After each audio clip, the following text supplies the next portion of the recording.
Welcome to Fiction Audiobooks. If you enjoy the content, like and subscribing would be greatly appreciated. If you have any recommendations for novels, comment below. Please join my Patreon at https://www.patreon.com/fictionaudiobook. Chapter 240, Information about Potential Allies.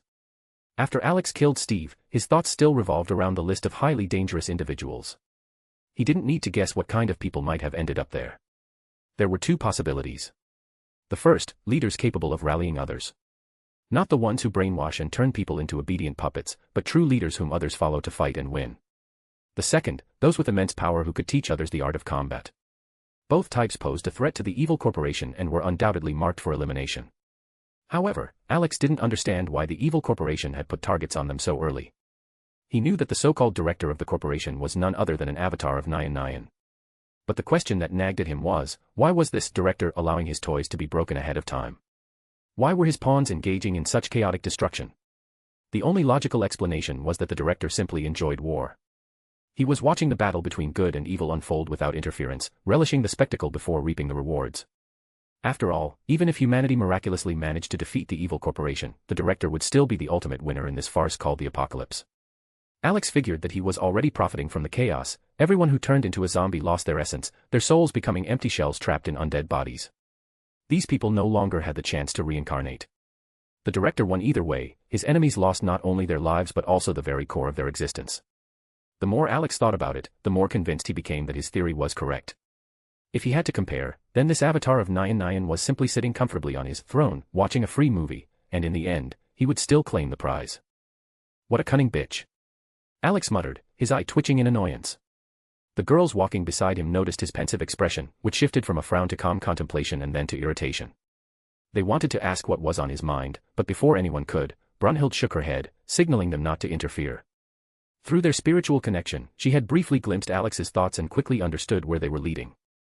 A few key phrases were enough for her to realize that the enemy lurking behind the scenes was deliberately pitting people against each other. And in the end, he would be the true victor. It frustrated her as much as it did Alex. After all, she had encountered something similar in Valhalla, when the gods decided to exterminate humanity, and Odin was the one pulling the strings. The scale of the current situation was no less significant. A heavy sigh escaped her lips, drawing the others' attention. Why the sigh? Rebecca asked, giving her a curious look. Isn't it obvious? We already have targets on our backs, but we still don't know who's truly behind this apocalypse. All we know is that the evil corporation is involved. And that's it, Brunhild replied, shaking her head. We'll figure it out sooner or later. So just relax, Rebecca said nonchalantly, throwing her hands behind her head.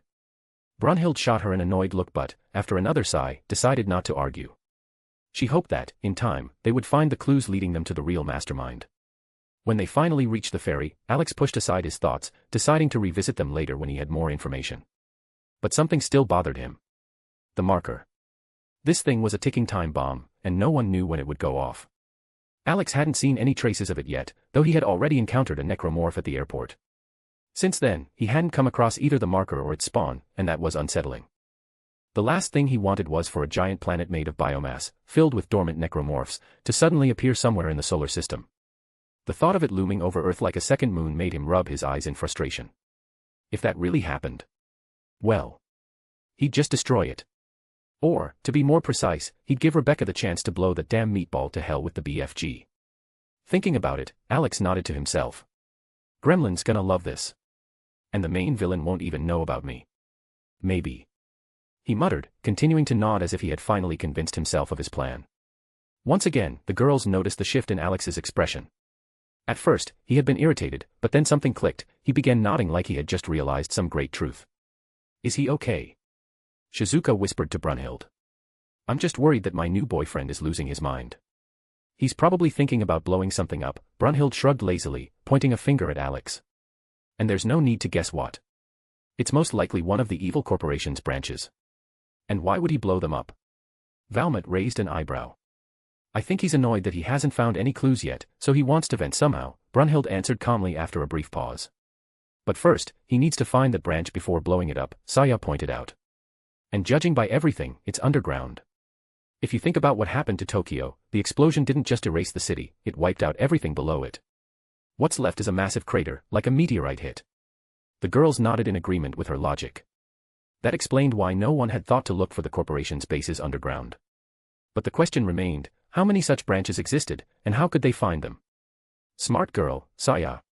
Mom is so proud of you, Yuriko ruffled her daughter's hair with a pleased smile. Mom, I'm not a kid anymore. Saya grumbled, swatting her hand away. Hee, of course, you're not a kid, Yuriko drawled with a sly smile. Little girls don't sleep in the same bed as a guy, let alone hug him in their sleep while drooling and mumbling all sorts of amusing things. Never would have thought my daughter would be so, romantic. MOM. Saya shrieked, turning red as a ripe tomato. Stop talking nonsense.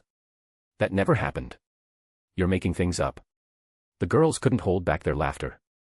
And to completely finish Saya off, Rebecca pulled out her phone and played a video. Oh, no way. Valmont drawled, watching Rebecca's smug gremlin-like expression, as if she wanted to watch the world burn. Saya nervously turned around and froze in horror. On the screen, she could clearly see herself hugging Alex in her sleep, snuggling against him with a smile, and then mumbling something. The moment she heard her own words, her face flushed even harder. This can't be real, she shrieked, snatching the phone from Rebecca's hands. But the girls were already in fits of laughter. Unable to take it anymore, Saya bolted, disappearing onto the ferry. At that moment, Alex stopped thinking and noticed her sudden escape.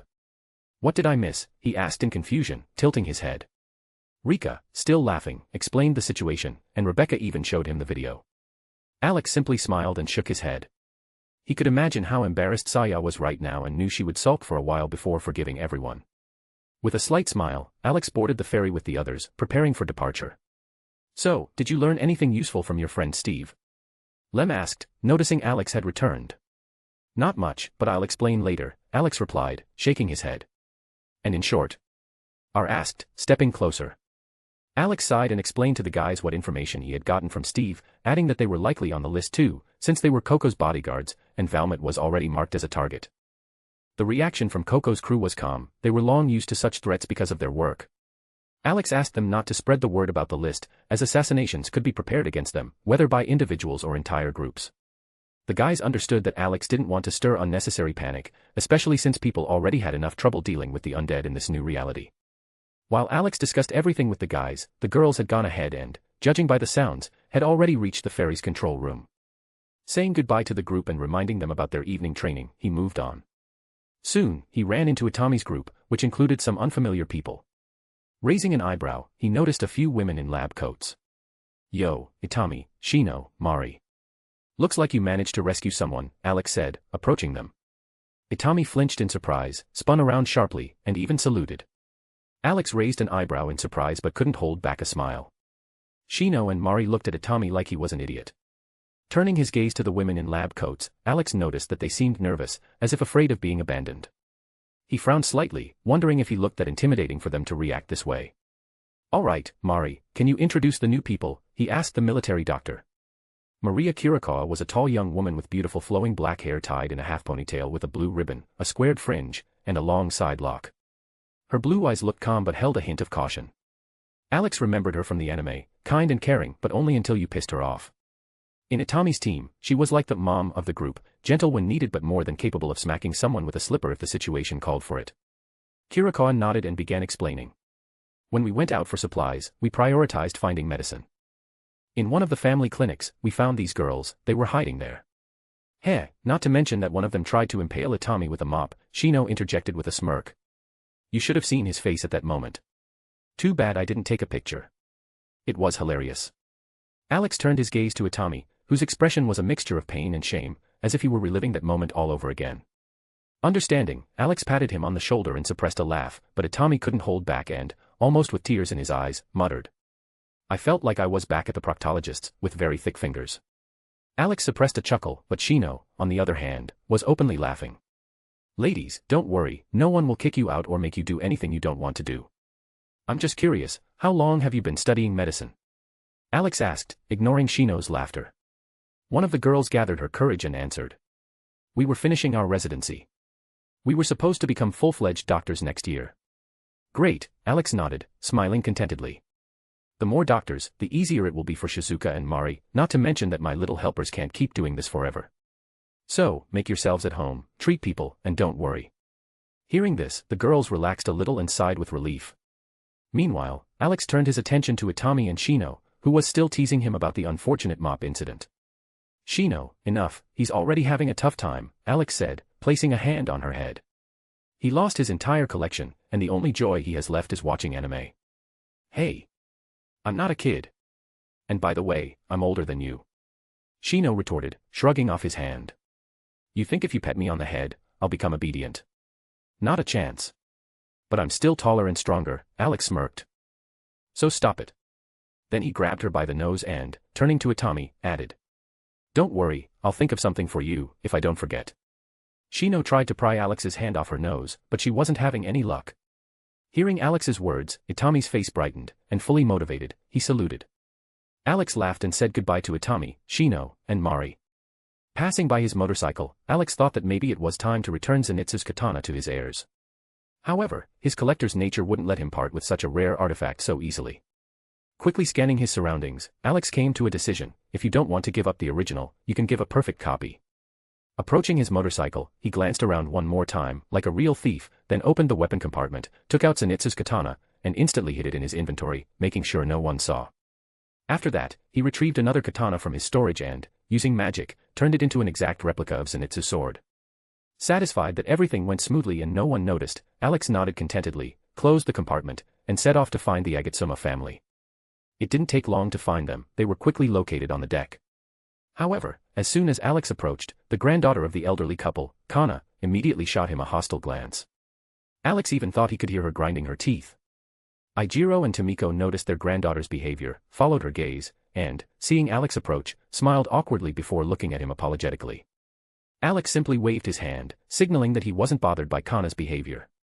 He understood her hatred, after all, he had killed her brother and father. But to him, those people were nothing more than scum, and he wasn't about to make excuses like, I had no choice or, it was an accident. He did it because he could, and because he couldn't stand people like them. Ijiro noticed the katana in Alex's hands and raised an eyebrow in surprise. Young friend Alex, what brings you to us? He asked, trying to guess the reason for the visit. It's simple. I decided to return what belongs to your family. But it seems your granddaughter doesn't wield the thunder-breathing style, Alex noted, finally noticing that Kana wasn't a swordswoman. Kana just snorted and stormed off, stomping her feet angrily. Alex shook his head. The elderly couple again apologized for her behavior, but he simply gestured to show that he understood her feelings. Such anger was hard to suppress, and at least it was good she didn't attack him with a weapon, seeking revenge. Thank you for returning the katana, Ijiro said, glancing at his granddaughter, who had moved to the far end of the deck to calm down. And yes, you're right. She didn't want to train in the family dojo and chose a different master. May I ask who? Alex asked with interest. One of our old acquaintances from Ryo Zanpaku. She took up the fighting style of Ma-kensei. He's certainly a talented and powerful master, but, well, he's a bit of a pervert. I don't know how many times we fought when we were younger because he tried to spy on my wife. And when our granddaughter was born, that old man didn't stop, again, I had to beat him up a few times for trying to spy on her, Ijiro said, shaking his head with a crooked smile. Hearing this, Alex was now sure that Ryo Zanpaku existed in this world as well. He remembered that these people were incredibly strong fighters, but they had one foolish rule: no killing. Because of this, they often suffered, and even the head of Ryo Zanpaku, Hayato Furinji, had lost his daughter-in-law in his time. Later, his granddaughter, Mio Furinji, was brainwashed by one of their enemies. Masters of Ryo Zanpaku are indeed strong, but they follow the path of the merciful fist, which forbids killing. I hope the zombie apocalypse will open their eyes and make them abandon that principle, Tomiko said doubtfully, shaking her head. Let's hope so. If we meet them, they may need help. If the city they live in is on our path, I think we should offer them to join us, Alex said thoughtfully. That's a good idea. I think they won't mind, Ijiro agreed. Alex nodded and asked Ijiro in which city Ryo Zanpaku's dojo was located. The old man nodded in response and named the city. Without wasting any time, Alex pulled his phone out of his pocket, entered the city's name, and, to his relief, found that it was directly on their path. The distance wasn't too far, only 2 days' travel. He wasn't worried about the safety of the Ryo Zanpaku masters, as they could surely take care of themselves. But Alex knew that there was always a chance for an unexpected turn of events. Tapping his finger on his chin, he tried to recall the enemies of Ryo Zanpaku, but no names came to mind. The only thing he remembered was that they were called something like the Shadow of the Nine Fists. However, the specific martial arts they used also eluded his memory. Sighing, Alex shook his head. Young friend Alex, Ijiro suddenly addressed him. My wife and I heard that you conduct training for your people. They all talk about some force of youth, and as I understand it, they wear those strange devices on their wrists as weights. If you don't mind, may we observe your training? Why not? Alex replied with a wide grin, giving a thumbs up. Maybe some of your students will want to ignite the fire of their youth. Ijiro and Tomiko smiled at his enthusiasm and decided to watch how Alex trained his people. He chatted a bit more with the elderly couple, trying to find out if they had met other heirs of breathing styles. But, to his disappointment, neither Ijiro nor Tomiko had met anyone else besides Alex and Seiko's father. Nodding, he said his goodbyes to the elderly pair and headed back to the girls to not delay the evening training. As soon as he left, Kana approached Ijiro and Tomiko. What were you talking about with that guy? She asked. Ijiro didn't hide anything from his granddaughter, but Kana only frowned, nodded, and said nothing more. Returning to the control room, Alex saw Saya sitting to the side, pouting, while the other girls giggled, glancing at her. He smiled, noticing that Saya was busy with something on his laptop but still frowning. Walking up to her, Alex picked her up without saying a word and sat her down on his lap. Stop. Saya squeaked, blushing and staring at him. Still pouting, he asked with a smile, stroking her head. Humph. Their teasing doesn't mean anything, she replied proudly. I'm just busy with more important matters. I don't have time to pay attention to them. Alex smirked, wrapped his arm around her waist, and peered at the laptop. And what are you doing here? Saya nodded and began explaining. She didn't forget to throw a glance toward the other girls, which conveyed a sense of triumph, like she had won. The others quickly realized that this pink-haired know-it-all was much more cunning than she appeared at first. Alex noticed the exchange of glances but said nothing. For now, he was more interested in finding out what Saya was occupied with. Suddenly, he remembered something important. Oh, right. Before I forget, we'll have not one, but 2 stops before Okinawa. Coco, lazily sprawled on the mattress, opened one eye. And why is that? Didn't GIR already plot the most optimal route? I spoke with Ijiro and Tomiko, Alex explained. They said we might meet some useful allies in one of the cities on our path. Those who didn't know who Ijiro and Tomiko were stared at him, waiting for an explanation. The girls who were with Alex when they visited the Agatsuma dojo had already figured out what he was talking about. To put it briefly, he continued, it's the Ryo Zanpaku dojo. But there's one problem, their masters refuse to kill enemies as a matter of principle. I don't know if that's changed in the zombie apocalypse, but even with this limitation, they are incredibly strong. You could say that in their martial arts style, they have no equals. We'll reach their city in a few days. The girls exchanged glances, considering what they had just heard.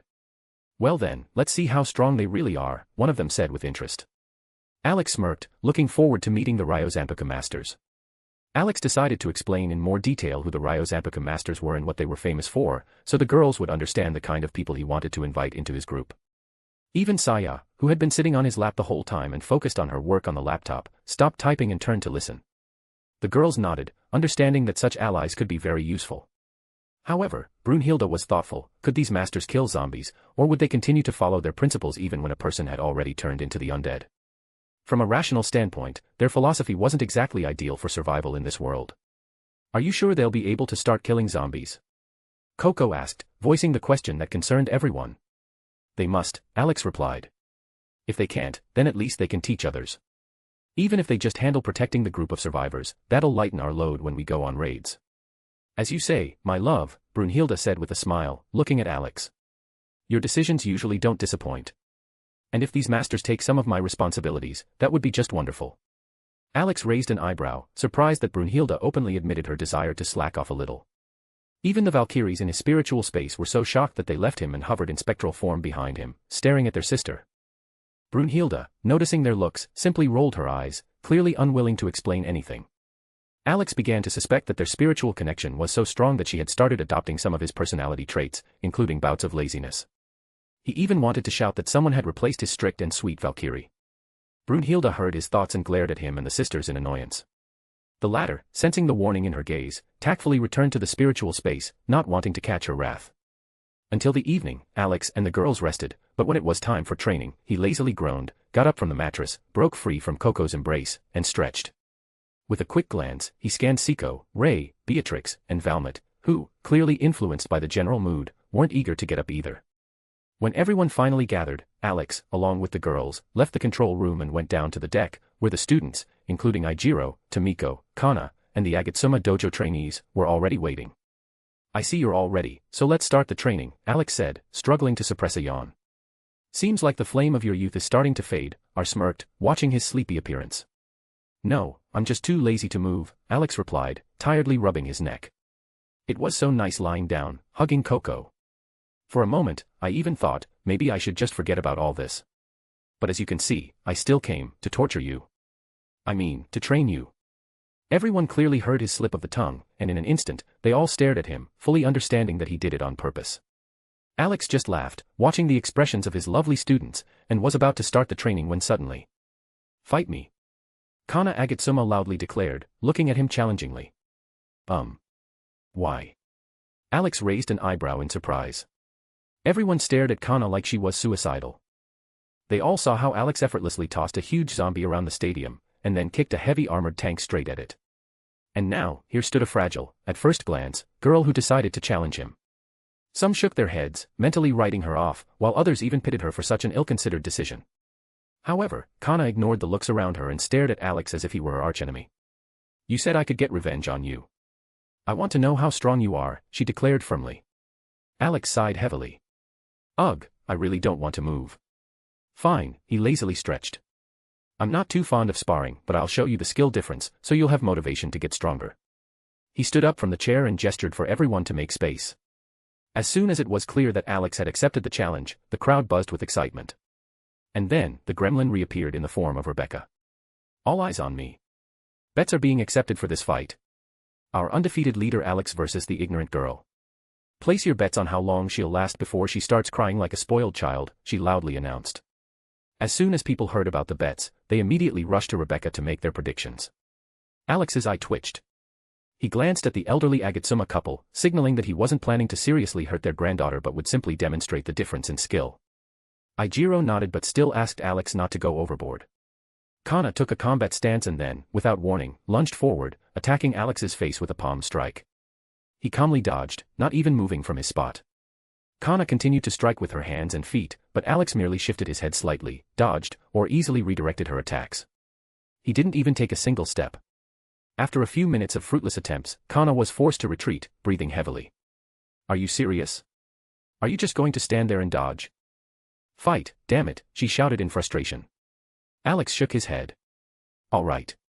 He took a stance, extending his palm forward. Kana tensed but didn't retreat and charged again. But as soon as she got close, she heard his soft voice. 8 trigrams, 64 palms. Kana didn't even have time to realize what had happened. Alex struck her acupuncture points in the blink of an eye, 2 strikes, then 2 more, then 4. In the next second, there were 8 strikes, then 16, 32.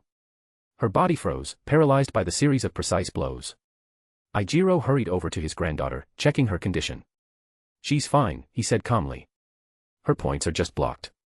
Young friend Alex, thank you for your mercy, Ijiro said, lifting his granddaughter in his arms. It's fine, old man. I wasn't trying to harm her. Let this be a good motivation for her, Alex smiled. She'll be able to move in an hour. Let her lie down and think about how there are enemies against whom fighting without enough strength is pointless. Hey, you're right, young friend. Now she'll definitely have more motivation to train harder, Ijiro smirked. Alex clapped his hands. Why are you all standing around? The training's not over yet. Those who won the bet can claim their prize later. For now, back to work. The crowd buzzed, some students groaned in disappointment, while others celebrated their victory in the bets. Alex shook his head and sat back down in his chair. He began the training with warm-ups, explaining to the students the important points, what they should strive for, and why certain exercises were necessary. To be continued. Chapter 241, Everyday Life on the Ferry. After the evening training session, Alex, as usual, left his students resting in the dead dog pose. They were breathing heavily, as if their souls were about to leave their exhausted bodies. He cast a healing spell on them, which slowly restored and strengthened their bodies. Help was needed to carry Ray, Siko, Valmet, and Beatrix to the ferry's control room, which they were using as a resting area. After laying the girls down, Alex looked around and noticed that Gir, Mimi, Stitch, and Alice hadn't come with them. He remembered that Alice had become friends with Malka, and now they often played video games together with the other kids. Alex wasn't worried about her safety, if any of the rescued people had bad intentions, the trio of troublemakers, Gir, Mimi, and Stitch, would take care of it immediately. Alex didn't even envy whoever would dare provoke them. Enough standing there like a statue. Turn on the show. I want to finish season 2 of Sam and Dean before we reach Okinawa, Coco said, nudging Alex so she could lie next to him and cuddle. There's no need to rush, there are 15 seasons. We have plenty of time to watch them all, Alex replied as Coco pushed him in the back. That's exactly the point, it's only 15 seasons. Do you have any idea how hard it is to find something truly interesting? Now, handsome, stop wasting time and lie down.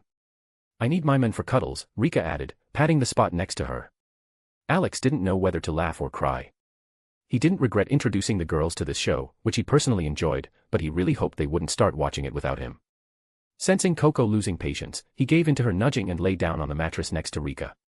The moment he did, Coco hugged him from the other side. The girls started settling in, bringing snacks and food to continue watching. But Alex was mentally occupied with something else. After training his young students, he had planned to assemble a sniper rifle and a camouflage suit for Rika. However, it seemed the girls had entirely different plans for the evening. At some point, Alex realized that he was no longer just being hugged by Coco and Rika, the others had also gathered around, using him as a comfortable, living pillow. He was trapped on all sides and had no idea how to react. On one hand, it felt nice, on the other, any awkward movement was immediately met with complaints. Don't move. This is comfortable for us. After a while, Alice and the trio of troublemakers returned. They walked in on a funny sight. Alex was completely pinned down by the girls, unable to move. Why are you back so soon? Alex asked. We just came for a few things, then we'll go back to playing, Alice replied. Alex nodded but still reminded her to be careful. Alice waved at him and ran back to her friends, the children from the survivor group. Returning to watching the show, Alex became more convinced that traveling by sea could be quite boring, with almost nothing to do. And so, another day came to an end. Upon waking up, Alex carefully freed himself from the girls' tight grip. They had fought over the best spot next to him throughout the night. Stretching, he rubbed his eyes and noticed Alice sleeping nearby with the trio of troublemakers. Shaking his head, he couldn't help but note how restless Stitch was in his sleep. Unlike Gir and Mimi, who simply entered sleep mode, Stitch had somehow managed to stuff half of Gir's head into his mouth. Sighing, Alex was glad the girls had the sense to set up a coffee machine in the control room. Brewing himself a cup so as not to disturb the others still sleeping, he quietly left the room and went down to the deck. There, he spotted Mao and Yugo, who had been on night watch. No one wanted any unpleasant surprises, so they had decided to organize night shifts to keep an eye on the shore. Hearing footsteps, Mao and Yugo turned and saw Alex with a coffee mug in hand. Morning, guys. See anything interesting during the night? Alex asked as he approached them. Nothing too special, aside from another weird zombie, Yugo smirked. Raising an eyebrow, Alex sat down in a chair, ready to hear about this new type of undead. He knew well that many kinds of infected had yet to be discovered, and the emergence of new mutants was only a matter of time. And what did it look like? More importantly, what could it do? Or did you just catch a glimpse of it? Alex asked, holding a cigarette between his teeth. I don't even know how to describe it. This zombie looked like a tall, skinny woman. Some kind of liquid was dripping from her mouth, something that looked like fluorescent paint. But I'm sure it wasn't paint, Mao said, recalling their nighttime encounter with the unknown mutant. Alex hummed thoughtfully, trying to remember if he had encountered this type of infected before or if this was truly a new strain. Soon, a thought struck him, could this be a spitter? A mutant notorious for spitting acid. The real question now was how strong this acid could be in their world. Would it corrode metal, or was it only potent enough to melt human flesh? No flying mutants yet? Alex asked with a half-smile. You've already run into infected dogs, so now we're just waiting for something that can fly. That's the last thing we need. Mao grimaced. Infected animals are already a pain, but if they start flying, it'll be a whole different nightmare. The ferry won't save us then. Right now, as long as we're on the water, zombies can't reach us. But if they take to the skies... Ha ha ha. You're right, Alex laughed. The last thing we need is flying zombie animals. Mao and Yugo just shook their heads at his humor. They continued their conversation, while more people slowly started appearing on deck to get some fresh morning air or stretch. The elderly couple from the Agatsuma dojo, along with their students, had already begun their morning training. Alex lazily watched them practice, occasionally glancing at the shoreline as the ferry passed by. Burned villages and overturned cars had become such a common sight that they no longer surprised him. After some time, Coco emerged onto the deck, half asleep, groggy, and unsteady on her feet. She swayed from side to side as she yawned and rubbed her eyes. Mao and Yugo noticed how she was making her way straight toward them, moving with the sluggish gait of a real zombie. If Alex didn't know her so well, he might have actually mistaken her for one of the infected. The only thing missing was the raspy groaning to complete the look. Just a few steps away from Alex, Coco lost her balance and nearly fell. He caught her just in time, preventing her from crashing onto the deck. Feeling the warmth of his arms, Coco instinctively wrapped her arms around his neck and lazily nuzzled her cheek against his shoulder. Alex let out a tired sigh, sat back down, and settled her onto his lap. Mao and Yugo exchanged glances. They were used to seeing Coco completely out of it in the mornings, but such affectionate behavior was rare for her. Usually, once she fully woke up, her personality became much more serious. "Why did you leave?" she mumbled sleepily, still acting like a content cat. "It got cold without you. And Shizuka almost smothered me with her huge jugs." Alex chuckled. "Didn't want to wake you all up," he said, running his fingers through her hair. "Just stepped out for some fresh air and a cup of coffee." Coco murmured, making herself comfortable before going completely still, fully drifting off to sleep. Mao and Yugo tactfully excused themselves, leaving them alone. They knew all too well how grumpy Coco could be if someone woke her up. Alex slowly stroked her hair, listening to her steady breathing. She was really asleep. Finishing the last of his coffee, he realized it would be best to head back to the control room before Coco woke up from the noise of training and the others moving about on deck. Of course, he couldn't expect everyone to stay quiet just because she was napping. Pouring out the last drops of coffee overboard, he carefully picked Coco up. The moment he did, she tightened her arms around his neck, as if afraid he would disappear again. For a second, Alex suspected she was faking it, but her rhythmic breathing told him otherwise. She was genuinely asleep. With a slight smile, he carried her back to the control room. Returning inside, he saw that some of the girls were already awake, while others had no intention of getting up, preferring to lounge on their mattresses. All eyes quickly turned to him, or rather, to Coco, peacefully sleeping in his arms. "So that's where she disappeared to." "I was wondering where she went," Kiriko said with a smile, shaking her head. "Yeah, I was sitting on deck with the guys when I suddenly saw zombie Coco stumbling toward me, barely keeping her balance. If I didn't know how much she hates mornings, I would have thought she really turned into a zombie," Alex smirked. The girls chuckled. They had all noticed that Coco truly resembled the Walking Dead in the mornings. Some even joked that all she needed was the right sound effects to blend in with the infected. Alex carefully placed Coco down on the mattress, intending to let her continue her sleep, but she clearly had other plans. Even in her sleep, her hands clung tightly to him, refusing to let go. Sighing, he realized it was pointless to try and free himself, so he decided to just go with it. "Alex, want me to take her?" "I've got experience with this," Valmont offered, stepping closer. "Nah, she's fine. I'll just do something else while she sleeps," he replied with a small smile. "Oh. And what would that be? Are you going to tinker with your weird gadgets again?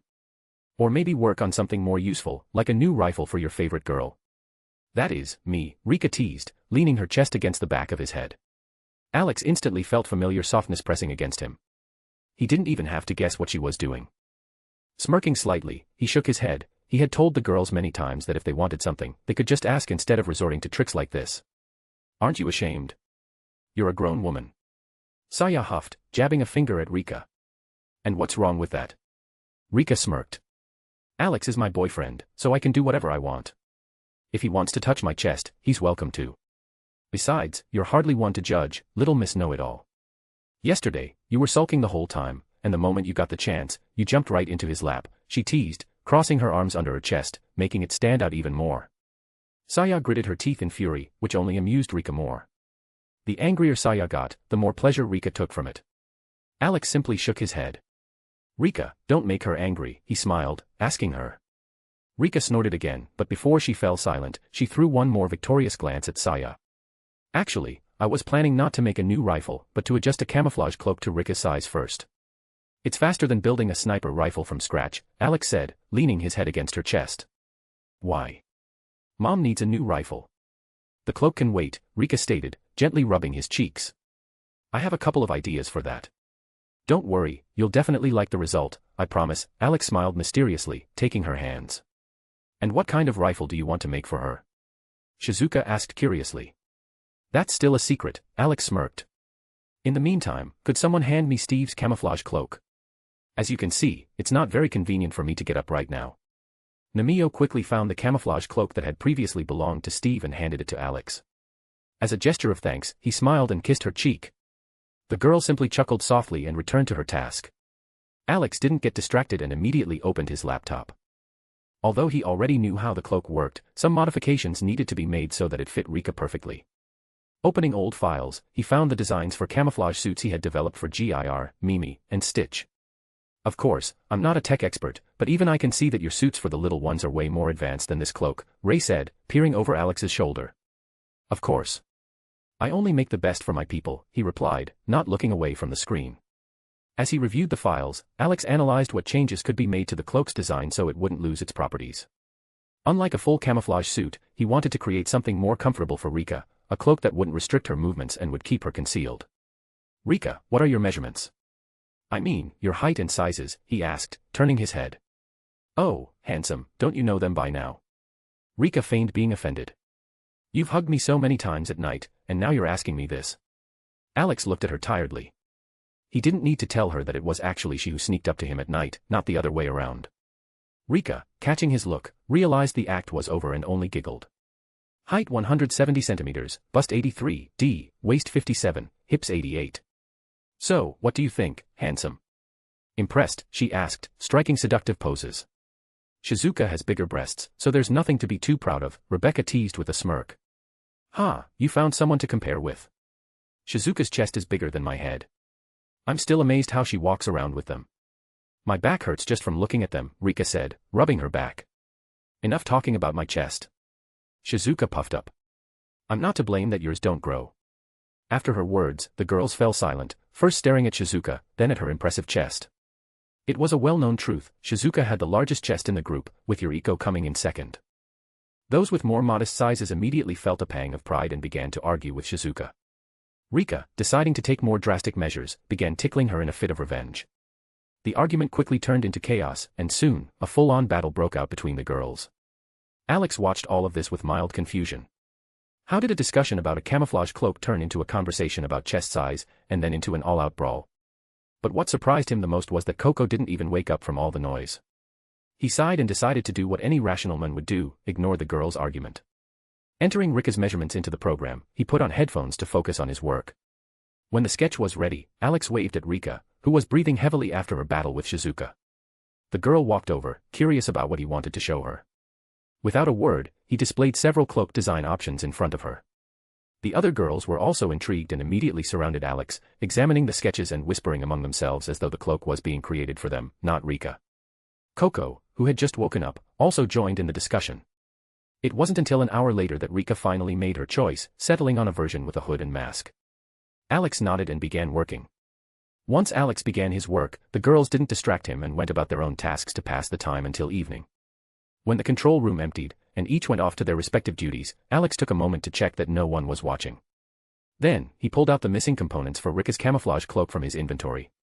He mentally noted again how useful his habit of hoarding various items was, constantly justifying it with the phrase, "This might come in handy someday." And, as always, he was right, many of the items that had been gathering dust in his inventory had already helped him in unexpected situations. The only exception was the mountain of weapons he hadn't used yet. But Alex knew that the time would come when these supplies would be necessary, especially if he decided to arm the group of survivors. Time passed quickly, and soon it was lunchtime. The girls returned with food, breaking for a meal. By this time, the work on the cloak was only halfway finished, but Alex was confident he would finish it by evening. After dinner, giving his eyes a rest, he returned to his work. By evening, it was time to train the students, helping them awaken the flame of youth in their hearts. After finishing the training, Alex returned to his work. In moments like these, he was once again convinced that creating items using magic was much easier, but it was precisely because of this that the process lost its charm. After all, if you could just pull the necessary thing out of thin air without wasting a second, then what was there to occupy yourself with? And on this ferry, there weren't many ways to entertain oneself. As the sun nearly disappeared behind the horizon, Alex finally finished the upgraded camouflage cloak for Rika. He wanted to show her the result immediately, but she was too absorbed in watching a TV series to even move. Shrugging, Alex simply sat down next to her and joined in watching. After all, he deserved a break too. Gradually, the evening turned into night, and one by one, they fell asleep. The next morning, Alex was awakened by GIR, Mimi, and Stitch. As soon as he opened his eyes, he realized that in an hour, they would arrive at the city where the Ryozanpaku dojo was located. Fully awake now, Alex immediately began waking up the girls, reminding them that they would arrive soon. At the same time, a strange feeling lingered with him. he sensed that there was more waiting for them in this city than just a meeting with martial arts masters. He was almost certain that a hunt had already begun for Ryo Zanpaku. These masters were probably on the elimination list, with a nice bounty on their heads, especially for Hayato Furinzi. Alex knew that this old man was incredibly strong, but throughout the manga, he hadn't been involved in many real battles, and when he did fight, it was only for a few moments at a time. I wonder what these martial arts masters look like in real life. Shizuka asked thoughtfully. In the manga that Rika's brother read, the martial arts masters looked like over-muscled gorillas. That's a weird comparison, Shizuka, Koko snorted, eyeing Alex closely. Look at our Alex. He's strong but still lean, and heh. Pervert, Saya kicked Koko's leg in irritation. Can you think about something else for once? So what? I'm just telling the truth. Koko shrugged innocently. If you had come with us to the shower, you would have seen it all yourself. The girls, who had already had the honor of seeing Alex in the shower, nodded meaningfully. Alex sighed deeply, once again amazed at how quickly these ladies' conversations would jump from one topic to another.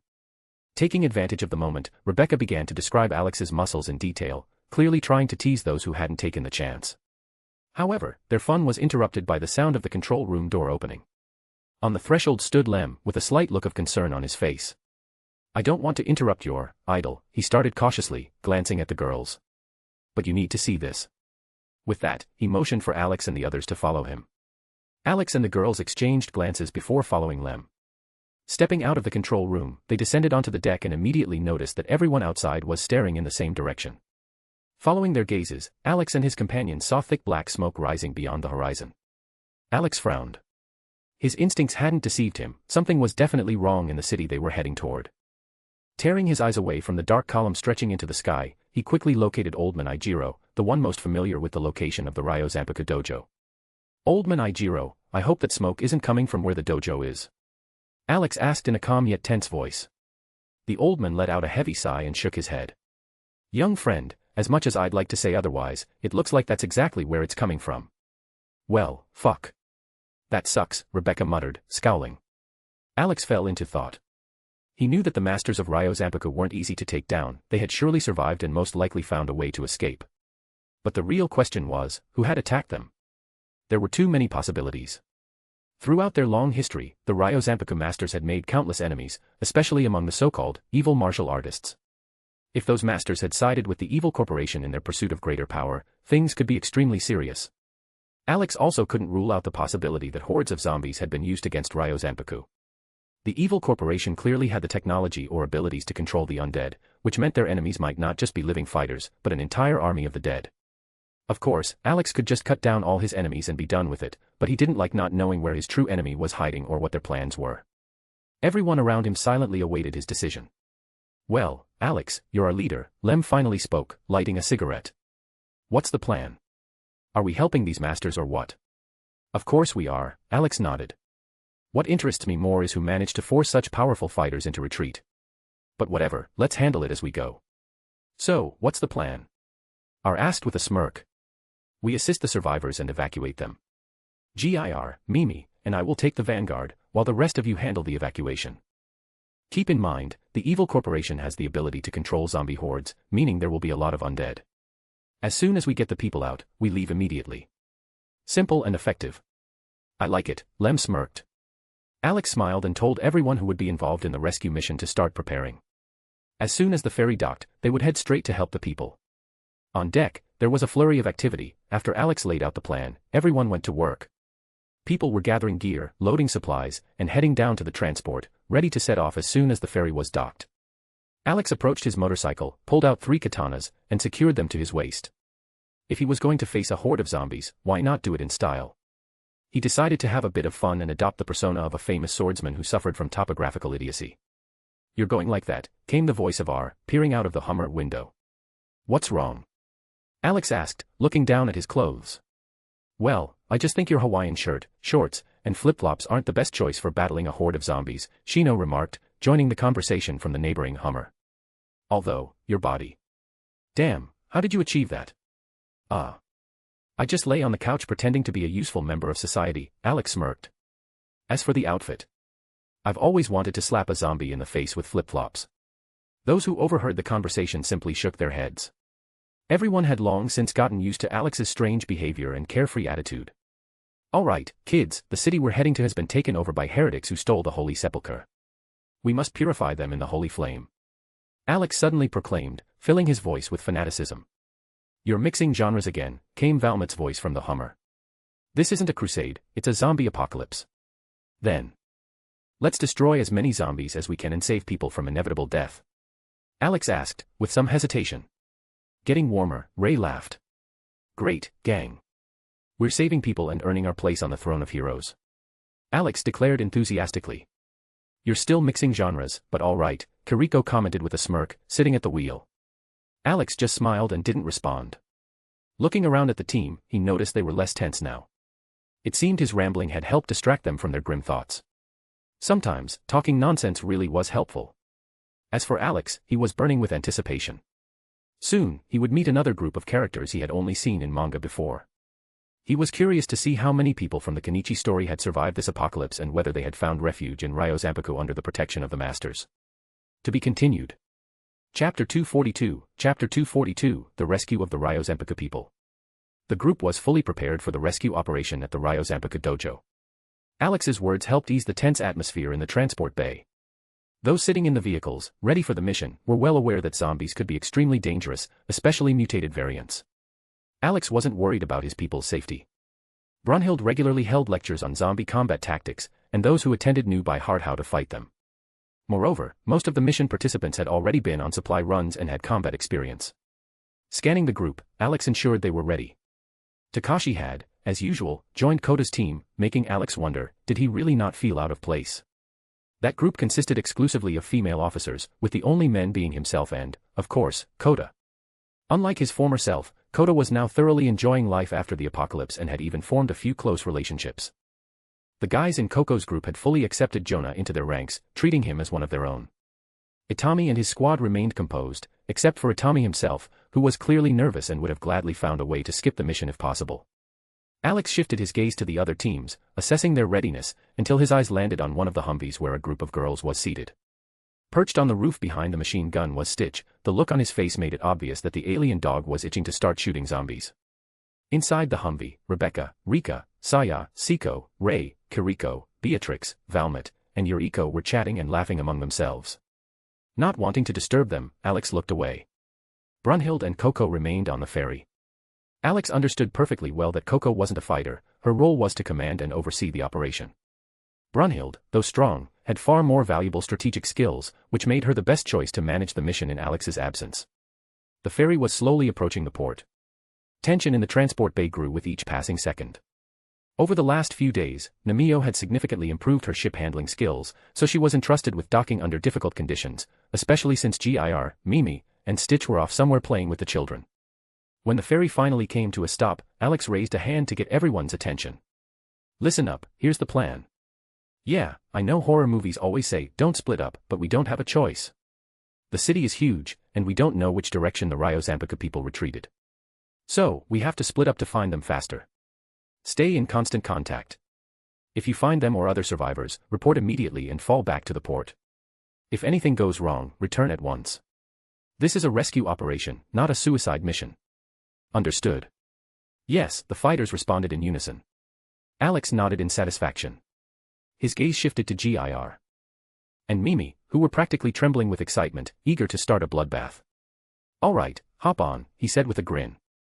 The two instantly jumped onto him, clinging to him like a pair of monkeys.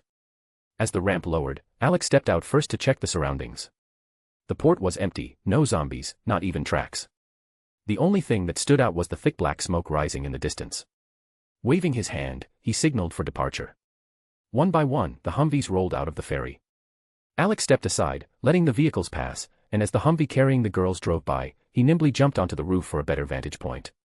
The group split up in different directions, beginning their search. Kiriko, sitting behind the wheel, slammed on the gas, following Saya's directions. Standing on the Humvee's roof, Alex listened closely to the city's sounds. A few minutes later, he picked up a commotion in one of the districts, chaotic sounds of struggle and the roar of zombies. They're there. Judging by the sounds, they're being chased. I'll go ahead, contact the other groups and let them know we found people. As soon as I reach them, I'll update you, Alex said, knocking on the roof of the vehicle. And how exactly are you planning to get to them? Yuriko asked curiously. Straight through, Alex smirked. You guys turn around and move to intercept them. Saya, launch the drone, we need an exact location. There may be regular survivors among them. Good luck, Seiko said with a smile. Heh, sometimes that woman plays tricks on me, so we have a mutual love-hate relationship, Alex chuckled before jumping off the Humvee and rushing toward the sounds of battle. Before anyone could react, Alex bolted forward, straight into a wall. The girls thought he was about to leap onto the rooftops and sprint toward the commotion. They all had the same thought, except for Valmont, who suspected Alex was about to smash his way through the buildings instead. And, as it turned out, she was absolutely right. Instead of taking the rooftops, Alex chose the most direct route, smashing through every wall in his path. Crashing through the first one, he burst straight through it and kept going without slowing down, leaving the stunned girls behind. The phrase, taking a direct route, took on a whole new meaning for them after watching Alex literally break through walls with his body. I knew my husband was tough, but not to this extent. Beatrix murmured in astonishment. And not just for breaking walls, Rebecca added with a wide grin. Do you ever think about anything else, you perverted gremlin? Saya exclaimed, glaring at her. Jealous much, pink-haired know-it-all. Rebecca smirked, watching as Saya clenched her fists in irritation. Ladies, you're forgetting something, Yuriko interjected, shutting down the argument. Alex asked us to intercept the survivors. And, my dear Saya, it's time for you to launch that reconnaissance drone. Saya and Rebecca huffed but turned away from each other, unwilling to continue the fight. Saya then opened the window and released the drone. As soon as it soared into the sky, the monitor displayed the aftermath of a recent chase. In the distance, a group of people from the Ryo Zanpaku dojo was desperately fleeing from a horde of zombies. Determining their trajectory, Saya pointed out the best route to intercept them. Kiriko swiftly turned the Humvee around, floored the gas, and sped off in the indicated direction. Meanwhile, the students and masters of Ryo Zanpaku dojo were struggling to outrun the pursuing horde. Hayato Furinji, the self-proclaimed strongest man in the world, used his techniques to slow down the monsters, giving the others a chance to put some distance between them. The other masters also assisted, buying time for those running ahead. Master Sasaki, are you sure the ferry that arrived at the port isn't a threat? Kenichi asked, trying to keep the panic out of his voice. Less talking, more running, unless you want me to give you a boost. Renkama shot back, urging him forward. Don't forget, you're carrying your sister. She's right, son, added Mototsugu Shirahama. Your masters are good people, they'll definitely be able to negotiate with the newcomers. Keep up, Kenichi. While Grandpa and the others buy us time, we have to reach the port. Myo Furinji encouraged him. Kenichi gave a silent nod, gritted his teeth, and, despite his exhaustion, kept running, holding his sister tightly in his arms. The group was heading toward the port, as they noticed a ferry approaching. It was decided they would try to reach it and negotiate with its passengers for help. Hayato once again struck the ground, scattering zombies in all directions, and then caught up with the others, making sure no one had fallen behind. He was on high alert, ready to rush to help if anyone slowed down or if a new wave of undead appeared ahead. However, soon, the group was stopped by a strange sound. It grew louder and louder. It sounded like someone wasn't just moving toward them but was literally smashing through the walls in their path. The masters of Ryo Zanpaku immediately positioned themselves in front, shielding the others. The sound of impacts grew closer, until the final wall before them shattered into pieces. From the dust, a familiar figure emerged. I found you. Alex announced with a wide grin. The group of people stared at Alex as if he were some kind of oddball. They immediately assumed he was one of the bounty hunters who had been chasing them in recent days. However, what surprised them the most was his appearance, a completely unbuttoned Hawaiian shirt, shorts, flip-flops, and 3 katanas hanging from his waist. Alex, in turn, carefully surveyed the group from the Ryo Zanpaku dojo, wondering how many characters from the Kenichi manga had managed to survive. He immediately spotted Hayato and the other masters, Mio, Renka, Kenichi himself with his sister, as well as Kenichi's parents. Raising an eyebrow, Alex realized that there were more survivors than he had expected. Even some of the secondary characters had made it, like Kazara, Kanami, and her Valkyries, or whatever she called them. Yo, Alex waved a hand, greeting them. You guys were tough to find. But you did a good job making enough noise. Are you hunting for our heads too? Hayato asked, frowning. Alex tilted his head slightly, remembering that the masters of Ryo Zanpaku were probably on the list for elimination. Oh, no, of course not, he waved off the idea. I'm a man of good heart. Anyway, the thing is, my group and I are here to help you. Why should we trust you? Akasane Kojitsu asked suspiciously, eyeing Alex carefully. Well, you don't have to believe me, Alex shrugged. But I suggest you keep moving toward the port. In the meantime, my little ones and I will buy you some time. Oh, and hurry up, the horde you pushed back is already catching up. Questions later. Now, hurry up, let's go. He clapped his hands, urging the group on. Behind him, Gir and Mimi landed lightly, ready to join the fight. The Ryozambika people were slightly taken aback at the sight of these strange creatures with weapons in hand, but Alex paid them no mind. He focused on the approaching horde. Drawing one of his katanas, he smiled slowly. Finally, he'd get to stretch his legs a bit. The lazy life on the ferry was starting to irritate him. Young friend, you'd better come with us. These dead, they're strange, Hayato warned. Oh, come on, old man, Alex waved him off. I need to blow off some steam. Further down the road, you'll find a Humvee with the girls, they'll help you get to the ferry. Now, don't bother me while I buy you some time. Good luck, young friend, Hayato said, understanding that he was dealing with a stubborn one. Alex waved his hand, signaling that everything was under control. Then, he pulled out his second katana and placed it in his mouth, while taking the third with his free hand. Now, he was fully ready to cosplay the green-haired swordsman known for his three-sword style. The masters, running toward the port, noticed how Alex held three katanas and couldn't understand what style it was or why he was using it. Meanwhile, Alex was carefully studying the approaching horde of zombies. He noticed something strange but couldn't make out the details due to the dense mass of the undead.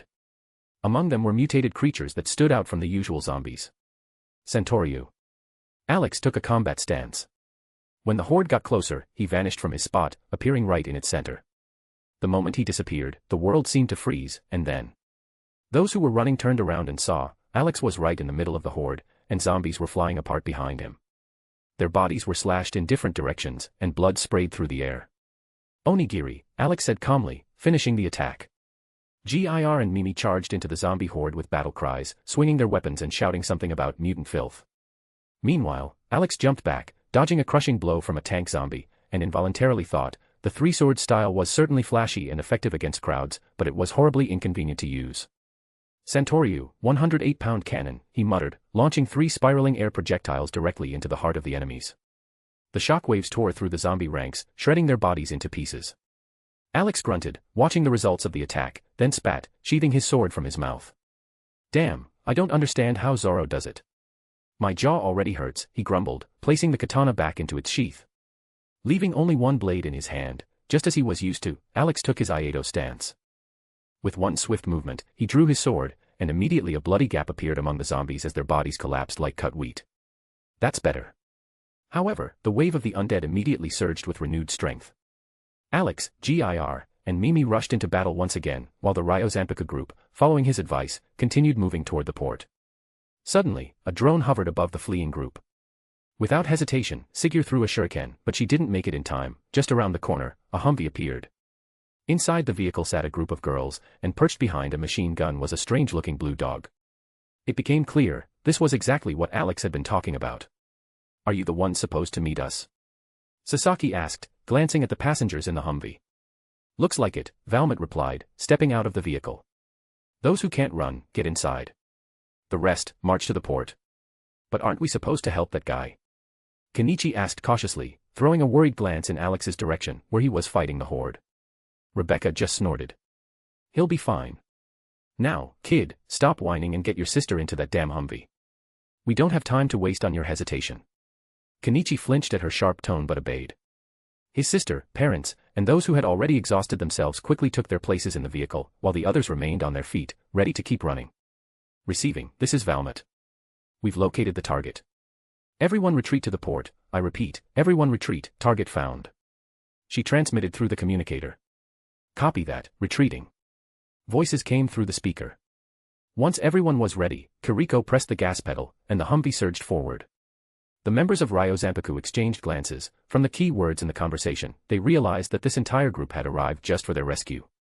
But why? What was the point? Their thoughts were interrupted by a flash of an explosion. Instinctively, everyone turned toward the direction where Alex had stayed. Clouds of smoke rose into the sky, and a charred but still twitching zombie corpse flew toward them. Without hesitation, Rebecca raised her shotgun and fired, blasting the rotten brains into the air. Some of them jumped at her lightning-fast reaction. What are you all standing around for? Never seen zombies before, she shouted, slinging the shotgun over her shoulder. Move it, faster. After Rebecca's words, the Ryozampiku group decided to postpone their questions and hurried toward the port. The girls who had left the Humvee threw one last glance in the direction where Alex remained before following the others. The group arrived at the port just as the other teams began to return. Brunhild immediately took command, issuing clear orders to take defensive positions. The Ryozampiku masters watched in surprise as the group moved with military precision. They even thought they weren't just survivors, but well-trained soldiers. However, they didn't know that under Brunhild's strict leadership, the discipline in the squad had been honed to perfection, and many of the fighters were simply afraid of the stern Valkyrie. Soon, the masters noticed a familiar elderly couple among Alex's people. Ijiro. Tomiko. You're alive. Kensai-ma exclaimed upon seeing the old friends. Of course we're alive, you old pervert. Otherwise, how could I protect my granddaughter from your filthy hands?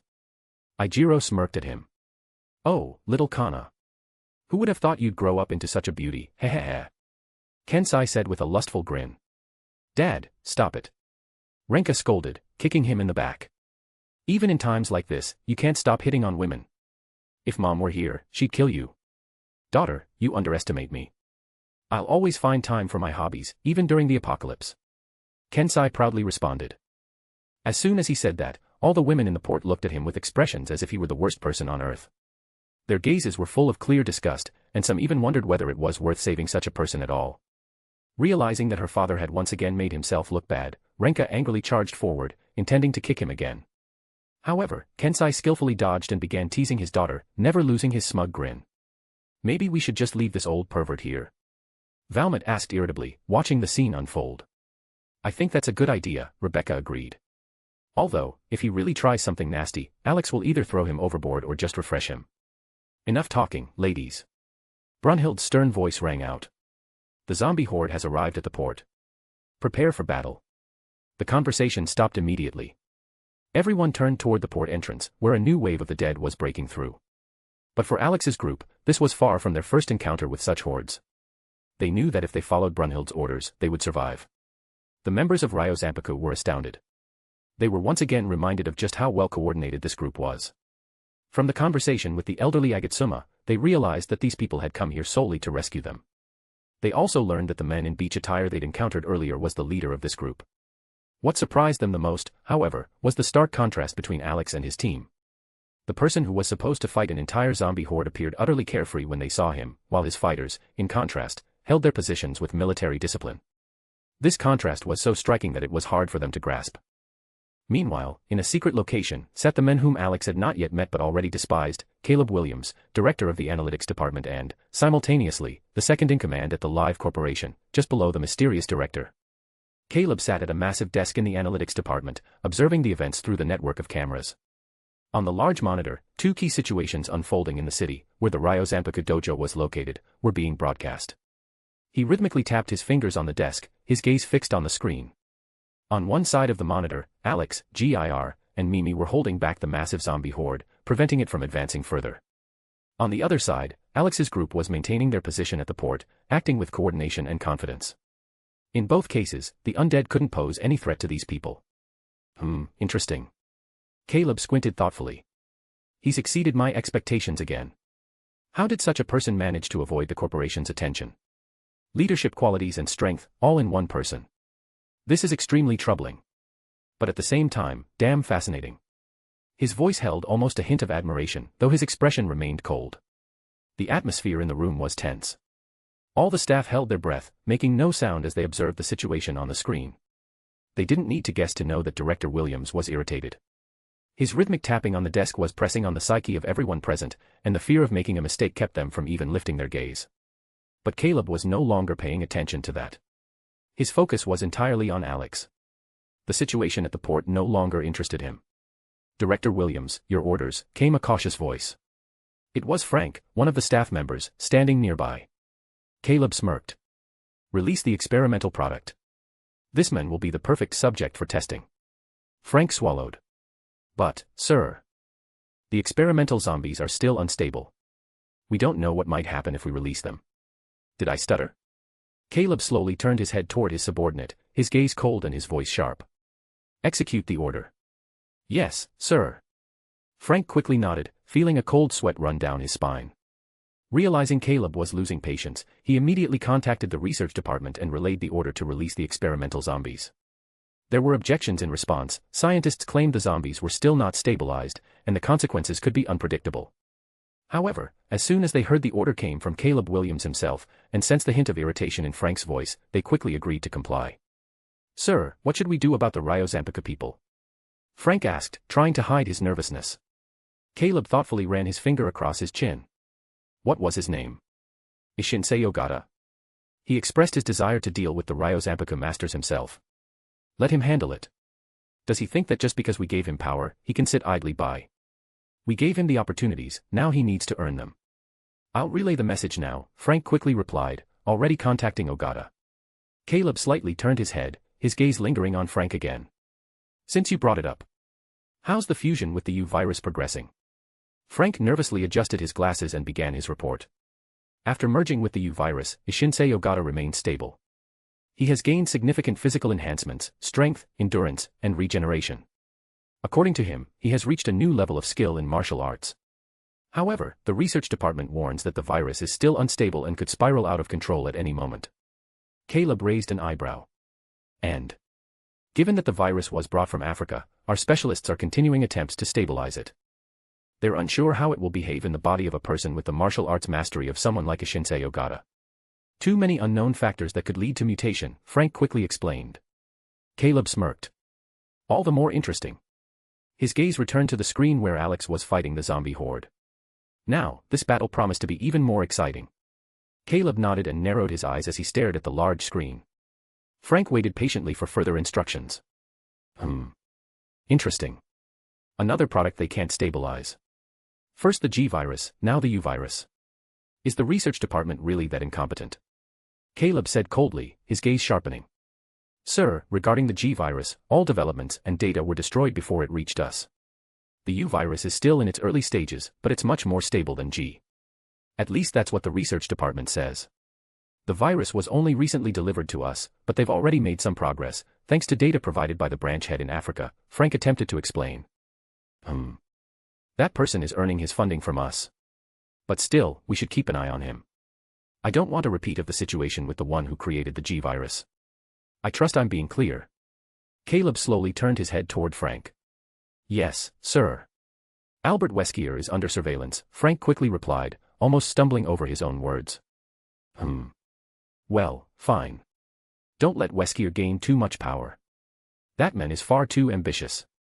I noticed that look in his eyes when we first met, the look of someone aiming for more than they're allowed, Caleb said with a slight smirk, tapping his finger on the table. He fell silent and refocused on the screen, where Alex was finishing off the last of the zombie horde. Alex didn't even realize that he was about to be used as a test subject for the new experimental zombies. Alex wiped the blood off his blade and sheathed the katana. Around him lay hundreds of dead zombies, their bodies filling the street, leaving no room to step. Well, at least I got a good warm-up, Alex lazily stretched. I was starting to think I was rusting away while stuck on the ferry. You guys don't think so, right, kiddos? Killing zombies is fun. Mimi cheerfully declared, bouncing up and down.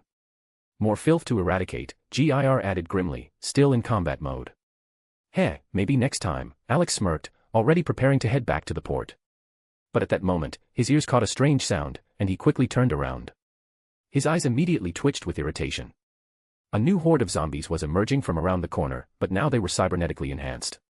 Metal implants, mechanical limbs, built-in weapons, they looked like something straight out of Doom. Alex even suspected that the corporation had somehow contacted Davith, but upon closer inspection, he realized they were just mechanized zombies. Although they resembled Doom demons quite closely. Yay. New zombies. Mimi squealed, raising her mace above her head.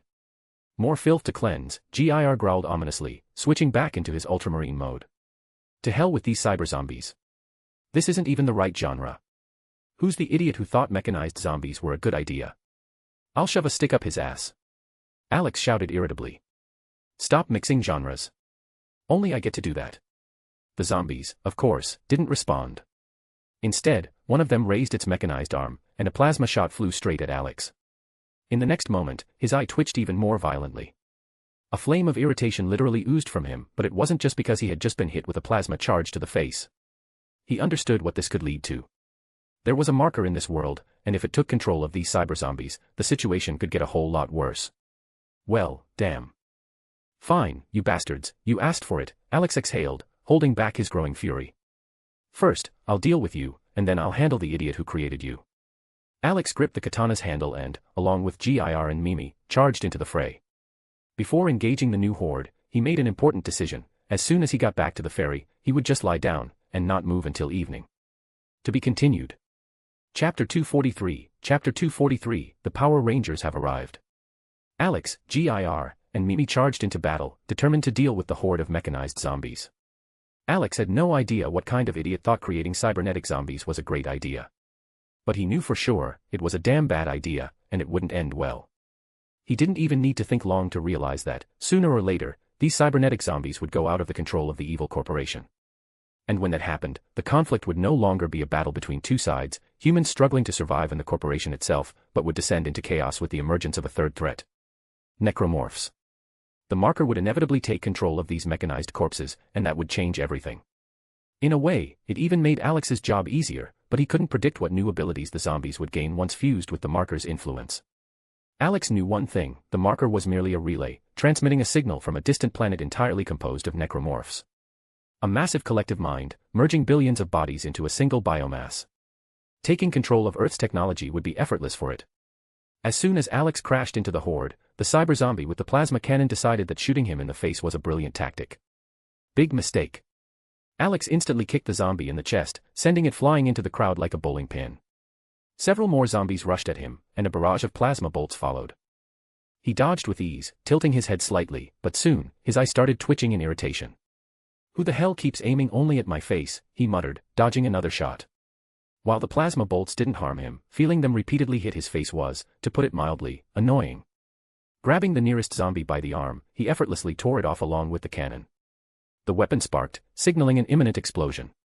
"Here, assholes. Catch." Alex hurled the cannon into the center of the crowd. The explosion erupted instantly, scattering mechanical limbs and chunks of flesh in all directions. He noticed that the cyber zombies were acting in coordination, which meant one thing: someone was controlling them. But who? Meanwhile, he continued tearing through the enemies, using his fists and legs. He grabbed a zombie by the head and crushed it like a ripe tomato. He barely had time to toss the corpse aside before a modified tank zombie lunged at him. Instead of hands, it had massive cybernetic prosthetics, and it slammed into Alex with enough force to crack the concrete beneath them. Alex firmly gripped both of its arms, preventing it from advancing or escaping. He glanced at the zombie's metallic limbs. "These prosthetics remind me of those old cyberpunk implants," he muttered. "Too bad you won't be needing them anymore."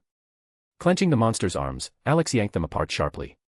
A sickening crunch echoed, and the tank zombie was torn in two. He tossed one half aside and used the other as a weapon, swinging it around and smashing cyber zombies left and right.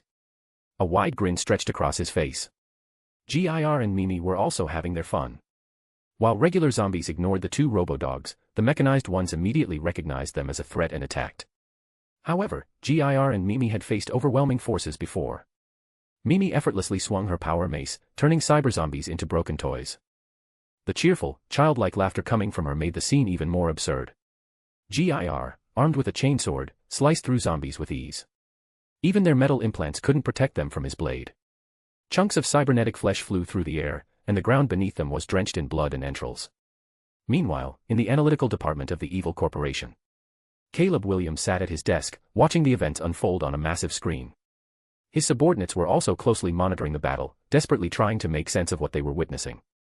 This has to be a joke," one of the analysts muttered. "He just took a plasma shot to the face, and nothing." The longer they watched, the more they reevaluated the threat Alex posed. In their world, no technology or biological modification existed that could allow a human to survive such an impact. A tense silence filled the room. Everyone waited for their boss's reaction. Caleb frowned at the screen, arms crossed over his chest. "How the hell did he survive a charged plasma shot to the face?" he asked, his voice quiet but unmistakably sharp. The question hung in the air. No one had an answer. A cold sweat ran down the backs of those present. It was clear, this time, Caleb was truly angry. And no one wanted to be the one to face the wrath of a man whose cruelty had long become legendary. Everyone understood, if someone dared to speak and their answer didn't satisfy Caleb, they would immediately be sent to the research department, as an experiment. And no one needed to guess what would happen next. A death by zombie claws seemed merciful compared to what awaited them in the laboratories. They all knew, the scientists in the research department had long forgotten what humanity meant. Their experiments were brutal, inhumane, enough to make one's blood run cold. Ending up in their hands was equivalent to signing one's own death sentence. Is anyone going to speak? Or are you just sitting here for nothing? Or perhaps you're all so incompetent that you can't even answer a simple question. Caleb's voice was cold and threatening, his gaze sweeping across the faces of those seated at their monitors. Every analyst in the department felt his piercing stare. No one dared to meet his eyes, but not just out of fear. They truly had no answer. No one could understand how Alex had taken a direct plasma shot to the face and walked away unscathed. Caleb saw that no one was going to speak, which only angered him further. These were supposed to be the best minds, people with exceptional analytical skills, yet right now, they looked like frightened rats avoiding eye contact. His expression grew darker, colder, and the employee swore the temperature in the room had dropped to freezing. You. Answer the question, he ordered, jabbing a finger at one of the employees. How did this man survive a charged plasma shot to the face? The man Caleb pointed at instantly broke into a cold sweat. His mind raced at full speed, desperately searching for an answer that would satisfy his boss and save him from becoming a test subject. Frank, as he was called, swallowed hard. Meeting Caleb's gaze was terrifying, but saying nothing was even worse. Director Williams, sir. Perhaps it's because this man is a martial arts master. Maybe he somehow managed to block the plasma shot. Frank blurted out the first thing that came to mind that even remotely explained what they had seen. He held his breath, praying he hadn't just sealed his fate. Caleb tapped his finger thoughtfully on the desk. Each tap echoed in Frank's ears like a countdown before an execution. Explain, Caleb ordered, his icy gaze locking onto Frank once more. Frank nodded nervously. Sir, we know that martial arts masters accumulate energy within their bodies during training. This energy is called chi or ki, depending on the school. It serves as their inner strength, allowing them to deliver devastating attacks and perform feats beyond human capability. For example, Hayato Furinji, known as the legendary master, is incredibly powerful and is rightfully considered one of the greatest. Frank took a deep breath before continuing. It's possible that the one we know as Alexander Voldigod also possesses this energy. Perhaps he used it as a shield around his body. I can't say for certain how exactly he survived a plasma shot, but this seems like the most plausible explanation. We have too little information about this man, and without additional data, it's impossible to fully understand the nature of his power. He finished speaking, doing his best to keep his voice steady. Caleb narrowed his eyes slightly, mulling over Frank's words. As he tapped his finger against the desk, he realized just how little they truly knew about Alex. All they had was a fragmented analysis of collected data, and even that wasn't enough. Anyone who posed a potential threat to the corporation was closely monitored. They knew more about those individuals than the individuals knew about themselves. But Alex, he was an unknown variable, a factor that didn't fit into their carefully constructed equation. It was as if he had appeared out of nowhere, playing the role of a hero, a savior, gathering allies, and systematically dismantling their well-laid plans. What were his goals? What were his true intentions? No one knew which direction Alex was heading or what exactly he intended to do. Red Queen, Caleb's voice cut through the tense silence. At that moment, a holographic projection of an AI materialized before him. How may I assist you, Director Williams? A calm female voice asked. Increase surveillance on this man. All cameras, every tracking system we can access, any networks that can be hacked, I want everything. On him and everyone around him, Caleb ordered without taking his eyes off the massive screen. It will be done, Director Williams, Red Queen responded before vanishing. Caleb despised unpredictable elements. Alex hadn't even begun directly interfering with the corporation's plans, hadn't yet taken action, yet he was already being recognized as a greater threat than any of their previous enemies. His gaze returned to the screen, where Alex and his two small companions were almost finished dealing with the cyber-zombie horde. Release the final experimental specimen. Once this is over, dispose of all this defective trash, he ordered grimly. Sir, do you truly believe this man can handle the final specimen? Frank asked cautiously, standing nearby. Of course. The question isn't whether he can win, it's how long it will take. But if our products can't defeat him, that doesn't mean they're failures, Caleb responded calmly. His voice held no doubt. This man was an anomaly, and there was no one else like him. Frank nodded and relayed the command to release the last experimental zombie. Caleb didn't even bother speculating, he already knew that this specimen wouldn't stop Alex. The data from the research division made it clear, the creature was powerful, yes, but not on the level needed to be a true threat to someone like Alex. However, Caleb was still intrigued. How resilient would this experimental zombie be when faced with an opponent of such a level? What about Ogata? Has he dealt with the masters from Ryazampiku yet? Caleb inquired, turning his head toward Frank. Sir, Ogata has just arrived at the port, literally at the same moment that the group of a men named Alexander fought off the horde of the dead sent there, one of the analysts responded, bringing the broadcast onto the screen. Caleb glanced at the image indifferently. Record everything in detail. In any case, people like him don't live long, he said coldly, already mentally marking Ogata as dead. As you command, sir, the analyst replied seriously, nodding. At that same moment, Alex and his two small companions, Gir and Mimi, were continuing to fight the cyberzombie horde. During the battle, Alex realized that most of them were simply regular corpses enhanced with cybernetic implants. Their main danger lay in the fact that some were armed with plasma weapons, and others had augmented limbs. For ordinary people, they were deadly, but for Alex, they were no more than an annoying crowd. Suddenly, from behind, a charger, a massive cyberzombie with a metal shield instead of one arm, charged at him. The shield was splattered with blood, and the charger barreled forward, intending to simply crush Alex. However, Alex lazily raised his arm, stopping the zombie with an iron grip. The shield began to crack and deform under his fingers. With a swift motion, Alex ripped the shield from the zombie's arm and hurled it like a frisbee straight into the horde of cyberzombies, slicing through several with a single blow. The endless wave of enemies was beginning to bore him. Sighing, Alex drew his katana, and a cloud of steam escaped his mouth. He was preparing to use his breathing technique. But at that moment, the air was shaken by a deafening roar. Alex squinted, turning toward the source of the noise, and saw a massive monster break through the wall of a nearby building. At first, he thought it was just another variation of El Gigante, but when the dust settled, what stood before him was a true cybernetic nightmare. Huge and with mechanical implants, this zombie resembled a cyber demon. Without slowing down, it lunged at Alex, raising its giant arm for a strike. But Alex was faster. At the last moment, he intercepted the attacking limb and, with a powerful throw, slammed the cyber demon into the ground. A loud crack reverberated around the area, the impact created a crater in the earth, and a web of cracks spread out from the point of impact. The heavy body of the monster crushed several cyberzombies, turning them into a bloody mess. Even the cyber demon, Alex murmured, looking at the fallen monster. I guess it's pretty dull in the evil corporation, or they decided to hire only video game-obsessed lunatics for their research department. However, one strike wasn't enough to kill the giant. The cyber demon snarled, rose, and raised its other arm, which was now outfitted with a massive plasma cannon instead of a hand. The charge began to build up, preparing to fire. Alex didn't wait. He instantly appeared beside the creature, delivering a crushing kick that forced the cannon to point upward, making it fire into the sky. Gir, Mimi, grab this bastard by the arms. Let's help him understand what it feels like to be torn in different directions. Alex grinned, speaking with amusement. Gir and Mimi instantly leaped toward the cyber demon's arms, gripping them tightly. Alex grabbed the monster's legs and began to pull. The zombie's tense muscles trembled, and deep tears appeared where the biot issue met the metal. Pull. Alex barked. They made a sharp yank, and the cyber demon's body tore apart, leaving only the torso and head, from which malicious growls erupted. Gir and Mimi happily waved the detached arms like new toys. Ugh, throw that disgusting thing away, Alex grimaced. No need to carry that trash around. Gir and Mimi looked at him first, then at each other, and casually tossed the limbs aside. Alex smirked as he watched them. Sometimes he wondered, had he created helpers for himself, or just two kids who loved to play pranks?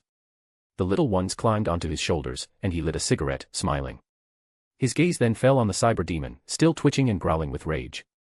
Alex easily jumped onto its chest and stared into the monster's eyes. Well, hello there, my dear friends, he said with obvious sarcasm, fully aware that the evil corporation was watching him. This time, your toys are much more interesting, but alas, they break quickly. Next time, ask your engineers to make them stronger. It's no fun breaking something that falls apart in a second. In the evil corporation's analytical department, everyone heard his words.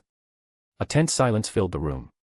The staff cautiously glanced at the screen, where Alex's face displayed exaggerated sorrow, as if he were a child who had broken his favorite toy and was longing for a new one.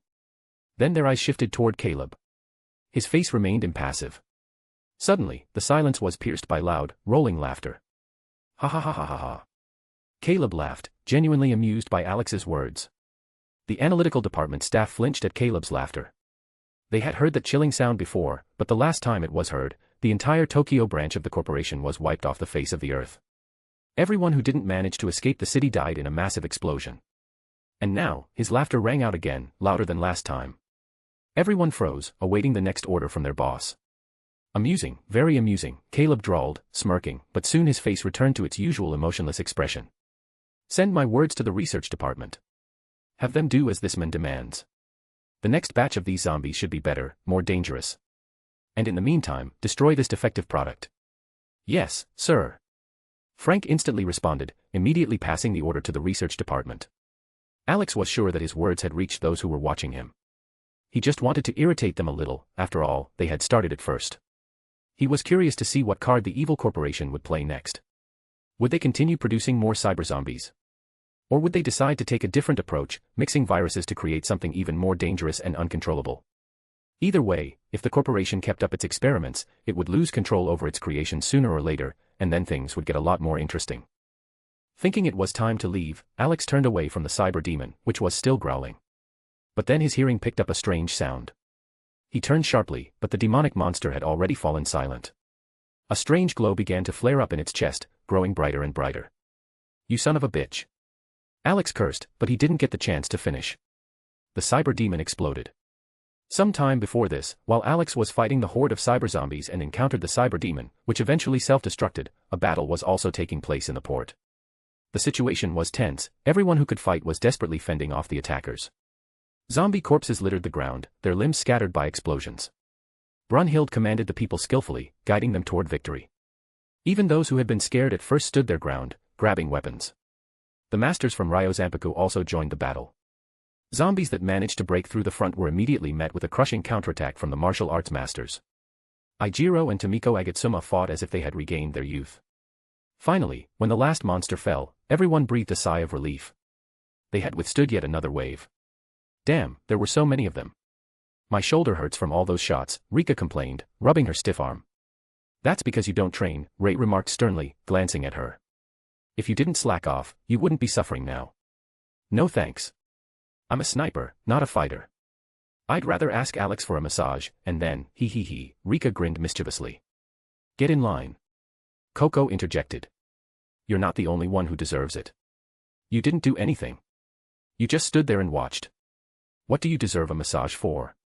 "For being good at standing." "You're last in line," Ray retorted, poking her with her finger. The girls began arguing about who would get the massage first, completely forgetting about the situation around them. Those who didn't know them watched the scene in surprise. "Hey, Ijiro, who's this Alex they're talking about?" Kensai asked, raising an eyebrow with interest. "You've already met him." "The guy in the Hawaiian shirt," Ijiro answered, thoughtfully stroking his chin. "How should I put it?" "They're all warming his bed," Kana muttered discontentedly. "Hey, shorty, do you want me to smack you? Or was it not enough the last time when Alex spanked you?"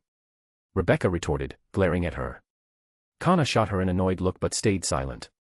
She knew she couldn't compete with Alex, but with the other girls, she wasn't sure about her chances there either. Ijiro grabbed his granddaughter's hand and warned her not to cause trouble. "So, are they all with this guy? Damn, I envy him." Takeda, the boxer, shook his head, envy on his face. "What are you jealous of? You think you could handle girls like that? Any of them would spank you so fast, you wouldn't even know what hit you." A soldier, overhearing the conversation, snickered. Takeda looked at the soldier who had spoken those words in surprise and demanded details.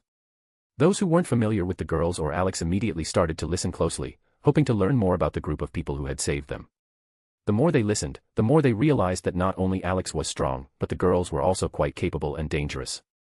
Rebecca, with her green hair, and Brunhilde, the black-haired and stern woman, stood out in particular. However, the other girls were also worth fearing. But despite these conclusions, the men couldn't hide their envy, which was clearly written on their faces. "Are you jealous too, Kenichi?" Mio asked, narrowing her eyes. Kenichi quickly shook his head, denying the obvious, but his gaze still darted towards the girls a few times. Mio noticed this and frowned. Even Renka, standing nearby, glared at him disapprovingly. However, their silent standoff was interrupted by the unexpected sound of applause from above. Everyone instantly fell silent and looked up, their gazes fixated on the source of the sound. On top of the container stood a man in a long white coat with a hood. White hair spilled out from under the hood, and he was loudly clapping his hands, as if watching an impressive performance. The masters from Ryozampiku instantly recognized him. "Ogata, you bastard!" Sasaki shouted angrily, pointing at him. "So you sold yourself to those who destroyed this world?" Ogata slowly turned his gaze to him. In his crimson eyes, glowing from under the hood, there was a trace of contempt. He looked at the gathered people as if they were ants he could crush with a single finger. After taking the serum that enhanced his strength, Ogata realized that even now, he hadn't reached his limit, he had only expanded the boundaries of his abilities. He had never felt such power within him before. Now, the masters from Ryozampiku seemed like a pathetic group of weaklings. Their strength had once been roughly equal, and the outcome of any fight between them had always been unpredictable. But now Ogata didn't see the slightest threat in them. The only worthy opponent, in his eyes, was Hayato Furinzi. Easily jumping down from the containers, he landed in front of the gathered crowd. "Ah, Sasaki Shio, the strongest karate master, holder of the 100 Dan," he said with disdain. "You have no idea what kind of power I have attained. In my eyes, you're nothing more than a pathetic ant. So, you've become a dog of the corporation that destroyed the world for the sake of pathetic power." Sasaki clenched his fists, holding back his rage. "You've betrayed the honor of all the masters. You're no longer worthy of being called a warrior." Ogata smirked and laughed. "Honor? What the hell is honor?" His voice was full of mockery. "I've gained power that none of you will ever have. I've become faster, stronger, better. All my senses are heightened to the extreme. I see the world in a way you can't even begin to understand. I hear everything, even the beating of your hearts. No honor compares to the power flowing through my veins." A shot tore through the air. A loud clap echoed across the yard, and Ogata's body jerked back. A massive, through-and-through wound gaped in his chest. Blood poured from his mouth as he gasped for breath, collapsing onto his back. Everyone stared in shock at his motionless body. A crimson pool began to spread beneath him. Then, in unison, their gazes shifted to the one who had fired the shot. Rebecca was holding a shotgun in her hands. So many dramatic speeches. She mumbled lazily, tossing the shotgun over her shoulder. "I see more, I hear better." And in the end, he died from a single bullet. Why was he going on like that, if it all ended so quickly? The others continued to process what had just happened in silence. Those who had known Rebecca for a long time simply shook their heads. It was very much in her character. However, no one could deny, they were all already tired of the villain's pompous monologues. "What are you staring at?" Rebecca scoffed, raising an eyebrow. "Aren't you tired of hearing the same nonsense? They always say the same thing, I've gained power that my father couldn't even dream of, now you're no match for me, blah, blah, blah. It's like they have a manual for how to be a cliché villain." Akasane crossed his arms over his chest and, looking at her with slight reproach, remarked, "Young lady, your action is unethical. This man was a martial arts master. He should have lost in combat, not died from a gunshot." Rebecca gave him a disapproving look. "Listen, mustache," she tilted her head to the side, narrowing her eyes. "If you're so smart, why didn't you fight him yourself, instead of just standing there listening to his chatter? You just stood there like a statue. Or is that your tradition? First, the pompous speech, then the fight. Do you guys fight with beautiful words or what?" For a moment, Akasane was at a loss for words at Rebecca's barrage. He had simply expressed his opinion, but in response, he was hit with a flood of sarcastic remarks. Had he really encountered an opponent he couldn't out-argue? Brunhilde merely shook her head and placed a hand on Rebecca's head to calm down the enraged, green gremlin. Those who had known Akasane for a long time couldn't help but laugh. It was a rare sight when martial arts masters were stumped by just a few words. However, the laughter was cut short by a loud explosion in the distance. "Did Alex blow something up again?" Shizuka asked, narrowing her eyes, standing next to Brunhilde. "More likely the opposite." "They blew him up," Brunhilde replied calmly, watching the plumes of smoke from the explosion.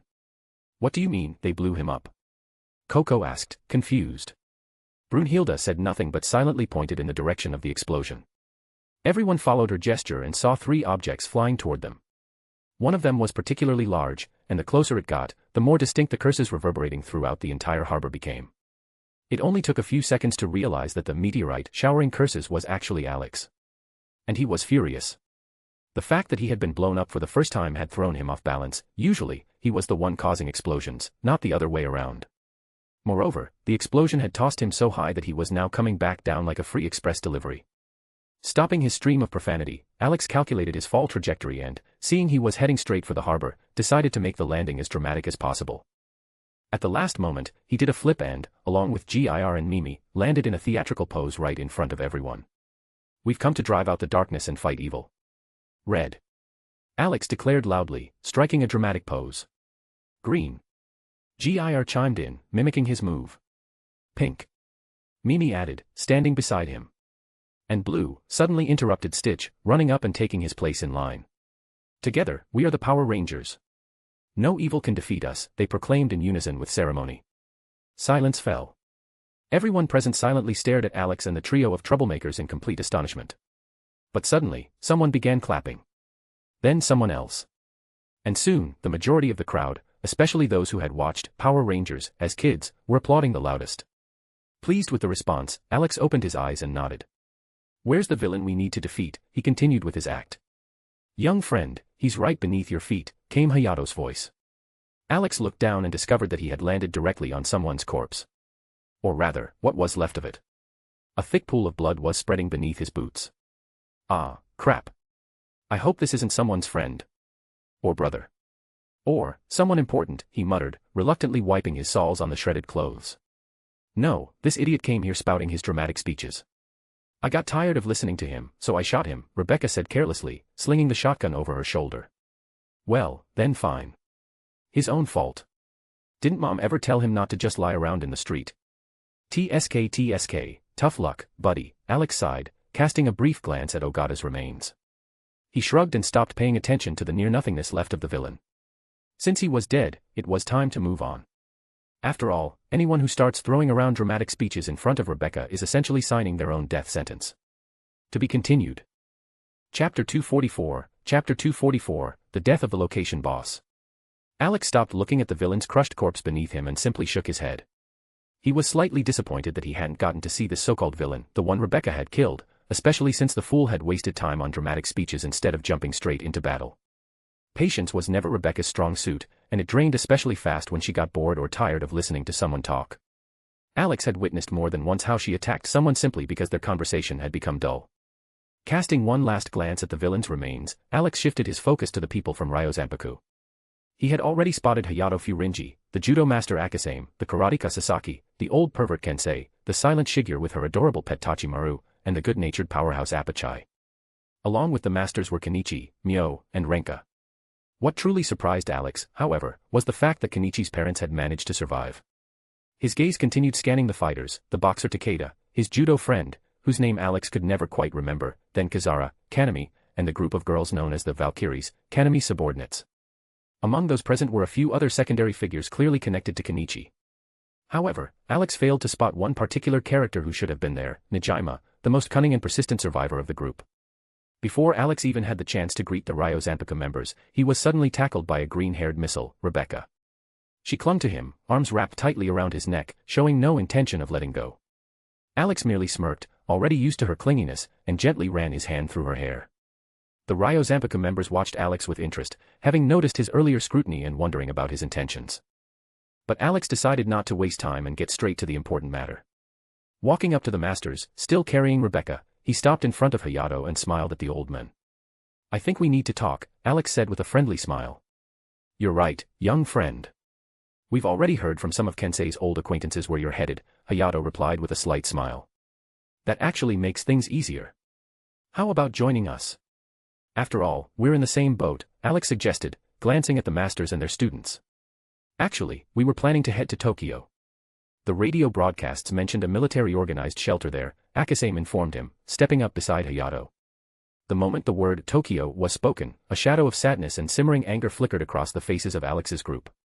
The Ryo Zanpaku masters, being perceptive, immediately picked up on the shift in mood. Their students and companions noticed it too, a faint chill of unease running through the group. Young friend, do you know what happened to Tokyo? Hayato asked in a calm yet wary tone. How should I put this? Alex scratched the back of his head, clearly searching for the right words. Tokyo no longer exists. As in, completely. It was entirely wiped out, and everyone who was there didn't make it, Coco stated matter-of-factly as she stopped beside Alex. A heavy silence fell over the group, broken only by tense breaths. Those who hadn't known about Tokyo's fate stared at Alex in mute expectation, seeking confirmation. Noticing their looks, Alex sighed, pulled out his phone, and opened up satellite images. Turning the screen toward Hayato and Akasame, he let them see the full extent of the devastation for themselves. The old man and the judoka stared at the image and froze. Even such seasoned fighters, who had seen plenty in their lifetimes, couldn't hide their shock. Kensei, Sasaki, Shigeru, and Apachai approached, glancing at the screen. Their expressions hardened, grief reflected in their eyes. Grandpa, what is it? Mio asked timidly, stepping up to Hayato. All of Tokyo has been wiped off the face of the earth, Akasame murmured quietly, and for the first time in a long while, sadness could be heard in his voice. It happened 4 days ago. We were sailing along the coast when we got a message from a friend about the impending airstrike. Alex added, lighting a cigarette. So many lives lost. Akasame shook his head, grasping the scale of the tragedy. Alex began explaining the situation they had faced in Tokyo and what had happened there. The Ryozambika masters listened intently, trying to fully grasp the circumstances. However, before Alex could even finish explaining why the city might have been destroyed, some of them already knew. They had been directly involved in events at Tokyo's main shelter, and Alex himself had predicted that the city would be cleansed to prevent the evil corporation's experiments from falling into the government's hands. Hearing this, Hayato and the other masters frowned, realizing the horrifying truth. "And where are you headed next?" Hayato asked with a heavy sigh. "We're currently on our way to Okinawa. After that, we'll act according to the situation." "Originally, our route was set for Alaska," Alex explained. "In that case, I think we'll join you. Traveling in a group is safer than going solo," Hayato said with a smile. Satisfied with the response, Alex proudly raised a finger in the air. "Then I officially invite you all to join my pirate crew. Together, we'll conquer all the seas, find the One Piece, and I will become the Pirate King." Silence fell. The Ryozambika masters were frozen in confusion. Hayato, Akasame, and Sasaki were completely baffled. Just a minute ago, Alex had been speaking seriously about Tokyo's fate, and now he was acting like a carefree adventurer. The members of his group only shook their heads with amused smiles. They were long used to Alex constantly switching tones and saying bizarre things at the most unexpected moments. Better not to remember the time when they docked at a port for a rescue operation, and Alex suddenly launched into a dramatic speech about a crusade and the execution of heretics. Seeing the newcomers from Ryozampiku exchanging bewildered glances only made his team laugh harder. This completely threw the masters off track. All eyes turned back to Alex, who was still standing with his finger raised. "So, you're pirates?" Apachai asked uncertainly. "No, we're not pirates. Alex just gets bored sometimes and starts rambling nonsense." "Don't take it seriously," Valmont said, making it clear that it was best to just roll with it. The masters nodded in unison, looking back at Alex. He had already lowered his finger and now looked like a sulking child. Pouting, he threw an annoyed glance at Valmont, who had ruined his moment of recruiting new crew members.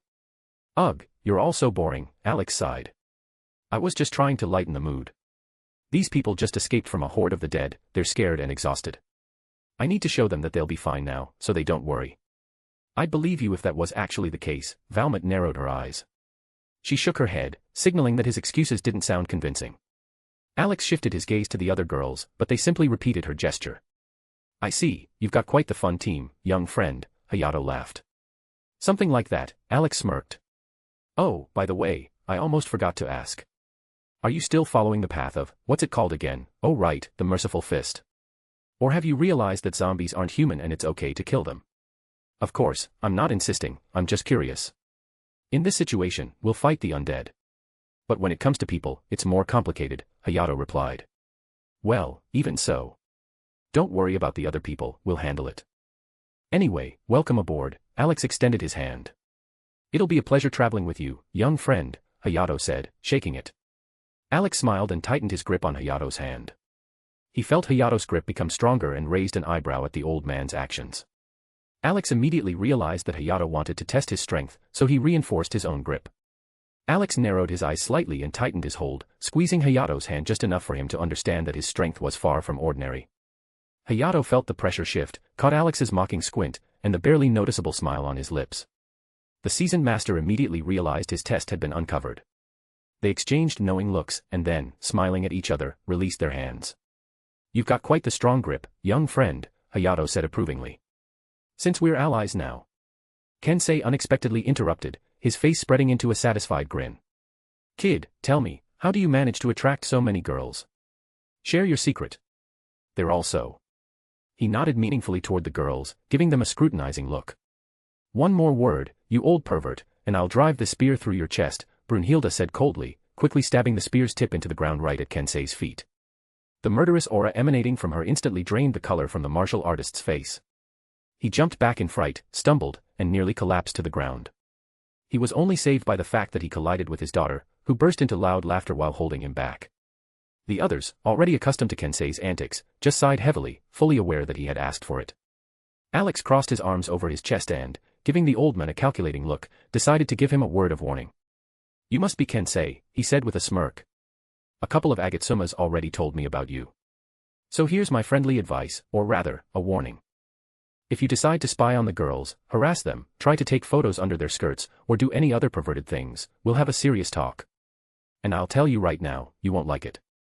My little helpers and I have plenty of experience dealing with individuals like you.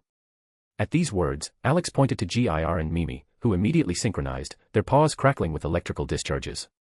Kensei and the others followed his gesture, and when their eyes landed on the two strange mechanical beings, they fully understood the seriousness of the situation. Any fool would realize how this would end for the old man if he tried one of his tricks. Kensei, though a pervert, was by no means a fool. He immediately realized the fate that awaited him if he didn't cool his jets. His face grew even paler, and he hurriedly nodded, signaling that he had learned his lesson. Renka, watching her father completely lose his color, couldn't help but burst into another fit of laughter. She practically doubled over, nearly dropping him to the floor. The other masters weren't indifferent either, laughter spread throughout the group. "You've earned this," Sasaki smirked, crossing his arms over his chest. "You've been told multiple times not to bother the girls. And now, it seems you've finally met a worthy opponent who won't tolerate your nonsense." "What bother? I'm just adding to my collection," Kensei indignantly replied. "These pictures will be passed down from generation to generation. It's the holy grail for future masters." His pompous statement only elicited a deep facepalm from his daughter. Dark lines of irritation instantly appeared on her face. "No, you're just a pervert," Coco remarked flatly. "A pervert," Rika nodded. "An old pervert," Rei, Siko, and Saya added in unison. "Being a pervert is bad for you," Shizuka said calmly, smiling kindly. "Especially at your age. It could take a toll on your heart, and you're not young anymore. You should take better care of yourself, old man." With each new accusation, Kensei's face grew more and more gray, as though arrows were being shot into him again and again. Even Shizuka's friendly remark felt like the final blow, breaking his spirit. When Renka, his own daughter, heard all this, she just nodded in agreement and added, "Yeah, Dad.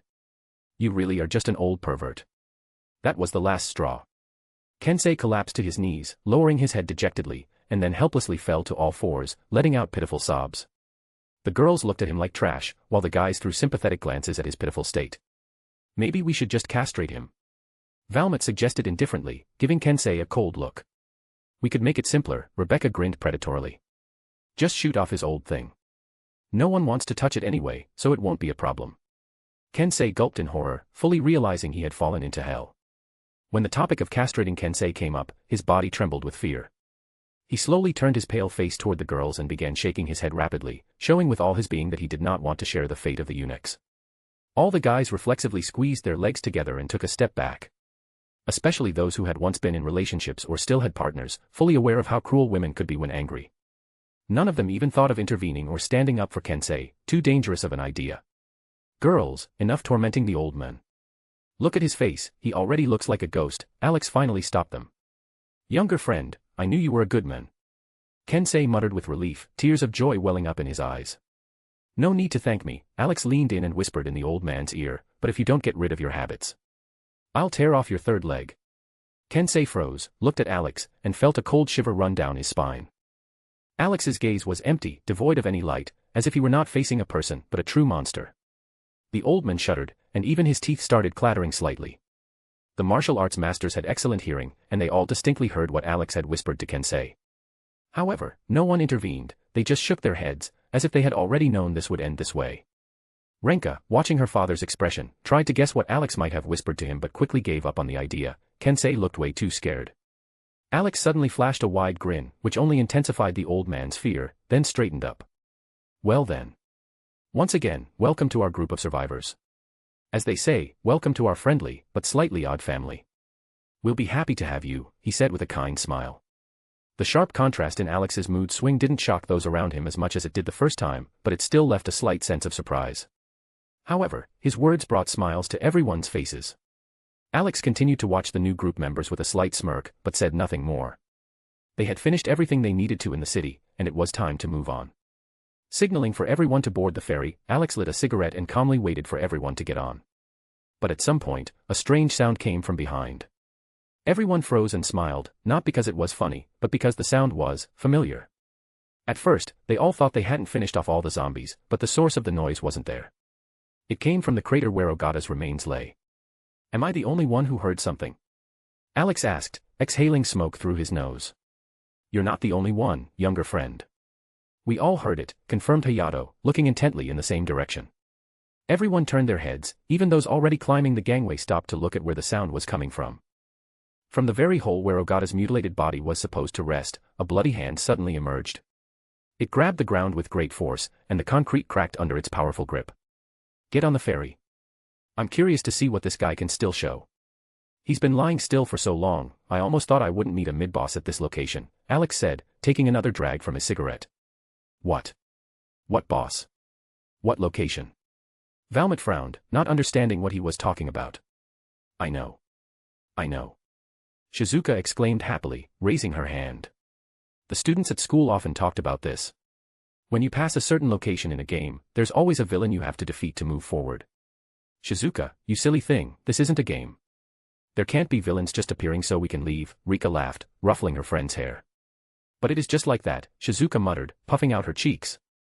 Alex laughed at Shizuka's reasoning about needing to defeat a villain to proceed. He involuntarily shook his head, then asked everyone again to board the ferry. Young friend, maybe we should help you. Hayato offered, looking at Alex. We've fought this man several times and know what he's capable of. He said he gained some kind of power that made him even stronger. And no one knows exactly how much stronger he's become. No, I don't need help, Alex waved him off. I'm just curious what the evil corporation did to this guy if he managed to regenerate from being minced meat back into a human. Then be careful, Hayato said, nodding before heading up to the ferry. Alex waved his hand, stepping back from the gangway. Meanwhile, the others gathered on the deck to watch the fight. Fights involving Alex had long become a form of entertainment for the group of survivors. Not everyone gets the chance to witness something like that. Those who hadn't seen Alex in action but had heard the stories from those who had visited the Tokyo shelter were filled with anticipation. But the gremlin wasn't going to miss an opportunity to have fun. Rebecca decided to play her old trick again. Attention everyone, she loudly announced, drawing everyone's gaze. My strong, handsome, and mega-cool husband is about to fight some loser who thinks he's the hottest thing. Bets are open. This time, his opponent can regenerate, so let's bet on how long this wannabe villain will last before he starts crying like a little girl. Everyone turned to Rebecca and saw that she already had a table with a betting book set up next to her, with a trio of assistants ready to take bets. Once people realized they could try their luck again, they rushed over, calling out their amounts. The people from Ryo Zanpaku, still unaccustomed to such situations, watched the commotion with surprise. Is this how it always is here? Akasame asked, addressing Brunhild, who stood next to him with a neutral expression on her face. Yes, she replied calmly. You could say it's a way of passing the time on the road. Usually, whenever something interesting happens, our gremlin immediately starts taking bets, and it helps people relax. They get a little piece of the life they'll never be able to return to. It distracts them from thoughts of how the world is almost destroyed, and that it's all the fault of the evil corporation. Some people still have a hard time accepting reality. That's why neither I nor Alex have any problem with what Rebecca is doing. I wouldn't say gambling is the best way to pass the time, Sasaki mused. But, damn, I want to make a bet too. With those words, he rushed toward the table, pushing through the crowd. Wait for me. Kensei exclaimed, immediately following suit. Papa. I'll tell Mom everything. Renka shouted indignantly. But Kensei ignored his daughter's words and skillfully slid between people, earning disapproving exclamations in response. I bet on 5 deaths, he declared with a wide smile. Then I'll bet on 6. Sasaki shouted immediately, managing to get to the table thanks to his imposing build. All right, bets are accepted. Rebecca grinned. Don't complain when you lose. Stitch, take the bets from these 2 old men. Stitch grinned widely, showing all his teeth, and, like a true professional, expertly accepted the bets from Sasaki and Kensei. He even handed them tickets confirming their bets in case they won. Akasame, observing the behavior of his old friends, simply shook his head with a crooked smile. Renka was the most embarrassed. Her father's behavior made her seriously consider whether she should just beat him right then and there. Meanwhile, Alex stood opposite Ogata, who was finishing his regeneration, and was contemplating the best way to deal with him. He heard the commotion on the ferry, but paid no attention to it. People were having fun, and that suited him fine. Girls, who wants to help me this time? Alex asked, addressing the Valkyries. I will, a cheerful voice rang out. I'm tired of sitting in your spiritual space, I want to breathe fresh air, even if this world is crawling with zombies. Behind Alex, Hawk appeared in her spiritual form, her eyes sparkling with impatience. Alex smirked, sensing the enthusiasm in her voice, but didn't say anything. At that moment, Ogata had fully regenerated his body. Alex raised an eyebrow. His opponent's cloak had regenerated as well, which only confirmed his suspicions. He knew who was standing before him. The first antagonist from the manga about Kenichi, the very same Ogata. Alex quietly snickered to himself. It didn't surprise him much, the villain of this caliber fit perfectly into the ranks of the evil corporation. He remembered how Ogata had always sought power, and now it was clear that the corporation had given him exactly what he had craved. However, Ogata was still not paying attention to what was happening around him. He was fully absorbed in studying his own body. He hadn't expected the serum that had been injected into him to grant him such power, the ability to regenerate even a completely destroyed body. Ha ha ha. I knew it. I knew it. This power, it's magnificent. Now I'm invincible, he burst into manic laughter. Nope, I don't think so, Alex calmly interrupted him. Ogata sharply turned his gaze to him, only now realizing that the opponent had been standing in front of him all this time. Alex, looking completely relaxed, lazily held a cigarette between his fingers and watched him with a slight smirk. Don't stare at me like that, Alex chuckled, exhaling a cloud of smoke toward Ogata. I'm not interested in guys. Especially ones like you, those who blindly follow the How to Be a Half-Baked Villain manual. You. Ogata narrowed his eyes in irritation. Me. Alex mocked him with the same tone. Ogata hesitated for a moment, not expecting such a response. An awkward silence settled between them, but it didn't last long. The gremlin on the ferry couldn't hold back and burst out laughing loudly. Rebecca laughed so contagiously that even some of the spectators on the deck couldn't help but smirk. But this only enraged Ogata. He quickly glanced toward the ferry and glared at Rebecca with hatred. It was you who shot me, you disgusting girl, he snarled, his eyes blazing with fury. Rebecca immediately stopped laughing, but only to give Ogata a defiant look, as if saying, go ahead, try to attack if you dare. Ogata ground his teeth and, without hesitation, charged toward her. He completely ignored Alex, leapt into the air, and aimed to attack Rebecca. But just as he was in midair, a slipper suddenly appeared in front of his face. Before Ogata could even comprehend what was happening, the sole of the slipper slammed into his face with such force that his body was sent flying backward, crashing into the concrete. Alex, now standing at the spot where the impact had occurred, lazily held the slipper in his hand, the sole now stained with his opponent's blood. Hey, idiot, did you lose your fear? He asked coldly, looking down at Ogata. Or did you really think somewhat like you could attack my gremlin? Alex took a deep drag from his cigarette, exhaled the smoke, and smirked. Yeah, I get it, you got shot. But it's your own fault, you were born an idiot. Rebecca, standing on the ferry, proudly raised her head. This was far from the first time someone had tried to attack her, and Alex had always intervened immediately. She had provoked people with her personality so many times that those who had known her for a long time had lost count. But since Alex came into her life, he had always stood up to protect her. All eyes were on Rebecca, who, with a smug smirk, tilted her chin in satisfaction. Is he always this unreasonable? She was the one who shot him first without warning, Kizara asked curiously, pointing at Alex. Most of the time, Brunhild replied, nodding her head. But usually, it only concerns his family. Meanwhile, Alex was standing not far from the spot where Ogata had crashed. He exhaled casually and tossed the slipper on the floor to put it back on. Then, he pulled out a pair of black gloves that had transformed into Hlock, and, holding one glove in his teeth, began pulling on the other. You're a pervert. Hlock squealed indignantly, blushing and tugging at Alex's hair. Take me out of your mouth right now. Have you no shame? Oh, come on, Alex replied with a smirk, ignoring her protests. You literally live inside me. Besides, you kissed me first. What's the difference? That's different. Hlock hissed, continuing to pull at his hair. You're a pervert. Alex just shook his head, listening to her strange accusations, but Hlock wasn't going to give up. Trying to hide her embarrassment, she stubbornly kept tugging at his hair. At the same time, Ogata had already gotten up from the ground. His gaze was filled with rage. He shifted his eyes from Alex to Rebecca, who, despite the situation, continued to stare at him defiantly, almost mocking him. First, I'll kill you, and then I'll deal with that green-haired bitch, he growled hoarsely. Alex looked at him indifferently and slowly pulled on his gloves. You can try, but that attempt will cost you your life, he said dismissively. Ogata's eyes flashed with hatred, and he lunged forward, swinging his fist for a strike. But just as his punch was about to reach Alex's face, it suddenly froze in midair. His arm couldn't move an inch. Confusion flickered in Ogata's eyes. He simply couldn't understand what had stopped him. Alex, noticing this, just smirked. Wondering why your punch froze. Take a closer look, he said lazily. Ogata looked at his hand, and only then noticed the thin threads wrapped around his limb. Alex slowly moved his index finger, and in the next moment, Ogata's arm exploded into dozens of bloody pieces. Bright red blood sprayed onto the floor, forming a puddle at his feet. Ogata recoiled, his face contorted in agony. He looked at his shoulder in horror, his arm was now just a stump just above the elbow. Don't be surprised, Alex grinned widely. The most interesting part is just beginning. Ogata furrowed his brow, staring intently at Alex. His severed arm was slowly healing, but it wasn't regenerating completely. Squinting, he noticed the thin iron threads dancing around Alex, almost invisible, but deadly.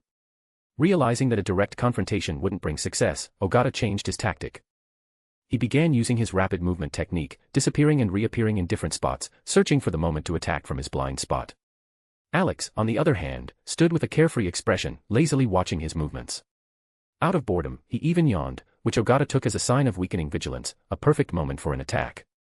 In the blink of an eye, he appeared behind Alex, raising his leg for a strike. But once again, the attack froze in midair.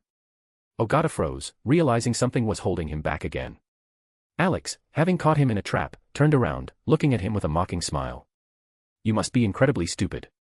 You already knew I use threads in battle, yet you still decided to attack at close range. Did your regeneration damage your brain? Or have you always been like this?" Alex sighed, as if reprimanding a careless student. "Was it really that hard to use the entire port area to make it harder for me to fight? You could have destroyed the surroundings to limit my movements, or at least hidden from my sight. But I guess the new power has gotten to your head, and you've forgotten the basics. Stop talking to him," Rebecca shouted from the ferry. "Just kill him and let's move on. He's going to start giving his villain speech about how everyone underestimated him. They always say the same thing." Alex glanced at Rebecca, who was impatiently stomping her foot, irritated by the delay. He smirked and shook his head, "Such a true gremlin. As you can see, my wife isn't in the mood to listen to your speeches. So I'm afraid this is your end." With those words, he looked at Ogata with a light, almost sympathetic smile. "You."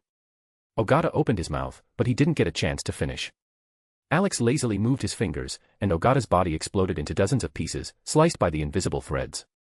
But Alex wasn't about to make the classic mistake of leaving his enemy a chance to revive. Taking a tiny black sphere from his pocket, he carelessly threw it into the bloody mess of flesh and bone.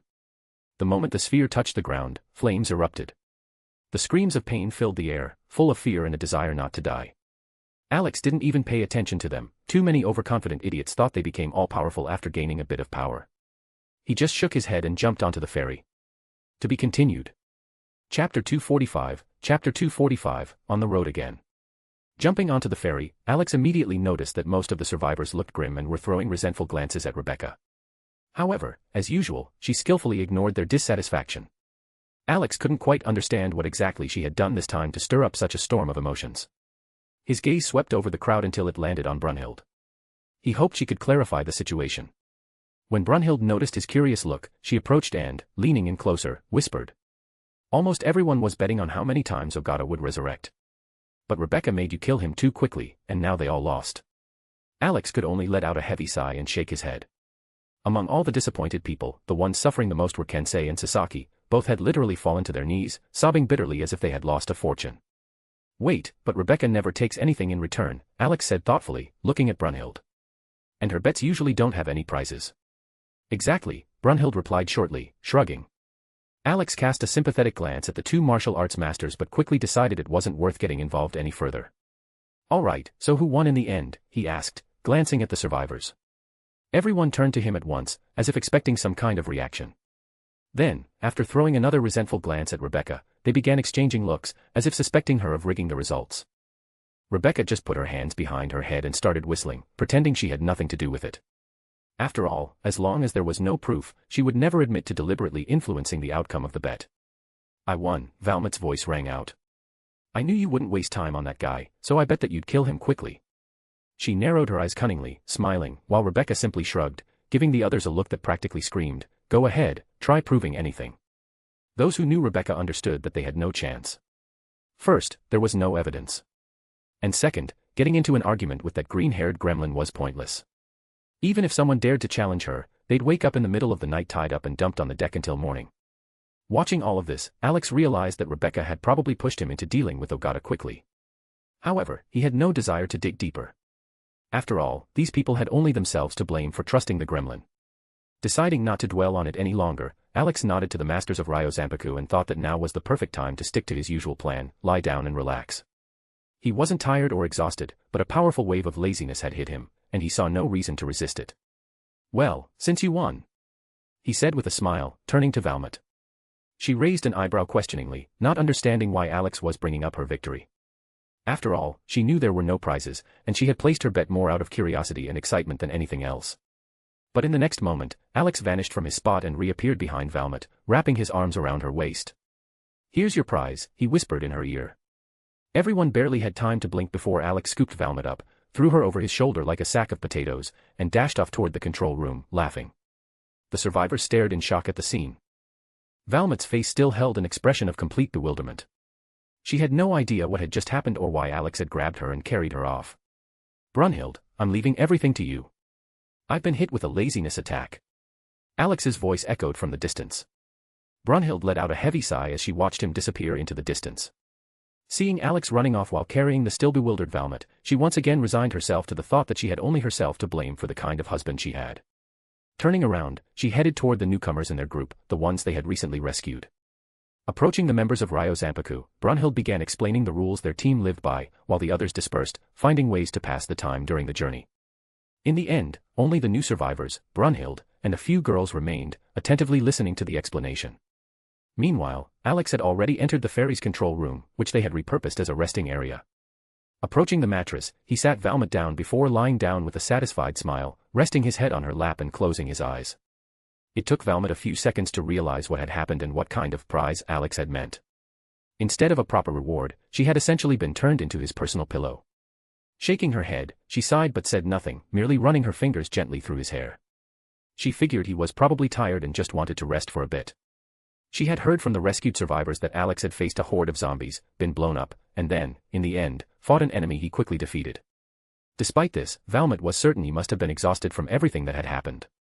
After some time, the other girls entered the room, their eyes immediately locking onto Alex, who was lying comfortably on Valmont's lap while she tenderly stroked his head. A silent battle for the right to be closer to him began. However, someone turned out to be craftier than the rest. Rika swiftly sneaked up to Alex and, without a word, lay down on his chest. She then shot a victorious look at the others, who instantly realized they had been tricked again. In the end, the girls took the remaining spots and simply watched as Alex rested with his eyes closed. Meanwhile, GIR had already settled into the ferry captain's chair and continued steering toward the next city, their last stop before Okinawa. Alex, eyes still shut, was lost in thought about their upcoming visit to the Okinawa military base, where the aircraft carrier was located. He had no idea what condition it was in or how much of its weapon stockpile had been preserved. However, he already had a plan. If necessary, he would just use his materialization trick to restock the supplies upon arrival. As for the aircraft carrier itself, a lot depended on its state. A long journey to Alaska awaited them, during which they needed to pick up Casper and possibly other survivors. Alex knew the ship had to be as well equipped as possible, something along the lines of railguns or maybe even a BFG cannon. And the moment that thought crossed his mind, he couldn't help himself, he burst into an evil laugh. The girls immediately turned to look at him. "What are you laughing like a maniac for again?" Rika asked suspiciously, still lying on his chest. She flipped onto her stomach, grabbed Alex by the cheeks, and pulled at them to get his attention. "Oh, this should be interesting," Brunhild mused, raising an eyebrow. "Another one of your brilliant plans from that twisted imagination of yours." "First of all, I'm perfectly sane, and you know that better than anyone," Alex snorted. "And second, ladies, I forgot to tell you, we encountered some new zombies. Or rather, how do I put this, He paused for a moment, searching for the right words. The thing was, the mutants they had faced were something entirely new. Alex suspected that the evil corporation had begun creating special zombie variants, either by manipulating the virus or experimenting with the marker. But the appearance of a creature resembling a cyber demon had made him seriously rethink things. The last thing he wanted was to encounter monsters resembling demons from Doom, imps. Cacodemons. God forbid. But the worst part was that someone in the corporation had clearly decided that zombies weren't dangerous enough on their own and needed to be armed. Who the hell thought this was a good idea? Alex mentally cursed, fully aware that creating such creatures could spiral out of control. What worried him the most, however, was something else. He had a strong suspicion that there were fanatics within the corporation obsessed with the marker, and they had likely already started constructing a replica. As Alex pondered this, absent-mindedly stroking his chin, Coco finally lost her patience. "Can you stop dragging it out? Is it really that hard to just say what kind of zombies you ran into?" she grumbled and kicked him in the leg. "Well," Alex drawled, opening one eye, "those idiots from the evil corporation decided that regular zombies and mutants were too boring. So, they went ahead and created super mega zombies." He nodded to himself, satisfied with his wording. The girls exchanged glances. "I'm not sure I even want to know the details," Valmont muttered. "Oh great, now we have boss fights too," Brunhild sighed, rolling her eyes. "Of course we do." Rika, still holding Alex by the cheeks, narrowed her eyes suspiciously. Alex, you're not planning something crazy, are you? Alex averted his gaze. You totally are, aren't you? I neither confirm nor deny anything. Rika squinted even harder. That's it, I need a strong drink immediately. The girls were clearly not pleased with his answer, and murmurs of discontent began to spread among them. Realizing that his words weren't enough to satisfy them, Alex, without even opening his eyes, pulled out his phone and instantly connected to his RoboDog GIR system. Finding the right file, he launched a video recording of their encounter with the new types of zombies. Flipping the phone, Alex activated a holographic projection so the girls wouldn't have to crowd around the screen. No one was surprised by his tech anymore, so they all immediately focused on the footage from GIR's optics. The first thing they saw was a plasma shot hitting Alex square in the face. Immediately, questions erupted. How the hell was he still alive after taking a hit like that? Alex lazily tossed out a couple of words, clearly not intending to explain further. As the video played, the girls became more and more engrossed in what was happening. By the end, something truly terrifying appeared on screen, a giant zombie, resembling a demon, equipped with mechanical prosthetics. Alex, GIR, and Mimi jumped into battle without hesitation and ultimately tore the monstrosity apart, but were then promptly blown up.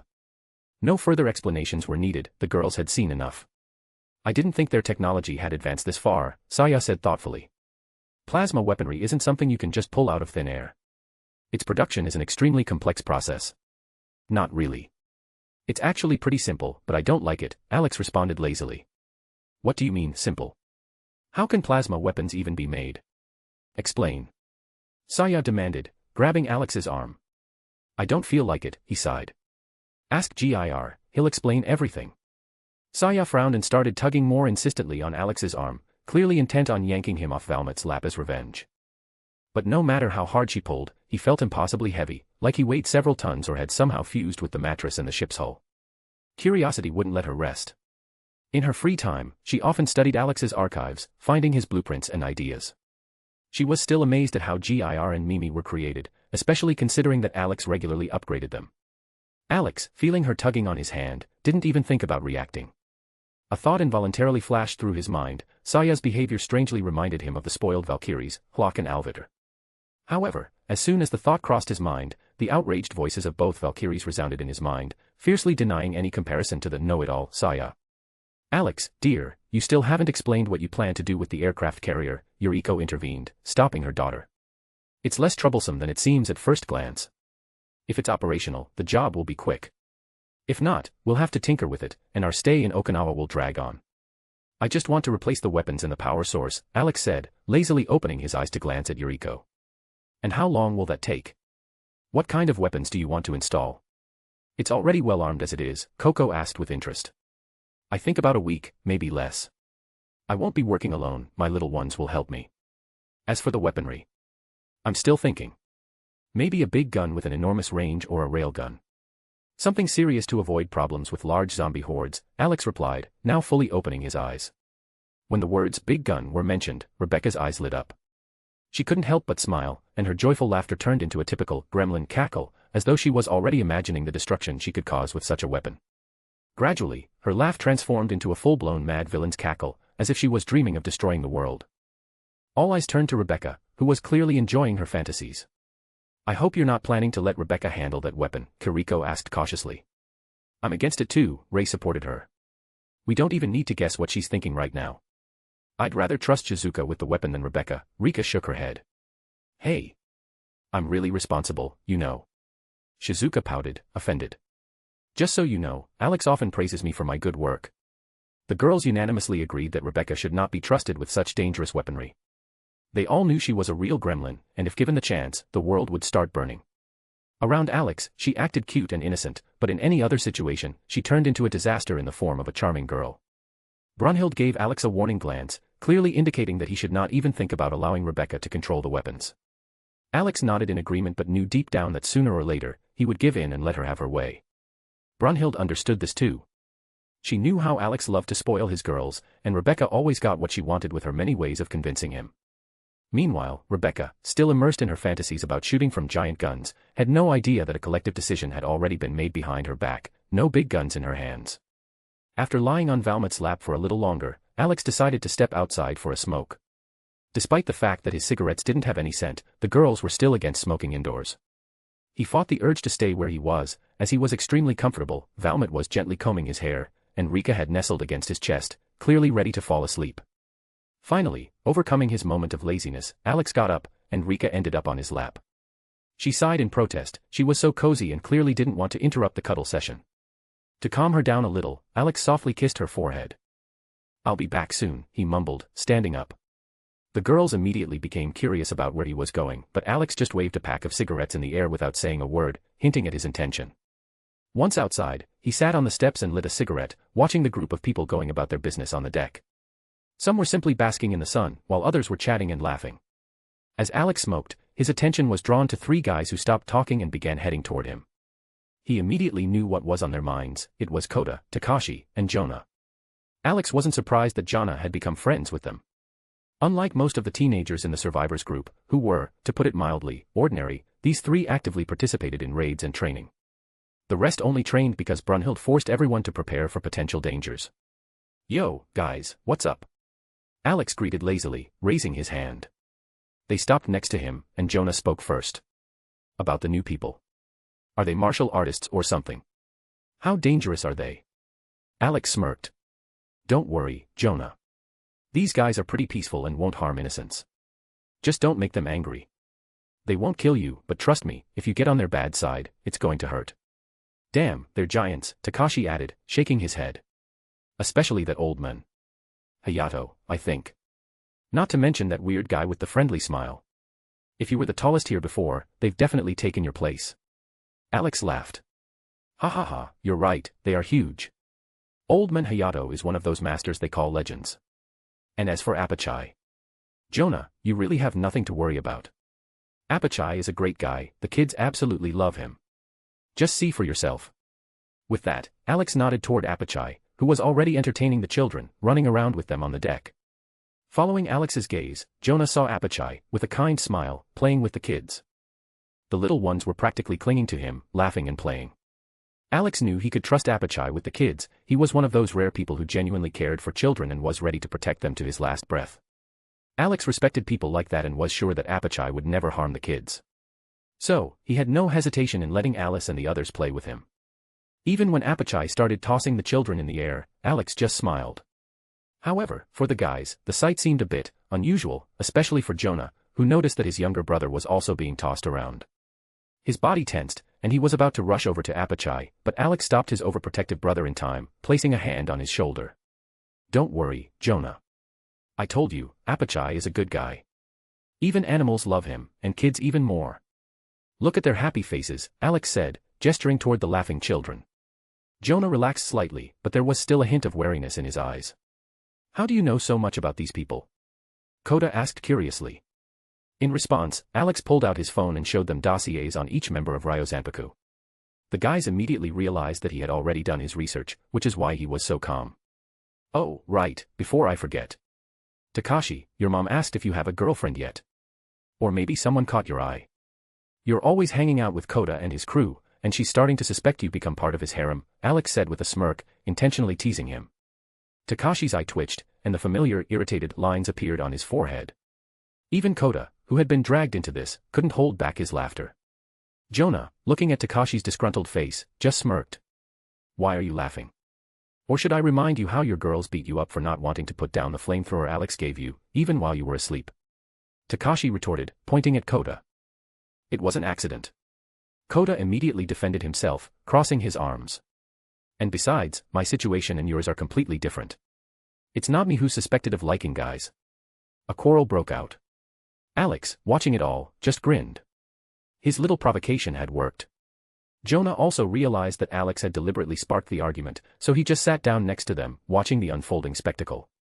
"Damn, they really act like a married couple," someone whispered from the side. Alex heard this and couldn't help but laugh. "Well, now people already think you're a quarreling married couple," he commented through his laughter. "I'm not gay. I like girls," Takashi snapped. "And even if I liked guys, it sure wouldn't be someone like Kota." Alex shook his head. "Don't yell so loudly, or they'll definitely put you in the other camp, and then you can forget about girls," he teased. Takashi realized he'd raised his voice and quickly fell silent. However, when he looked around, he noticed many suspicious stares directed at him. Clenching his teeth, he suppressed his irritation so as not to escalate the situation. "All right, seriously, Takashi. Did any of the new girls catch your eye?" Alex asked with curiosity. Takashi hesitated for a moment but nodded. "Well, there's one. She's from the group of girls who wear the same outfits, just different colors." Alex raised an eyebrow. "Are you talking about the female version of the Power Rangers?" Takashi just exhaled in frustration, realizing he wouldn't be left alone now. Takashi nodded awkwardly, agreeing with Alex's words. Alex gave a slight smile, pleased that Takashi had finally found a girl he liked. Of course, he wasn't planning to interfere in his personal life, but he knew that Namio and Gloria would definitely ask him to help the guy.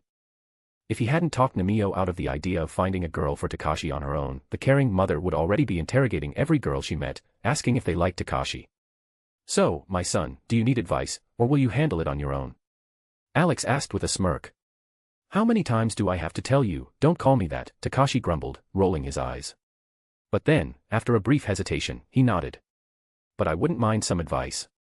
Oh, so this is it. Advice from the king of harem. "Share your wisdom with us, oh great master."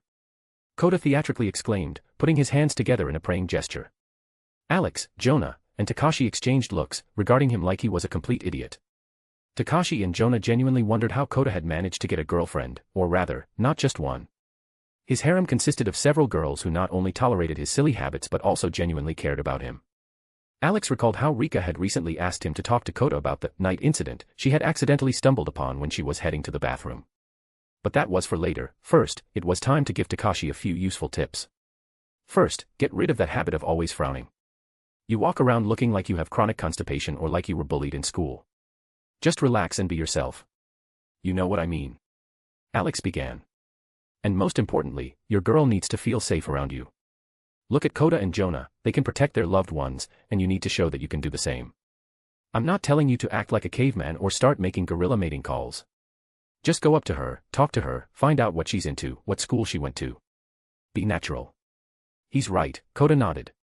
You're a normal guy, we've been friends for a while, and I know what kind of person you are. Just stop walking around with that eternal sorrowful face. Agreed, Jonah added, throwing in his 2 cents. All right, I get it. Why are you guys bothering me? I was born like this, Takashi grumbled, rolling his eyes. Alex, Kota, and Jonah laughed, but Alex knew better. Namio had already told him about Takashi's childhood, and he had even recorded her stories, later sending them to Gloria, let her learn her son's story directly from the woman who had taken care of Takashi in this world. But then Alex squinted and turned his gaze toward Kota, causing him to tense up involuntarily. Oh, right, Kota, before I forget. Maybe you could stop having fun with your girls in the bathroom. I understand, hormones, age, all that, but for God's sake, wait until we get to Okinawa. You'll have your own room there.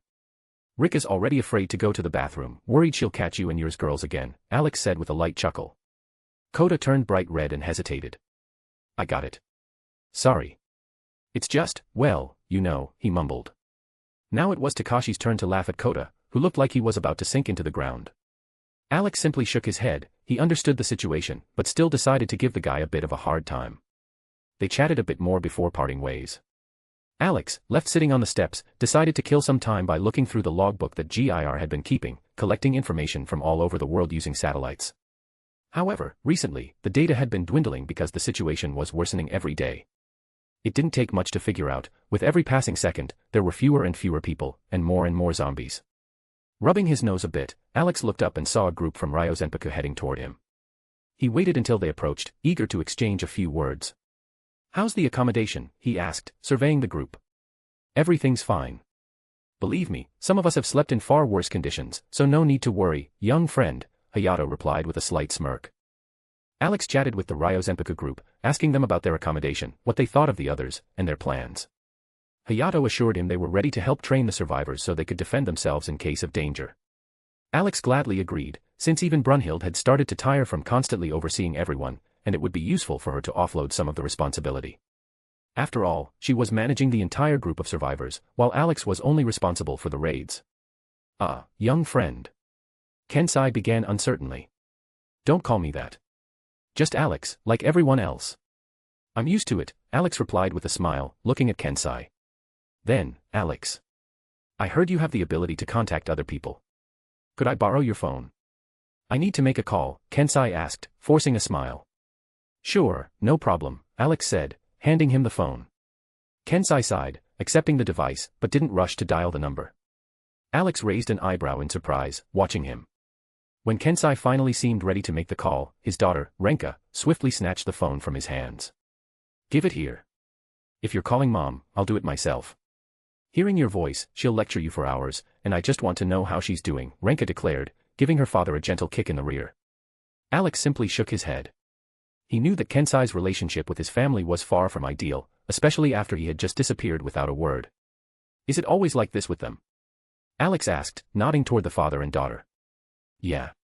At one point, he packed his things, left a note, and went off in search of his dream, Shigeru replied monotonously. I'm almost afraid to ask, but, what's his dream? Alex inquired with curiosity. He wants to collect photographs of women's underwear, Shigeru explained calmly. Alex sighed heavily, looking at Kensai as if he were the biggest fool on the planet. Of course, he knew the details of his story, but reading the file was one thing, hearing it like this was another.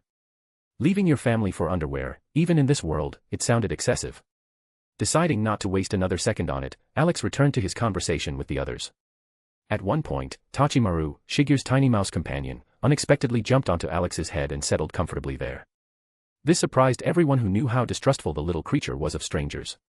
Even Kenichi hadn't earned that kind of trust yet. Shigeru looked closely at Tachimaru, then at Alex. No one knew what she was thinking, but Tachimaru himself seemed quite content with his new spot. To be continued. Chapter 246, Interacting with Martial Arts Masters. Alex felt the tiny mouse, Tachimaru, jump onto his head and start settling in. He raised an eyebrow slightly, noticing how the people from Ryo Zanpaku were watching the scene with interest. He knew that Tachimaru didn't trust strangers and rarely interacted with anyone. Yet now, the little creature was sprawled comfortably on his head, as if this was perfectly natural. Alex couldn't help but recall the animated movie about a rat chef who pulled a guy's hair to control his movements. The thought amused him, but Takemura's behavior still remained a mystery. He was surprised by how quickly he had earned the tiny rodent's trust, and judging by the reactions around him, everyone else was just as shocked. At that moment, an idea flashed through Alex's mind: he could make equipment for Tachimaru. He had never worked on something so small before, and it would be an interesting challenge. For a brief moment, an image formed in his head, a miniature ultramarine armor set, turning the little mouse into a true mini-marine. What's with those faces? Alex asked, already knowing the answer. Nothing, Alex, it's just. Unexpected, Akasame replied, glancing between Tachimaru and his new owner. Tachimaru doesn't like strangers. But he likes you. That means you're good, Shigeru said quietly, her voice as monotone as ever. Alex almost choked. Was he being called a good person again? If he was good, then the rest of them might as well be saints.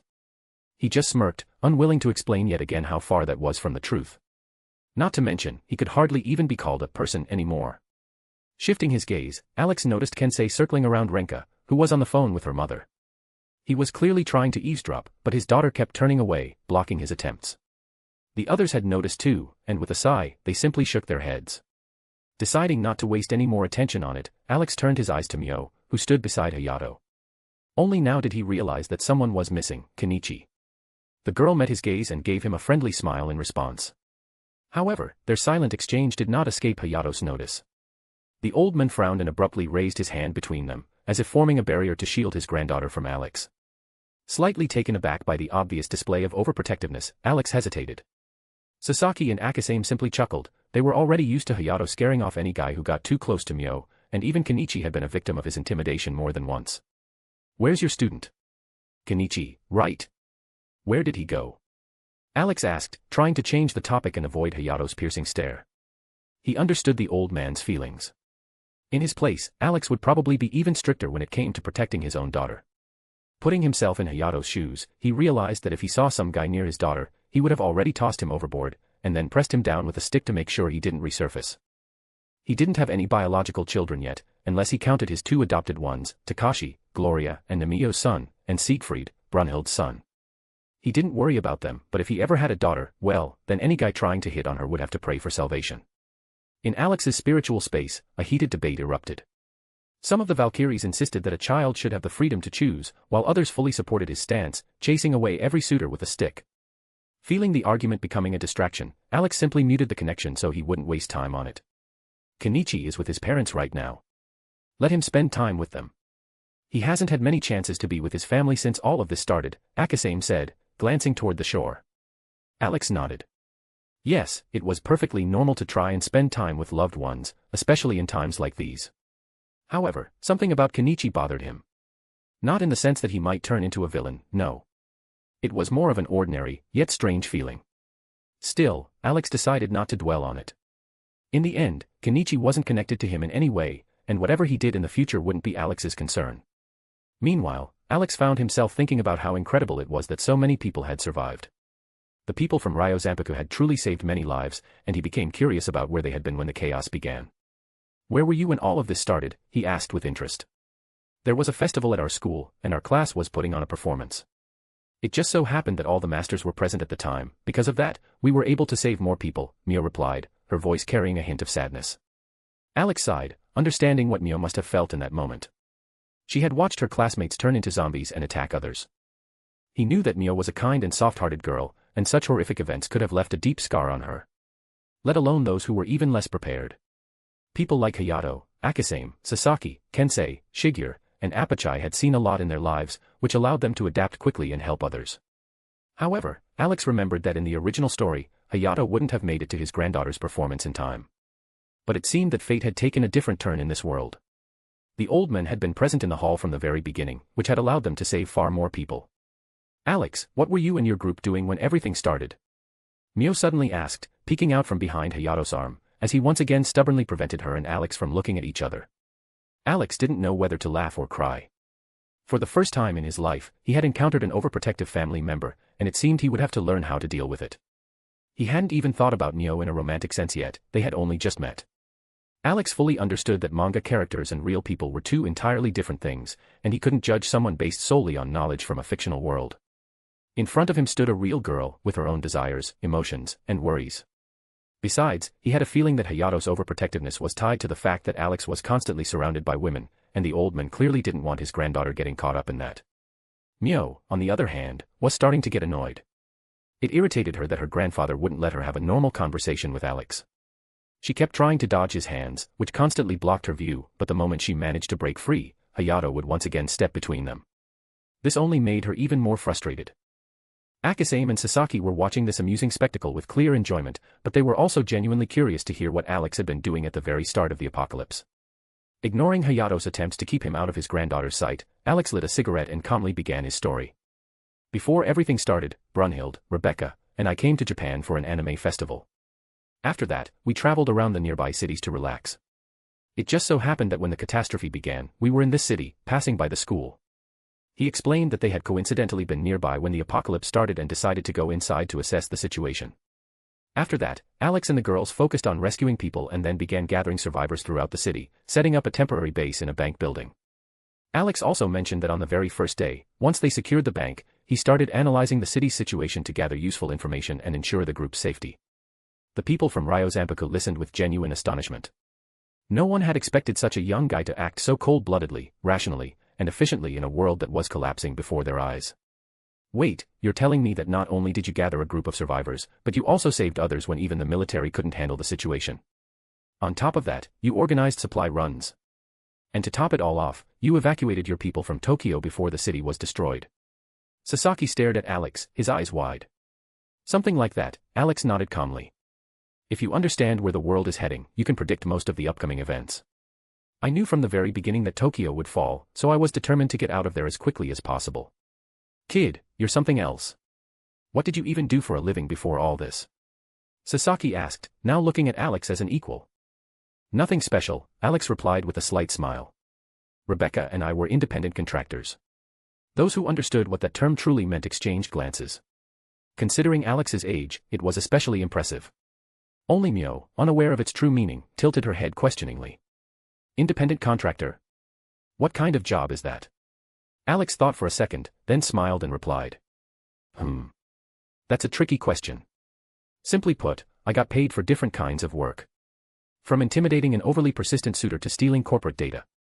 Mio nodded, thinking that Alex's job sounded somewhat like that of a bodyguard or even a spy. However, experienced fighters like the Ryo Zanpaku masters immediately understood that he had left out one crucial aspect of an independent contractor's work: contract killings. Their look spoke volumes, and when Alex merely smirked in response, it only confirmed their suspicions. He had never hidden the fact that he had worked as a mercenary and killed people. Living in Night City, he had seen every possible horror of that world: cyber psychos, gang wars, shootouts in the streets, and that was just the tip of the iceberg. And then there was the encounter with Nyan's avatar, who had been stirring up trouble in an already chaotic city. After some time, a dejected Kensei returned to the group, having failed to speak with his wife. He let out a heavy sigh, and his friend silently patted him on the shoulder in a show of support. "How are your wife and kids?" Alex asked, looking at him. "They're fine, but Renka won't let me talk to them. I know my wife will yell at me, but I just need to know that she and the kids are okay," Kensei replied, sighing again. "Listen, after Okinawa, we're heading to China anyway to pick up Coco's brother. Maybe you could tell your wife that we can pick them up too," Alex suggested. "You're really going to China after Okinawa?" Akasame asked, surprised. Alex nodded and began explaining the route, as their final destination was Alaska. Then he turned to Kensei and gave him detailed directions to an abandoned CIA bunker where Casper and his group were currently located. Kensei listened carefully, memorizing the details so he could pass them on to his wife. When Alex finished, he asked Kensei where the Ma family dojo was located. After getting an answer, he nodded and pulled out an unusual device, the same one Chris Redfield used in Resident Evil 6. Those who had never seen such a strange gadget before exchanged surprised glances. Alex briefly explained its purpose and added that similar devices were used by the leaders of other raiding groups. "You made this yourself?" Akasame asked. "Yeah, to make supply raids easier," Alex nodded. The masters nodded approvingly, praising his resourcefulness. Then Alex activated the device and once again went over the route with Kensei. "Thanks, Alex, really, thank you," Kensei said gratefully. "Don't mention it. Even if you're a pervert, you still love your family. Though I'm curious, what will your wife do to you when she sees you?" Alex smirked. Kensei paled as he realized what awaited him. He recalled all the times he had suffered at his wife's hands, yet despite that, he still loved her. Seeing his reaction, Alex and the others laughed. Shaking off his bad thoughts, Kensei walked over to his daughter and snatched her phone away. Renka let out a cry of protest, trying to get it back so she could continue talking to her mother. But before his wife could start yelling at him, Kensei quickly relayed everything Alex had told him. "I wonder who will reach him first, his kids or his wife, to beat him up," Alex muttered thoughtfully. "You really think he'll keep peeping on girls even after your threats?" Akasame asked doubtfully. "Oh, yeah. I had a friend just like Kensei, loved sneaking peeks at girls in bathhouses. I gave him more than a few therapy sessions, but he kept making the same mistakes. Kensei is the same way. There's a saying, only the grave can fix a hunchback," Alex smirked. "You're right. Even if he gets hurt, he'll still chase his dream," Sasaki laughed. Alex just shook his head. He didn't even want to imagine what would happen if Hermes, Kensei, and Jiraiya ever met. They'd instantly form a trio of legendary perverts. The mere thought made Alex shudder, picturing the chaos they would unleash. Meanwhile, Renka, realizing that her father was giving her mother directions to the shelter, finally understood that a reunion was actually possible. However, it seemed like her father wasn't going to share the details with her, so she headed back to the group, who were still talking with Alex. "What shelter was my father talking about? And what's this about a trip to China?" she asked, trying to catch up on what she had missed while speaking with her mother. Alex explained that after Okinawa, their route would take them along the Chinese coast anyway since they needed to pick up Coco's brother. Since they were already heading in that direction, he had suggested that Kensei pass this information along to his wife. Renka finally understood the situation, realizing that she would soon be able to see her mother and brothers again, and nodded joyfully. "Thank you," she said, bowing her head in gratitude. "Don't mention it," Alex waved it off. "We're heading in that direction anyway. You can consider it just a coincidence." Renka looked at him in surprise, not understanding why he was so dismissive of her gratitude. But Alex never liked being thanked, it simply wasn't his style. Meanwhile, Kensei finished explaining to his wife how to get to a safe place where she, along with their sons and dojo students, could wait until they were picked up. Just as he was about to say goodbye, the second part of the conversation began, louder and more emotional. Kensei's wife unleashed a torrent of reproaches on him for suddenly running off, leaving only a note saying he was going to chase his dream. Her voice was so loud that even those who weren't nearby could easily make out every word. The deck fell silent in an instant, everyone froze, listening attentively to the spectacle. Alex watched as Kensei's face changed under the barrage of his wife's furious monologue, turning pale, then twisting into a guilty smile. "You've got an amazing mom, Renka," he remarked with a smirk.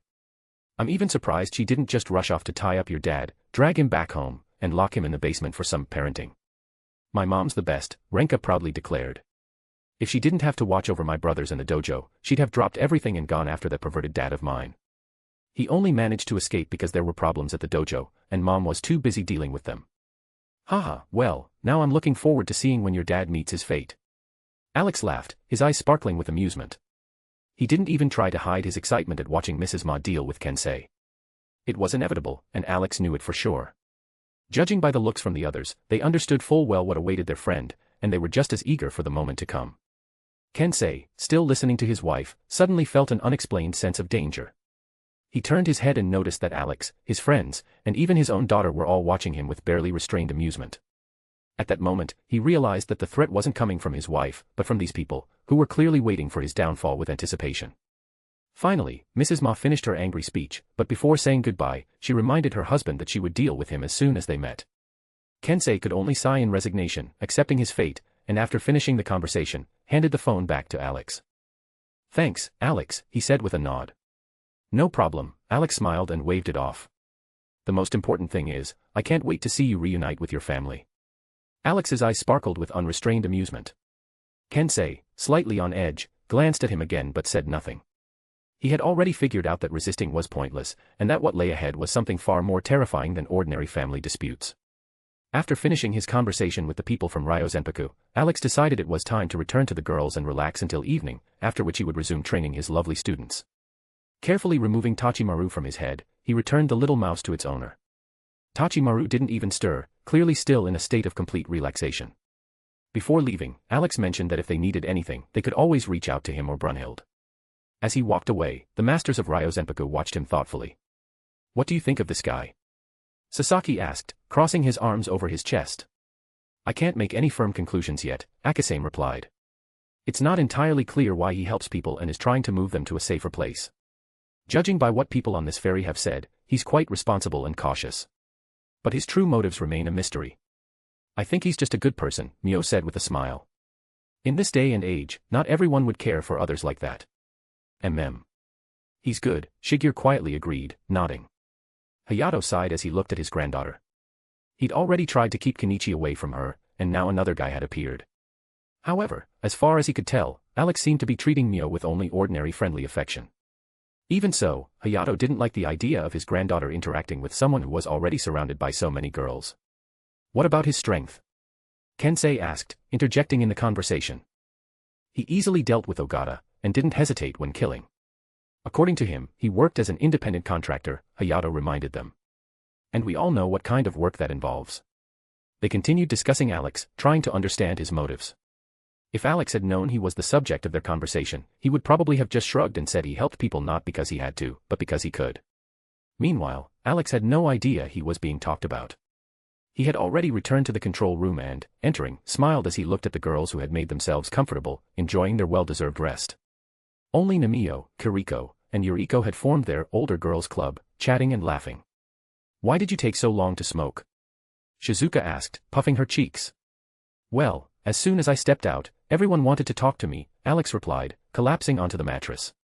The girls immediately began asking him what he had discussed with the others. Alex was just about to answer when Brunhild sat down beside him. He tried to sit up, but she gently pressed her palm to his head, preventing him from rising. Alex raised an eyebrow in surprise, but Brunhild simply took his head and laid it on her lap. He smiled, enjoying the tender gesture from his Valkyrie. "Well, as soon as I went out and lit up, Kota, Takashi, and Jonah came up to me," he began. As soon as Namio heard her son's name, she immediately turned her head toward Alex, listening carefully.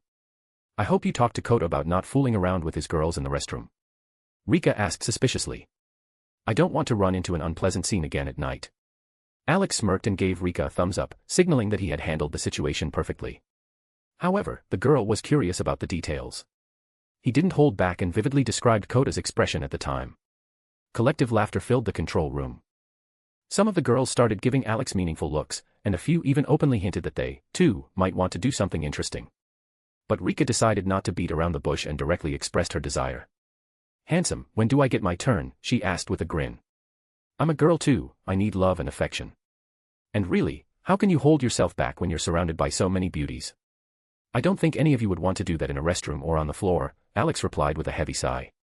"There are rooms for important guests in Okinawa, so hang in there a bit, Rika." Don't lie to me," she said, squinting slyly. Or I'll take you at night, and I won't care where or in what situation we end up. Alex simply smiled, knowing that those words weren't said just for fun.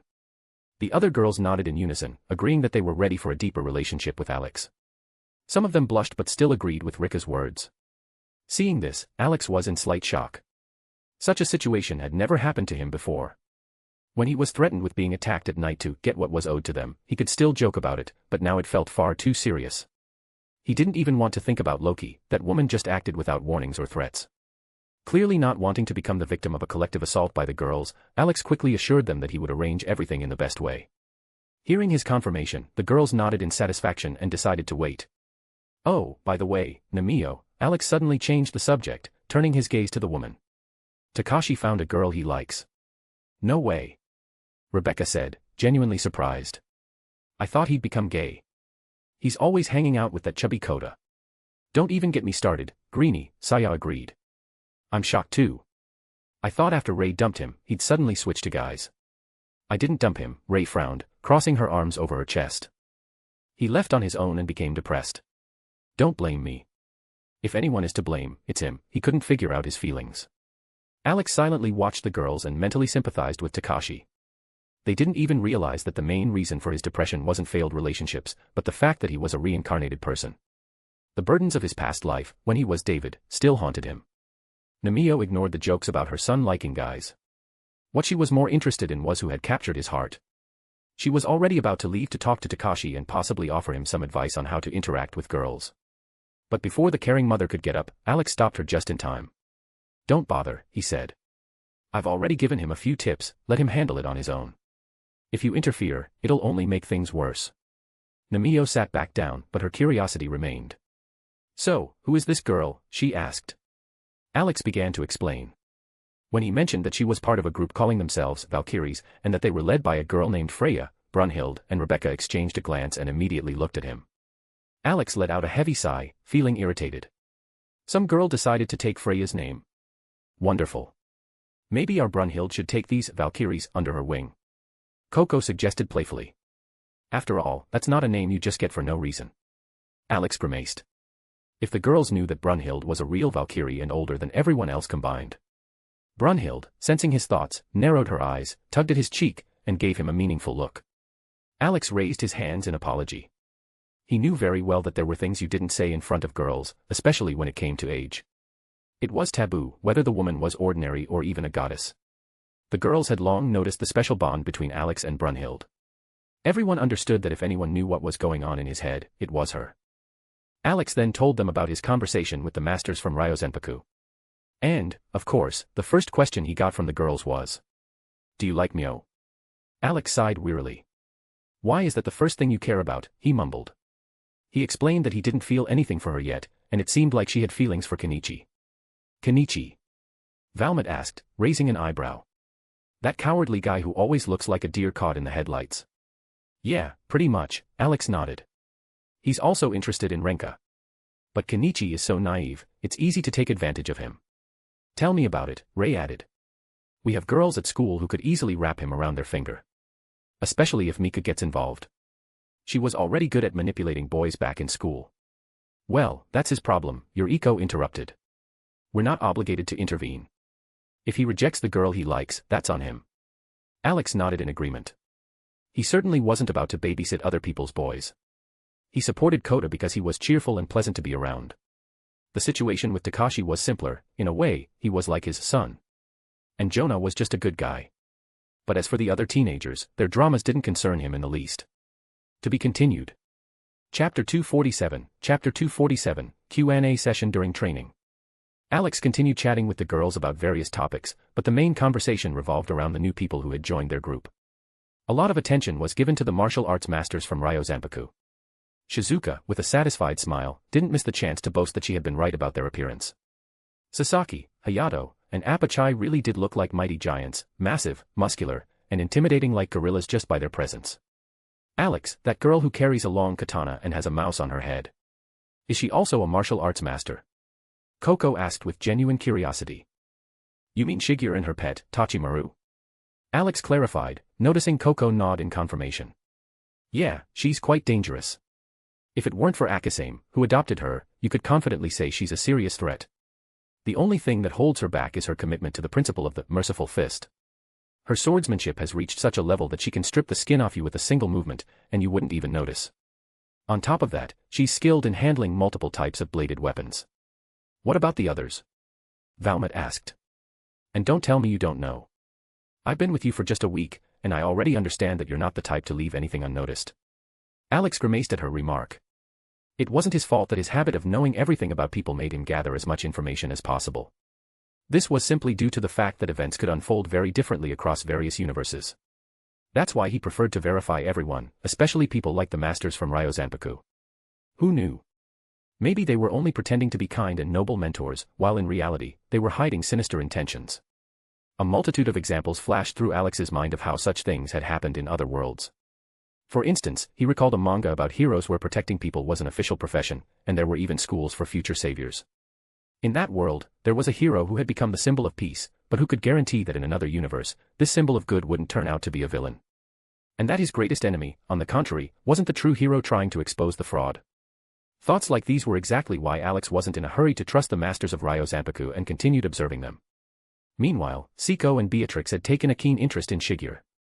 The idea of a girl who had reached incredible heights in swordsmanship intrigued them, and they decided to speak with her.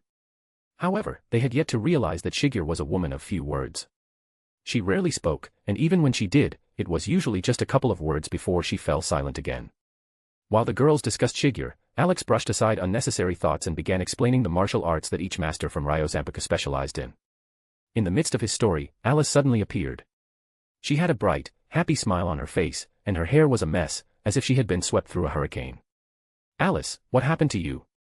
Brunhild asked curiously, noticing her disheveled appearance. Uncle Apachai is so fun and kind. He was tossing us into the air, and it was amazing. Alice announced joyfully. Alex couldn't help but smile. However, the girls, upon hearing Apachai's name, exchanged glances, unsure of who he was. Sensing their confusion, Alex clarified. Apachai is that big, gentle giant. He's great with kids. It comes from his past. Back in the underground arena, he always protected children. At that moment, the girls recalled the large man with a kind face who looked a bit goofy but radiated an incredible warmth. Before Alice could run off again, Brunhild reminded her to be careful not to get hurt. The girl nodded and disappeared in an instant. The Valkyrie just shook her head with a light smile.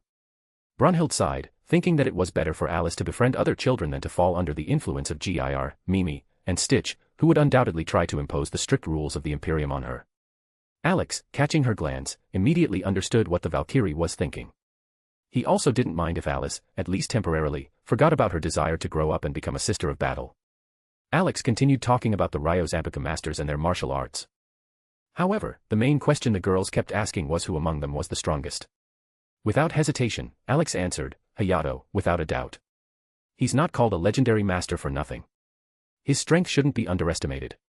If Alex could make an accurate comparison, he would place Old Man Hayato on the same level as Otter, Freya's loyal bodyguard. However, if they were to fight, Hayato would most likely emerge victorious. After all, he had far more experience in battles against humans, and his martial arts were perfected. By human standards, Hayato can undoubtedly be called one of the strongest. A man who reached such heights without superhuman abilities, relying solely on hard work and talent, Alex concluded. Finishing his explanation about the martial arts masters, Alex lazily pulled his phone out of his pocket to check the time. He still had a few hours left, which he could spend resting or doing something else before the evening training session.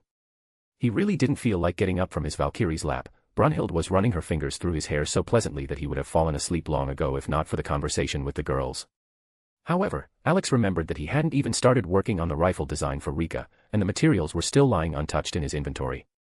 He doubted he could come up with a believable excuse if someone asked why he hadn't begun yet. Lazily rising from Brunhild's lap, Alex took a deep breath, shaking off the last traces of drowsiness, and decided to finally get to work. Brunhild, noticing that he had managed to overcome his laziness, didn't try to stop him. Stretching and yawning, Alex sat down at his desk and opened his laptop. The first thing he did was scroll through the archives, hoping to find useful notes that could make part of the project easier. "What are you up to, handsome? Don't tell me you finally decided to build a rifle for your favorite girl," came Rika's teasing voice from behind. Alex turned his head to her with a smile. "Not yet. Right now, it's just a project. But, as I've said before, you're going to love it. You can watch if you want."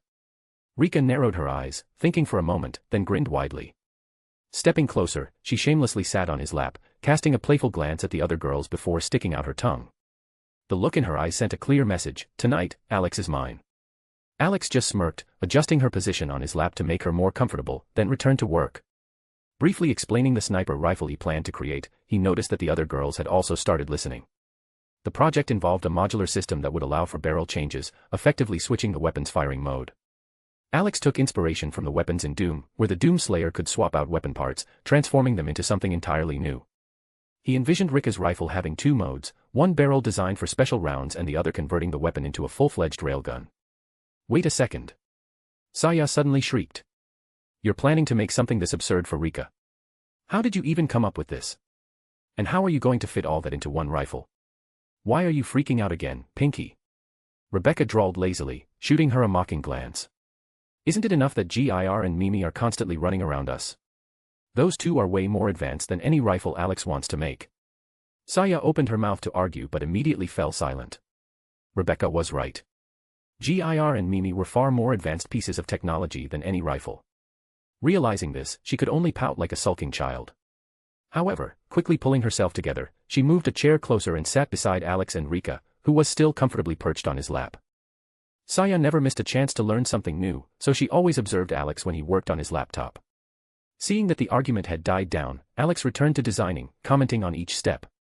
Saya even pulled out a notebook and started jotting down notes, recording every interesting detail. Alex watched her with a slight smile as she diligently wrote down his explanations. It reminded him that he, too, often used a notebook to record his crazy ideas.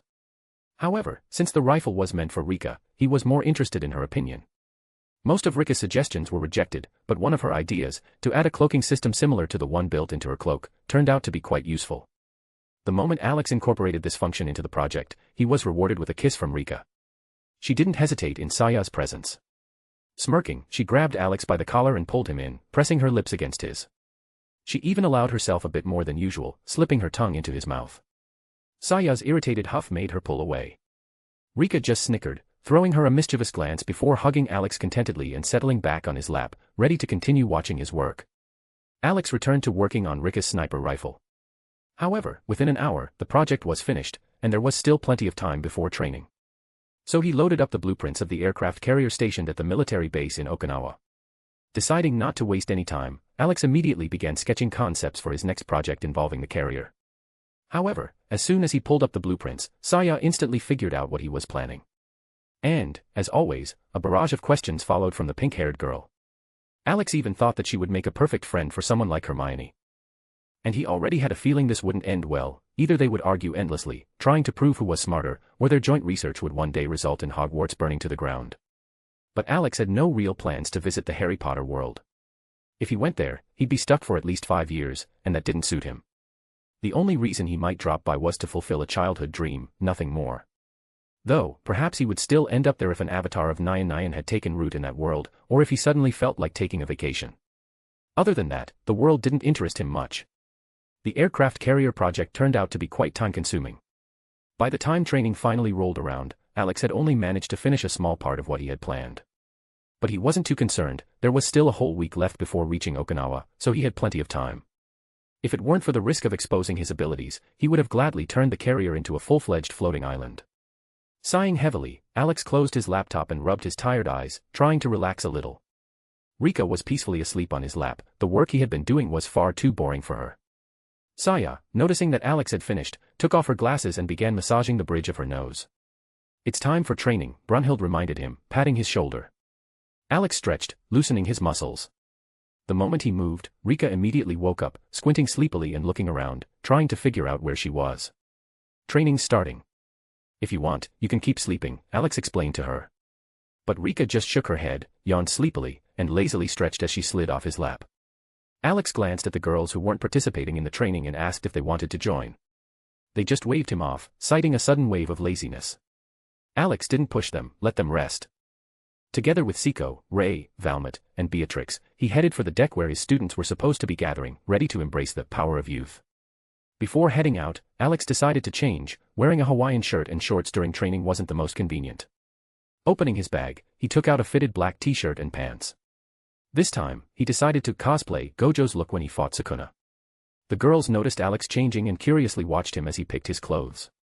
To complete the look, he threw on his old Haori, the one Tsubaki had made for him back in Orario. He hadn't worn it in a long time, fearing it might get damaged or torn, since it was his only Haori. When he finished changing, the girls admired his new outfit. The black and red Haori, decorated with a spider lily pattern, combined with Yoriichi Tsujikuni's earrings, gave Alex a very striking appearance. "So, what do you think?" he asked, spinning around so the girls could get a better look at his outfit. "Better without the clothes." "But damn, you look hot in that outfit," Rika said with a satisfied smile. "My husband, you look like a true samurai," Beatrix added, nodding approvingly. "And again, with the black and red tones, but it suits you insanely well," Yuriko said, eyeing him from different angles. The other girls also shared their opinions, but they all agreed on one thing: the outfit suited him perfectly. Alex smiled, accepting the compliments. In reality, he had long been used to wearing the same clothes, but he decided to change because the girls wanted him to. Not lingering any longer, he waved at Siko, Ray, Valmet, and Beatrix, inviting them to follow him. Beatrix was practically glowing with happiness, holding his hand tightly. Alex smiled, recalling their first meeting when she had called him a samurai. Now, he really did look like a warrior, though in a more modern style. Stepping out of the control room, Alex saw that everyone had already gathered and was only waiting for him and the girls. Among the crowd were not just his students but also those who had decided to simply watch the training, passing the time. In the crowd, he spotted the masters from Ryo Zanpaku, including Mio, Renka, and, of course, Kenichi, who had already been trained, meaning subjected to brutal torture, by his teachers. Alex's students watched Kenichi suffering and couldn't help but feel sorry for him, but deep down, some wondered, who was actually more brutal in their training. After all, if Kenichi just looked tired, they, after training under Alex's guidance, felt like reanimated corpses after their lessons. "Yo, I see everyone's here," Alex said, drawing their attention. Everyone turned at the sound of his voice, and in that instant, the guys couldn't help but grimace. Even in a new outfit, Alex still looked far more attractive than they did, which was particularly frustrating. Alex, catching their displeased glances, merely sneered, further lowering the morale of the male half of his team. Meanwhile, the girls practically glowed with delight, admiring him. Siko, Ray, Valmet, and Beatrix quickly exchanged glances and silently agreed. At the next opportunity, they'd discuss with the others how to prevent more girls from getting interested in Alex. "I see you changed your outfit, but the color scheme remains unchanged," R remarked with a smirk as he eyed Alex up and down. "Envy in silence, R," Valmet retorted sharply. "If you were even half as handsome as Alex, maybe you'd actually have a girlfriend instead of the pathetic lonely life of a dog wandering aimlessly." Valmet's words struck a blow to R's pride, and he immediately became gloomy. The guys patted him on the back in consolation, but their amusement was evident. She had shut him down so skillfully. Alex shook his head, ignoring the scene, and took his usual position from where he observed the training. Siko, Ray, Valmet, and Beatrix joined the others and began their warm-up. As the students stretched, Alex turned his gaze to Kenichi. The boy was literally weighed down with heavy objects, looking like a guy who had gone shopping with a girlfriend and was now forced to carry all the bags. "Young Alex, may I ask, what is the purpose of training your people?" Hayato unexpectedly asked, approaching. "To make sure they can run away in any situation," Alex replied seriously, nodding wisely. Those who were warming up immediately froze. Everyone stared at him in complete confusion. Even the Ryo Zanpaku masters looked at him as if he were some strange creature. They couldn't wrap their heads around why anyone would train people to run away. "Wait. You mean to say that all this time you've been training us so we could run away?" R asked suspiciously. "What did you think?" Alex raised an eyebrow. "Or did you think I'd just let one of you go out and fight zombies and mutants with bare hands? Isn't that the point of studying martial arts and all that?" Toji asked uncertainly. Alex rubbed his nose tiredly, watching his students, who looked at him as if he really intended to teach them how to fight zombies in hand-to-hand combat. He couldn't understand why they were so dumb. With regular zombies, you can still manage, but mutated creatures, especially those modified by the evil corporation. And what about necromorphs? Fighting them hand-to-hand is like voluntarily putting yourself under their claws and saying, "Tear me apart, and I'll pretend to resist." Do you really think I'll send you to fight zombies with your bare hands? Maybe I should just feed you to them right away, so we don't waste any time. Alex asked, tiredly staring at the group. "Well, I was just asking, no need to feed us to zombies right away." Toji mumbled, scratching the back of his head in embarrassment. Fighting zombies hand-to-hand is a direct path to infection. All it takes is a single drop of infected blood entering an open wound, and you're done for. And considering zombies rarely travel alone, fighting them without weapons is pure madness, Alex explained, looking at them as if they were complete idiots. To make his point, he brought up Seiko, Ray, Valmet, and Beatrix, women who fought zombies using cold weapons but never relied on their fists and legs as their primary means of attack. He explained in detail that he was training his people not for fighting zombies, but to survive if they ever found themselves in a dangerous situation. Their training focused on speed, endurance, and evasion skills, so they could avoid death when facing large mutants or getting caught in a crowd of the infected. The masters from Ryo Zanpaku listened carefully to his explanation, realizing that Alex was simply increasing his people's chances of survival. After all, escaping from a horde of zombies wasn't easy, but with training, their chances could be significantly improved. Don't martial arts masters have that energy called ki? Toji suddenly asked, pulling out a manga from his jacket and showing one of the pages. Alex slowly turned his gaze to the manga in Toji's hands, his eye twitching with irritation. The others stared at Toji like he was some kind of weirdo. The Ryo Zanpaku masters nodded, confirming that they used ki in their techniques, but the ki Toji was talking about clearly differed from their own energy. Intrigued, the Ryo Zanpaku masters decided to listen to what Alex had to say about it. They even paused Kenichi's training, knowing that sooner or later he would also need to master ki. Miyu and Renka stopped their exercises, eager to hear the explanation since they were raised in a family of masters and were familiar with ki firsthand. The ki you're talking about is different from the one used in real combat, Alex said, glancing at Toji. Then, perhaps you'll explain it to us, oh great master, who knows the answers to all questions. Are said sarcastically. Fine, but only during training. Now, handstand, 100 push-ups, Alex commanded, waving his hand. Discontented sighs were heard, but as soon as the characteristic electric crackle sounded, everyone immediately took the handstand position and began doing push-ups. Alex, with a satisfied smile, placed his hand on Gir's head, his loyal robo-dog, who was excellent at motivating people to train. The Ryo Zanpaku masters glanced again at the mechanical dog, trying to understand what kind of creature it was, but Alex paid no attention to their reaction. He was already thinking about how to explain the difference between the types of ki. Alright, I'll briefly explain what ki is, how to acquire it, and the different types, Alex said, preparing to explain. Young Alex, it seems you possess far greater knowledge than you appear at first glance, noted Hayato, leaning on the railing. Alex smiled and nodded. Hayato noticed that Alex wasn't denying what he had said and decided to listen carefully. If Alex missed something or left out an important detail, he would add his own insights when needed. To begin with, Alex started, there are 3 ways to unlock the ki center and begin using this energy. The first is the easiest, but at the same time, the most labor-intensive. It's constant training and the improvement of one's skills. At some point, your ki center will open on its own.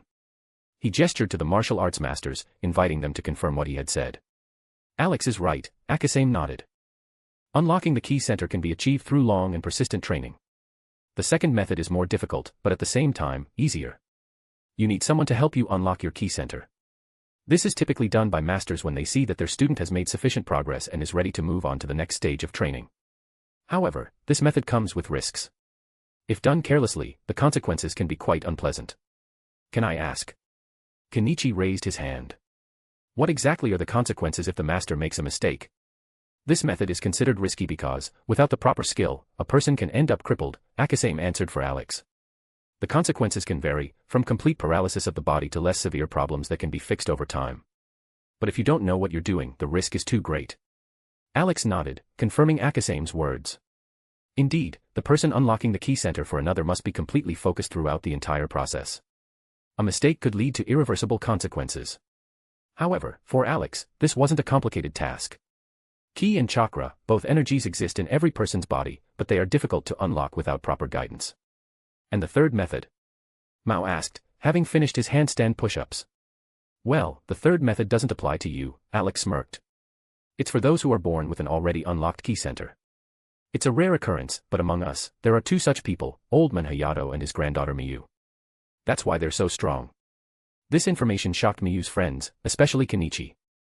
Miyu just shrugged with a kind smile, she had never hidden this, it was simply that those around her hadn't known what ki was. Unlike her, Renka was upset, realizing that Miyu had once again gone far ahead.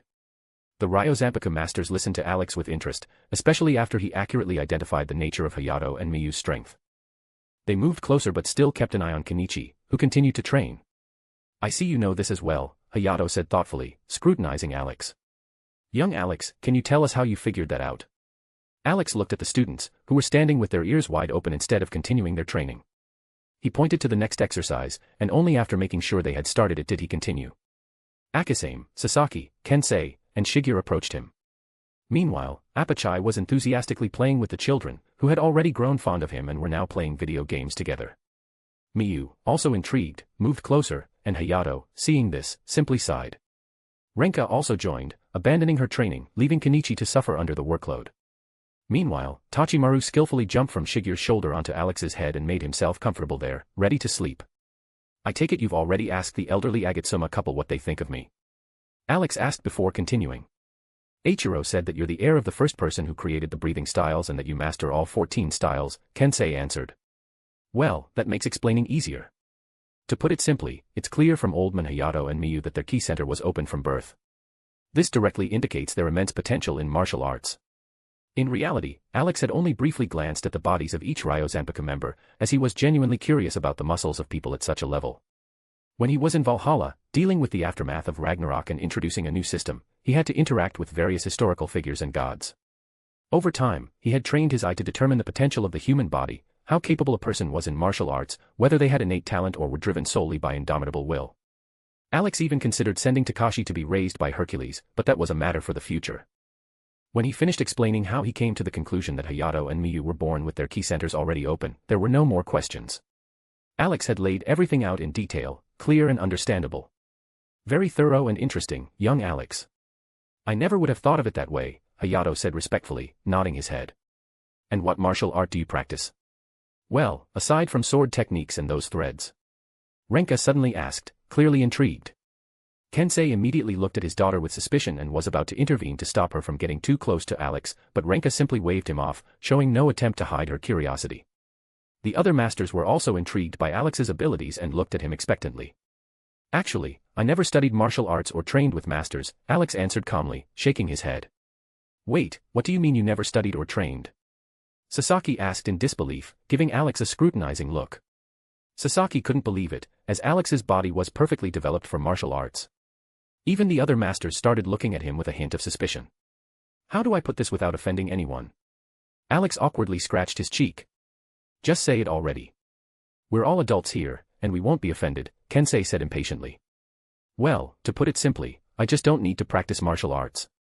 My body is built in a way that I can replicate any movement I've ever seen. If a martial artist needs years of training to reach mastery, I can do the same just by glancing at it once. And I'll do it even better. Alex looked at the Ryo Zanpakuh masters, embarrassed, waiting for their reaction. You're not joking, are you? Renka asked in shock. Alex shook his head, confirming that he was telling the truth. The martial arts masters stared at him as if he were their greatest enemy. In their eyes, there was a mix of awe, shock, and a slight hint of fear. Alex merely shrugged. It wasn't his fault how he was born. Initially, he had asked his father for a specific power, but it seemed that he had been given a few bonuses in his body. Essentially, Alex possessed the same gift as Adam, created to mimic the gods. However, Adam's body couldn't withstand long-term strain, causing him to suffer from the side effects of overexertion. Alex's body, on the other hand, was different, it was more perfect and had no such limitations. To be continued. Chapter 248, Chapter 248, The True Reason for Training. When Alex stated that he didn't need to train or learn martial arts and that a single glance was enough for him to replicate any movement, everyone on the deck froze, staring at him as if he were some mythical creature. Those who had dedicated their entire lives to martial arts looked at him as if their worst enemy was standing right in front of them. Alex himself felt a bit embarrassed under the weight of so many gazes. Even in Valhalla, when he fought against gods, he had never felt such awkward attention. Remembering how he first realized his gift, the ability to replicate any techniques he saw in manga, anime, and games, he initially thought it was just a lucky coincidence. However, his encounter with Adam opened his eyes to the true nature of his power. Shifting his gaze to Sasaki, Akasame, and Kensei, Alex saw how they were staring at him so intensely that it felt like they were trying to burn a hole through him. He could only offer a crooked smile and shrug. Their reaction was understandable, they were shocked that he could copy any martial arts style. But they had no idea just how strong he truly was. The others on the deck, however, who already knew Alex well, weren't as shocked. To them, it made perfect sense. They had already seen him stand upside down on the mast, move so fast it seemed like there were multiple copies of him, and disappear as if he had teleported. Rei, Siko, Valmont, and Beatrix had known about this ability for a long time, so it didn't particularly surprise them. That said, even Siko had once felt a slight sense of envy. It took her months of dedicated practice to master a new skill, whereas Alex could simply glance at it once and replicate the technique flawlessly. Seeing that everyone was still staring at him, Alex waved his hand at his students, urging them not to slack off and to continue their training. Meanwhile, Akasame was deep in thought. He suspected that Alex's body was something akin to a legendary martial arts physique. The more he thought about it, the more convinced he became that he was right. The young fighters, including Kenichi, Mio, Renka, and their friends, still couldn't tear their astonished eyes away from Alex. He was practically their age, yet he was far stronger and more capable than any of them. I told you I didn't want to talk about this. And now you're all looking at me like I'm your greatest enemy, Alex muttered with a crooked smile. Of course we are. Do you even understand how much effort and time it takes to master martial arts? And you just casually say you can do the same thing after a single glance. If it were up to me, I'd beat you up right now, Kensei said with exaggerated frustration. Dad, shut up. It's your own fault for spending more time taking photos of women's panties instead of honing your skills. Renka snapped, kicking her father. But it's my dream. This is my collection, which will become a family heirloom. It will be passed down from father to son for generations. When I complete it, I'll hand it over to your older brother. Kensei declared proudly, nodding wisely. Kensei, buddy, the only way you'll pass down your collection is if your wife doesn't kill you or burn it along with you, Sasaki commented, bursting into laughter. Alex froze for a second, processing what he had just heard, and then laughed so hard that his shoulders shook. Everyone who had heard Kensei talk about his family heirloom couldn't hold back their laughter either, erupting into fits of chuckles. At that moment, Kensei realized a bitter truth: his wife really could do it. Panicking, he frantically started thinking of places to hide his collection and ways to distract her so she wouldn't destroy his holy grail. Renka, on the other hand, decided not to wait for her mother's return and to personally get rid of the collection. However, she understood that it wouldn't be easy. So, if her attempt failed, she would gladly turn in her father just to watch her mother destroy his treasure. A sly smile flickered across her face, as if she had just come up with a brilliant plan. Alex noticed this but chose not to comment. He fully understood what Renka was thinking and what she was planning to do. He returned to observing his students and immediately noticed how much they had improved. They were performing much better than at the start of their training. He nodded thoughtfully, realizing that his trainees had made significant progress. They no longer collapsed from exhaustion after just a few exercises. His gaze settled on Takashi, who was still fiercely competing with Jonah. Alex watched their match for a moment but quickly lost interest. Jonah trained with a clear goal: to become stronger so he could protect his family if necessary. Takashi, however, seemed to have long forgotten why he started training. His main motivation now was to surpass his peer. Alex narrowed his eyes slightly, watching the boy closely. A moment later, he noticed that Takashi occasionally cast furtive glances toward the girl in pink. Smirking, Alex nodded to himself, but then a mischievous thought flashed through his mind. He took out his phone and started taking pictures of Takashi's expression at that moment, planning to tease him later. Unconsciously, a villainous chuckle escaped his lips as he snapped the photos. Those standing nearby looked at him in surprise, but Alex simply waved them off. He couldn't exactly tell them that he was collecting blackmail material on his adoptive son just to mess with him in the future. Alex, may I ask something? Akasame's voice rang out. I noticed from the very beginning that all your students wear identical bracelets. What are they for? Alex put his phone away and calmly replied, they're special weights. I won't go into technical details, I doubt they'd be very interesting. The point is, these bracelets automatically increase in weight as soon as the wearer gets used to them. Akasame nodded, his curiosity growing. And not just his, others were intrigued as well. Noticing their interest, Alex continued explaining how the weights worked and why they were necessary. He had long since lost count of how many times his students had adapted to different weight levels. However, he preferred not to mention that after every training session, he secretly cast a healing spell on them.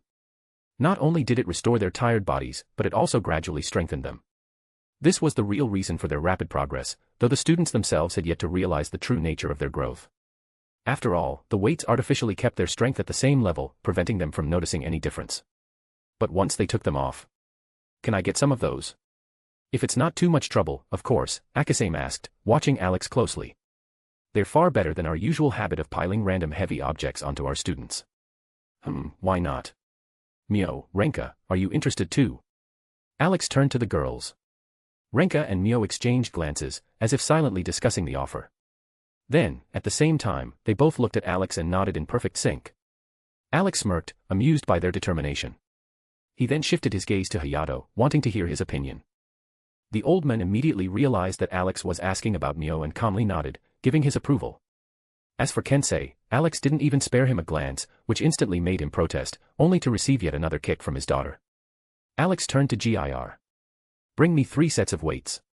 The robo-dog saluted with dignity and darted off instantly. Within a minute, he was back, carrying 3 sets in his paws, which he promptly handed over to his master. "Here you go," Alex said, passing the weights to their new owners. Akasame immediately began studying them closely, and soon Sasaki, Kensei, and even Hayato gathered around him. Everyone was eager to examine the unusual devices. At the same time, Kenichi felt a chill run down his spine. A sudden unease washed over him, as if something terrible awaited him. He nervously looked around, trying to understand what was wrong, and then his eyes fell on the masters standing near Alex, engaged in an animated discussion in a tight circle.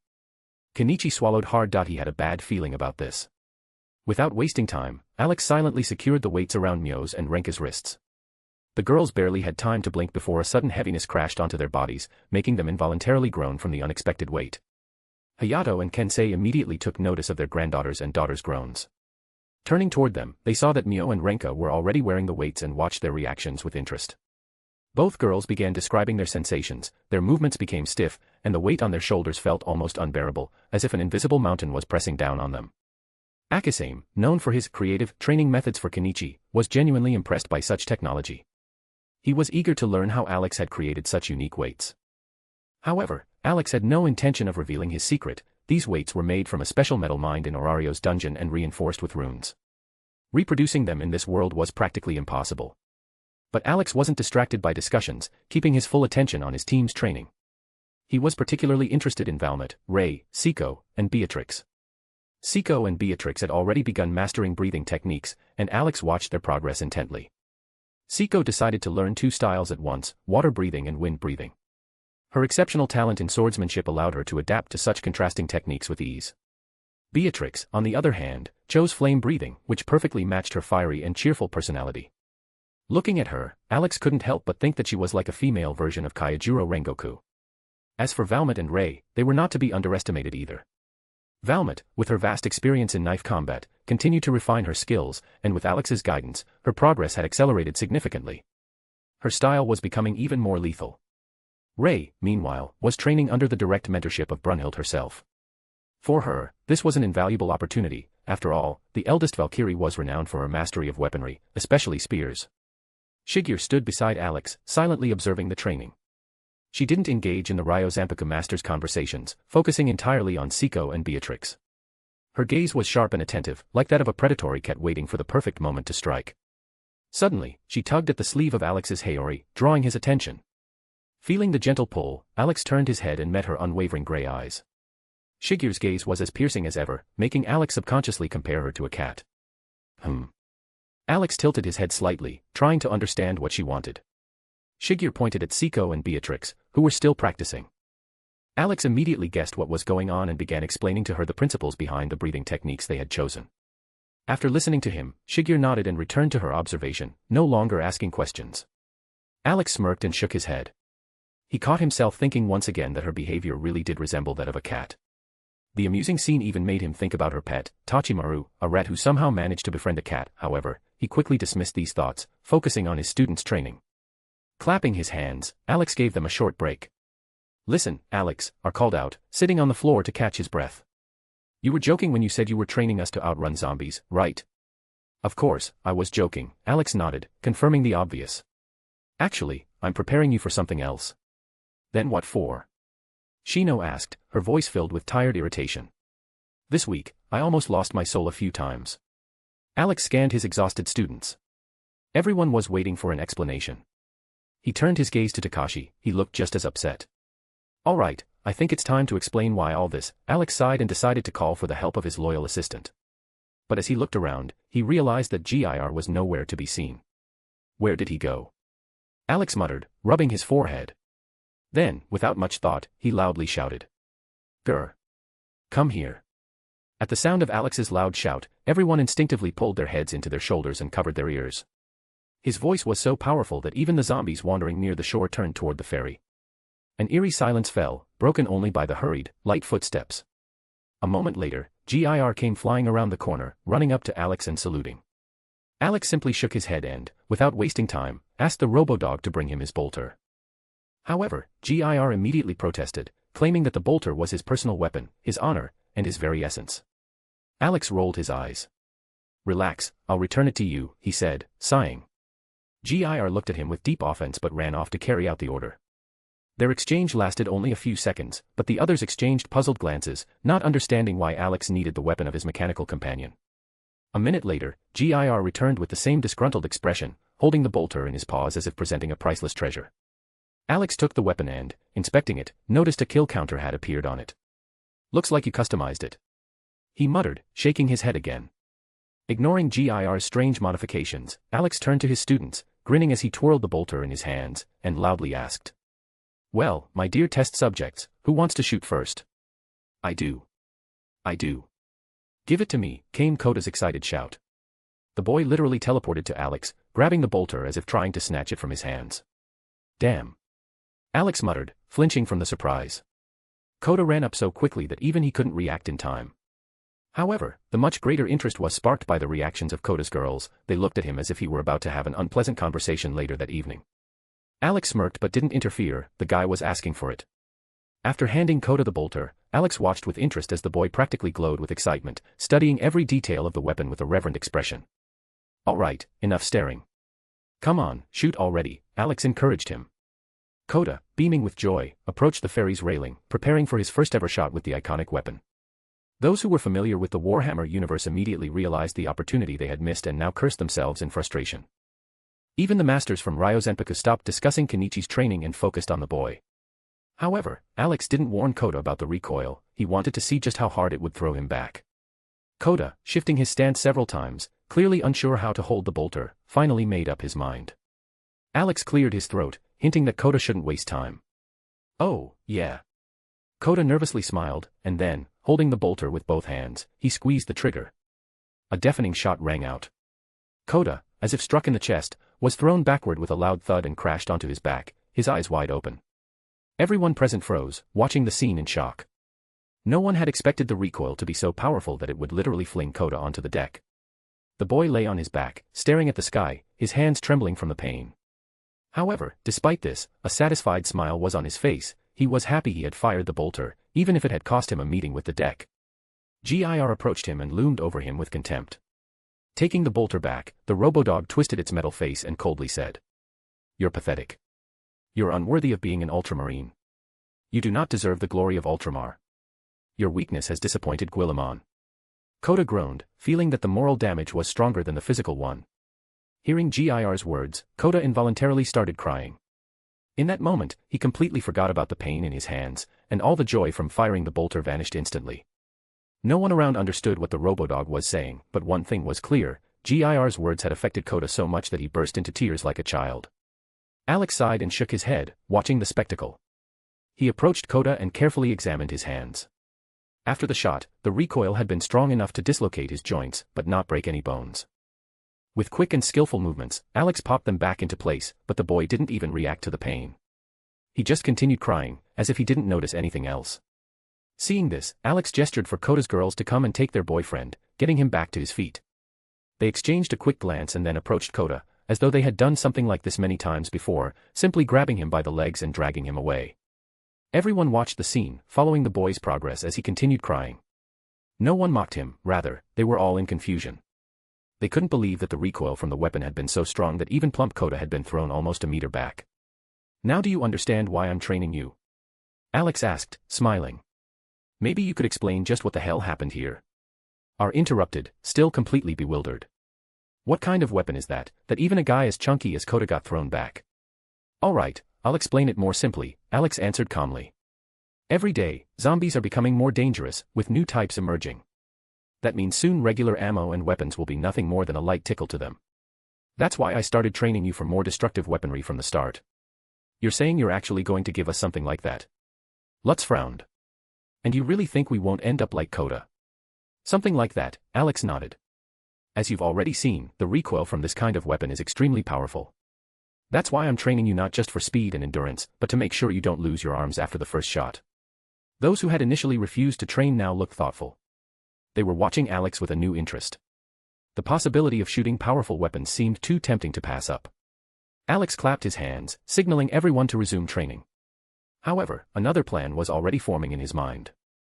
After they arrived in Okinawa, he intended to help his students awaken their chakra. If they learned how to strengthen their bodies with it, they wouldn't be blown away by the recoil of ultramarine weapons. The training came to an end. Now, most of his students were no longer lying on the ground as if on the brink of death but were sitting, trying to catch their breath. Sweat covered their faces, but their eyes sparkled with determination. Alex smirked and cast a healing spell on everyone, then walked over to the girls, helping them stand and making their way to the control cabin. As soon as they arrived at the rest area, the girls collapsed with relief onto soft mattresses, clearly not planning to move anytime soon. Gir and Mimi immediately started giving them massages. Once the procedure was finished, the robo-dogs ran off to play with the children, and Alex just shook his head, watching their carefree behavior. He understood that they sometimes got bored on the ferry. During the day, they entertained themselves with video games with Alice or other activities, and at night, they manned the ship, allowing Alex and the girls to sleep peacefully. Alex was just about to lie down next to Valmont when Coco turned on the series, and the girls immediately sprawled on the free spots, continuing to watch Supernatural.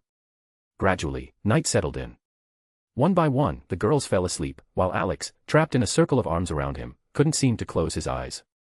Carefully, so as not to wake anyone, he slipped out of the embrace and left the control cabin.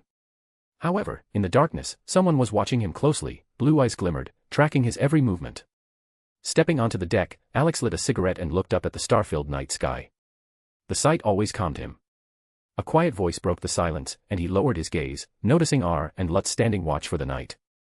Waving at them, Alex exchanged a few words before heading off in search of what he needed. After some time, he found a lounge chair and a small table. He dragged them up to the roof of the ferry, made himself comfortable, placed an ashtray, drinks, and snacks on the table, then leaned back, enjoying the view of the stars. A few minutes later, he heard light footsteps. Someone was coming up to him. Alex turned his head and saw Siko, dressed in a light pajama set. "Can't sleep?" he asked as she approached. "No," Siko shook her head. "You suddenly left, and I thought I'd check where you were going." Siko sat on the lounge chair next to Alex, leaning slightly against him.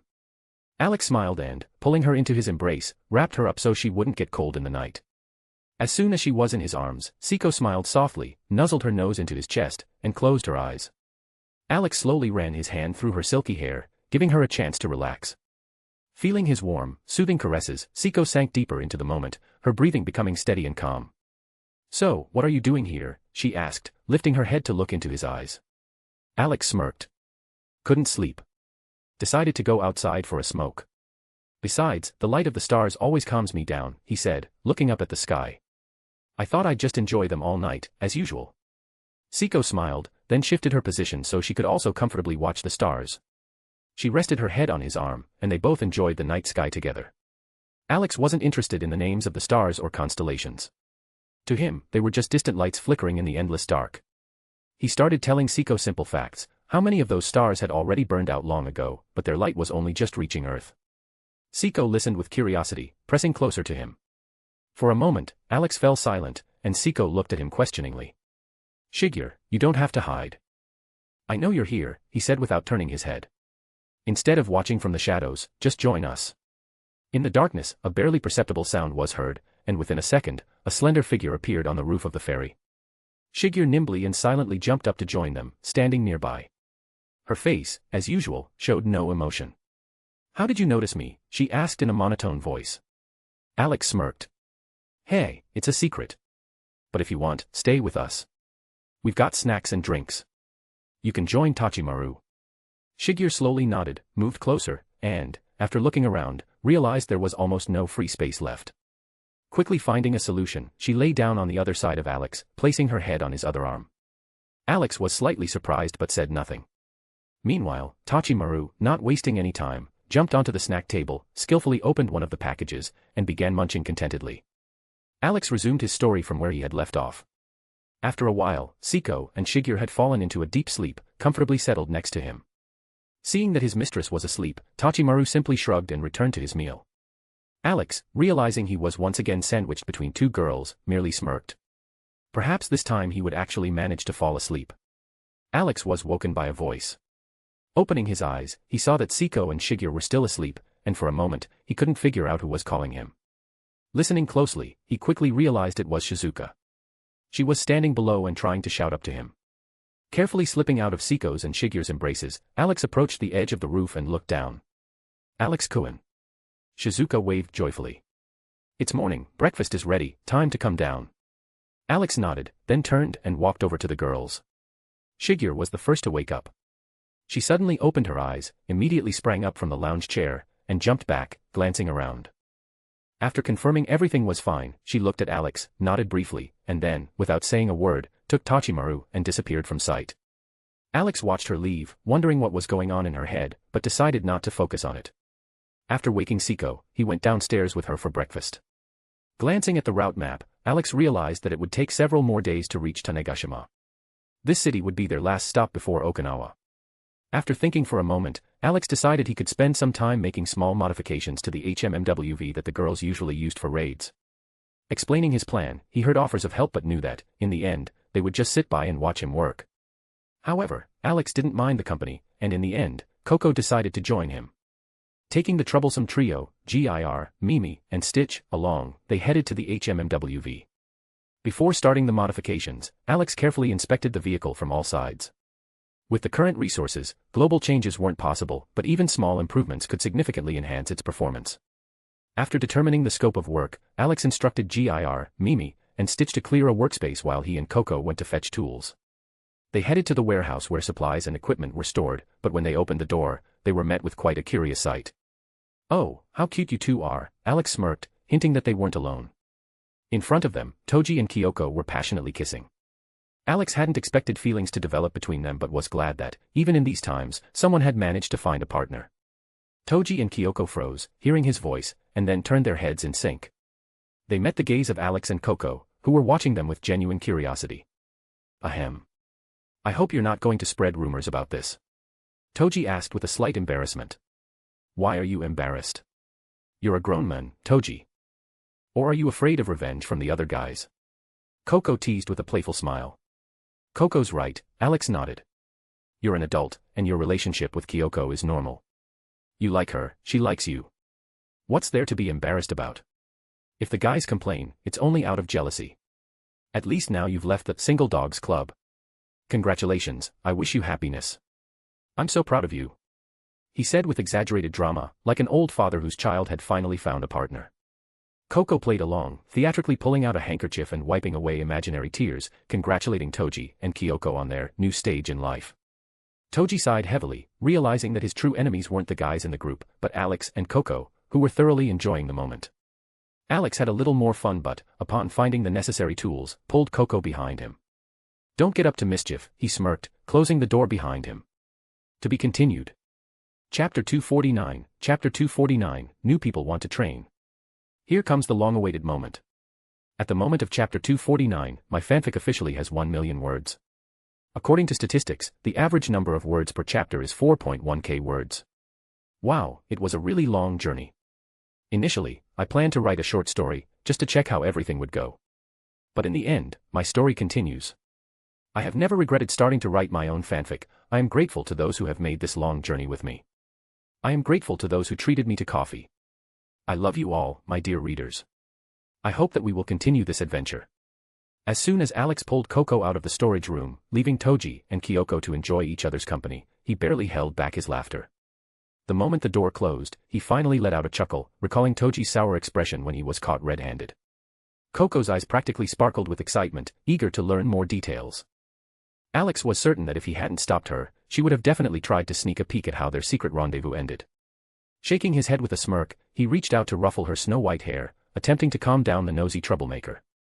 Coco narrowed her eyes mischievously, dodging his hand in an instant before skillfully jumping onto his back, wrapping her legs around his waist. Resting her chin on his shoulder, she started rubbing her cheek against his, clearly demanding attention.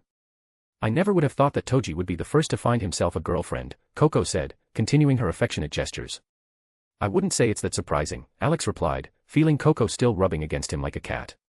"From the start, I figured it would be either Toji or Yugo." Coco froze for a moment, intrigued by his words. Why those two? However, before she could ask, Alex was already heading toward the Humvee to begin his work. Not willing to let the opportunity slip, Coco persistently poked his cheek with her finger. Alex sighed, realizing she wouldn't stop until she got an explanation. All right, I get it," he said, sensing Coco's determination only growing stronger.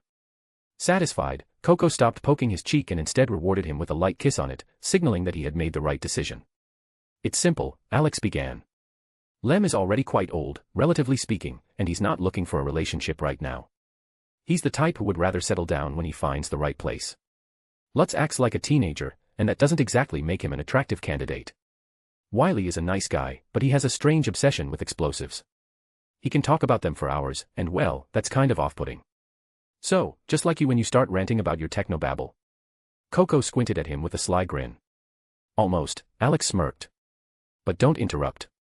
Mao is a family man. I talked to him, and he admitted that he has a family, but he has no idea where they are now. I gave him a phone so he could try to reach them, but the call didn't go through. Maybe his wife just didn't pick up, but he still hopes she's okay. And as for R, there's no point even talking about him, he's a typical, fickle womanizer. Girls can see that, and if he doesn't settle down, he's going to have a hard time forming any real relationship. Coco listened intently as Alex continued. So that leaves Toji and Yugo. In short, Yugo is a kind, responsible guy. Girls always like that, especially in times like these. And Toji, well, if you set aside his obsession with manga and anime, he's actually a pretty decent person too. Finishing his explanation, Alex noticed how Coco's eyes widened in surprise. You know so much about my people, she murmured, squinting at him playfully. You really are everywhere. Alex just smirked, neither confirming nor denying her words. Then he suddenly stopped walking. He turned his face toward Coco, locking eyes with her bright blue ones. But something changed. His gaze darkened, and within moments, the light in his eyes completely faded, leaving behind two empty voids, like black holes. Coco noticed the shift immediately.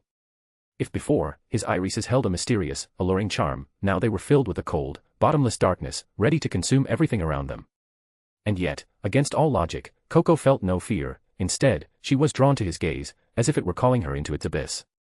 I have to know everything about everyone to make sure no one harms my family, Alex said calmly, his void-like eyes locked onto Coco.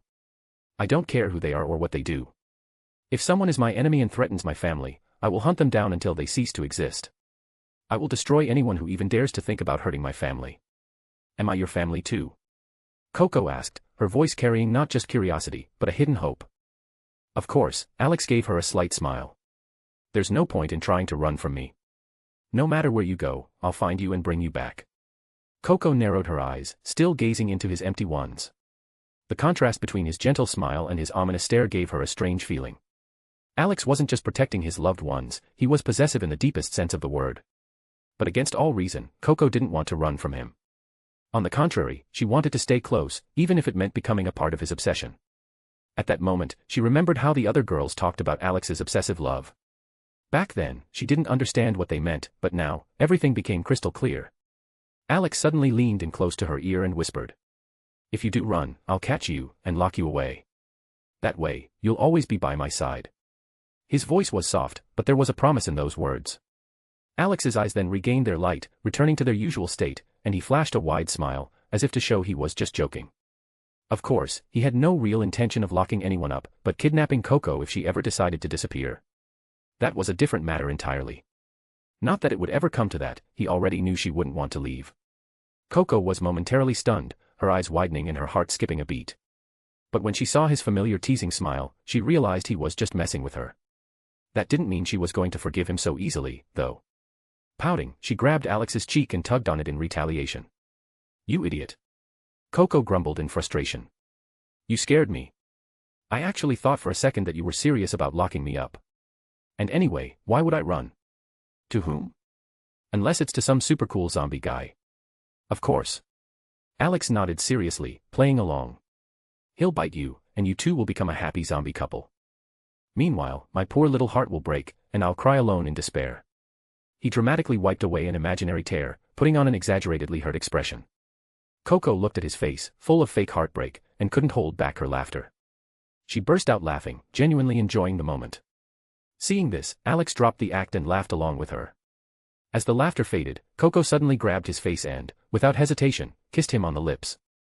Actually, you're the one who should be careful not to run off with some zombie girl, she said with a sly smile. Otherwise, I'll turn into a zombie too, and make sure to ruin your zombie life with her. Alex smirked and kissed Coco again. If the virus that turned people into zombies had any effect on him, he might have preferred to simply hit himself with a rubber hammer to get it over with. But his body didn't succumb to any external changes. Even Nyan's power, when they first met, turned out to be useless against him, let alone the zombie virus. Anything that posed a threat to his existence was immediately destroyed by his destructive power. Moreover, his blood was so toxic that when a single drop touched Nyan's avatar, it caused him unimaginable suffering. The only question was whether he could even have children.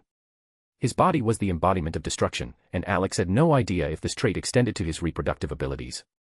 The only thing that troubled him was one question: sooner or later, he would have to find the answer. After all, Freya really wanted a child, and other goddesses as well, though they kept it hidden. In the worst case, he could always talk to his father. He surely knew how to bypass any limitations related to his power. After finishing his kissing session with Coco, Alex moved on, carrying the girl on his back. She seemed quite pleased, pressing against him and lazily swinging her legs. Returning to the spot where their transport was parked on the ferry, Alex saw that his 3 little helpers had already cleared the work area and even changed into new clothes. Coco and Alex watched with curiosity as the trio of pranksters now looked like real mechanics. They were wearing overalls stained with grease, and there were oil smudges all over their faces. However, it seemed the marks were intentionally applied, as if they weren't working but playing Indians. Coco jumped off Alex's back and giggled, seeing the funny appearance of Gir, Mimi, and Stitch. Alex just shook his head with a smile, realizing that instead of waiting and preparing, these 3 were having fun. Not wanting to deal with the trio's antics, Alex placed the tools on the hood of the Humvee and brought over a chair with a small table for Coco so she wouldn't get bored. Coco, picking up on the hint that she could relax and stop pretending to help, smiled contentedly and kissed Alex on the cheek. At that very moment, her hand discreetly slipped into his pocket in search of his phone. Alex felt her movements but didn't say anything. After all, without his permission, no one could find anything important on his phone. So, my young Padawans, it's time to take apart the Humvee. We need to finish its upgrades before we arrive at the next city, Alex said with a slight smile. Okay, Dad, the trio responded cheerfully, nodding in sync. Alex just smiled, glad that he had dressed in clothes he didn't mind getting dirty. He assigned tasks to himself and his little helpers, and soon they all got to work dismantling the military Humvee that belonged to Rika and was used by the girls for expeditions. Alex wanted to upgrade it because he was concerned about the girls' safety in case they went on a raid without him. After positioning the jacks, they first removed the wheels entirely for convenience. Then each of them focused on their part of the work. From time to time, various people walked by, curiously watching the process.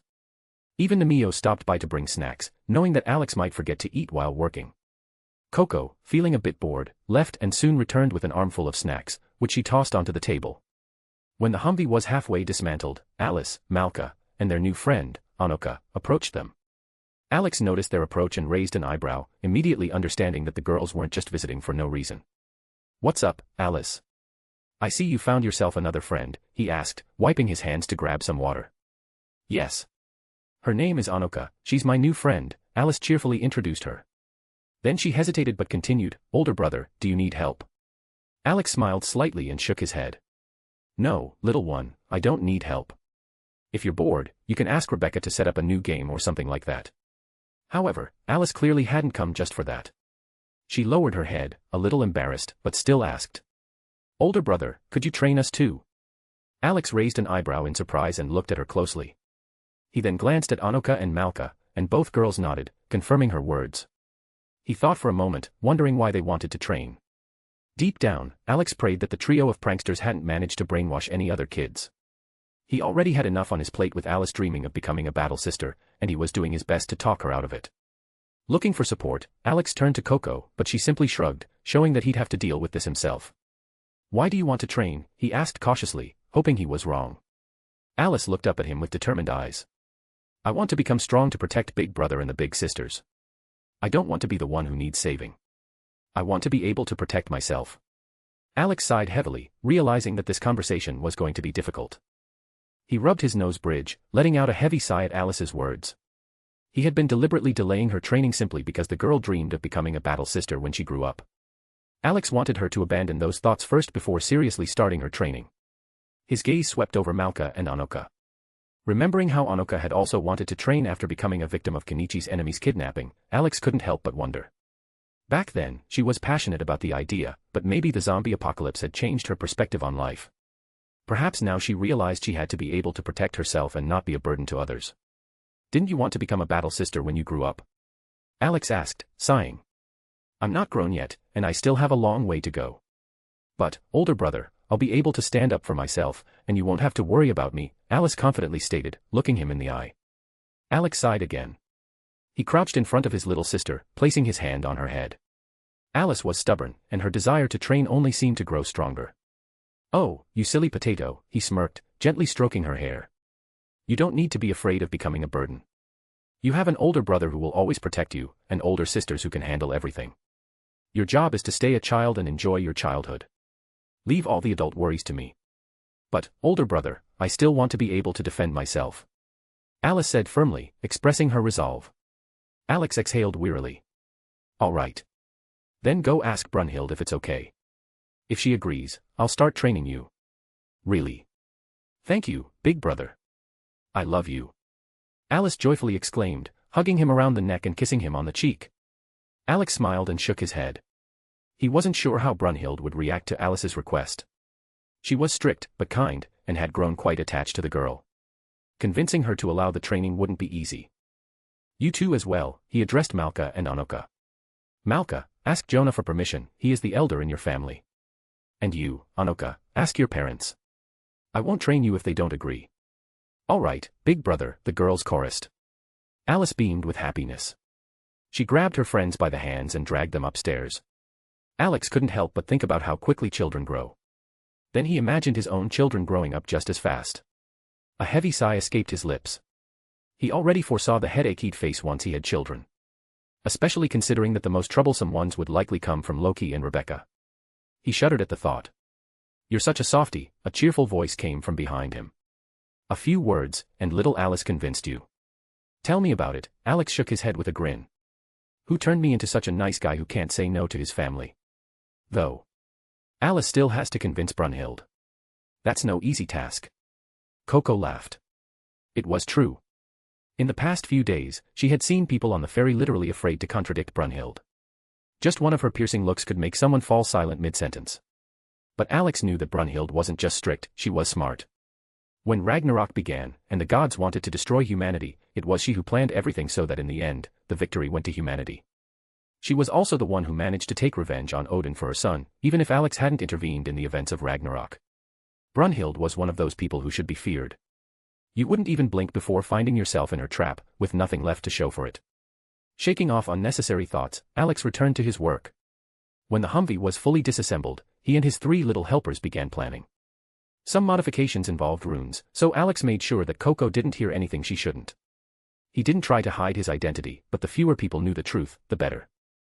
Otherwise, he would constantly have to explain why he hadn't intervened in certain events, why he hadn't saved someone, why he had allowed the world to slowly die. But even if he told the truth, that the main instigator would simply have wiped Earth off the face of the universe and fled, it wouldn't help people cope with the pain of loss. They would still need someone to blame. And that someone would be him. Because Alex could have prevented all of it, but he hadn't. Once the planning was done, Alex and his 3 little helpers began working on the Humvee modifications. Unnoticed by Coco, he applied runes to the parts, enhancing their properties and fixing damages. Everything was done with perfect precision, so no one would ever guess the changes made. Ultimately, the Humvee was meant to turn into an impenetrable tank capable of withstanding the temperature of the solar corona, while passengers inside wouldn't feel the slightest discomfort. Continuing his work, Alex crawled under the vehicle to work on its undercarriage. Humming a simple melody, he methodically drew another rune, not paying attention to what was happening around him. Somewhere off to the side, Coco was commenting on something, discussing it with the trio of little troublemakers. Suddenly, a metal plate almost fell on him, cut by GIR. Alex managed to jerk his head back just in time, avoiding the blow, and with a dissatisfied sigh, he looked at the hole in the vehicle's underside. GIR's head was sticking out of the opening, wearing a welding mask. Alex shook his head. Moments like these made him especially wish he could just use magic and finish all the work in a few seconds. "Alex, you have visitors," Coco's cheerful voice rang out. Alex sighed wearily. Why does no one approach him when he's not busy? The moment he gets immersed in his work, everyone urgently has something to ask. Trying to hide his irritation, he crawled out from under the vehicle, grabbed a rag, and wiped his hands and face. After tossing it back, he glanced at the group of girls, who clearly hadn't come just to chat. In front of him stood Renka, Kizara, and Kanami, with a group of girls known as the Valkyries behind them. "So, what do you need from me?" he asked in a calm tone, taking a sip of water. "Can you train me too?" Renka suddenly asked, looking at him intently. Alex raised an eyebrow ever so slightly. Coco, on the other hand, was clearly enjoying the situation, watching it unfold with genuine amusement. Shifting his gaze to the other girls, he saw that they nodded affirmatively. They had come with the same request. Alex sighed again and looked at Kizara, Kanami, and the girls standing behind them. He remembered that these girls had once been part of the Ragnarok group, a gang of school bullies. Under his intense gaze, they began to grow a bit nervous, unsure of what he was thinking. Finally, Alex shifted his gaze away from the group and turned back to Renka. "Why don't you ask your father to train you?" he asked calmly. "I don't want to. He either gets lazy or distracted by stupid things. All he's interested in is spying on girls and finding ways to take photos of them from behind. I asked around, and I found out that you're a much better teacher than he is," Renka replied, crossing her arms over her chest. From somewhere in the distance, a muffled sound resembling breaking glass reached their ears. Alex smirked inwardly. Apparently, Kensai, who had been eavesdropping, had just received an emotional blow from his own daughter's words. Mentally wishing the poor guy patience and hoping he'd get rid of his bad habits, Alex turned his attention back to the others. "So, you all came with the same request?" he asked. "Yes," Kanami spoke first. "You're a master with all kinds of weapons, and I want to learn from you." The girls behind her nodded in sync. Alex rubbed the bridge of his nose tiredly. "Ugh. All right, Kanami, you should be learning from Brunhild, not me. Take your friends, what do you call them? Valkyries. Go to her." Kanami tensed slightly when she heard his tone. "If you're calling yourselves Valkyries, first you'll have to prove that you deserve it. And Brunhild will beat all the nonsense out of you. Don't even think about claiming that name until she allows it," Alex said, narrowing his eyes. Kanami and her girls swallowed nervously and exchanged glances. They had already heard how strict and merciless Brunhild was, and now they were starting to doubt their decision. Kanami and the girls behind her flinched from Alex's words, visibly nervous. "Why do you say we don't deserve to be called Valkyries?" one of the girls behind Kanami timidly asked. Alex narrowed his eyes and tilted his head. "Seriously? Do I need to explain this? Valkyries are noble warriors who escort fallen heroes to Valhalla. And you're just a group of school bullies who think being in a gang is cool. You're no Valkyries. Want to be one? Then go to Brunhild. She'll straighten your heads. And don't even think about calling yourselves Valkyries until she gives you permission. You don't deserve it." In Alex's spiritual space, the true Valkyries nodded approvingly, agreeing with his words. To them, these girls were nothing more than pathetic pretenders defiling a great name. If Alex hadn't held them back, they would have already gone out and taught the imposters a lesson. Kanami, realizing that arguing was pointless, simply nodded in silence. She looked at her subordinates and headed toward Brunhild, as Alex had instructed. She understood that Alex disliked them because of their past, but she had no idea that there was something more behind it. In his spiritual world, there really were true Valkyries, and Brunhild was one of them. Alex watched them leave and then turned to Renka and Kazara, who remained. "You were pretty harsh with her," Coco remarked, raising an eyebrow slightly. "I've never liked school bullies," Alex replied calmly, lighting a cigarette. "If you look at the statistics, you can see how many kids lost their school life because of bullying. And how many of them ended their lives because they were pushed into a corner. School gangs, that's a whole different story. We didn't bully anyone." Kazara retorted sharply, trying to defend herself. Alex smirked. "Are you sure about that? Do you want me to open your file? How did your great gang treat those who wanted to leave? Should I remind you how you beat up those who just wanted to live a normal life? Or have you forgotten? You wanted to prove that girls are stronger than boys, but in the end, you became just another bully who torments the weak." With each of his words, Kazara slowly stepped back, until she felt her back press against an obstacle. Her gaze met Alex's, and suddenly fear flared within her. But along with it came memories. She remembered why she had started training in the first place. She remembered how she had dreamed of becoming strong, not just being part of a gang. Her shoulders slumped, and her gaze dimmed. "Well, it's sinking in," Alex sighed, removing the cigarette from his mouth. "You'll have to live with that. But if you change your mindset, you can become stronger." He extended his hand and gently ruffled Kazara's hair. The girl flinched but said nothing. Alex returned to Coco, sat down on a chair, and lit another cigarette. "Well, what am I supposed to do with you? I can train you, but which martial art will suit you, that's the question. I trained in Chinese Kenpo at a family dojo. And I'm very flexible," Renka said, immediately demonstrating her skill. Alex watched her movements with curiosity, taking another drag. He observed Renka's movements, evaluating her style. After a brief moment of thought, he realized there was a martial art he knew that might suit her. Waving his hand, he signaled for her to stop. Renka halted her demonstration and looked at Alex, waiting for further instructions. Meanwhile, he turned his gaze to Kazara, who was still recovering from their recent conversation. "I trained in Taekwondo," Kazara quickly blurted out, noticing his gaze. Alex nodded, noting her words to himself. "All right, I get what you're strong at. I'll take you on for training, he sighed, realizing his free time was about to become even more limited. What are you going to teach us? Renka asked, her interest clearly piqued. I'll teach you a martial art once mastered by the first emperor of China, Alex replied calmly. Which one? Renka furrowed her brow.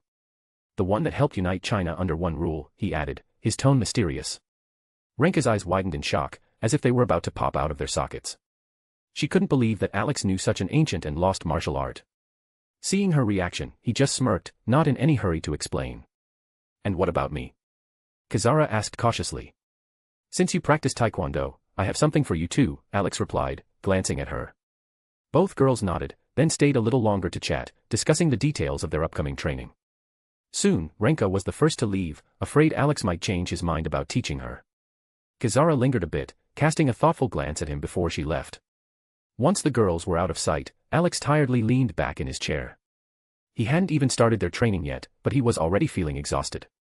Now he had to come up with a training plan not only for Renka and Kazara but also for Alice, Hanoki, and Malki. And he had a feeling that more people would be asking soon. Kensei, maybe you'll come out now. Stop hiding, or Renka will think you're peeking under skirts again, Alex said, lazily glancing toward the staircase.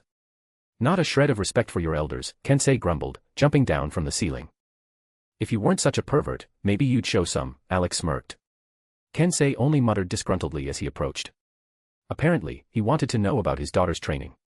Though the fact that Renka chose to learn from Alex instead of her own father clearly upset him. So, what exactly are you planning to teach my daughter? He asked, trying to maintain a serious tone. Chi-Yu, Alex answered in a calm voice. Kensei froze, stunned by what he heard. You even know that. But all records of Chi-Yu were lost. Anything even remotely connected to Qin Shi Huangdi was destroyed to erase his legacy, he exclaimed, utterly shocked. Alex didn't comment on it. He couldn't just tell Kensei that he was attacked by none other than Qin Shi Huang, the first emperor of China, just because Alex once knocked him out to avoid causing trouble during Ragnarok. In the end, it led to an unexpected result. Not only did Alex learn the Chi-Yu martial art, but he also managed to become friends with the legendary ruler. You'd better make up with your daughter, Alex said, glancing at Kensei with a smirk. Otherwise, the day will come when she beats you up. I've tried, but she's always turning up her nose. Kensei shook his head in frustration. What kind of daughter is this? Alex chuckled. Maybe she wouldn't turn up her nose if you didn't disappear one day, leaving a note saying you were off to follow your dream of filling your collection of women's underwear photos. Kensei tensed, but Alex continued with a broad smile. I'm honestly scared to imagine what Mrs. Ma will do when she finds out why you ran away from home. All I can advise you is to order a coffin in advance and pray your wife doesn't kill you. Don't remind me. Kensei groaned, rubbing his face with his hands. All right, I'll go try talking to my daughter again. Before leaving, he suddenly gave Alex a stern look and threatened with his finger. And don't you dare hit on her. I know guys like you. I don't want my daughter hanging around someone like you. Alex just laughed and waved him off. Too late to pretend to be a caring father, Alex thought to himself, watching Kensei walk away. He knew it wouldn't be easy for Renka to forgive the men who had so easily left her behind in the past. Once he was finally left alone, he decided to sit down with Coco and chat. After all the silence, she probably had a lot of questions. Alex didn't mind answering them, he enjoyed talking to her. Meanwhile, on the other side of the building, Brunhild looked at the group of girls who approached her, asking for training. Her face twitched in irritation. She knew exactly who had dumped all the work on her again. Alex is making me do all the work again. She hissed under her breath. She had only just managed to get rid of the extra responsibilities. And now, thanks to Alex, she was going to have to train a group of people once again. To be continued. Chapter 250, Arrival in Tanegashima. Alex chatted a little more with Coco, answering her questions. The most intriguing thing to her was how he knew the martial art that, according to Kensei, had been lost long ago and then completely destroyed to erase the legacy of Qin Shi Huang. Alex didn't go into detail and started fabricating a plausible story that he had accidentally stumbled upon ancient records during one of his jobs and learned the martial art out of pure curiosity. Coco looked at him with suspicion, clearly believing only half of his story. Alex could only shrug. There was no way he was going to tell her that he had mastered Chi-Yu in a battle against the first emperor of China, who was seeking revenge. Any sane person would have just rolled their eyes and asked if everything was all right in his head. Similarly, if he had claimed to be the Demon King but showed no magic, people would have just shaken their heads and accused him of mixing genres again. Not wanting to waste any more time, Alex returned to working on the modification of the HMMWV. He had already forgotten how boring it was to carve runes manually without magic. To make the process a bit more bearable, he occasionally talked to Coco. Taking a small break for a smoke, Alex looked at the partially assembled HMMWV. By his calculations, the work was only about 20% done. He quickly estimated the remaining time and realized he would be able to finish it before arriving in Tanegashima. Alex didn't plan to stay there for long. His goal was to gather everything necessary and continue to Okinawa. Deciding to check if the people from Ma's dojo had reached the shelter, he approached Coco, took her phone without ceremony, and said, "I'll return it soon. I need to contact your brother. Just make it quick, I'm at the most interesting part of my show," she huffed, tapping his leg. Alex shook his head, watching her reaction with a slight smile. The world was literally fighting for survival, and Coco's biggest worry was missing her favorite series. Putting aside unnecessary thoughts, he dialed the satellite phone number of Casper. Beep, 1, 2, on the third ring, someone finally answered. "Hey, Casper, how's it going?" Alex asked, leaning back in his chair. "Casper's a bit busy," came Chiquita's voice from the other end of the line. Alex raised an eyebrow in surprise, not understanding what could possibly be keeping Casper busy at this time. Coco, hearing the response, also tensed up. "Let me guess, he started slacking off again and demanding something, so you just kicked him out and made him fend for himself." "Harsh, Chiquita. He's so fragile, so weak. How could you do that to poor, defenseless Casper?" Alex said dramatically. There was a pause on the other end of the line, followed by laughter. Chiquita was clearly stunned by his words, but soon couldn't hold back. Even Coco snorted in response when she heard Alex calling her brother helpless. Alex himself smiled slightly, but the question still lingered in his mind: what exactly was Casper busy with that he couldn't answer the phone? "All right, enough joking around. So what's he busy with?" Alex finally asked when the laughter subsided. "Well, not exactly busy. He's just unconscious right now," Chiquita replied with a slight tone of amusement in her voice. Alex decided not to speculate and just asked why Casper was unconscious at this moment. "And why is he knocked out?" Alex asked cautiously. "When you sent the message about a group of martial artists arriving, Casper started acting like an impatient child. And when they finally arrived and the group was led by a woman, let's just say, Casper tried to flirt with her. The result was inevitable, she knocked him out," Chiquita informed him, clearly amused. "Oh, poor guy.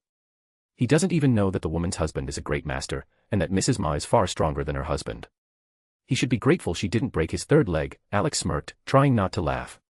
"Huh, that's strong?" Chiquita asked with a note of curiosity. Alex smiled and began explaining how dangerous Mrs. Ma could be and why she was always so irritable. Chiquita listened attentively, and soon understood why she had reacted so sharply to Casper's attempt at flirting. When Chiquita learned the true reason for Kensei's escape, she fully realized the extent of Mrs. Ma's fury and that Casper had simply been an unfortunate victim, caught by the angry woman's hot temper. After finishing the story, Alex reminded her that after Okinawa, they would head straight to China to pick up the people. After a brief conversation, Alex said his goodbyes and returned the phone to Coco, who had been laughing at her brother the whole time. Then another thought crossed Alex's mind: Coco and Casper's father had switched sides to the evil corporation. Their paths would likely cross soon. Alex decided to leave Floyd Hekmatyar's fate in the hands of his children. If Coco didn't forgive her father, Alex wouldn't hesitate to dirty his hands once more and send Floyd to the grave. Not wanting to continue working on the HMMWV, Alex decided to rest or do something else. He picked Coco up in his arms, since she was once again completely absorbed in her series, and headed for the deck, greeting everyone he passed along the way. From a distance, Alex noticed Brunhild, standing with a frown on her face. Coco, glancing at her, quickly jumped off Alex's shoulders, kissed him on the cheek, and wished him good luck before tactfully retreating. Alex didn't need to guess what the conversation would be about. He understood perfectly well that Brunhild was displeased. And not without reason, after all, he had deliberately sent Kanemi and her subordinates to her. Who, if not Brunhild, could drill some sense into these girls calling themselves Valkyries? As Coco walked past Brunhild, she pretended she didn't exist and disappeared into the control room, where all the girls had already gathered to hear how Brunhild would scold Alex. Settling in among them, Coco too prepared to enjoy the spectacle. Alex sighed and confidently walked toward Brunhild. "My love, don't you want to explain anything to me?" Brunhild asked in a calm tone, but there was a clear threat in her voice. Alex noticed her eyelid twitch, an obvious sign of irritation. She had just gotten rid of the need to train the group of survivors, and now Alex had thrown a new problem her way in the form of a group of girls eager for training. When he reached her, Alex gently wrapped his arm around Brunhild's waist and looked into her emerald eyes. "I just thought that since they call themselves Valkyries, you'd be the best candidate to mentor them," he said, gently pressing his forehead to hers. Brunhild met Alex's gaze and understood that arguing was pointless. She was also irritated that these girls dared to call themselves Valkyries. When they approached her, Brunhild had contacted Alex through their spiritual bond to find out what they were all about. Upon learning that they were just a group of school delinquents, she made a decision: she would take their training seriously. Whether they wanted it or not, she would turn them into true Valkyries. Moreover, Brunhild had discovered that the girl in the pink outfit was the one Takashi had taken a liking to. Alex felt her thoughts and knew she was already ready to start training. She was just annoyed that her free time had now become even more limited. "All right, I'll take care of their training," Brunhild finally said with a frustrated sigh. "It bothers me that girls like them call themselves Valkyries. But now there's another question, my love. What's this request from Alice about training?" Her gaze grew stern, and Alex couldn't help but smile. "Little Alice wants to train to become stronger. I think I'll help her out a bit. Maybe she'll change her mind about becoming an adept of sororitas," he replied, nodding. "And what exactly are you going to train her in?" Brunhild raised an eyebrow. "I'll turn her into a shinobi." "That's definitely better than being obsessed with the adepts of sororitas," Alex sighed, his voice tired. Brunhild couldn't help but agree. When she first learned about Alice's dream, her heart nearly leaped out of her chest. Imagining the kind and sweet girl as a fanatical battle sister, mercilessly punishing heretics in the name of the Emperor. She already had Gir, Mimi, and Stitch, who were all about that. The last thing she wanted to see was Alice joining their ranks. Alex, sensing her worries, pulled her close and kissed her gently, making her relax. Brunhild rolled her eyes but said nothing. When they entered the control room, they saw a group of girls who had clearly been eavesdropping on their conversation. Realizing they had been caught red-handed, they immediately pretended to have just happened to be nearby. But the one who stood out the most was Rebecca, who, with a sly grin, was taking the winnings from the girls. "You girls." Brunhild squinted. In response, the girls innocently smiled and reluctantly handed over the winnings to Rebecca. It was obvious that she had bet with them that Brunhild wouldn't scold Alex and, as usual, would quickly succumb to his charm. Alex noticed Alice, who seemed nervous, and winked at her, giving her a thumbs up to reassure her that everything was fine. Alice instantly beamed. Her dream of training with Alex was finally coming true. Evening arrived, and it was time for dinner. As Alex and the girls began eating, Jonah approached him. "We need to talk," he said seriously. Alex set down his utensils and walked out with him. Like a caring older brother, Jonah bombarded him with questions about Malka's training, wanting to make sure his sister wouldn't get hurt. Alex reassured him that Malka would train alongside Alice and Anuka, with gradual increases in difficulty. "Don't worry, I'm not planning to make it hell for them like the others," he said with a slight smile. "All right. Take care of her." Jonah finally nodded and left. Alex watched him go, then returned to the table. As soon as he sat down, the girls immediately started asking what John had come for. "We discussed Malka's training," he explained briefly. Satisfied with the answer, the girls returned to their meal. Alex, finishing his food, began thinking through the training plan. He understood that they couldn't overload Alice, Malka, and Anuka from the start. They were still kids, so the best approach was to gradually increase the load. The first step was to unblock the chakra in their body so they could start getting used to it right away. He also had to train Renka and Kizaru. But there were no issues there. Siko, Ray, Valmet, and Beatrix also trained with the main group, focusing on refining their skills and stances at the end of their sessions. The next day, as Alex had predicted, the head of the Shirahama family appeared. As soon as he stepped out of the control room, the overly protective father and family head, Mototsugu Shirahama, materialized in front of him. Alex briefly wondered if this overly caring father would shoot him with a gun to protect his daughter, but to his surprise, the conversation went surprisingly calmly. Most likely, Saori Shirahama had spoken to her husband and convinced him to allow Anuka to train. Alex couldn't help but note that Anuka was quite a clever child. She had first approached her mother, and then Saori had found a way to influence her husband. At some point, he even wondered who the real head of their family was, Mototsugu or Saori. To calm the overly protective father, Alex detailed the training plan, explaining exactly how the sessions would proceed. After receiving satisfactory answers to all his questions, Mototsugu reluctantly agreed to let Alex train Anuka. However, as he left, he didn't forget to issue a warning: if anything happened to his daughter during the training, Alex would deeply regret it. Once alone, Alex sighed. The day had barely started, and already he was being threatened. The training for Anuka, Alice, and Malky began the same day, but Alex only provided basic exercises for now to help the girls get accustomed to the workload. Several days passed, and the ferry gradually approached Tanegashima. Alex was with the girls in the control room, watching as the port slowly came into view. "And here it is, the last stop before Okinawa," Ray said, peering out the window. This has been such a boring trip. But just a couple more days, and we'll be in Okinawa, then back on the road again," Kiriko mused, chatting with her daughter. I'm already tired of sleeping on this ferry, Rika grumbled, lazily stretching out on the mattress. Everything's uncomfortable, there's even nowhere to have some privacy. Alex just glanced at the girls but didn't comment. He, too, was tired of the monotonous journey. The only available entertainment on the ferry was talking to the girls and working on his crazy projects. The routine had become so boring that he even considered tying himself to the ship with a rope and swimming alongside it just to speed up the journey. And judging by the mood of those around him, he wasn't the only one feeling this way. All right, there are about 10 minutes left until we reach the port. I'll go warn the others to start preparing, Alex said, standing up. Yuriko, could you quickly make a list of everything we might need? In case we missed something. Receiving an affirmative nod, he went to notify the raiding parties about the city's approach and the need to prepare for disembarking. Once done, Alex headed to his motorcycle to pick out weapons for the upcoming raid for supplies. This time, he decided to go alone so he could gather as many useful things as possible, including soil and fertilizers, which would surely come in handy once they reached Alaska. Opening the motorcycle's weapon compartment, Alex began picking out equipment, but like a girl in a clothing store, he couldn't make up his mind. Then, suddenly, a light bulb seemed to go off in his head. Gondal, my dear, would you like to help me? He asked with a smile, mentally reaching out to the Valkyrie. What can I help you with, darling? Came Gondal's soft voice, and then she appeared behind him in her spiritual form.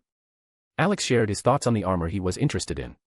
He was curious to see if Gondal could take on the appearance of such a suit of armor. After receiving his images, the Valkyrie paused for a moment, and soon Alex's body was enveloped by shimmering shards of light. In an instant, he was standing in his new combat suit. Alex stretched a bit, testing how comfortable the armor was while moving.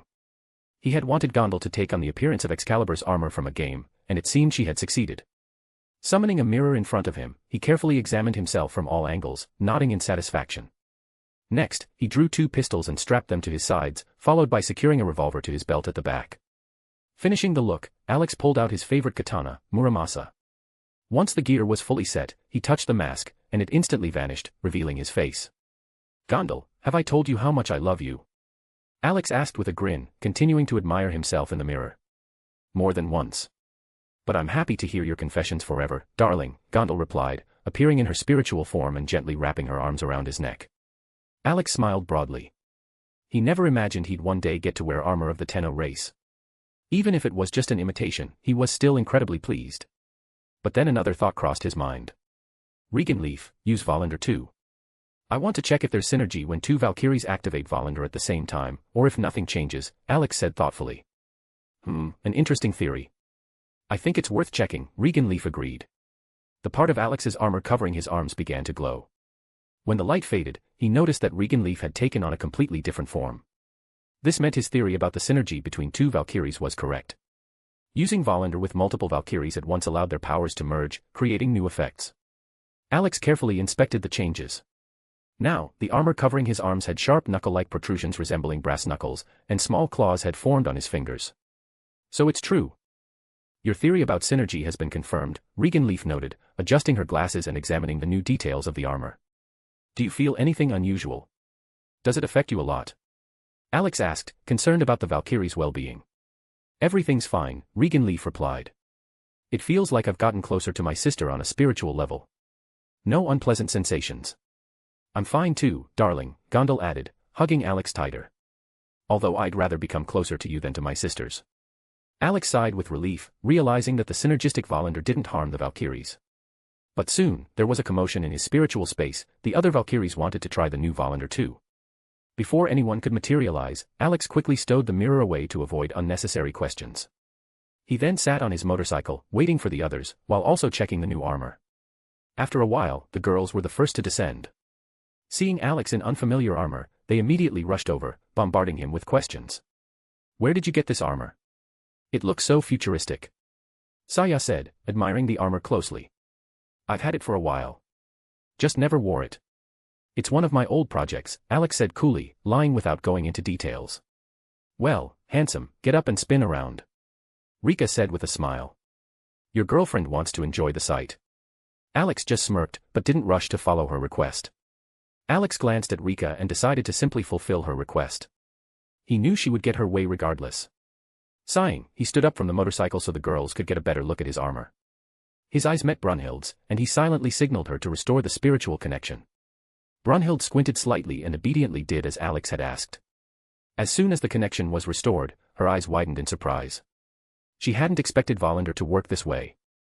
While the other girls continued inspecting Alex's armor, he sent a mental message to Rebecca, instructing her not to accidentally say anything that might give him away as lying. Upon hearing his thoughts, Rebecca immediately gave him a thumbs up, signaling that she could handle it. Brunhild, on the other hand, was deeply intrigued by the Volander synergy. She even began to ponder what would happen if all of her sisters used Volander simultaneously. Cool armor. In this armor, your ass is just amazing, Rika said, giving Alex a playful slap on the backside to tease him. She's right, the armor's really cool, and your ass, well, it's amazing, added Ray, agreeing with Rika. Alex's eye twitched at their comments. He couldn't quite understand what his backside had to do with anything. Saya, however, wanted to know how the armor was created, and Alex skillfully lied, saying it was one of his experimental projects and that the creation of the armor was an incredibly labor-intensive and resource-consuming process, making it difficult to replicate. Saya could only give up, though her curiosity remained piqued. After a while, the rest of the group started descending, and everyone immediately noticed Alex's new appearance, slightly surprised by his armor. Ignoring the looks from the others, Alex noticed that even the Ryozenpaku masters had come down, including Renka and Mio, who, for some reason, looked irritated. Alex was curious about what could have upset Mio so much.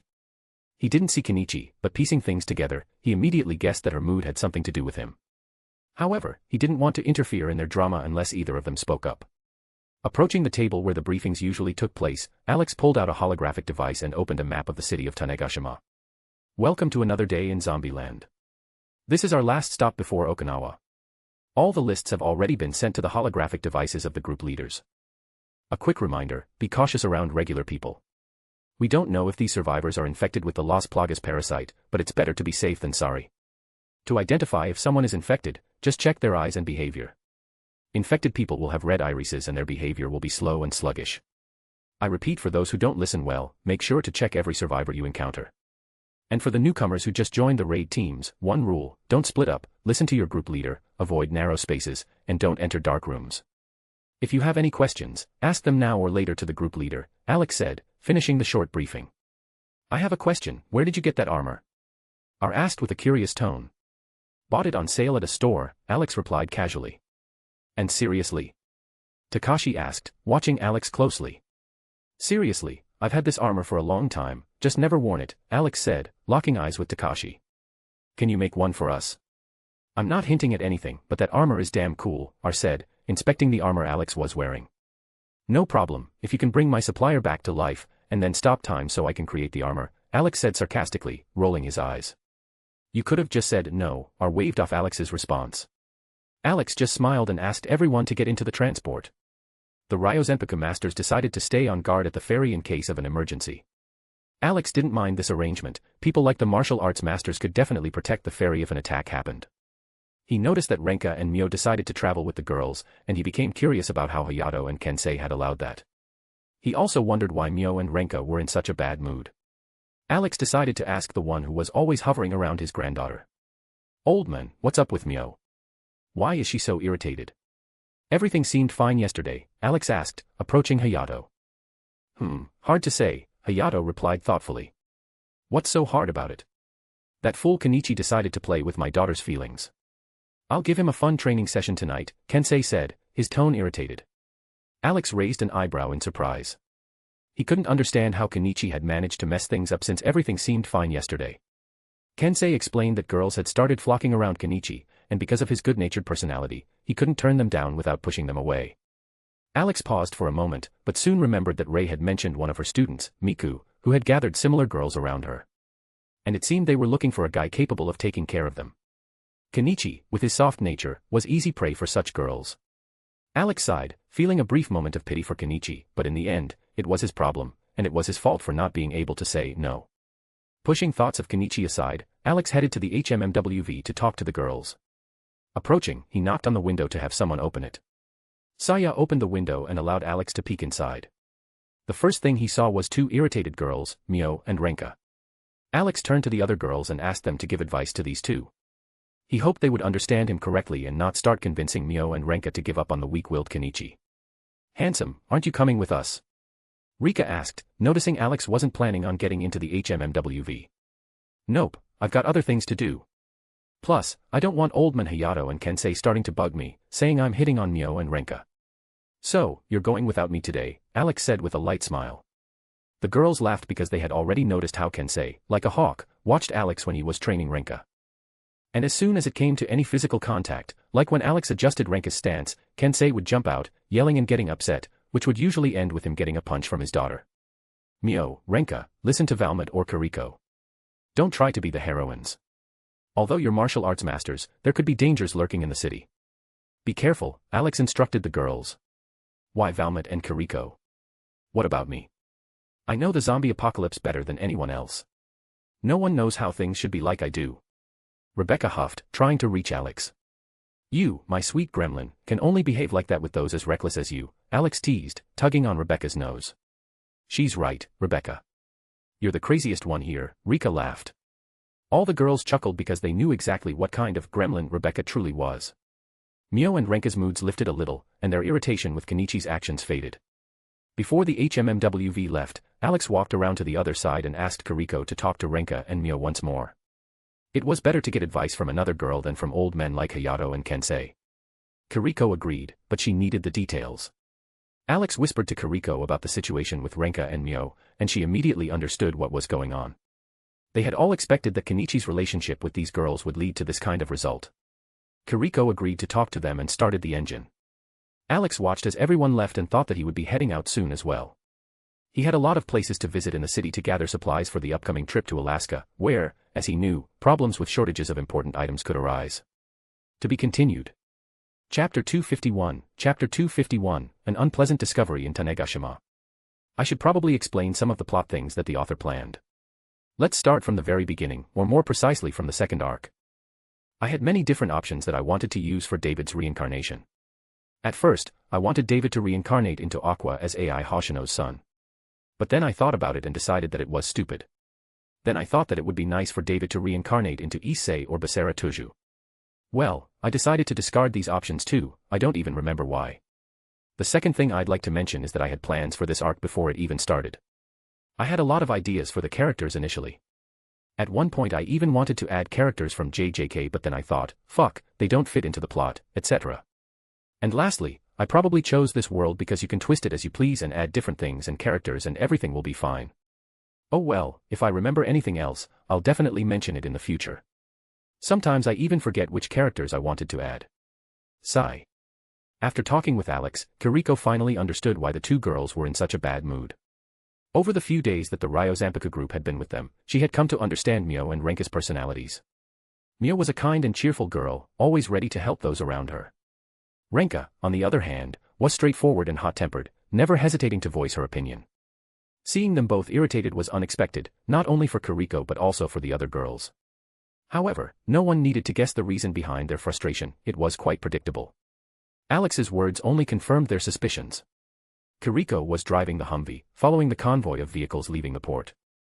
Once they were outside, she flashed her headlights, signaling that she was ready to move.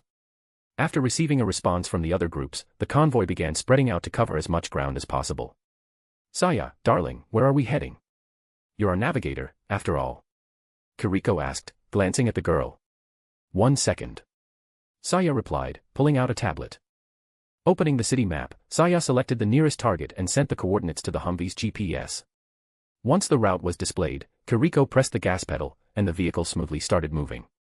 During the ride, the conversation in the cabin revolved around Alex's new combat suit. The girls tried to get more details from Rebecca, but she simply shrugged and said that Alex had created the suit a long time ago out of curiosity and never gave it much thought.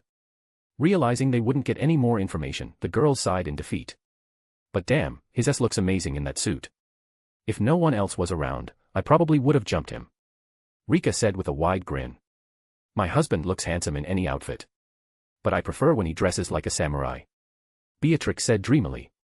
I like his casual style better. He looks much better in that. Valmet chimed in. I liked it when he wore a Hawaiian shirt. His body is just perfect. Ray nodded in agreement. No, girls, you're all wrong. The only outfits that suit him are the ones that highlight his ass. Rika interrupted confidently. The others just sighed at her enthusiasm, but Rebecca nodded approvingly, fully agreeing with the sniper. Mio and Renka, hearing their conversation, turned bright red. Despite pretending to be annoyed by Rika's bold statements, none of them could actually disagree with her, though not everyone had the courage to say it out loud. Kiriko, driving the vehicle, smiled as she watched her daughter in the rearview mirror. She understood that Rei had long since grown up and was interested in relationships between men and women. Shifting her gaze to Mio and Renka, who were still blushing, she noticed that they weren't participating in the conversation and remained silent. Inside the Humvee, along with them, were Kiriko herself, Valmet, Saya, Siko, Rei, Beatrix, and Rika. Mio, dear, do you want to share what's bothering you? I'm an experienced woman and can give you advice if you need it. Kiriko asked gently, glancing at her. Mio tensed, unsure whether she should talk about her problems. The other girls also stopped chatting and turned their attention to her and Renka. Under their intense gazes, both hesitated. However, seeing Kiriko's kind, motherly smile, Mio felt that she could trust her. Renka, you don't have to hold back either. It's just us girls here, and we can give you advice. It's better to talk about it than keep everything bottled up. Kiriko added, now addressing the second girl. Mio and Renka exchanged glances, wondering whether they should share their worries with the other girls. For Renka, it was easier, she could talk to her mother about it, even though she was in China. But discussing such topics with her father was out of the question. She knew full well that she wouldn't get any useful advice from that perverted old man. Mio, on the other hand, was in a much more difficult position. In her family, she only had her grandfather and no one else. Of course, she considered the masters of Ryo's Abikura family, but aside from Shigeru, they were all men. And Shigeru herself, despite being a woman, had even less experience in relationships than Mio. Gathering her thoughts, she was about to speak when Renka beat her to it. This idiot Kenichi doesn't understand a damn thing. Is it really so hard for him to push those girls away so they don't keep flocking around him? She blurted out in frustration. Renka, dear, can you explain in more detail? If you want advice, I need to understand the situation, Kiriko suggested gently. She already knew what was going on, thanks to Alex, but she wanted to hear everything directly from the girls involved. That way, she could understand their perspective rather than just relying on someone else's words. Renka nodded, ready to vent. The other girls, eager for some fresh gossip, immediately focused their attention on her. After all, not much happened on the ferry, so any new drama was met with genuine interest. Why watch romantic dramas when the same plot was unfolding right in front of them? That idiot Kenichi is too soft-hearted and weak-willed. Renka continued, getting more worked up. Girls are swarming around him, and all he does is blush and get flustered. He doesn't do anything to push them away. The girls listened intently, mentally regretting that they hadn't brought popcorn. From time to time, Mio chimed in, adding details. However, none of them were surprised. They had already predicted that something like this would happen to Kenichi, his personality made it too obvious. Some even drew a parallel between him and Takashi, comparing how he was before meeting Alex. If Alex hadn't shaken him up and forced him to change, Takashi would have remained a pathetic, depressed idiot. By the time Renka finished, her chest was rising and falling heavily with anger, and it seemed like she could explode at any moment and take out all her frustration on poor Kenichi. The girls exchanged glances, realizing that both of their friends had fallen for a complete idiot. PFFFF. Ha ha ha. Suddenly, loud laughter rang out. Everyone turned in surprise to look at Rebecca, who was laughing so hard it seemed like she might start rolling on the floor. Even Renka, who had been fuming just a second ago, stared at her in total confusion. What the hell are you laughing at, Greenie? Saya asked irritably, crossing her arms. Rebecca, still struggling to hold back her laughter, waved a hand. It's just, she burst out laughing again. The way this girl described Kenichi immediately reminded me of a certain type of manga that Alex absolutely despises. That guy is a textbook wimp protagonist. The girls exchanged glances. What? Renka exclaimed indignantly. Yeah, Rebecca smirked. Kenichi is a classic weak-willed, stammering idiot who will always hesitate and wait for someone else to make the first move. There are tons of guys like him in manga. Sooner or later, he's going to push everyone away just because he's that dumb. Renka clenched her fists, while Mio blushed, unsure of how to react. The other girls just sighed, realizing that there was some truth to Rebecca's words. At first, Rebecca's comment left the girls confused, but as soon as they grasped the meaning behind her words, they could no longer hold back and burst into laughter. They had heard Alex complain more than once about those protagonists who never take action, endlessly overthink everything, and, if they do act, only do so at the last possible moment.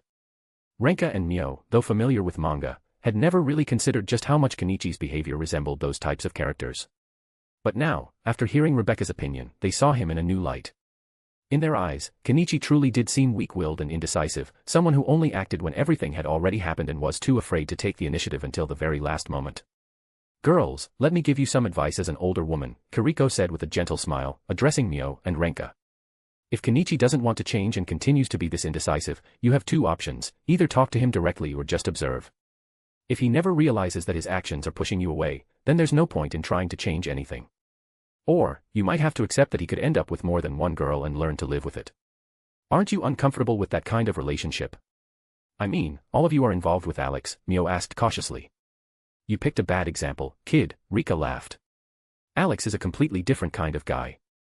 In what way? Renka asked with slight confusion, tilting her head. How should I put it? Ray pondered. There's nothing to think about. Beatrix declared cheerfully.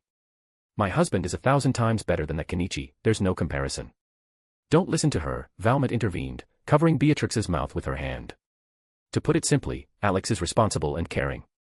His family's safety is always his top priority.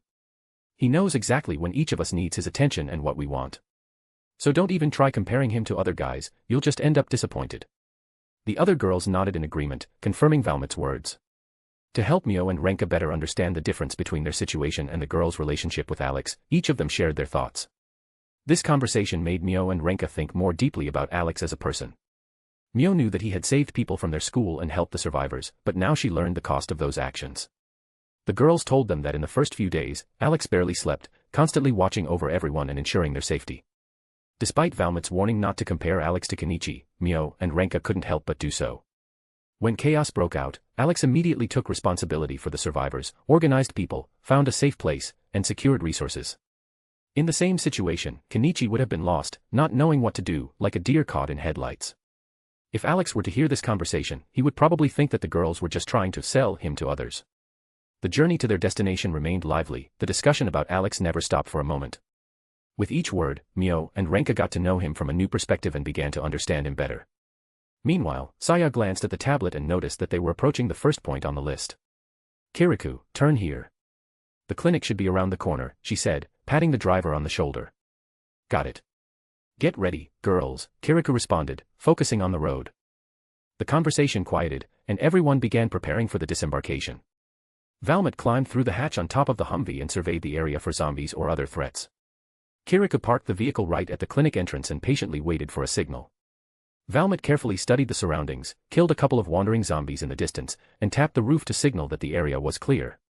She then returned to the interior and let Rika go first, so she could climb onto the Humvee's roof for further reconnaissance. Once the girls were sure there were no nearby threats, they exited the vehicle and carefully scanned the area for any unexpected surprises. Everything seemed quiet, but when they looked at the clinic building, an eerie feeling lingered. Is it just me, or is something off with this clinic? Ray asked cautiously, staring intently at the building. No, it's not just you, Saya replied, tightening her grip on her weapon. This place looks like we're in a horror movie. Well, then what are we waiting for? Let's check if there are any ghosts inside. Maybe we'll meet one or two, Rebecca suggested with a wide grin. The girls looked at Rebecca, who was practically eager to go into the creepy family clinic. However, before she could take a step, Valmont grabbed her by the scruff of her neck, quickly stopping the restless gremlin. Rebecca narrowed her eyes, her gaze clearly showing that if Valmont didn't release her immediately, she'd be in for some trouble. Valmont just rolled her eyes but eventually let Rebecca go and cautiously approached the entrance to peek inside. A weak, flickering light filtered through the clinic's interior, one that could go out at any moment. The walls and floor were splattered with blood, creating a sinister atmosphere. After surveying the scene, Valmont waved her hand to signal that it was safe to enter. She entered first, carefully scanning the corners to avoid any sudden zombie attacks that could come from around any corner. The other girls followed her inside. Rika stayed on the Humvee roof, keeping watch and activating her camouflage cloak to avoid drawing attention. Once inside, the girls split up to speed up the search for necessary supplies. Before they did, Valmont sternly warned Mio and Renka to always check a room before entering, making sure it was empty. A single stern look from her was enough to make them realize the seriousness of the situation. The search for medical supplies was critical, resources were running out quickly, and even a minor cold or injury could become a serious problem. The girls methodically searched the rooms, packing what they found into bags. Suddenly, a loud, slightly panicked voice from Mio echoed. Girls, come here. There's a really strange room. They immediately stopped their search and headed toward Mio's call. Meeting in the hallway, the girls made their way to the farthest room. Once inside, they froze, confronted by a horrifying sight. They had seen zombies tearing people apart, witnessed blood and entrails, but what lay before them was even worse.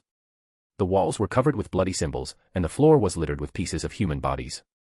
The smell of death and decay was so thick that some of them felt their stomachs turn. Seiko and Rebecca exchanged glances. They had seen something like this before. These symbols are strange. Are they the same ones we found in the hospital with Alex? Saya asked, carefully examining the inscriptions. Exactly. Only here, there are many more of them, and the atmosphere is even darker than in that hospital, Seiko confirmed. Right. In the hospital, it looked like they were keeping one crazy person there, but here, it feels like a whole cult of madmen was conducting rituals, Rebecca added. I think we should call Alex. He knows more about this. And Mio and Renka clearly don't feel comfortable here, Kiriko suggested, sounding like the voice of reason. Everyone nodded in agreement and led Mio and Renka out of the room. Both looked so pale that it seemed they were about to pass out or throw up. Even those who had seen a lot before were feeling uneasy, and for Mio and Renka, this was their first experience like this. When the girls stepped outside, Rika immediately noticed their pale faces and looked at them curiously. What did you see in there? She asked. Valmont briefly explained the situation. Yeah, that's creepy, was all Rika said, nodding. Then Valmont took out the communicator and put it in her ear to contact Alex. Alex, do you copy? Are you here? She asked. What's up, Valmont? Problems? Or do you need something moved or loaded? Alex's calm voice came through. Are you far? We've got some problems here. You'd better see it for yourself, Valmont replied. I'm at the bank, I'll be there in a couple of minutes, Alex said, ending the conversation. Valmont wondered what Alex was doing at the bank but decided not to dwell on it. She turned to the girls and informed them that he'd be there soon. Meanwhile, they helped Mio and Renka recover from what they had seen. After all, not every day do you find yourself in a place that looks like a crime scene, especially with clear evidence of some cult's involvement. A few minutes passed, and the girls started feeling a little better, but the memories of the horrifying discovery still troubled them. Both understood that if it weren't for their composure, the breakfast they had eaten that morning would have returned to freedom long ago. What the hell was that? The whole place looked like a scene from a horror movie. Renka managed to say, still pale. We don't know ourselves, Saya shook her head. The only place we've seen something like this before was in a hospital in our city. Nowhere else. According to Alex, it's an ancient language found on some obelisk, or what he calls a marker. He didn't go into detail, but he said that this marker fell from the sky. Supposedly, it can influence people's minds. I'm not sure how true that is, but if we assume it's real, then maybe what we saw is the result of its influence. Mio and Renka exchanged confused glances. Saya's words only intensified their bewilderment. From space. Influencing the mind. It all sounded like the ramblings of a madman. But judging by the serious faces of the others, it was far from a joke. They remembered that Alex always avoided discussions on this topic, brushing them off with remarks like, I'll handle it myself, and telling them not to clutter their minds with unnecessary thoughts. A silence hung in the air. Each of the girls tried to process what was happening. They had seen the infected who resembled fanatics, encountered different types of zombies, even experimental ones. But what they had found at the clinic went beyond anything they had faced before. Girls, he's approaching, came Rika's voice, who was observing the situation through the sniper rifle's scope. Where? Ray asked, squinting toward the direction the rifle was pointed. Over there, running across the walls like a real ninja, Rika replied with a slight smirk, pointing in the right direction. The girls turned their heads to the indicated spot and saw a barely distinguishable silhouette swiftly moving across the walls of the buildings. As it came closer, it became clear that it was Alex. He was nimbly jumping from one wall to another, continuing his movement. However, the closer he got, the more something about his appearance seemed strange. When Alex made his final jump and landed next to the girls, they finally understood what was going on. He was literally covered in gold jewelry, and in his hands, he held a gold bar. Did you gather supplies, or did you decide to rob a bank? Valmont asked skeptically, crossing her arms over her chest. Alex touched his mask, and it vanished, revealing his face. He grinned widely and, tossing the gold bar in his hand, replied. I've always wanted to rob a bank, and thought, why not? Plus, I found a new friend. Meet Richard. The girls exchanged looks. Some rolled their eyes in displeasure, while others quietly chuckled. I see you had fun, Saya shook her head. But we have a situation that's far from joyful. You better take a look for yourself. The smile faded from Alex's face when he noticed the expressions of the girls. He realized that this was serious. Placing the gold bar on the hood of the Humvee, he began searching through his pockets, or rather, where his pockets might have been if they existed in his suit at all. The girls watched this process in confusion until a sour expression appeared on his face. What are you looking for? Your suit doesn't have pockets, Ray asked, crossing her arms. Cigarettes. Alex sighed in resignation. I forgot I don't have pockets. Without a word, Rika tossed Alex a pack of cigarettes. He skillfully caught it midair and, smirking, blew her an air kiss in thanks. Rika just smirked and playfully winked at him. Lighting a cigarette, Alex finally turned his attention to the girls. He knew that if they interrupted him, something serious must have happened.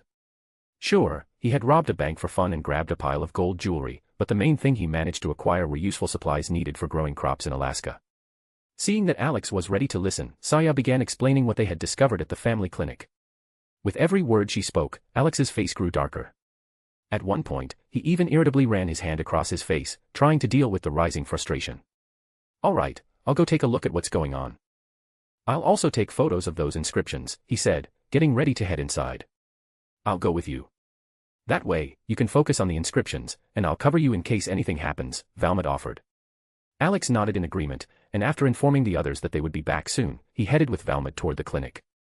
As they passed by the girls, Saya suddenly froze. She thought she saw two female figures floating behind Alex in similar robes. Blinking several times, she felt the gaze of one of them on her. Saya's heart tightened with an inexplicable sense of unease. She quickly rubbed her eyes, hoping it was just her imagination, but the feeling of someone else's presence didn't go away. What's with you, Pinky? Why are you blinking like you saw a ghost? Rebecca lazily asked, leaning against the hood of the Humvee. I thought I saw two girls floating behind Alex. Like ghosts. Saya replied uncertainly. Rebecca smirked. Yeah, you definitely imagined it. Maybe it's time for you to sleep. Looks like your mind's going off track, she teased, pretending not to take Saya's words seriously. But in reality, Rebecca was surprised. Somehow, Saya had seen the two Valkyries, Gondal and Regan Leaf, who were accompanying Alex in their spiritual form. The Valkyries were also stunned. They hadn't expected an ordinary girl to notice them. Gondal, looking directly at Saya, realized that she truly could see them. The two Valkyries exchanged a glance and decided to warn Alex. Darling, your pink-haired girl seems to see us. Suddenly, Gondal's voice echoed in his head. Alex froze, his eyes widening in surprise. Are you sure? He asked mentally. Absolutely. She was looking directly at us, not at your back, confirmed Regan Leaf. Alex took a deep breath. He hadn't expected this turn of events. How had Saya been able to see them? Was it an accident? Or did she have some hidden ability? All right, we'll figure it out later. Just be careful, he finally replied. He was still thinking about what had just happened, but decided not to dwell on it for now. Valmont, walking beside him, hadn't noticed anything in his behavior and calmly continued moving forward. Entering the building, Alex immediately sensed an unpleasant smell that made him wrinkle his nose. Looking around, he couldn't help but frown. Everything in the room looked like a scene from a classic slasher. Ugh. Terrible sight. All right, let's see what these psychos wrote, he muttered, rubbing his forehead in annoyance. Alex sighed heavily and pushed a body aside that was blocking his view of the inscriptions on the floor. Crouching down, he tried to study them, but the longer he looked, the more they seemed disconnected, a chaotic jumble of words, like fragments of different phrases pieced together in the hope of making something meaningful. Lifting his gaze, he looked at the walls. The situation there was the same, random scribblings that gave the impression someone had tried to make a message from them, but all that resulted was nonsense. Alex tried to find some kind of pattern in these symbols. He didn't know the marker's language, but strangely enough, he could intuitively understand its meaning, though he couldn't explain how. Do you understand anything? Valmont asked, noticing how intently he was studying the bloody inscriptions. It's hard to say. Everything looks too chaotic, Alex shook his head. Taking a holograph from his pocket, he asked Valmont to step back and then activated the scanner. Hoping that the program created by GIR would be able to make sense of at least some of this chaos, Alex closely monitored the data processing. Valmont moved closer and peered over his shoulder, watching the device at work. A few minutes later, the analysis was complete. The program couldn't decrypt the marker's language, but it managed to organize the chaotic sentences into coherent phrases. Alex thoughtfully stroked his chin, staring at the results. I'm not implying anything. But are you sure you even understand what's written here? You said you didn't know this language, Valmont asked, studying the focused expression on his face. It's like foreign languages. When you intuitively grasp the meaning of what's being said, even if you don't know the exact translation, Alex explained, without taking his eyes off the symbols. So, what does it say, since you claim you understand it? Valmont asked, moving closer to him. Alex slid his finger across the screen, pointing to the deciphered phrases. If you don't translate it literally, the meaning is roughly like this: torn body, torn promise. Whole body, whole promise. And it repeats everywhere: become one with us. It's all about unity, some kind of merging, but what exactly is supposed to unite, I don't understand. The rest of the symbols seem meaningless. It was the first time he had encountered the marker's language, and he was still trying to decipher it. But even now, it was becoming clear to him what this unity was referring to. Alex tore his gaze away from the holographic device and once again scanned the room, covered in symbols. Only one explanation for what had happened kept running through his mind: either there was a fragment of the marker somewhere in this city, or these people had already been its sleeping agents before they completely lost their minds. And this bloodbath was just confirmation of that. If most of the symbols are meaningless, maybe there are more similar writings in other parts of the clinic. Valmont asked thoughtfully. Maybe. But I don't think it'll help. This all looks like the ramblings of a madman. What worries me more is what comes next from this madness, Alex replied tiredly. What do you mean? Don't tell me the situation could get even worse, Valmont frowned.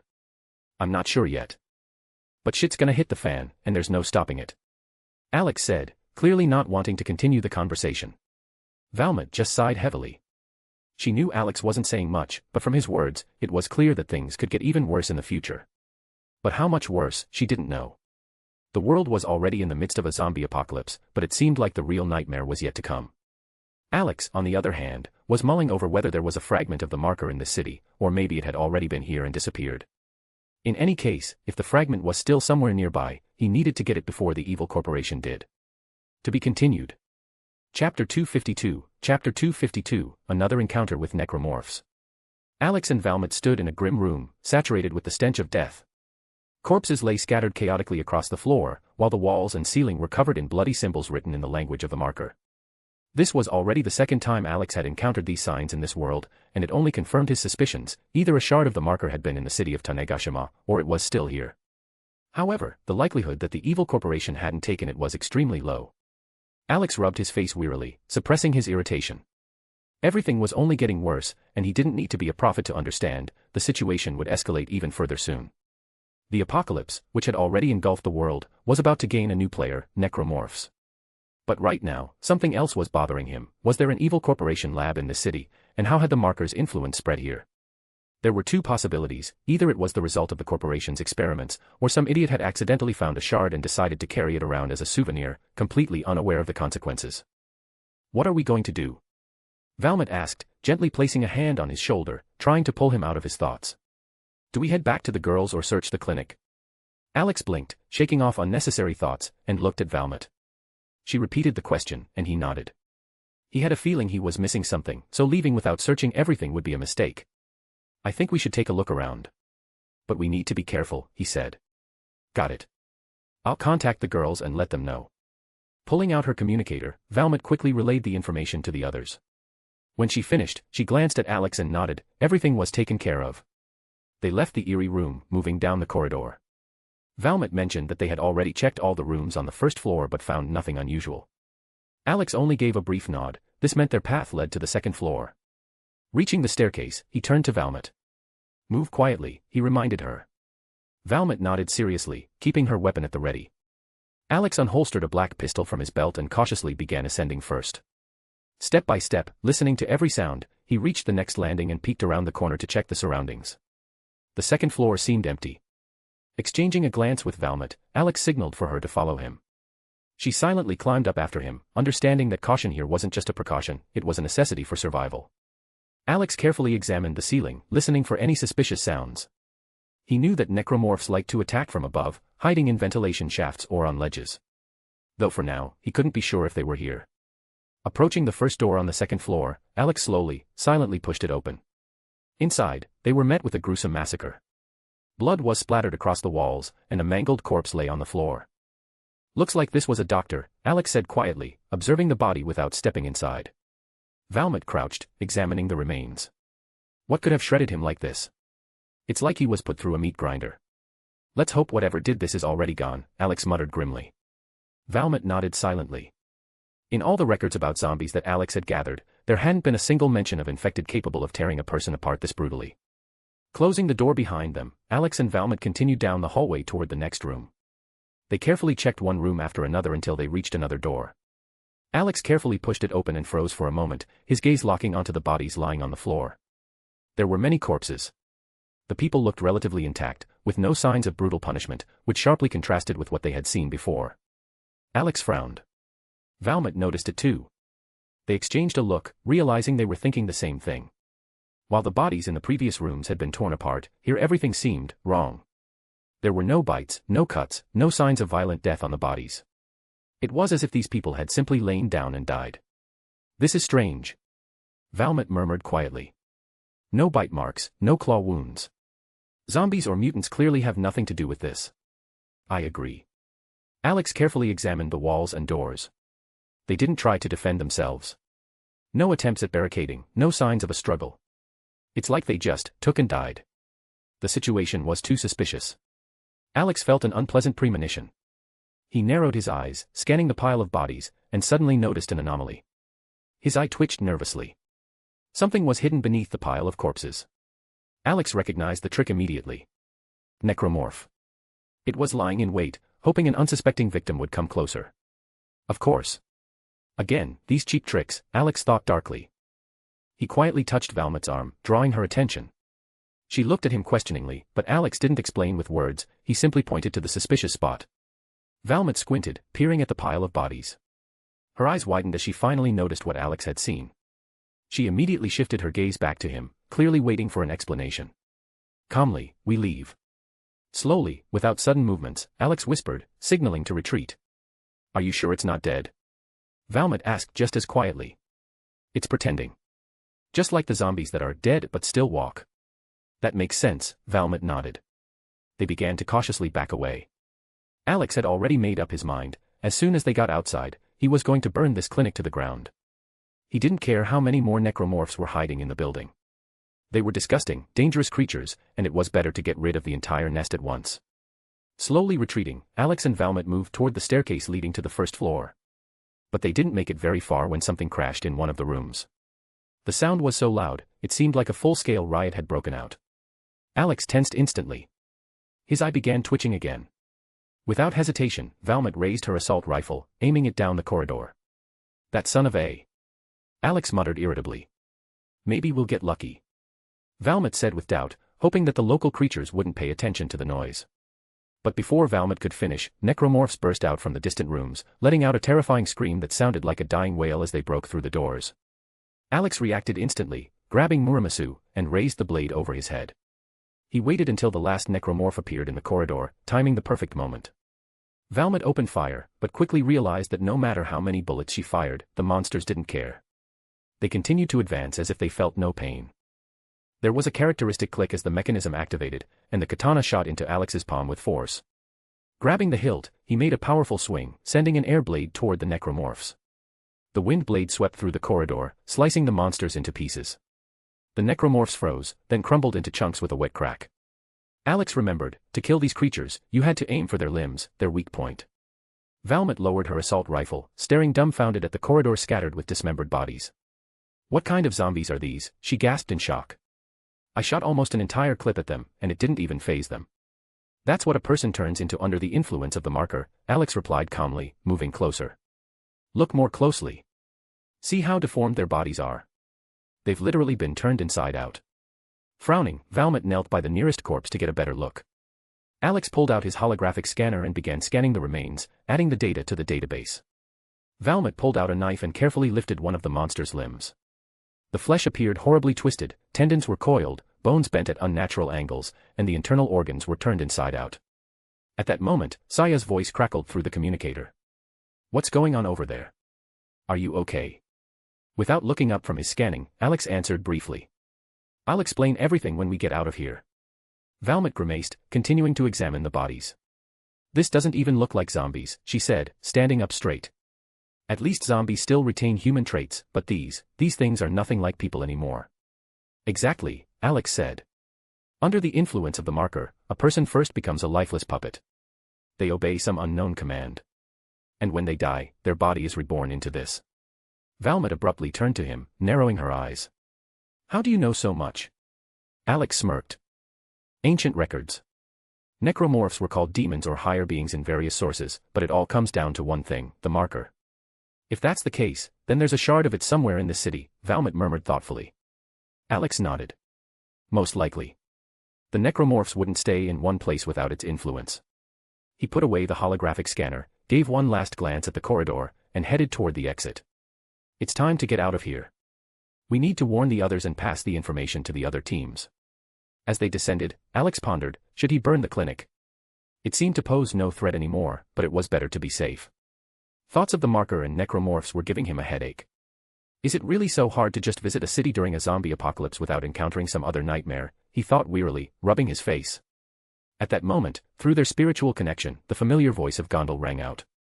Darling, I believe in you. You'll make it. Alex smiled. I hope so. But after this world, I definitely need a vacation. Gondal just laughed at Alex's words and disappeared again, so she wouldn't be spotted by Saya, who somehow managed to see them. Alex and Valmet exited the clinic, and he immediately noticed Saya trying to make something out behind him. From her gaze, he quickly understood she was searching for the two Valkyries, but they had already returned to the spiritual space to avoid accidental exposure. Is something behind me? Alex asked, pretending not to understand. Saya just thought she saw ghosts of two women flying behind you, Ray lazily remarked, sitting on the hood of the Hummer. Wow, ghosts. And women, too. Alex feigned surprise. I didn't think I was that popular, that even the souls of beautiful women can't leave me alone. Keep laughing, idiot, Saya muttered, puffing her cheeks. Maybe I really just imagined it. From lack of sleep. Alex smirked, looking at her disgruntled face. He stepped closer and gently placed his hand on her head. Saya just grunted and turned away, deciding he was teasing her. Alex leaned down and whispered in her ear so that no one else could hear. Maybe when we get back, we can lie down and sleep. I wouldn't mind. Why, you idiot? Who would want to sleep with you? Saya exclaimed, instantly turning bright red. Embarrassed, she immediately started pushing him away, but as soon as Alex hugged her, the girl instantly calmed down. Though she continued to frown, she didn't try to break free.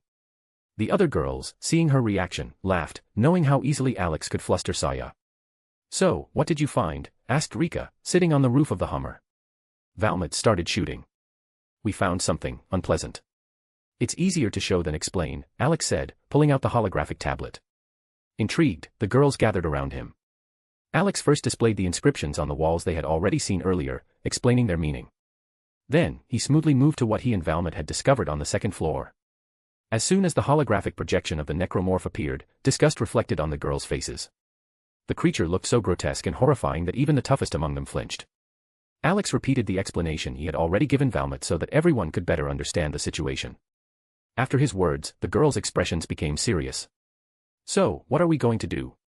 Saya asked, leaning against him. I don't know yet, Alex shook his head. Too little information. You said our group transported one of the marker fragments by plane, Valmet reminded him.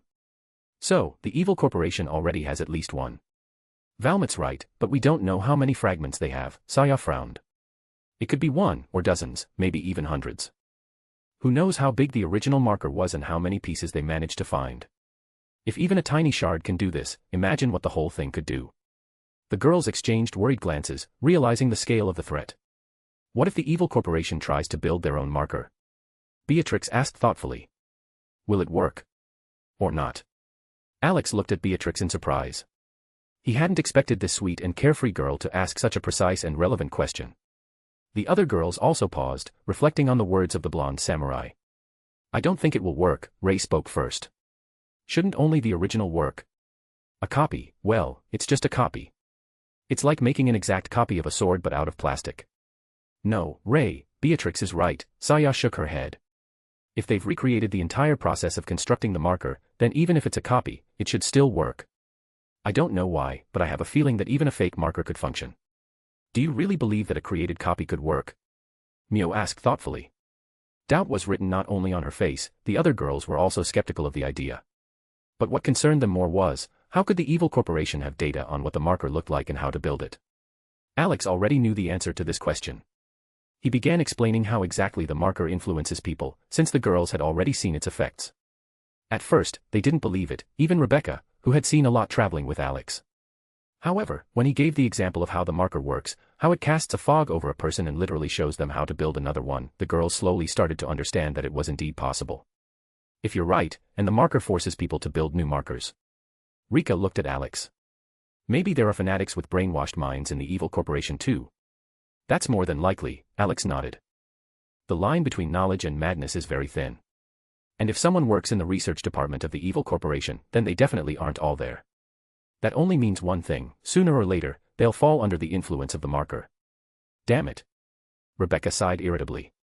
Can't they just take those damn stones and throw them back into space? But no, they have to stick their noses where they shouldn't and make things even worse. Why can't these idiots ever think with their damned heads? No need to guess, sooner or later, everything will go to hell, and those bastards will escape from their labs. Alex smirked. She was right. The human factor, that's what always caused the downfall of villainous organizations. No matter where you looked, catastrophic mistakes always happened in them, and almost always, it was someone's stupidity behind it.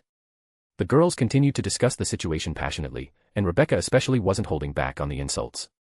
Alex even thought that she could scold anyone, even a great villain with angelic patience. He stepped aside to contact the other raid groups and update them on the situation. After accessing the general channel, he informed them that he had encountered a new type of infected. The data had already been sent to the group leaders via holograms. The new mutants are dangerous and incredibly resilient. Also, they can pretend to be dead, he explained. If you come across strange writings in blood, scan them. He was about to disconnect when a voice came through the communicator. Alex, come in. Are you still there? It was Coda. Yes, I'm listening. What's going on? Alex asked. We found something, strange nest. Coda's voice sounded tense. After what you said about the new infected, I think you should see this.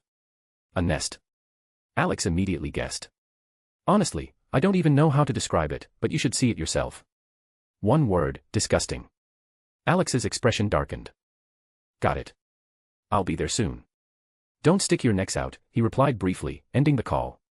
Alex turned off the communicator and returned to the girls. By the time he approached, they had calmed down and were now discussing the next catastrophe that the evil corporation was planning to cause. Seeing him, they immediately asked what he had been discussing with the other raid groups. I just passed along the data so they know what they might be facing, Alex answered. Also, Coda mentioned they discovered some strange nest and asked me to check it out personally. These words piqued the girls' genuine interest. All right, I'll go check it out, but be careful, Alex said, looking at each of them in turn. We don't know how many of those creatures are still roaming the city. Be careful yourself, Kiriko noted, stepping toward him and gently squeezing his cheeks. We know you're strong, but a little extra caution never hurt anyone. Heh, I'm always careful, Alex smirked, taking her hand. And if you get into danger, contact me immediately. I'll be there in an instant. Go already. And don't forget to take a picture of that strange nest, Rebecca added with a grin, waving her hand.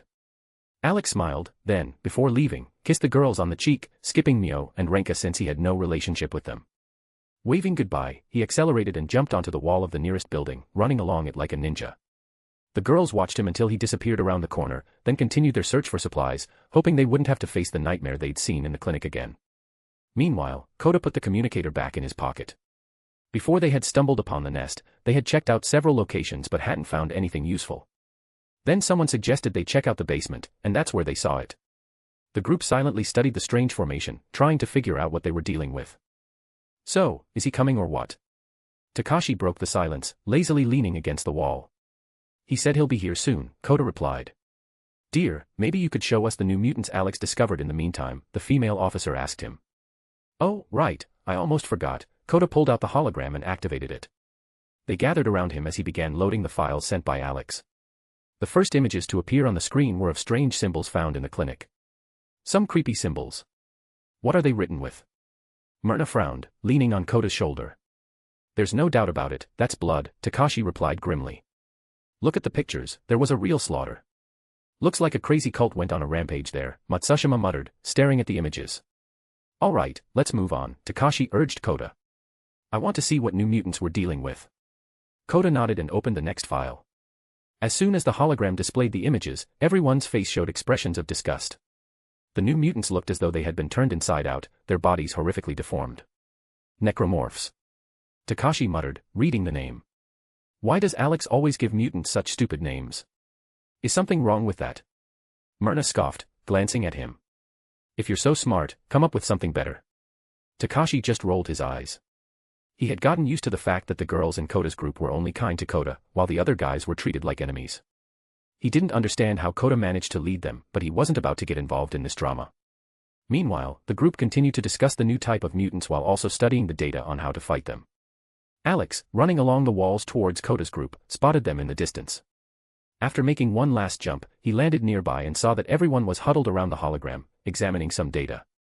His gaze fell on two newcomers in the group, Takeda, the boxer, and his judo friend Yukita.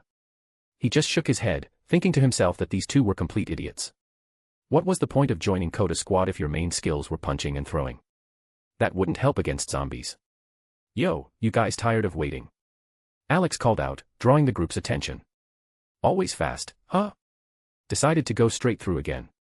Takashi responded, turning his head to him. Nah, Alex scoffed, then looked at the newcomers. What are you two doing here? Can you shoot? Do you know anything about fighting zombies? We came as laborers, Takeda explained. Someone has to move heavy stuff for loading onto the transport. We're unlikely to help much in combat, but extra hands never hurt. Alex nodded, acknowledging the sense in that, and then turned his gaze to Koda. Alright, now tell me, what kind of nest did you find, and why do I have to see it? You can't explain it in a few words, better see it for yourself, Koda replied, gesturing for him to follow. Alex raised an eyebrow in surprise but followed him anyway. The rest of the group joined them. On the way, he asked questions, but neither Koda nor Takashi could explain anything clearly, only vaguely hinting at something strange. This only fueled his curiosity. The zombie nests they had encountered before usually belonged to either night mutants or jumpers, and they always looked the same, dirty lairs littered with corpses. So if this time things were different, it must be something truly unusual. They circled around the warehouse to the back, where the basement entrance was located. Koda stopped in front of a heavy metal door. We found this downstairs. In a word, disgusting, he said, shaking his head. Well, I'll go take a look. You guys stay here and keep an eye on things. If I find anything interesting, I'll let you know, Alex said, reaching for the door. Wait, you're seriously going alone? Is your head on straight? Takeda exclaimed, blocking his way.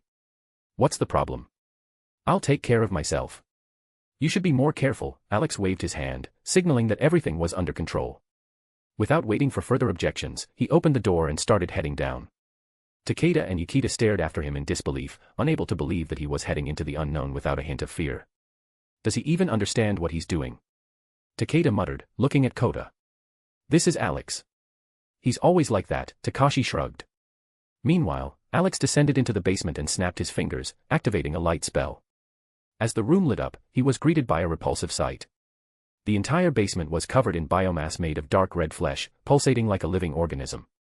Vascular protrusions, resembling intertwined veins, stuck out of the walls, and in some places, there were what appeared to be eyes, slowly moving in sync with the grotesque breathing. Alex's eye twitched in disgust. Shit. I've seen some gross stuff, but this is something new, he muttered. He didn't even want to touch this disgusting stuff, let alone step on it. So he pulled out his chastafol from his inventory and transformed the spear into a convenient flying cushion.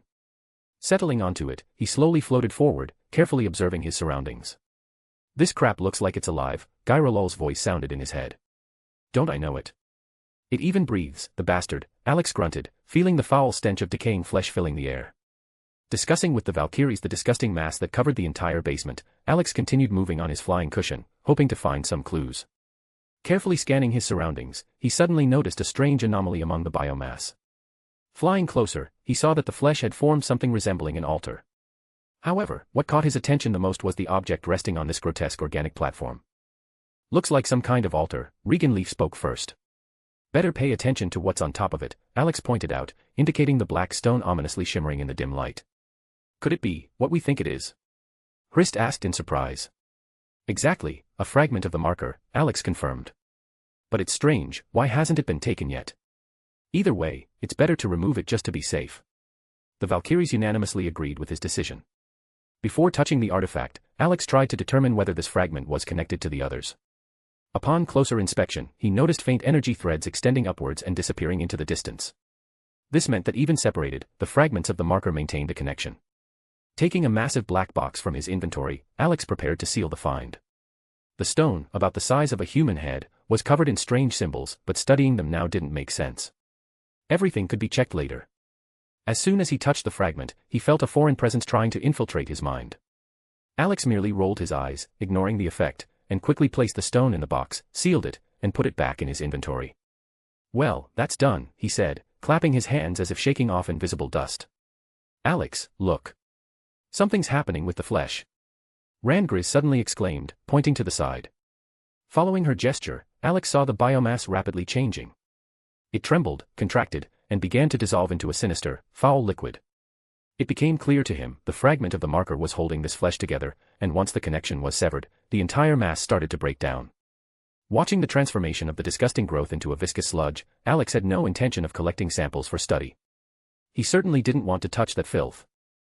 Deciding there was nothing else to do in the basement, Alex turned the cushion around and, wasting no time, headed back to the exit. To be continued. Chapter 253, Chapter 253, T-103. After Alex disappeared into the basement covered in strange biomass resembling flesh, Koda's group remained on guard as he had requested. They locked all the doors to prevent any unexpected zombie appearances, and after making sure everything was secure, they waited for Alex to return while he dealt with the strange nest below. Yukita and Takeda were curious about who Alex really was and why he had decided to enter such a dangerous place alone. Hearing their question, Takashi and Koda exchanged glances, deciding who would explain. Koda gave Takashi a pointed look, silently telling him that it was his responsibility. After all, he was the closest to Alex, and his mother, Namio, was in a relationship with him. Understanding the unspoken message, Takashi barely resisted the urge to smack Koda with his shotgun. Suppressing his irritation, he began telling Takeda and Yukita what they needed to know about Alex. Of course, he chose his words carefully, aware that the full truth would sound completely insane. He couldn't exactly say that he was a reincarnated person from a futuristic world and that Alex was essentially his stepfather. Even the thought of it seemed absurd to Takashi. Maybe Koda would believe it, but no one else. Takeda and Yukita listened with shocked expressions, and as Takashi continued, their amazement only grew. They couldn't believe that someone their age was capable of such feats, and that the survivors relied on Alex's organization to stay alive. The more they learned, the more astonished they became. The conversation gradually shifted to personal topics, but the moment school days were mentioned, Takashi and Koda immediately shut down. Takeda noticed this and tactfully changed the subject, not wanting to push them. Some time passed when suddenly, a disgusting stench began seeping from the basement. If it had smelled like decay before, now the odor had become truly unbearable. Even through the closed metal doors, the suffocating stench was so intense that everyone's eyes started watering. Oh God, what the hell did he do down there? Takashi coughed, pinching his nose. This reeks worse than any of the nests we've found before, Koda added, looking pale. Even compared to those, this is just hell. I don't know, and I don't want to know. Myrna groaned, struggling against nausea. Should we open the windows? Or even the doors? I'd rather let a zombie in than deal with this. Everyone immediately rushed to open the warehouse's windows and doors, hoping to lessen the unbearable stench. But even that wasn't enough. The foul smell had seeped into the air, their clothes, the walls, it felt like they themselves were now soaked in the disgusting odor. When they couldn't take it anymore and were about to flee the warehouse, the iron basement door clanged open, and Alex appeared in the doorway. His face was hidden behind the helmet of his combat suit. Before he could say a word, the entire group bolted outside, gasping desperately for fresh air. Alex stood there, confused, his expression hidden behind the mask. What's with them, he muttered, only to hear the voices of the Valkyries in his spiritual space. They reminded him that after removing the marker fragment, the biomass had dissolved into sludge, and that sludge was now the source of the horrific stench. Alex simply nodded and calmly walked outside. The sight that greeted him was amusing, the whole group was panting as if fresh air was the greatest thing they had ever breathed. Weaklings, Alex smirked, looking at the guys. The moment he said that, everyone turned to him with irritated faces. Their cheeks twitched as they realized he was calling them weak while safely hidden inside a sealed helmet. Screw you, Takashi snapped, pointing at him. Your damn face is covered. You're the last person who should be saying that. And whose fault is that? Alex replied in an innocent tone, hiding his smirk behind the helmet. You could have worn respirators, or at least masks. The guys' faces twitched even more after Alex's comment, but none of them could argue. After all, they could have thought of covering their faces with respirators themselves to avoid inhaling that disgusting stench. Now it felt like the foul odor was following them everywhere. Exchanging glances, they decided that once they got back, they would take a long, thorough shower and simply burn their clothes. Well, except for Takashi, he wasn't willing to part with his Mother Gloria's jacket and was mentally calculating how many times he would have to wash it to completely get rid of the stench. So, what did you find down there? Takashi asked, trying to suppress his gag reflex. Nothing unusual, really. Just a mutated zombie that evolved into something new, a parasite or something like that. You get what I mean, Koda, Alex said, carefully choosing his words to make the lie as believable as possible. Koda, catching the hint, immediately nodded, realizing what Alex was getting at. All eyes turned to him, waiting for an explanation. Alex, seeing the attention shift, smirked in satisfaction. He had successfully avoided unnecessary explanations and complicated justifications. The wisest decision was simply to throw Kota under the bus and let him deal with everyone's questions. Although Alex could have summed it up in a few words, a zombie mutated into a biomass that absorbed unlucky victims, Kota had already taken the bait. He nodded, thinking about how similar these monsters were to the ones he had encountered in video games. But this was reality. The thought that he and his group could have become part of that disgusting nest made him shudder involuntarily. Then can you explain what the hell that thing in the basement was? Takashi asked, staring intently at Kota. There are always these trap monsters in games. They're similar to what we saw in the basement. If you get caught, you become part of the biomass. The only way to destroy something like that is to find its heart. Usually, it's located at the origin point of the growth, Kota explained. So we were just lucky that we didn't go down there and end up as part of that flesh mess.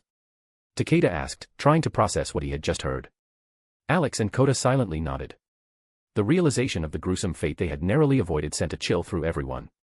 But Kota, getting carried away, decided not to stop there. He began describing in detail what happened to the victims trapped inside and how their assimilation ended. The longer he talked, the paler his teammates became. The girls who were in a relationship with him initially just tensed up, but soon their expressions turned downright ominous. Alex, having already removed his mask, watched the scene unfold with clear amusement. He noticed the girls exchanging glances and mentally wished Kota luck. He was going to need it. Of course, Alex was right. Myrna, one of Kota's girlfriends, smacked him on the back of the head so hard that his glasses nearly flew off. The loud smack echoed through the room, and for a moment, it felt like the entire city had heard it. Kota, clutching his head, looked at Myrna and the other girls in confusion. But they had no intention of stopping. Realizing he had no idea why he was being hit, they immediately began scolding him. Takeda, Yukita, and Takashi wisely took a few steps back to avoid getting caught in the crossfire. Alex smirked, thinking that all he was missing now was some snacks. Family drama was always entertaining to watch. However, a sudden alert from their communicators interrupted the scolding. Alex and Kota exchanged glances. The girls fell silent. They connected to the channel where the call was coming from. Hello. Is anyone there? This is Itami. We've got major problems, we need backup. Itami's panicked voice came through. Alex and Kota tensed upon hearing Itami's panicked voice. Kota gave a nod, passing the initiative to Alex, who returned the gesture. Itami, what happened? Speak quickly, Alex demanded, wanting to get the details. We were at the mall when some strange man attacked us, Itami replied, his breathing heavy. He was clearly running. Itami, details, Alex reminded him, pressing for a faster response. Shit, give me that. Shino's voice cut in. Some tall bastard in a coat and hat attacked us as we were leaving the mall. No matter how much we shot him, he didn't even flinch. We even tried blowing him up with grenades, but that only slowed him down for a couple of seconds. He crushed our Humvee like a tin can. We're trying to shake him off, but he's right on our heels and won't stop. Hold on, I'm on my way, Alex said, making it clear that help was coming. Just hurry the hell up. We're running out of ammo. Shino shouted before the transmission cut off. Alex quickly processed what he had just heard. Based on Shino's description, their opponent was none other than Mr. X, also known as the T-103. A part of the Tyrant project, it was a highly durable and relentless bioweapon created in a lab. The worst part about this model was its near-human intelligence, allowing it to carry out complex orders. But what made it even more dangerous was its ability to mutate upon taking critical damage, becoming faster, stronger, and even deadlier. Kota, take your team and head to the mall. Pick up Itami's group. I'll go ahead and see what they're dealing with, Alex said as his helmet formed around his head, concealing his face. Kota nodded and signaled the others to load into the Humvee. The next moment, Alex shot forward, sprinting across the rooftops toward the shopping center. He was curious to see Mr. X in action, but more importantly, he needed to save Itami's group. Meanwhile, Itami's team was scrambling through the shopping mall, desperately trying to shake off their relentless pursuer. They had used everything they could to slow him down, but bullets simply bounced off his coat. The only vulnerable spot was his head, but even unloading an entire magazine into it only made him pause for a brief moment before his wounds rapidly healed. Still, every short delay gave them a chance to catch their breath. However, it felt as if Mr. X could sense their location, tracking them down with pinpoint accuracy, almost like they had a beacon on them. Even locked doors were useless. Tyrant simply smashed through walls, advancing in his slow but unstoppable pace. Another attack momentarily slowed him down, and Itami's group rounded a corner, finally getting a moment to breathe. They had lost count of how many laps they had run through the shopping center. Kuribayashi, any word on backup? Takeo Kuroda panted. I'm about to pass out from all this running. Not even Alex's training tired me out this much. Shut up, Takeo. Shino snapped. You think you're the only one exhausted? We've done 10 damn laps around this goddamn mall. Takeo flinched under her fiery glare and quickly looked away. Everyone knew that Shino Kurabayashi was the type of girl who wouldn't hesitate to deck you if you pissed her off. All right, Shino, calm down, Mari Kirikawa stepped in, positioning herself between them to prevent a fight. What did Alex say? He said he'd be here soon. But I have no idea where he is right now, so I don't know how long that'll take, Shino replied, catching her breath. Knowing Alex, he won't take long, Itami said, wiping sweat from his forehead. But for now, we need to start running again. I have a feeling that bastard's already recovered. At that moment, the floor trembled. A loud crashing sound echoed from somewhere behind them. Run! Shino shouted, and the group took off once more. Hearing Shino's words, everyone quickly gathered and began to run. With their ammunition running low, they conserved it, only firing when Mr. X got too close. The moment the group took off, the wall to their right exploded in a cloud of dust and debris.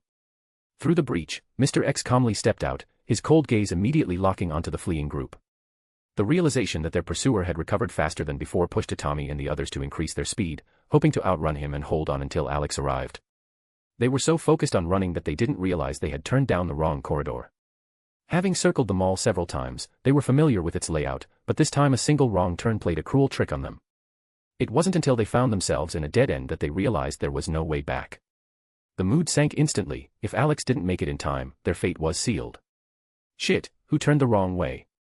Shino snapped, her gaze landing on Takeo. Takeo, you were in the front. Don't point at me, he retorted, fully aware of the hopelessness of the situation. You all followed me. Enough arguing, Itami cut them off sharply, forcing himself to stay calm. If we're lucky, we can hold out until Alex gets here. Check how much ammo and grenades we have left. The group quickly checked their supplies. The result was discouraging, there were too few rounds left to keep holding off the tyrant. The realization only deepened their despair. And just then, Mr. X slowly emerged from around the corner. He stared silently at them, took one step, then another, gradually picking up speed. It's been a pleasure serving with you guys, Itami sighed, watching as the tyrant began to approach. Me too. Takeo mumbled, near tears. And I never even got my cat wife. They raised their weapons, preparing to make their final stand. If they were going to die, it would be fighting. But suddenly, a deafening crash sounded, like a hurricane breaking through the walls. For a moment, everyone froze, and then they realized, only one person could cause such destruction. Leaf technique, dynamic entrance, a familiar voice rang out. The wall to Mr. X's right exploded into pieces, and Alex shot through it, as though fired from a cannon. Everything seemed to move in slow motion as his foot slammed with devastating force into the tyrant's face. The impact sent Mr. X flying backward, crashing through wall after wall until his body disappeared beneath a pile of rubble. Alex landed, stood up straight, and, glancing at the hole in the wall, grinned. Yo, did you guys miss me? He asked, lazily raising a hand in greeting. Seeing Alex's arrival, Itami's entire group felt a wave of relief. Exhausted, they collapsed to the floor, trying to catch their breath. Takeo was the happiest. He had already said his goodbyes to life, but now he had another chance to fulfill his dream of marrying a catwife, even though he hadn't even thought about the fact that such a thing didn't exist in this world. Shino and Mari also sat down heavily, breathing hard and trying to recover. They had been through too much that day, and they certainly didn't want to repeat it. Alex, observing their condition, thought to himself, why had the tyrant pursued Itami's group so relentlessly? The corporation had no reason to pay special attention to them. The only explanation that came to mind was that someone was controlling the T-103. And if that was the case, there was only one person closely connected to the Tyrant project. However, Alex couldn't be completely sure about this. Perhaps the group just had an incredibly unlucky day. He tore his gaze away from the hole in the wall and walked toward the group. Well, done running? Alex asked with a slight smirk. Is this funny to you? Try running around the mall for hours with that monstrosity chasing you. Shino snapped, glaring at him. But you survived, and you're all fine. So stop complaining and let's head outside. I have a feeling your new buddy will be getting up soon. With that, Alex placed his hand on Shino's head. The girl had grown tired of his habit of patting her on the head, but with each time, it became harder to push him away. After catching their breath, the group started to get up. Alex hoped that the other teams had already made it to the mall and started evacuating. As they passed the hole in the wall, each one couldn't help but glance inside, seeing how the tyrant's body had punched through several walls before getting buried under rubble. Some even wondered, what would have happened if one of them had taken such a hit from Alex? But there was no need to guess, the answer was obvious. Have you guys never seen a hole in the wall? Or are you waiting for him to crawl out by himself? Alex urged them forward. We just. Takeo began but shook his head. That monster flew to hell from just one hit. I'm still trying to wrap my head around it. Alex only smirked. However, despite the group's general sense of relief, one thought kept spinning in his head: regular weapons were becoming useless. Soon, the zombies would reach a new stage of evolution, the weak would be fewer, and the more dangerous ones would increase. Ordinary bullets would soon be no different from water guns. But as they turned the corner, the sound of shifting rubble echoed. Alex sighed. All right, head outside. I'll deal with him. Be careful, Mari said, giving him a glance. He waved his hand, signaling that he'd be fine, and turned back. Peering into the hole, Alex saw the tyrant slowly emerging from the rubble. As soon as his gaze met Alex's, something in him seemed to switch. He changed targets. Alex raised an eyebrow. Now you're hunting me. Instinctively, he reached for his pocket. And then remembered his combat suit didn't have any.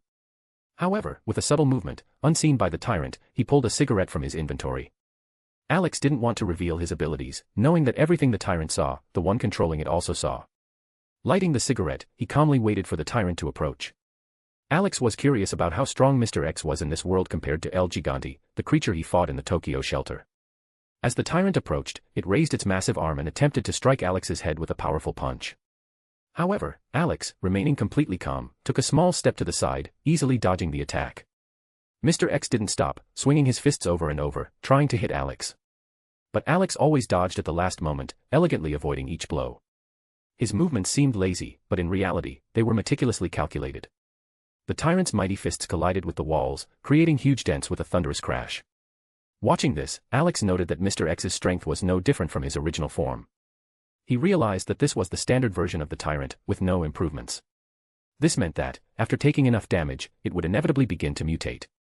All Tyrant series projects operated on the same principle: significant damage provoked further transformation. After dodging another blow, Alex decided not to drag things out.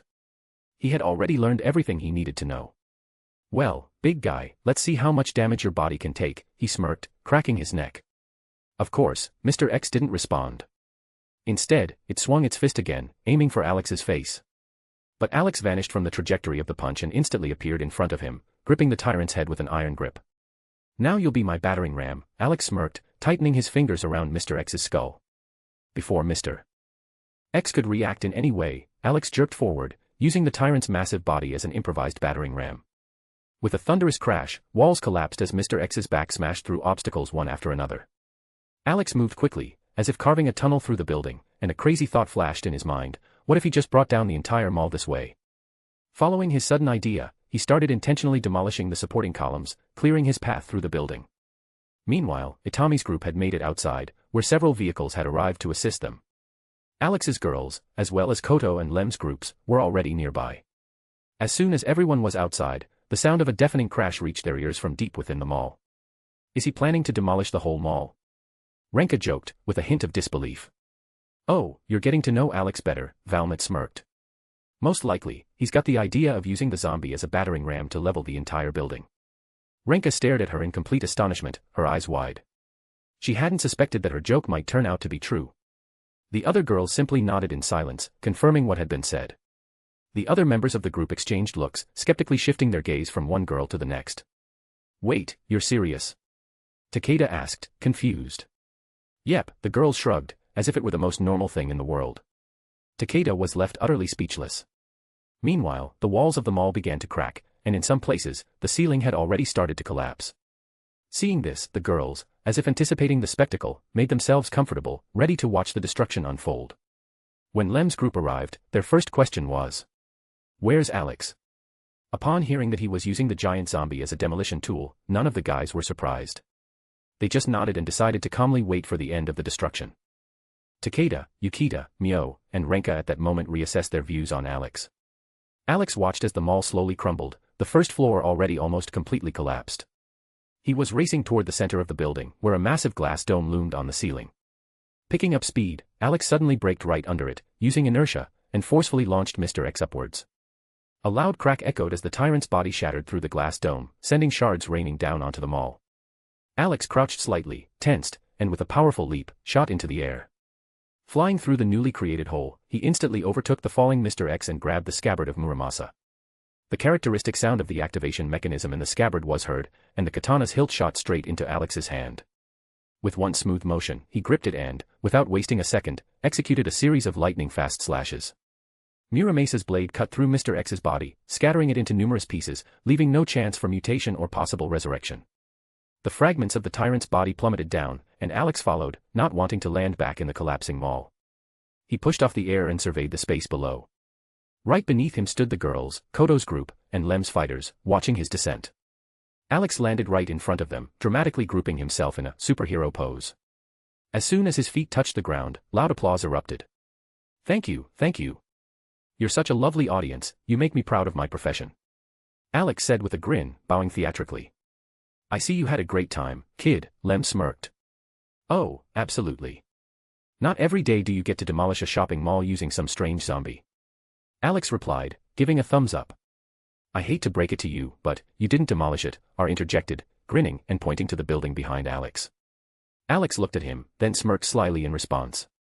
He gave a light stomp on the ground, and immediately a deafening crash echoed. The shopping mall began to collapse, turning into ruins.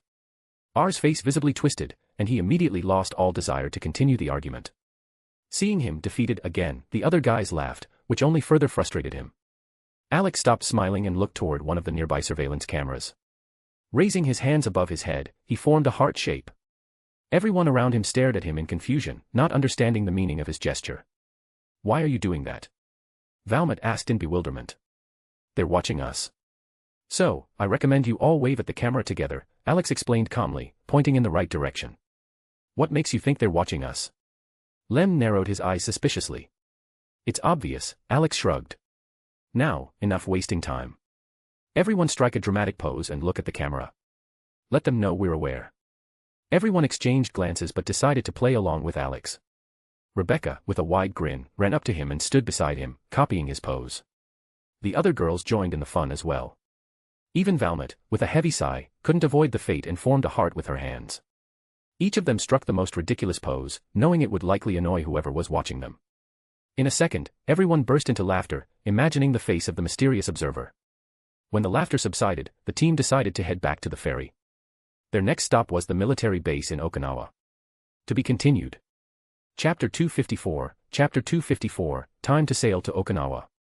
After Alex and the others had their fill of mocking whoever was watching them through the camera, the entire group burst into loud laughter. Once they finished, they started getting into the cars to head back to the ferry and make their way to their final stop, Okinawa. Alex got into a car with the girls, and as soon as the vehicle started moving toward the port, a barrage of questions came his way. The first topic of discussion was the strange nest Kota had discovered. However, Alex had no intention of revealing the truth about the marker fragment. They didn't need to know about its existence, and explaining where he got the box in which he had sealed this dangerous artifact would be complicated. It wasn't that he didn't trust the girls, but the less they knew, the better.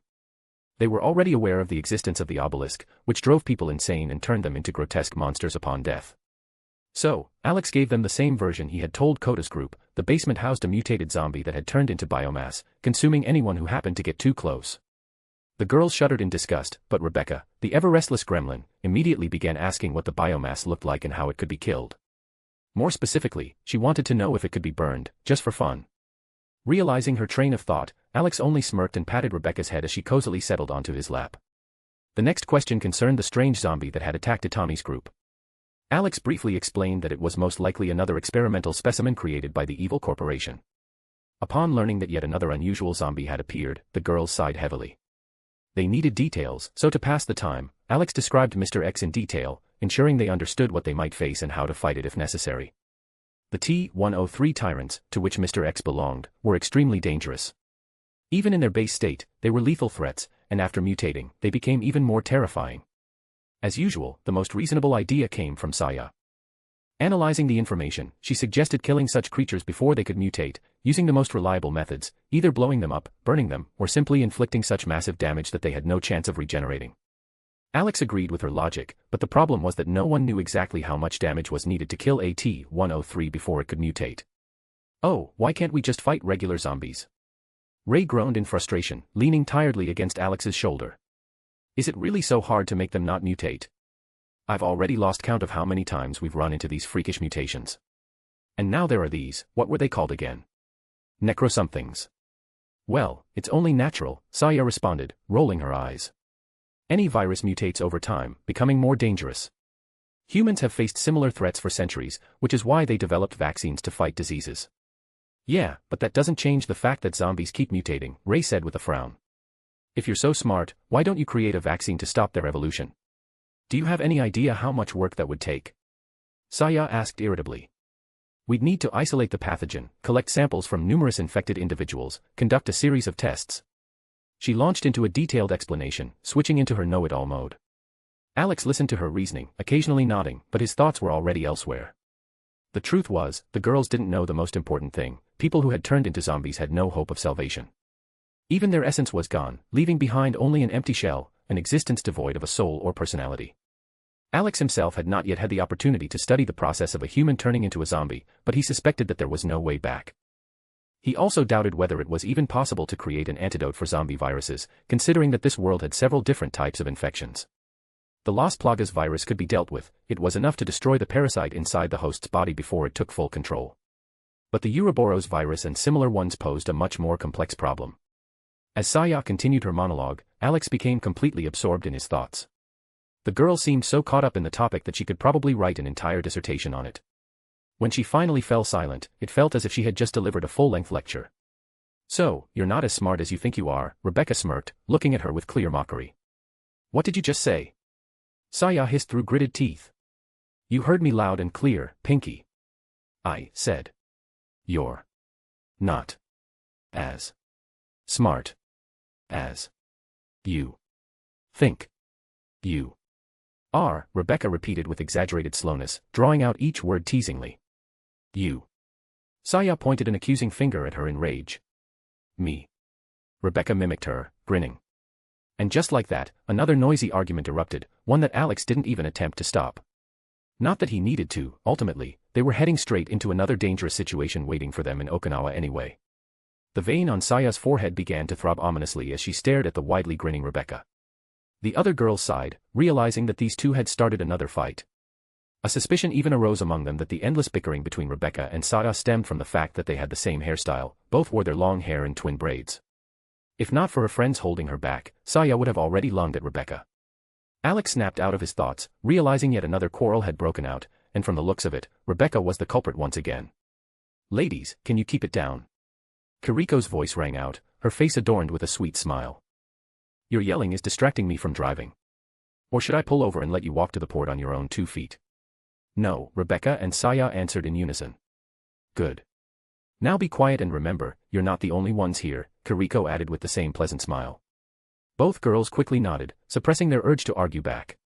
The other girls couldn't hold back their laughter; Kiriko had effortlessly put them in their place as if they were misbehaving children. Ray even gave her mother a thumbs up, admiring her skill. Alex merely smirked and glanced at Rebecca, who was now looking at him with a sulky expression, like a child in need of comfort. He shook his head, knowing that Rebecca always acted this way when she didn't get her way. With a sigh, he gently placed his hand on her head and started stroking her hair. Feeling his touch, Rebecca happily snuggled against him, and then, casting a sideways glance at Saya, stuck her tongue out at her. She may have lost this battle, but she would win the war. Saya understood this but could only grit her teeth in frustration. However, she suddenly remembered Alex's words about resting together on the ferry once they got back. The moment that thought crossed her mind, a satisfied smile appeared on her lips, and the look she gave Rebecca was openly smug. Rebecca noticed this glance, narrowed her eyes, and frowned, feeling like she was missing something. The pink-haired know-it-all was clearly up to something, but what exactly remained a mystery. The rest of the ride to the port was peaceful, at least on the surface. But Rebecca couldn't shake the feeling that Saya was plotting something. In an attempt to provoke her, she deliberately kissed Alex, hugged him, and pressed herself closer, but Saya didn't react at all. She only cast fleeting glances before turning back to the window, which only irritated Rebecca even more. However, while Saya remained unfazed, the other girls were seriously annoyed by her behavior. If not for Kiriko's threat to kick everyone out of the car, they would have already found a way to shove Rebecca off Alex's lap. Alex was relieved that Renka and Mio weren't part of this chaos. Otherwise, the situation would have become truly bizarre. Besides, he only interacted with them as regular friends, always under the watchful eyes of Hayato, who kept a close watch over his granddaughter, and Kensei, who had a habit of appearing out of nowhere just to keep Alex from getting too close to Renka. When they finally arrived at the port, most of the group had already returned. Now, they were just waiting for the girls' team, Kota's crew, and Lem's group. At the ferry's boarding ramp, Brunhild, Coco, Namio, Yuriko, and Shizuka were already waiting for them. The moment Brunhild saw Alex arriving with the girls, her brow lifted slightly, and her eyes narrowed. Alex felt her gaze and briefly met her eyes, hinting that they should communicate through their spiritual link. Though surprised, Brunhild complied with his request. As soon as she re-established their connection, her eyes widened for a second before she let out a quiet sigh. Alex wasn't sure what exactly had caused her reaction, whether it was the marker fragment he had found or the things he had been up to before meeting up with the girls. "Oh, I see you even brought back some jewelry," Coco suddenly interjected, snapping him out of his thoughts. "How sweet. But why do you need a gold bar?" "That's not a gold bar." Alex huffed, puffing out his cheeks in protest. "That's my new friend. His name is Richard." "Oh," Yuriko drawled playfully as she eyed the jewels. "And what are you planning to do with your new friend Richard?" "No idea yet. But if you like the jewelry, feel free to pick whatever you want." "I only took them out of curiosity," Alex said with a smile. "Really? I love you." Shizuka exclaimed happily, throwing her arms around his neck and planting a kiss on his lips. "You always know exactly what a girl needs." Alex simply smiled, watching Shizuka's enthusiasm. In a world ravaged by a zombie apocalypse, jewelry wasn't exactly useful, and money had long lost its value. In the early stages of survival, only two things mattered: how much food you had and whether you could protect it. Only when the world began to stabilize and survivor communities formed would something resembling the old order start to emerge in certain places. Until then, jewelry was nothing more than trinkets, pretty but ultimately useless in filling an empty stomach. He shifted his gaze to the girls, who were eagerly examining the contents of the bag, a collection of jewelry he had looted from a ransacked bank. "And where are the engagement rings?" Coco suddenly asked, turning to look at him. Alex inhaled sharply and nearly choked on air. He stared at Coco in surprise, but she seemed completely serious. What stunned him even more was that the other girls had also turned their gazes to him, silently affirming her words. No, he wasn't against engagement rings. It was just, there were certain steps one had to go through in a relationship before bringing up that kind of topic. Their current status could be considered something like the early stage of a relationship. And yet, judging by the looks on the girls' faces, he needed to choose his words very carefully. Alex glanced at Brunhild, hoping for some help, but the Valkyrie pretended not to notice him. That meant one thing: he would have to deal with the situation on his own. He couldn't expect help from Rebecca, he knew her too well to count on her support. Well, you see. He began carefully, trying to choose his words. Before talking about marriage, there are certain steps one needs to take. The girls watched him with undisguised amusement. Seeing how Alex was struggling to find a way out of the situation, they couldn't hold back their smiles. "Alex, darling," Yuriko said with a mock-serious tone as she approached and took his hand. "I'm already a grown woman. I can skip a few steps that usually precede marriage. Dates, courting, it's not that important. After all, we're already sharing a bed." "Well, it's just a bit more complicated than it seems," he said with a strained smile. "What's so complicated about it?" Rika snorted, rolling her eyes. "You just get down on one knee, say, 'Rika, marry me, I'll love you forever,' and I'll, of course, tearfully say yes, and that's it. What's the problem?" The other girls nodded in agreement, supporting her words. Yuriko, Kiriko, and Namio, grown women who already had children and had been married before, were particularly vocal. For them, dating and courtship weren't as important because the feelings between them and Alex were mutual, and the attention they received from him was something none of their ex-husbands had given them. As for the younger girls, they might have thought about romance, but in a world ravaged by the apocalypse, what kind of dates could they have? Seiko and Beatrix, who adhered to traditional values, already considered Alex their husband, so the matter seemed settled for them. "I just don't want to give you soulless rings found in a jewelry store," Alex finally said, standing up straighter. "I want to make them myself. I made rings by hand for Brunhild and Rebecca." "Really?" Yuriko raised an eyebrow. "I was wondering why I hadn't seen such rings before." "Turns out, you made them yourself," unexpectedly romantic, Alex. With that, she wrapped her arm around his, and Alex blushed slightly and smiled. Rebecca, hearing about the rings, proudly began showing off hers to Saya, driving her up the wall. The other girls ignored their quarrel and eagerly began asking Alex about the rings he was planning to make. But he only smiled mysteriously, keeping the details to himself. Each ring he made for his girls was unique, reflecting their personalities and, most importantly, was engraved in a special way. Inside the jewelry were protective runes, capable of shielding the wearer from any danger, physical or mental. No being could harm the one wearing a ring crafted by Alex. That's why he couldn't just grab the first piece of jewelry he came across and call it an engagement ring. He would do it the right way when the time came. Seeing that they couldn't get an answer out of him, the girls reluctantly backed off, but their eyes clearly showed that the conversation was far from over. Alex interrupted the argument between Saya and Rebecca, and then, lifting the girls into his arms, he carried them back to the control room. Their next stop was Okinawa, after which they were heading to Alaska. However, Alex already felt that the journey to Alaska wouldn't be easy. His intuition told him that they were in for some trouble along the way. That's why he decided not only to reinforce the aircraft carrier's armament but also to properly arm all the members of the group. The sea harbored many dangers, and although the likelihood of encountering infected creatures there was lower, the possibility couldn't be ruled out. Once the ferry started moving, Alex went out on deck to inform all the passengers about the upcoming route. "I have good news for you. Our next stop is a military base in Okinawa. Until then, we won't be stopping anywhere else, so you can relax until we arrive." "And how long will we stay in Okinawa?" Hayato asked, voicing the common question. "Not sure," Alex answered. "It all depends on the condition of the aircraft carrier.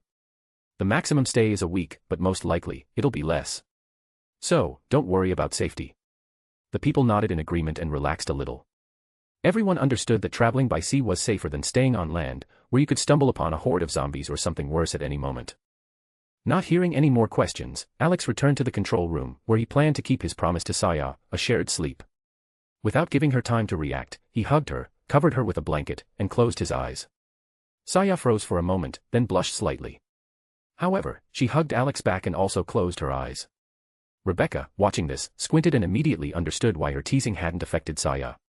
Shrugging, she pulled off her hoodie, leaving only her underwear, and without a word, climbed into the blanket, wrapping herself around Alex from behind. The other girls also thought about lying down, but seeing that it was midday, they decided against it. The exception was Coco, who had nothing else to do. Without hesitation, she crawled into the blanket, settling between Alex and Saya, and soon fell asleep. Alex fell asleep almost instantly, not allowing himself to dwell on unnecessary thoughts. All future problems would be solved one way or another. At the same time, on one of the unmarked islands, in a secret complex, a man sat at a table wearing dark sunglasses. However, even they couldn't hide his feral, demonic eyes. He stared intently at the monitor, where a frame was paused. Alex and his group posed in front of a destroyed shopping center. The man's face remained indifferent, but his fury was evident in every movement. He breathed evenly, but didn't blink, and his fingers clenched into fists with such force that the silence was broken by the sound of cracking joints. If Alex had seen this man, he would have recognized him immediately.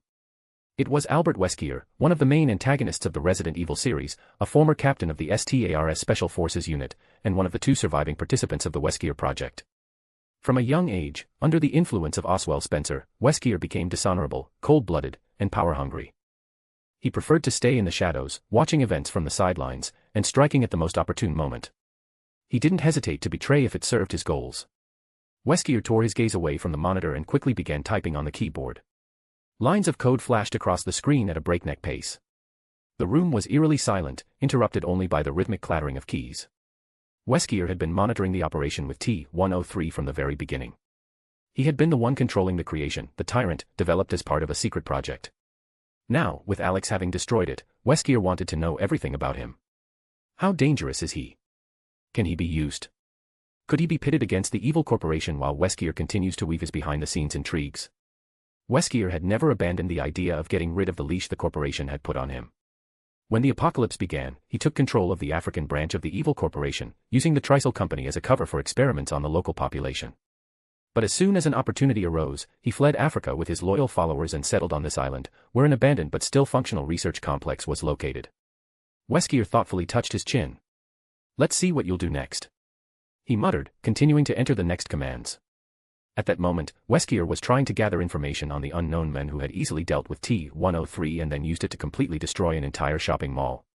He knew he had to act with utmost caution. The slightest mistake could attract the attention of the supercomputer known as the Red Queen. The Red Queen herself already knew that Weskier was attempting to breach their database using his own name, but she took no action, merely observing. Using his position as director of the branch, Weskier gained access to information about everyone captured in the photograph. However, two remained virtually blank in the database, Alex and Rebecca. Their dossiers contained minimal information, and Alex's file, according to the records, was still being updated. As he read through his dossier, Weskier squinted slightly. He understood perfectly well how difficult it was to remain hidden from the all-seeing eye of the corporation, which kept track of the entire world and knew the names of those who dared to resist. The further he read, the clearer it became, Alex was extremely dangerous for anyone who stood in his way. Every event, from the incident in Tokunosa to the battle in the Tokyo hideout, had been meticulously documented. Unexpected. Someone managed to slip past the corporation's watchful eyes, Weskier muttered coldly as he studied the data. Interesting, very interesting. And, just as importantly, this bastard Williams clearly fears him. He wouldn't have labeled him extremely dangerous just like that. Weskier paused. Perhaps Alex could become a useful ally, at least for a while. And then, when he let his guard down, Weskier would strike from behind. However, as his eyes scanned the next paragraph, he froze. Alex was not only strong but also smart. This meant that convincing him to cooperate would be extremely difficult. Weskier smirked, tapping his finger on the table without tearing his gaze away from Alex's photograph. Manipulating people was his specialty. He knew how to make them work for him. But for some reason, deep down, he couldn't shake the feeling that if he tried to pull this trick on Alex, it could end in disaster. Weskier trusted his instincts. Let's see who you really are, and if you can be used, he said quietly, narrowing his eyes. In any case, I will be the winner in this game. Silence fell in the room. Only the steady, measured breathing of Weskier broke it. No one knew what he was thinking at that moment, except for him. At the same time, at the main secret facility of the corporation, a similar situation was unfolding. Caleb Williams, head of the analytics department, sat at a massive desk, closely monitoring every worker analyzing data from the corporation's branches scattered around the world. The flow of information was endless. The research departments requested new materials for experiments, provided reports on completed projects, and gathered information about survivor communities that had endured the apocalypse. Each settlement was ranked according to its threat level and potential value for experiments. If it seemed useful, mutants and zombies were sent there for field testing. Caleb indifferently flipped through the reports from the branch directors. Most were standard requests: increase resource supplies, allocate additional, expendable materials. This term referred to people whom they weren't hesitant to send to their deaths. Most often, these were employees who had made serious mistakes. Such practices served as a good warning for the others. Suddenly, a holographic projection of the Red Queen appeared behind him. Director Williams, came the even, mechanical voice. An unforeseen situation has occurred. Caleb paused for a moment, intrigued by what could have happened in such a short period of time. What happened that requires my attention, he asked, not turning his head. There has been an unauthorized activation of the Tyrant 103 subject in Tanegashima, the Red Queen responded. Caleb's eyes narrowed slightly as he tried to recall the details of the Tyrant project. However, within moments, all the necessary information resurfaced in his memory. The Red Queen patiently waited for his response. Wasn't the Tyrant project suspended by my order? As far as I remember, every specimen that suffered significant damage began to mutate uncontrollably, Caleb said thoughtfully, turning his head toward the holographic projection of the AI. Correct, Director Williams. However, the Tyrant project subjects were not destroyed and remained in a state of hibernation. The lead scientist overseeing the project believed they could still be used, and therefore submitted a request for their preservation. You approved this decision, the Red Queen explained in a steady voice. Caleb nodded, recalling the conversation with the very scientist. He remembered how the scientist had strongly urged not to destroy the early versions of the Tyrants, claiming that they could still be refined and improved. At the time, Caleb didn't delve into the details, he was more concerned with why the T-103 subject had been activated specifically in Tanegashima, Japan. Have you figured out the reason for its activation? He asked with noticeable interest. No. All data about the transmitted orders has been erased, and recovery is impossible. There is suspicion that the T-103 subject was activated manually, the Red Queen replied. Caleb frowned, pondering what he had just heard. Where is it now? He asked, hoping the Tyrant had been tracked. The T-103 subject was eliminated by a person named Alexander, the Red Queen reported emotionlessly. Caleb's eyebrow twitched slightly, but overall, the news didn't surprise him. Ha! Our old friend has once again surpassed expectations. Well, commendable. If he weren't our enemy, I'd even invite him for a drink, he smirked. How's the surveillance on him going? Have you learned anything new? Where is he headed? The man known as Alexander is under constant surveillance. However, drones sent to track him cannot get close to the ferry, something is creating interference and obstructing the observation, the Red Queen reported flatly. Caleb thoughtfully tapped his finger on the desk, lost in thought. Seems like he's taking precautions. I wonder how far he's willing to go. Silence once again filled the room, broken only by Caleb's steady breathing as he sank into his thoughts. Caleb slightly raised an eyebrow and motioned for all the records collected during the surveillance of Alex to be displayed on the screen. As the video began to play on the massive screen, work in the hall came to a halt. All employees turned their attention to the monitor. As the Red Queen had stated, it was impossible to make out what was happening on the ferry. The image was distorted, the interference made it hard to see details, and the figures of the people appeared blurred. It was clear that someone was intentionally blocking the surveillance. Understanding this, Caleb frowned and ordered to switch to the records from Tanegashima. The Red Queen immediately displayed all data from the surveillance cameras monitoring Alex's movements. However, what struck Caleb the most wasn't this. Alex, as though knowing he was being watched, deliberately looked into the cameras, striking absurd poses. Even when he was in a bank vault, covered in jewelry, it didn't stop him from posing as if in front of professional photographers. The staff in the headquarters watched this scene silently, perplexed. Was Alex really insane, or did he have some clever plan? Any guesses as to why he's doing this? Caleb asked calmly, not taking his eyes off the screen. After analyzing his actions, it can be inferred that the man known as Alexander is aware of our surveillance, the Red Queen responded emotionlessly. Are you sure about that? Caleb demanded confirmation. In response, the Red Queen displayed the last fragment of the recording on the screen. In it, Alex stood before the camera with a group of people, demonstratively forming his fingers into the shape of a heart. Caleb's eyelid twitched. For the first time in his life, he encountered such a bold individual, one who was literally declaring, I know you're watching me, and I don't care. If he thinks he can handle the surveillance, continue monitoring him, Caleb hissed through gritted teeth. As you command, Director Williams, the Red Queen responded in a calm voice. Caleb sighed deeply and, tearing his gaze away from the screen, asked, have you figured out where he's headed? Not yet. All of his movements are chaotic, and his actions lack logic. Without additional information, it's impossible to accurately predict his next step.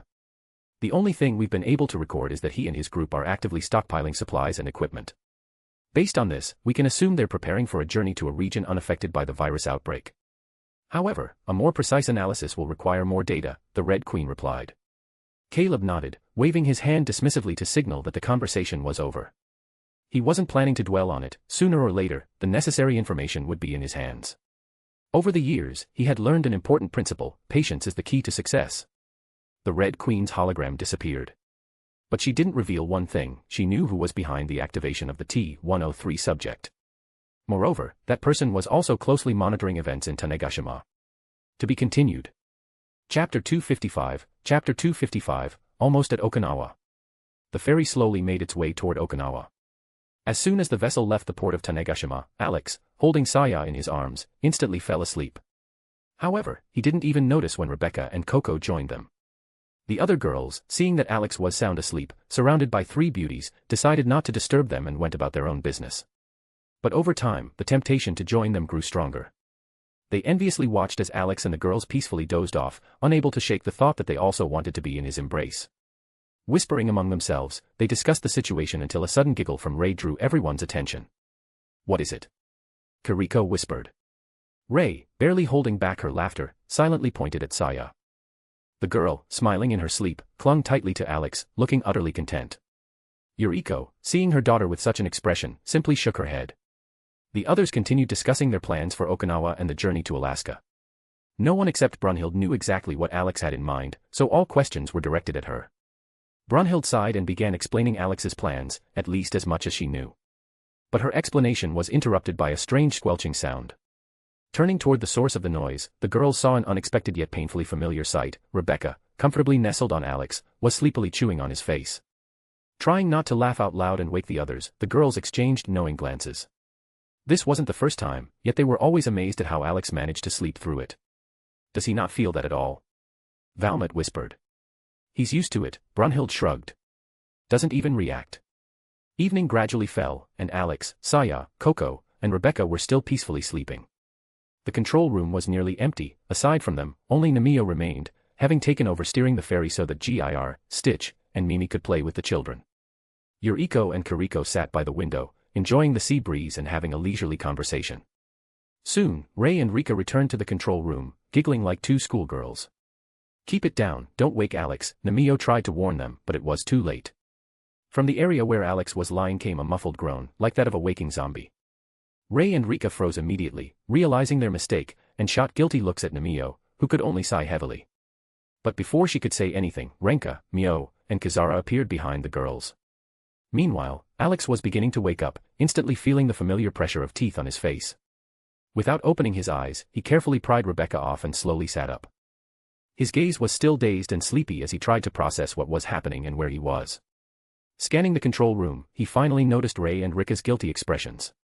On the other hand, Renka, Mio, and Kazara involuntarily flinched under his groggy, slightly irritated gaze. Yuriko, noticing this, got up from her seat and approached Alex. "Darling, let me help you." "Your look, as always, is scaring everyone," she said with a gentle smile. Alex instinctively nodded, still not fully awake. Yuriko lightly massaged his face, hoping it would help him look less intimidating. As she did, Alex noticed the new girls in the control room and wondered what they wanted from him.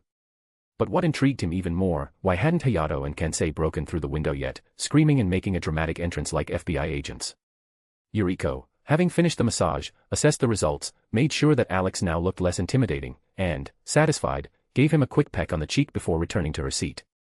Alex took a deep breath, still feeling the heaviness of sleep, and muttered, "What's with all the noise this early in the morning?" Ray looked at him, raising an eyebrow slightly. "It's evening, actually." Alex rolled his eyes tiredly. "It's morning when I wake up. It's night when I fall asleep." He simply rolled his eyes again and glanced at Ray. Waving his hand, he made it clear that he was waiting for an answer, he couldn't care less what time it was. Seeing that Alex wasn't going to continue this discussion, Ray remembered why she had been laughing with Rika, and her eyes sparkled with amusement again. Unable to hold back, she burst into laughter once more. Her laughter started to wake up Saya, Coco, and Rebecca, who looked at Ray as if they were ready to kill. "So, what's so funny? Did something happen while I was asleep?" Alex asked, trying not to yawn. "Puffed. You won't believe what we just saw," Ray said between giggles, trying to catch her breath. Alex looked at her attentively. Now he was genuinely curious about what he had missed. Even Coco, Saya, and Rebecca, who had just been glaring at Ray for waking them up, were now staring at her, waiting for the story. The others were also intrigued. Namio, Kiriko, and Yuriko were watching Ray, clearly wanting to know what had amused her so much. "So, I saw Takashi," Ray began, struggling to contain another fit of laughter. "And it looks like he actually managed to hit it off with that girl in pink." "And?" Alex asked impatiently. "Oh God, it was a total disaster. It felt like he was trained by that guy, R. It was so bad, it could have been its own TV show," she laughed. "Yeah," Rika chimed in, barely holding back her own laughter. "I haven't seen such an embarrassing attempt in ages." And then, all those girls who call themselves the Valkyries started chasing him. At one point, I seriously thought they were going to throw him overboard. Alex raised an eyebrow. He wanted more details. And, judging by the looks around him, he wasn't the only one. Even Namio was curious about what her son had said or done to make an entire group of girls hunt him down. Hearing the name R, Alex immediately understood that asking that guy for advice was the same as shooting yourself in the foot and expecting to gain superpowers from it. When Ray and Rika finished their story, Alex could only shake his head with a crooked smile. In the end, the guy had brought it upon himself. But considering the fact that the girls hadn't drowned him, things probably didn't turn out too badly. For a moment, Alex even wondered, could Takashi have activated his harem protagonist ability, and now the Valkyries would start orbiting around him? The corner of his mouth twitched at the thought. The other girls couldn't hold back either and burst into laughter, regretting that they hadn't witnessed it firsthand. Namio, though slightly concerned for her son, understood that these kinds of situations were something he'd have to deal with. Alex then shifted his gaze to the three newly arrived girls. "And what brings you three here?" he asked, looking at Mio, Renka, and Kazara. "I wanted to ask about training and didn't know you were sleeping," Renka answered. Alex nodded, not really sure what more there was to ask since he had already explained everything. His eyes then fell on Mio and Kazara. "I came for the same reason as Renka," Kazara said. Alex turned his gaze to Mio and slightly raised an eyebrow. Wasn't she supposed to be somewhere near Kenichi, fending off yet another group of girls? "I just came along for the company," Mio replied with a sweet smile. Alex sighed. "All right. Give me a couple of minutes to wake up, and we'll talk," he said, yawning. The three girls nodded, allowing Alex to fully wake up. However, they didn't plan on leaving, which didn't escape the notice of the girls close to him. As for Alex, at the moment, he wasn't really thinking about whether Mio, Renka, and Kazara would stay in the control room or leave. The only thing on his mind right now was a cup of strong coffee and something sweet to snack on. After pouring himself some coffee and grabbing a plate of cookies, Alex first offered the treats to the girls, suggesting they take some as well. Kazara, being a person without any inhibitions, grabbed a cookie first and immediately began eating it. Renka followed her example, taking a cookie and starting to chew without even saying thank you. Only Mio, like an angel in the flesh, with a slight smile, quietly said thank you and carefully took the treat.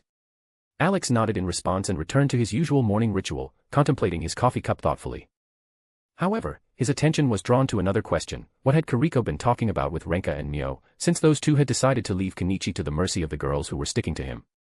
Alex glanced at Kiriko, hoping to get answers. She noticed his gaze and, accurately guessing what he wanted to ask, gave a subtle gesture to indicate that everything was fine and the conversation had gone as expected. Alex didn't press the issue, simply shaking his head, thinking that Kenichi was to blame for the situation he found himself in. After finishing his coffee, he gestured for the girls to follow him, but unexpectedly, Saya tagged along. She was squinting at the three girls, and Alex, noticing this, was slightly surprised. It seemed that Saya was starting to feel jealous. Picking up on this, he extended his hand and gently patted her on the head. The girl flinched at his touch, then lifted her gaze. Seeing his calm smile, she immediately realized that Alex had figured out the reason for her behavior, and she blushed slightly. Alex simply chuckled quietly at her reaction, not saying a word.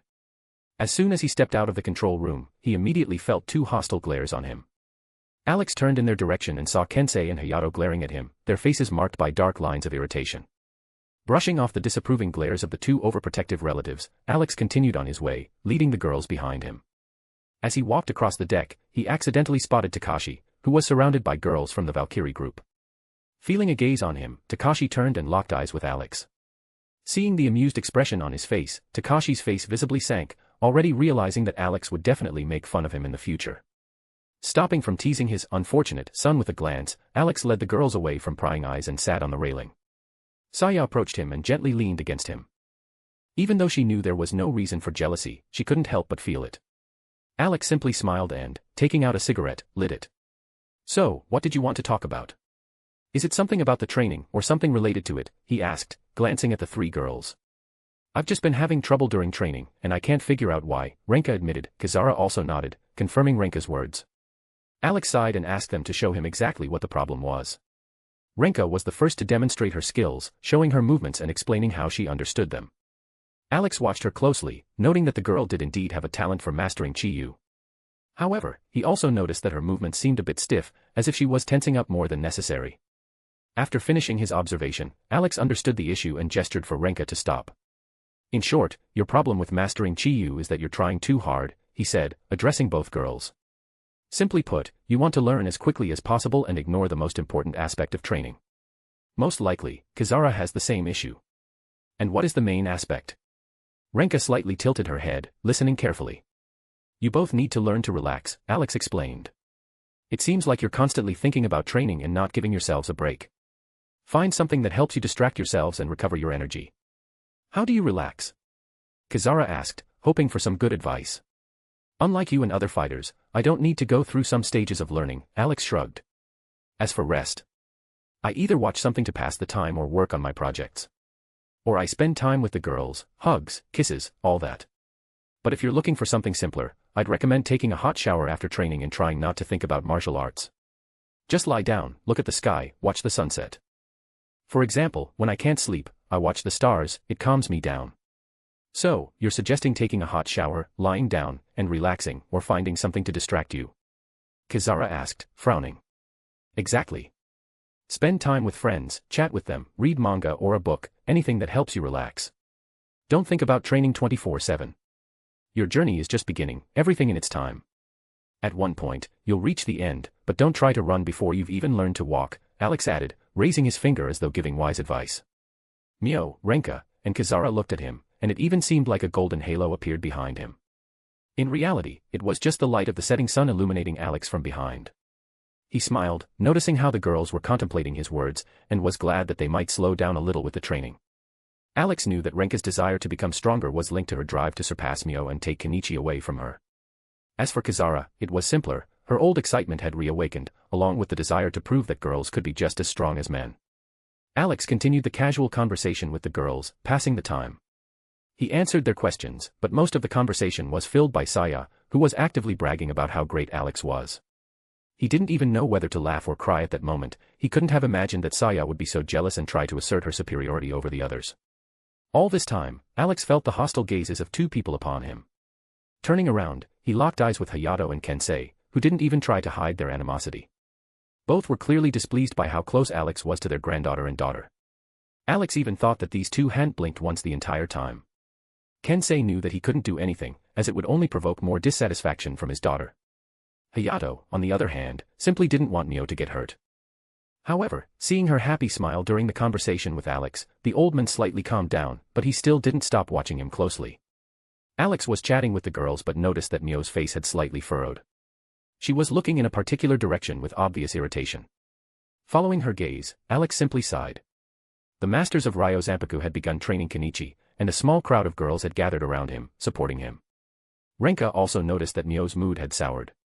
Looking in the same direction, she saw the girls clustered around Kenichi, and her expression immediately changed. If Alex hadn't stopped her, she would have most likely rushed over there to teach the boy a lesson, and at the same time, deal with his fans.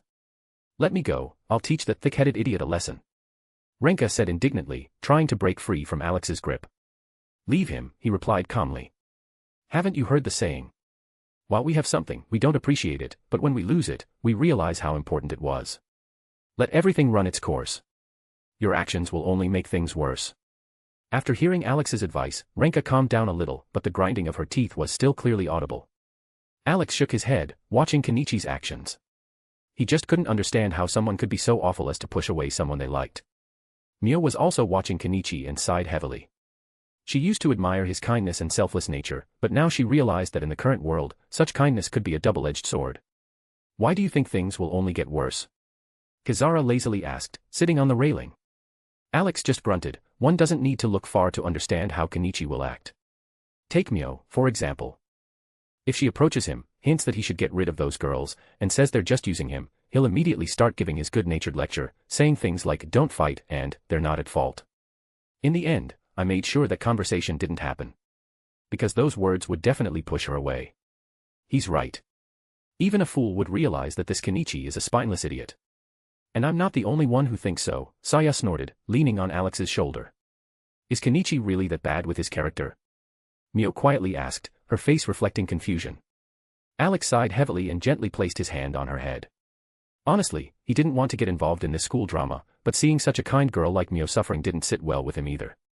He began to slowly stroke her head, trying to calm her down. At that moment, he felt a slightly hostile gaze. Looking up, Alex met Hayato's eyes, who was watching him closely. However, the old man just sighed and nodded slightly, as if agreeing. Hayato had been listening to their conversation the whole time and understood perfectly why his granddaughter was upset. He could have intervened, but he knew it wouldn't change anything. Mio had to go through this herself. Alex didn't know how else to comfort her, so he just continued stroking her head. Sometimes even the best advice doesn't help in such situations. After a while, Mio felt a bit better and gave a faint smile. While her smile was a bit forced, she no longer wanted to dwell on unpleasant thoughts and decided to think it over later. The days on the ferry passed by unnoticed, and now the ship was approaching Okinawa. The sunlight pleasantly warmed the skin, and a light breeze brought the scent of the sea. Alex was sitting on a lounge chair, and Shizuka was comfortably settled next to him, smiling contentedly. A little further away, Mio was sitting in a chair, enjoying the warmth of the sun. Alex was watching Alice, Hanoki, and Malka train. Along with them were Gir, Mimi, and Stitch. Apparently, they had also decided to undergo training in the style of ninjas. Not far from them, Renka and Kizara were diligently practicing their skills. The girls had followed Alex's advice and found activities that helped them relax and take their minds off the everyday training. Alex himself started to get bored just watching the others. He felt like doing something to occupy himself. He sat Shizuka down in front of him, and before she even had time to realize what was happening, he smirked and began to change her hairstyle. "Hey, what are you doing?" she asked, slightly surprised, but seeing Alex's sly smile, she just quietly laughed and allowed him to play with her hair. When he was done, Alex proudly inspected his creation and declared, "Now you're a palm tree." Shizuka froze for a second, then puffed her cheeks, shook her head, and realized that Alex had indeed styled her hair to look like a palm tree. The people around them saw her new look and couldn't hold back their laughter. PFF. Shizuka, didn't expect you to turn into a palm tree. Haha, but it suits you, Rika said, laughing. Rika, don't laugh. Shizuka protested, puffing her lips in annoyance. Or I'll ask Alex to give you the same hairstyle, and then we'll both be palm trees. Laughter from friends, the warm sea breeze, and the gentle sun. Alex enjoyed this moment, realizing that such carefree days were a rare luxury for some people. Rika imagined herself with the same hairstyle and quickly shook her head, clearly not wanting to become a palm tree. Alex smirked, watching her reaction, but Shizuka wasn't in the mood for laughing. Standing up from her lounge chair, she rushed to chase after her friend. "Rika, come back!" Shizuka shouted indignantly. "Ah! The palm tree is chasing me!"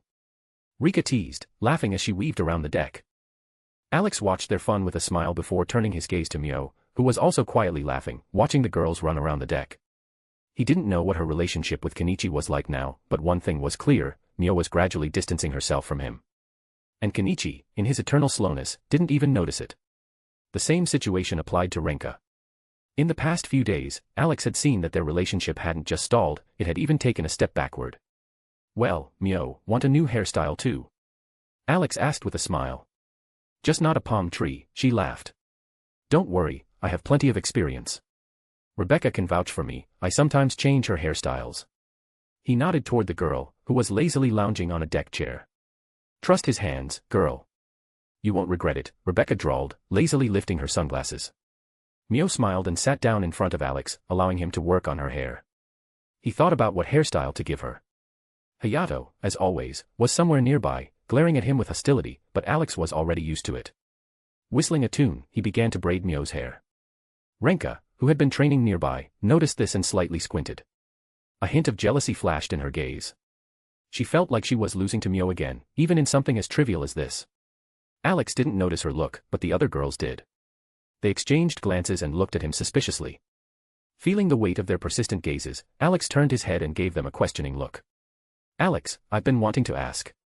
Why do some people say you're like a character from a manga? Like, the main protagonist and everything?" Kizara suddenly asked, sitting in a split. Alex choked on air. He hadn't expected this information to spread among the survivors. It wasn't his fault that in this world, he really was a manga character, his name, surname, appearance, everything was identical. He'd been doing everything he could to avoid this topic, not even trying to read that very manga to avoid reminding himself about it. But, apparently, someone had brought it up again. The girls burst out laughing at his reaction, while Kizara tilted her head slightly, puzzled by what had amused them so much. "My brother is the super cool Demon King," Alice proudly declared with a wide smile. "What do you mean by Demon King?" Renka asked, her gaze shifting to Alex. Sighing, he took out his phone from his pocket and pulled up an image, so the girls could see for themselves. Kizara and Renka leaned closer, and Mio also bent down to look at the screen. After a few seconds, all three girls widened their eyes. "Now this is really weird," Kizara muttered. "Tell me about it," Renka nodded. "Hair color, eye color, even the name is the same. It's like you ran off the pages of a manga. Now I get why everyone on the ferry says you're the manga guy," Mio giggled. Alex just sighed as Anoka and Malka approached, curious as well. They had heard from Alice before that Alex resembled a manga character. The two young girls came closer to get a look but didn't have enough space. Noticing this, Alex moved his phone closer to Anoka and Malka so they could peek. The girls shifted their gaze from the screen to Alex, repeating this a few times until their eyes sparkled as if they had seen a living idol. Alice, on the other hand, proudly puffed her chest, clearly enjoying the moment. Anoka noticed her smug expression and, without a second thought, pounced on her, starting to tickle her. While the girls played, Alex tried to put the phone back in his pocket, but before he could, someone skillfully grabbed it from his hands. It turned out that a group of masters from Ryo Zanpaku had joined the group. They stared at the screen with interest before shifting their gaze to Alex. Nodding, they compared the manga character to the real person and couldn't find any differences. But that's not all. "Give me back the phone, and I'll show you something else," Alex said, extending his hand. Sasaki returned the gadget, intrigued by what Alex was going to show next. Mio, Renka, and Kizara were also eagerly waiting for more. Deciding to have a little fun, Alex displayed an image of Rebecca from the anime on the screen. As soon as the image appeared, everyone around froze. They stared at the screen in shock, then slowly shifted their gaze to Rebecca, who was lazily lounging on a deck chair nearby. "You've got to be kidding me. This is too funny to be a coincidence," Sasaki muttered, still not believing his eyes. "Hair color, tattoos, even the personality. It's like the same person," Renka exclaimed, not taking her eyes off Rebecca. "Indeed, an incredible coincidence," added Akasame, in mild shock. Rebecca, hearing the noise disturbing her rest, rolled onto her side to see what was happening. Upon opening her eyes, she immediately noticed everyone staring at her and discussing something. Alex silently pointed at his phone, indicating the reason for their intense attention. Rebecca rolled her eyes, she was tired of these reactions. Every time it was the same, someone starts crying and rejoicing that she's alive. If it weren't for Alex, she would have already knocked out a couple of particularly emotional idiots. Wanting to continue the fun, Alex displayed Brunhild from the manga on the screen. At that moment, everyone lost the ability to speak. 3 out of 3. If this weren't the real world, everyone would think that Alex, Rebecca, and Brunhild had escaped from the pages of a manga. At just that moment, Brunhild emerged from the control room, preparing to inform everyone that they were approaching Okinawa and it was time to get ready. But as soon as she appeared, dozens of gazes fixed on her. Raising an eyebrow, she looked at Alex, surrounded by a crowd of people awaiting an explanation. Without saying a word, Alex showed her the phone screen. Brunhild sighed in irritation. "I see you're having fun. But I came to say we're approaching Okinawa. We'll be within the city in about 10 minutes. So, let everyone know to prepare," she said dryly, not even bothering to explain why she looked like her manga counterpart. Hearing that they would be arriving soon, Alex quickly put the phone back in his pocket and walked over to the railing. Peering over the edge, he saw the approaching Okinawa shoreline. A satisfied smile spread across his face. Finally, they had reached the next checkpoint. But what Alex was most looking forward to was the moment when he would see the huge aircraft carrier and install new, cool, and dangerous guns on it. He was practically trembling with excitement, gripping the railing tightly. "Why is he so happy?" Renka asked, glancing at Brunhild. "He can't wait to see the aircraft carrier," she smirked. "He has so many plans that I wouldn't be surprised if he wanted to make it fly." "Are you kidding? How can you make a huge ship like that fly?" Kizara asked, surprised. Saya, adjusting her glasses, calmly replied. "You see little robots on the ship every day, robots that are smarter than any human and incredibly dangerous. And you're only surprised that Alex could make the aircraft carrier fly." After her words, Mio, Renka, and Kizara fell silent, not knowing how to respond. They couldn't refute it. If it weren't for the strange appearance of Gir and Mimi, they could have been mistaken for regular dogs. Their childlike behavior only added to the impression that they were two kids dressed in old-fashioned costumes. Alex watched as Okinawa Island came closer and closer. But his interest wasn't just in Okinawa itself, it was in the situation in the city, particularly around the military base. What had happened to the group of survivors that had settled there? What was the condition of the aircraft carrier? If it was fine, great. If not, Alex would just lie and say everything was okay, then fix it with magic. Unless the aircraft carrier was in a completely disastrous state. To be continued. Chapter 256, Chapter 256, A Request for Help in Okinawa. The ferry was slowly approaching the shores of Okinawa. More and more people gathered on the deck to see what had happened to the city. As they sailed along the coast, passengers carefully examined the ruined streets, expecting to witness the consequences of the zombie virus epidemic. The closer the ship got to the city, the clearer the scale of destruction became. Even from a distance, they could see partially collapsed skyscrapers, while some buildings looked as if they had burned for hours before finally crumbling under their own weight. The eerie silence hanging over the ruins only heightened the passengers' sense of unease. The expressions on the people's faces darkened by the minute. Alex studied the devastated city intently, his lips pressed into a thin line. None of the cities he had visited before had been in such a dire state. Wanting to check the situation at the military base, he took out his phone and connected to a satellite. The orbital images were even more disheartening. Almost the entire area outside the military base looked as if a massive hurricane had torn through it, leaving only chaos and ruins behind. However, there was one small relief: the base itself hadn't suffered as much damage. But the question remained, what had happened to the survivors sheltering inside? The girls stepped closer, peering at the phone screen. Their faces showed concern. Looking at the ruined city, it became obvious that resupplying might be a serious problem. "If it weren't for the zombie apocalypse, I'd think a superhero and a supervillain had fought here," Alex muttered as he continued studying the satellite images. But if supplies really turned out to be unavailable, he would just lie and pull them out of his inventory. In the worst case, he could resort to primitive magic and create whatever was needed. His thoughts were interrupted by a loud splash of water, as if something massive had crashed into the ocean near the shore.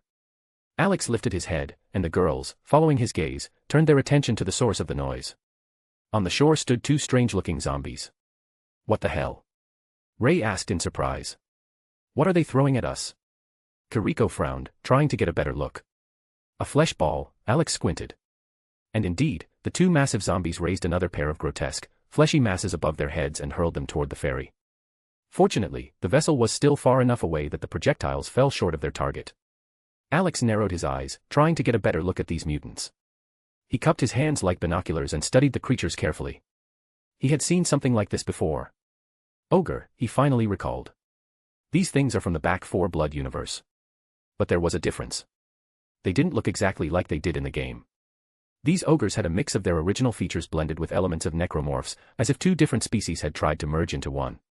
Alex strained his memory. He remembered that the zombies in Back 4 Blood were called Ridden, and the infection wasn't caused by a virus but by a parasite that devoured the host's brain and mutated their body. But as he studied these ogres, he neither sensed nor saw any parasites inside them. Unlike Las Plagas hosts, whose parasites were visibly distinct, these mutants seemed different. Alex, I don't want to distract you from your scientific analysis, but if these two giant bastards don't stop throwing their flesh balls at us, we might have trouble docking, R said, patting him on the shoulder. Alex tore his gaze away from the creatures and rubbed his chin thoughtfully. A disgusting idea was forming in his mind, releasing a virus like this into a cultivator world just to see what would happen. But he quickly dismissed the thought. That wouldn't be nice. Let me just kill them and be done with it. I'm sure we'll run into more of their kind later, Rebecca said, aiming her weapon. Wait, I need to check something first, Alex stopped her. Alex decided to test how tough these zombies were and gather some information. The others watched his actions with interest, trying to guess what he was planning. Guys, give me 2 bullets. Doesn't matter if they're pistol or rifle rounds, Alex said, extending his hand. Those with weapons exchanged puzzled glances, wondering why he needed bullets. However, curiosity won out. R was the fastest. He removed the magazine from his pistol, took out 2 bullets, and handed them to Alex. Receiving the bullets, Alex immediately extracted the projectiles, tossing the empty casings overboard without a care. He tossed the bullets in his palm a few times, squinting as he observed the ogres on the shore. The longer he watched, the wider his grin became. He had completely forgotten that he didn't need to fire a gun if he could become the gun himself, more precisely, a railgun.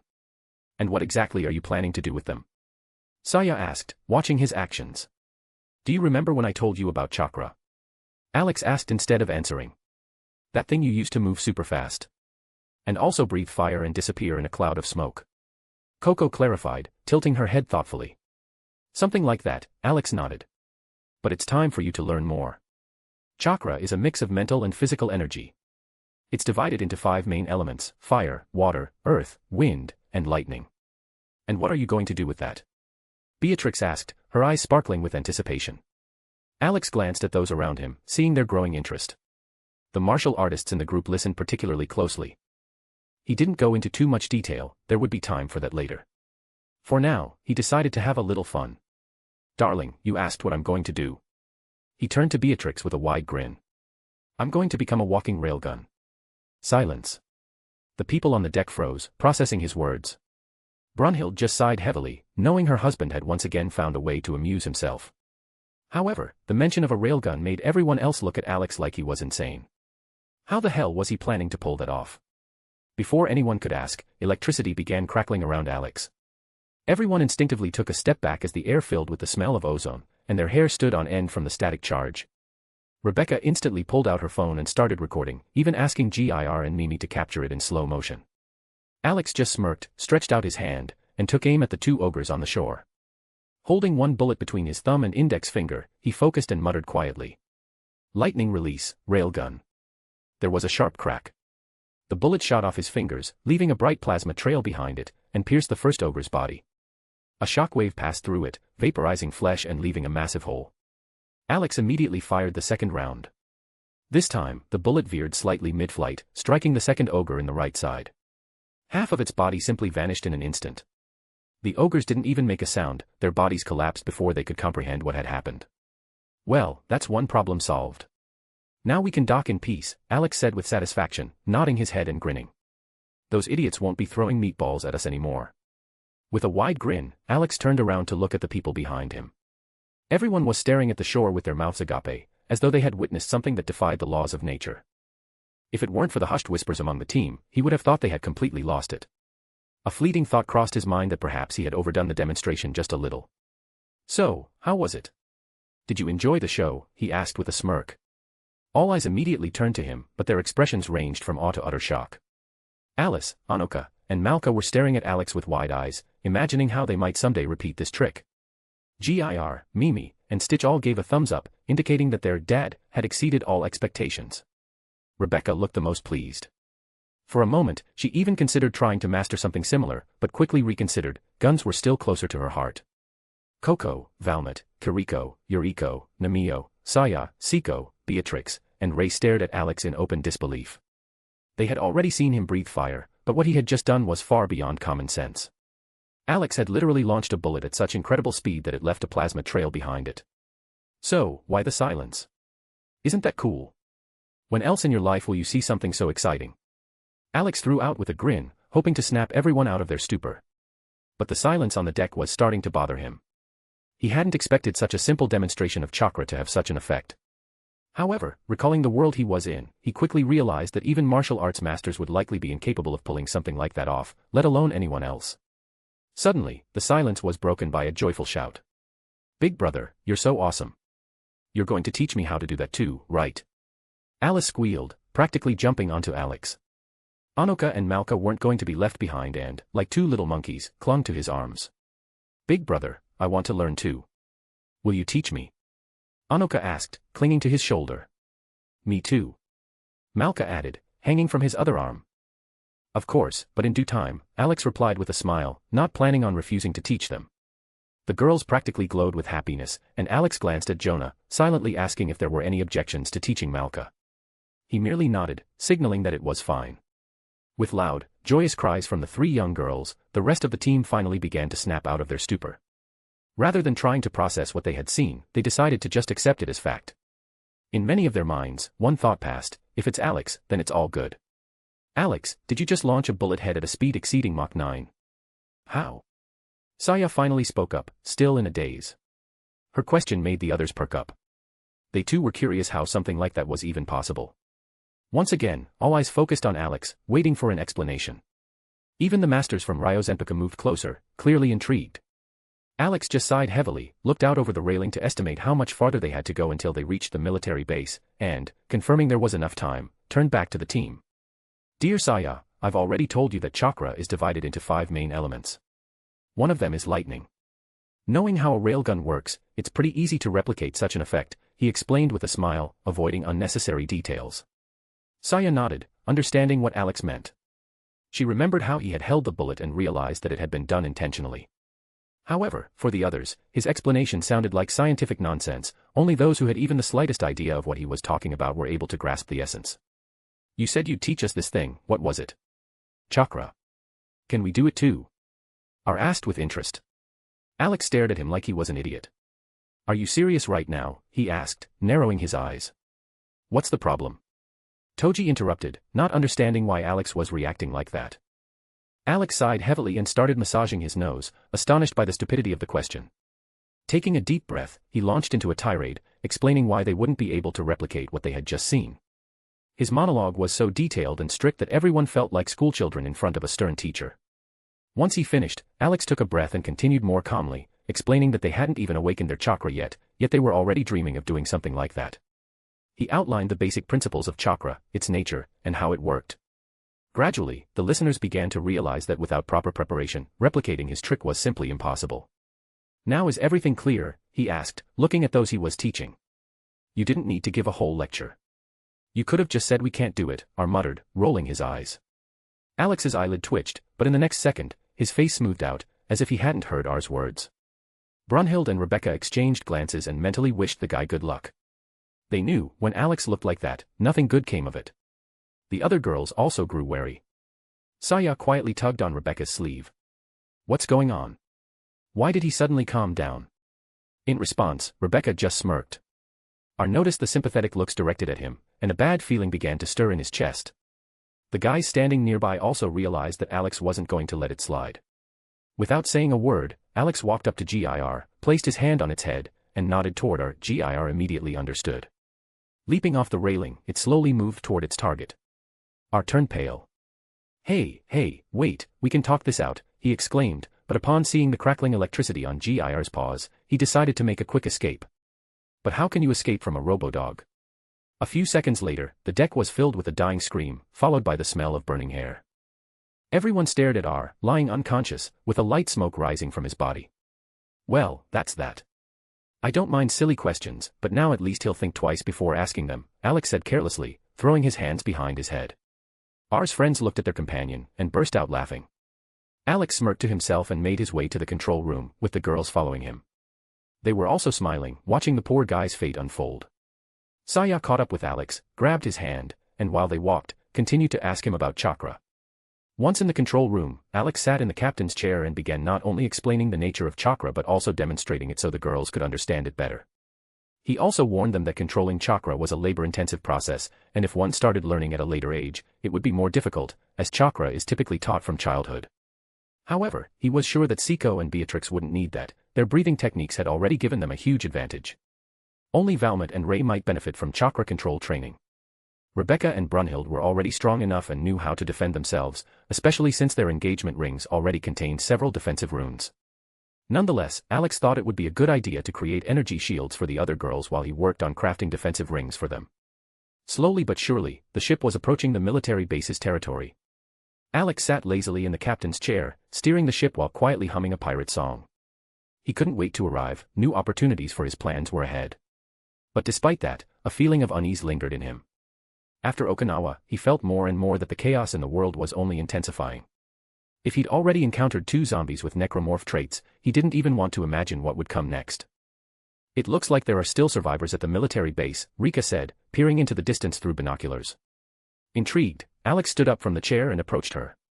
The other girls also watched with curiosity. They'd already heard from Alex that there might be a group of survivors at the base, but the very fact that someone had managed to hold out in such a place for so long seemed like a true miracle. Alex shifted his gaze to the area Rika had indicated and spotted a girl on the dock, desperately waving a flag with some numbers on it. Looks like a radio frequency, Valmont guessed aloud, voicing what was on everyone's mind. And it seems their doors are being hacked, Rika added, shifting the binoculars to the base's entrance. Alex nodded and tuned the radio to the correct frequency. A second later, the speaker crackled, followed by an anxious female voice. Hello. Are there any survivors left? We thought we were the only ones. We haven't seen a living soul in a week. Even the radio is silent, no messages, the woman said, her voice breaking into sobs. It's because most of the country is without power. Many cities have been destroyed. Tokyo. Alex paused briefly. It's been wiped off the face of the earth. There was a silence on the other end, and only a few moments later, a subdued voice replied. How? How could this happen? In the distance, the anxious voices of other survivors could be heard discussing what they had just heard. Alex and the girls understood their feelings well. They had just witnessed a massive metropolis disappear in an instant. I'm sorry to have to share such news, Alex said sincerely. But right now, there's something more important. How many people do you have at the base? Mostly women and children, the woman's voice trembled. A few men went for supplies when things calmed down a bit. They went to another base, but we haven't heard from them in a long time. I take it you're aware of the unwanted guests trying to break down your doors? Alex asked, gripping the microphone tighter. Yes. If we even peek out for a second, they immediately attack. We're locked in here. And, sorry to ask, but we're starving. The base is completely shut off, we can't reach the supply warehouse. We haven't eaten in almost a week. Her voice was filled with pain and desperation, despite her attempts to stay composed. I understand. Is the dock clear? We need to dock to help you, Alex asked, glancing at the girls. The girls immediately understood what Alex was planning. Valmont quickly left the control room to warn the others about the upcoming docking and the need to prepare for supporting the survivors. Noticing that Valmont had left to gather the crew, Alex waited for the response from the other side. Yes, the dock is clear. There are only a few ships, but the ferry will fit, the woman replied. Her voice carried a sense of relief, as if she had just begun to believe that help was really coming. Good. Then prepare your people and stay hidden. These new creatures are truly vile, so be careful, Alex said, ending the conversation. He turned to his girls, and without a word, they understood it was time to prepare. Alex gestured for Gir, Mimi, and Stitch to come over, then grabbed Richard from the table. Gir, Mimi, and Stitch also armed themselves and got into position. Brunhild, as usual, you're in charge. While I keep the horde distracted with the little ones, you command the team, Alex said, looking at his Valkyrie. Don't worry, my love, I'll handle it. Now go, Brunhild smiled, gently placing her hand on his cheek. And you, girls. I don't think I need to remind you what to do, right? Alex smirked, looking at the others. Just go already. Stop messing with our mood. Tear those monsters apart, and we'll cover you, Rebecca grinned widely. That's right, handsome. It's time for you to trust your girls, we're not delicate damsels, Rika winked at him. I am delicate, interjected Shizuka, puffing out her cheeks. I want Alex to protect me. Alex couldn't suppress his smile. He walked over to Shizuka, hugged her, and she happily pressed herself against him, sticking her tongue out at Rika. A vein on Rika's forehead twitched suspiciously, and she mentally promised herself to get revenge on the curvy girl at the first opportunity. But there was no time for bickering. Alex, along with his trio of helpers, descended to the deck, where everyone was already in full battle readiness. All right, guys, no long speeches. The rules are the same as always. Listen to Brunhild, you'll stay alive. I'll distract the horde at the base gates for now, Alex said, scanning the assembled group. And how are you planning to get to the shore, kid? Asked Lem, giving him a skeptical look. Alex just smiled mysteriously and walked over to the ferry's railing. At that moment, GIR was intently watching the horde of zombies trying to break through the gates. As usual, he was armed with his favorite chainsaw sword and bolter. Mimi was clutching a power mace in her hands and practically bouncing with excitement, eager to join the fight. Even Stitch couldn't sit still. Alex smirked, seeing their reactions, then, without warning, grabbed GIR by the head and lifted him up. Hey, Dad, what's going on? The robo-dog blinked, sensing something bad. When it dawned on him what Alex was planning, he quickly shook his head, clearly trying to reject the idea. First one's up. Alex declared and, with force, hurled GIR straight into the middle of the zombies. Dad, you're crazy, came the desperate scream of the robo-dog as he disappeared into the air. Alex squinted, watching GIR's flight to make sure he landed exactly where he intended. GIR, like a cannonball, crashed into the zombie crowd, crushing them with terrifying force. Mimi's and Stitch's eyes lit up with excitement. For them, it was pure entertainment. However, the rest of the team exchanged puzzled glances. Not every day do you see someone tossing their battle dog into a horde of undead. Dad, now me. Throw me. Mimi squealed, tugging at Alex's pant leg. Then get ready, he smirked, grabbing her by the waist. Mimi, being a smart girl, immediately grouped herself together, preparing for flight. Alex grinned widely and threw her after GIR. During her flight, she burst into a bright, childish laugh, and as soon as she landed next to the robo-dog, she immediately began swinging her power mace, sending zombies back to their graves. Now it was Stitch's turn. Unable to wait any longer, he climbed into Alex's arms, pleading with his eyes. All right, here we go, Stitch. I choose you. Alex said with a smirk, throwing him towards the horde. Stitch flew through the air, letting out a maniacal laugh. Everyone on the deck instinctively turned to Rebecca, the owner of this crazy creature. What? She asked in confusion, noticing their gazes. Well, he really reminds us of you, Rika grinned, shaking her head. Haha, very funny, Rebecca snorted, but the corners of her lips twitched. Well, now it's my turn, Alex stretched, loosening his shoulders. Want me to toss you? Hayato offered with a grin. Oh no, don't even think about it. Alex crossed his arms over his chest, firmly rejecting the idea. Hayato just shrugged, clearly intrigued by how Alex planned to get to the shore. Alex took several steps back, preparing for a run-up. Hold on tight. Brunhild shouted. At her command, everyone on the deck immediately grabbed the nearest supports. Alex surged forward, jumped onto the railing, and pushed off with all his strength, soaring into the air. As soon as his feet left the deck, it became clear why Brunhild had warned the crew. The force of the jump literally shifted the ferry off course, and the railing he had pushed off from turned into twisted scrap metal. Damn it. R swore, examining the bent structures. I'm still amazed at how much strength he has. The others silently nodded, looking at the mangled metal in disbelief. Why are you standing there? Brunhild said sternly. Prepare for the landing immediately. After Alex distracts the horde, we'll need to provide support. Check your weapons, ammo. Everyone needs to be ready. Yes, ma'am, the fighters replied in unison, barely hiding their fear of her commanding tone. They immediately scattered like cockroaches, understanding that it was best not to test Brunhild's patience. The girls, watching this scene, quietly giggled. What are you laughing at? Brunhild gave them a stern look. You get ready too. We need to know the condition of the military base. The girls giggled again and went off to prepare. Meanwhile, Alex was flying straight into the horde of zombies. Choosing the largest monster in the crowd, he unhesitatingly used Richard as a blunt weapon. Before the throw, Alex wisely placed the Flying Thunder God technique seal on the golden brick. Mid-air, he hurled it straight at the head of the giant zombie, which, as he recalled, was named Breaker. The heavy golden brick crashed into the center of Breaker's face with a crunch.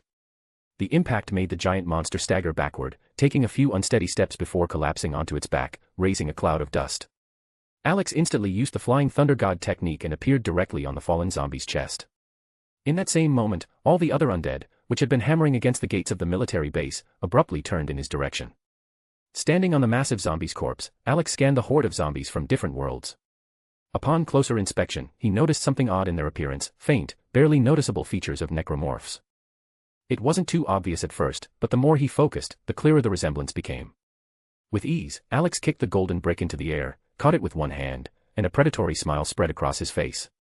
"Well, shall we play?" he said casually, juggling the brick. From all sides came guttural roars, blending with the battle cries of Gir, Mimi, and Stitch, who were joyfully scattering zombies in every direction. In the next moment, the horde charged at Alex from all sides. A split second before the strike, Alex jumped sharply into the air. The force of his leap was so immense that Breaker's body sank into the concrete, turning into a bloody mess. In midair, Alex noticed one of the hunters charging at him with a wild roar. Dodging, Alex grabbed the monster by the leg and, using it as a weapon, threw it toward other hunters who had jumped after it. Still juggling the golden brick, he tossed it high into the air, then teleported to it, increasing the height. "Fire release, great fireball," Alex said, forming hand seals. A gigantic fireball shot from his mouth, crashing down into the heart of the zombie horde. The explosive flames engulfed dozens of monsters, turning them into blazing torches. At that moment, Alex felt a sharp gust of wind. Barely catching the movement out of the corner of his eye, he instantly pushed off the air, avoiding the meatball thrown by Ogre. Landing on the wall of a building, he quickly looked around. The horde was relentless, pursuing him closely. Moreover, some mutated zombies began climbing the walls, trying to reach him. The battle spread across the entire area outside the military base. Gir, Mimi, and Stitch, separated, were engaged in their own fights with different parts of the horde. But this was only the beginning. To be continued. Chapter 257, Chapter 257, The Military Base in Okinawa. In fact, I was not sure whether to publish the chapter today or not. After all, today is my holiday and the author turns 28 years old. I thought about giving myself a day off, but how else can I brag about the fact that it is the author's birthday? He congratulate me with all your heart, you can even drink mentally with me. He. But in fact, I'm glad that you were with me all this time. Mua. The year that has passed was probably one of the best in the last 5 years. Thanks to the fact that I started writing my own fanfic, I was able to partially overcome my depression, which pushed me to terrible thoughts. And now almost all my thoughts are occupied with the plot of my fanfic, and I don't even have thoughts about jumping out the window. Once again, I want to tell you, my dear friends, I'm glad that you appeared in my life. Each of your messages or just a GAF under a paragraph gives me the opportunity to smile and the desire to continue writing. Thank you all. Everyone on the ferry watched as Alex and his 3 little helpers unleashed a bloody massacre in the heart of the zombie horde. With enviable regularity, bodies of the undead were sent flying in all directions, scattering like knocked-over projectiles. But what shocked people the most was something else. They witnessed firsthand that Coco's words about Alex's ability to breathe fire were true. While in the air, Alex exhaled a massive fireball straight below him, incinerating dozens of zombies at once. However, the most astonishing part was that his battle took place mostly in midair. He was constantly fending off creatures leaping at him or dodging projectiles made of rotting flesh. Their observation was suddenly interrupted by a loud clap. All eyes immediately turned to Brunhild, who was already holding a golden spear in her hands. A single glance from her was enough for everyone to understand it was time to get ready. The ferry was nearing the port of the military base, and the battlefield where Alex was fighting had already disappeared from view. Those assigned to provide fire support immediately headed below deck, preparing to disembark as soon as the ship docked to assist Alex, Gir, Mimi, and Stitch, who were in the thick of the fight. Despite the preparation for landing, the atmosphere remained calm. No one was particularly worried. Alex had already drawn most of the zombies' attention, and their task was merely to provide support and check the condition of the military base. They just needed to hold out here until Alex upgraded the aircraft carrier, after which they would move on. Brunhild and the other girls were the last to disembark. Glancing around at the crew, who were calmly chatting amongst themselves, she nodded approvingly. The team's composure meant they had confidence in Alex, and that was a good sign. However, what concerned her more was the state of the military base itself. The satellite images didn't provide a full picture, but the words of the woman Alex had spoken to over the radio made it clear. The moment someone stepped outside, they were immediately attacked by an army of zombies. A plan began to form in Brunhild's mind. She understood that there was no point in wasting resources to fortify the base since they wouldn't be staying here for more than a week. All they needed was to buy time until Alex finished working on the aircraft carrier. Rebecca, grab Alex's weapons. He might need them. He rushed into battle with nothing but a golden brick, and with his fighting style, he won't last long with just that weapon, Brunhild said, glancing at Rebecca. Rebecca replied with a grin, giving a thumbs up. She headed towards Alex's motorcycle, where he stored his weapons to avoid unnecessary attention. Quickly opening the weapon compartment, she started transferring the gear into a bag, humming to herself and swaying to the rhythm. She felt someone's gaze on her and turned around. Takashi stood nearby, watching her closely. Raising an eyebrow, she asked in confusion, "What do you want, David?" Takashi sighed upon hearing his old name. He knew that Rebecca had been friends with his other mother, Gloria, and he couldn't help but wonder, was the girl in front of him, even indirectly, his mother too? The thought sent an unpleasant shiver down his spine. He still couldn't come to terms with the fact that Alex, almost his peer, had twice ended up as his father. And now, other girls were potentially becoming his mothers as well. He even dreaded the thought that one day Ray might join their ranks too. Shaking off unnecessary thoughts, he finally asked, "Do you have any shotgun shells? The zombies are getting more dangerous, and regular ammo isn't as effective anymore." Rebecca snorted and quickly glanced around, checking for any curious eyes nearby. Takashi didn't understand why she was doing that at first, but when he saw her hand disappear into thin air and then reappear holding a box of shotgun shells, everything became clear. She skillfully tossed it to him, and only when the heavy box landed in his hands did he finally snap out of his daze. Takashi blinked a few times, processing what he had just witnessed. He had seen Alex pull weapons out of thin air before, but only once, when he had handed him a shotgun and a pistol. Now, he realized that Rebecca possessed the same ability. Unintentionally, he wondered, could his mother, Gloria, do something like this too? "You're not afraid someone will see you pulling things out like that?" he whispered, glancing around anxiously. "Don't sweat it, kid," Rebecca waved her hand dismissively. "If you talk less, no one will notice a thing. And keep your mouth shut. The less people know, the fewer problems my sweetie has." Takashi just nodded silently. He had already asked Alex why he didn't just wipe out all the zombies at once, but the answer had been clear: this apocalypse was orchestrated by someone extremely dangerous. If Alex revealed his true power, the world itself would be destroyed, while the mastermind would just escape. Deciding not to ask any more foolish questions, Takashi shifted his focus back to the box. "What kind of shells are these?" he asked. Instead of answering, Rebecca simply pointed at the label. Takashi flipped the box over and immediately recognized the acid warning sign. Everything became clear. "Thanks," he said and headed back toward his group. As soon as he approached Kota, the chubby guy immediately started interrogating him. "Where did you get those shells? And why haven't you shared them yet?" Takashi rolled his eyes. His face twitched slightly in irritation. Meanwhile, Rebecca slung the bag with Alex's weapons over her shoulder and returned to the girls. At that very moment, the ferry finally docked at the military base, and the ramp began to lower slowly. Silence fell. That sound became the signal for everyone to be ready. No one spoke, everyone was focused on checking their weapons, making sure there wouldn't be any nasty surprises at a critical moment. When the ramp fully descended, they saw a woman waving a radio frequency flag. She was the survivor Alex had been speaking to over the radio. Brunhild stepped forward to speak with her, the others following closely behind. "Who's in charge here? How many people are left at the base?" Brunhild asked without wasting time on pleasantries. "Apparently, I'm in charge now," the woman exhaled in relief. "There are about 30 of us. Thank you so much for coming to help. But where's the guy I was talking to?" "He's keeping the horde busy, the one that was trying to break down your gates." "So for now, I'm in charge," Brunhild replied, scanning the area. The woman's eyes widened in shock as she realized that someone had decided to distract such a massive threat alone. She opened her mouth to say something, but Brunhild raised her hand, signaling that there was no need to worry. "Anyone with a weapon, get to the walls. Provide Alex with covering fire," she commanded. The people immediately rushed to the fortifications. Rebecca, Rika, Kiriko, Valmet, Coco, and even Yuriko followed suit. Brunhild carefully examined the remaining survivors. Women. Children. The elderly. Their faces were gaunt and exhausted, as if they had just lived through the worst night of their lives. Brunhild let out a quiet sigh. "Shizuka, take the other medics and check on these people. Then they need to be fed," she said, turning to the girl. "Roger that." Shizuka responded cheerfully, saluting with a smile. Brunhild gave a slight smile and decided to hurry Shizuka along so she wouldn't waste any more time.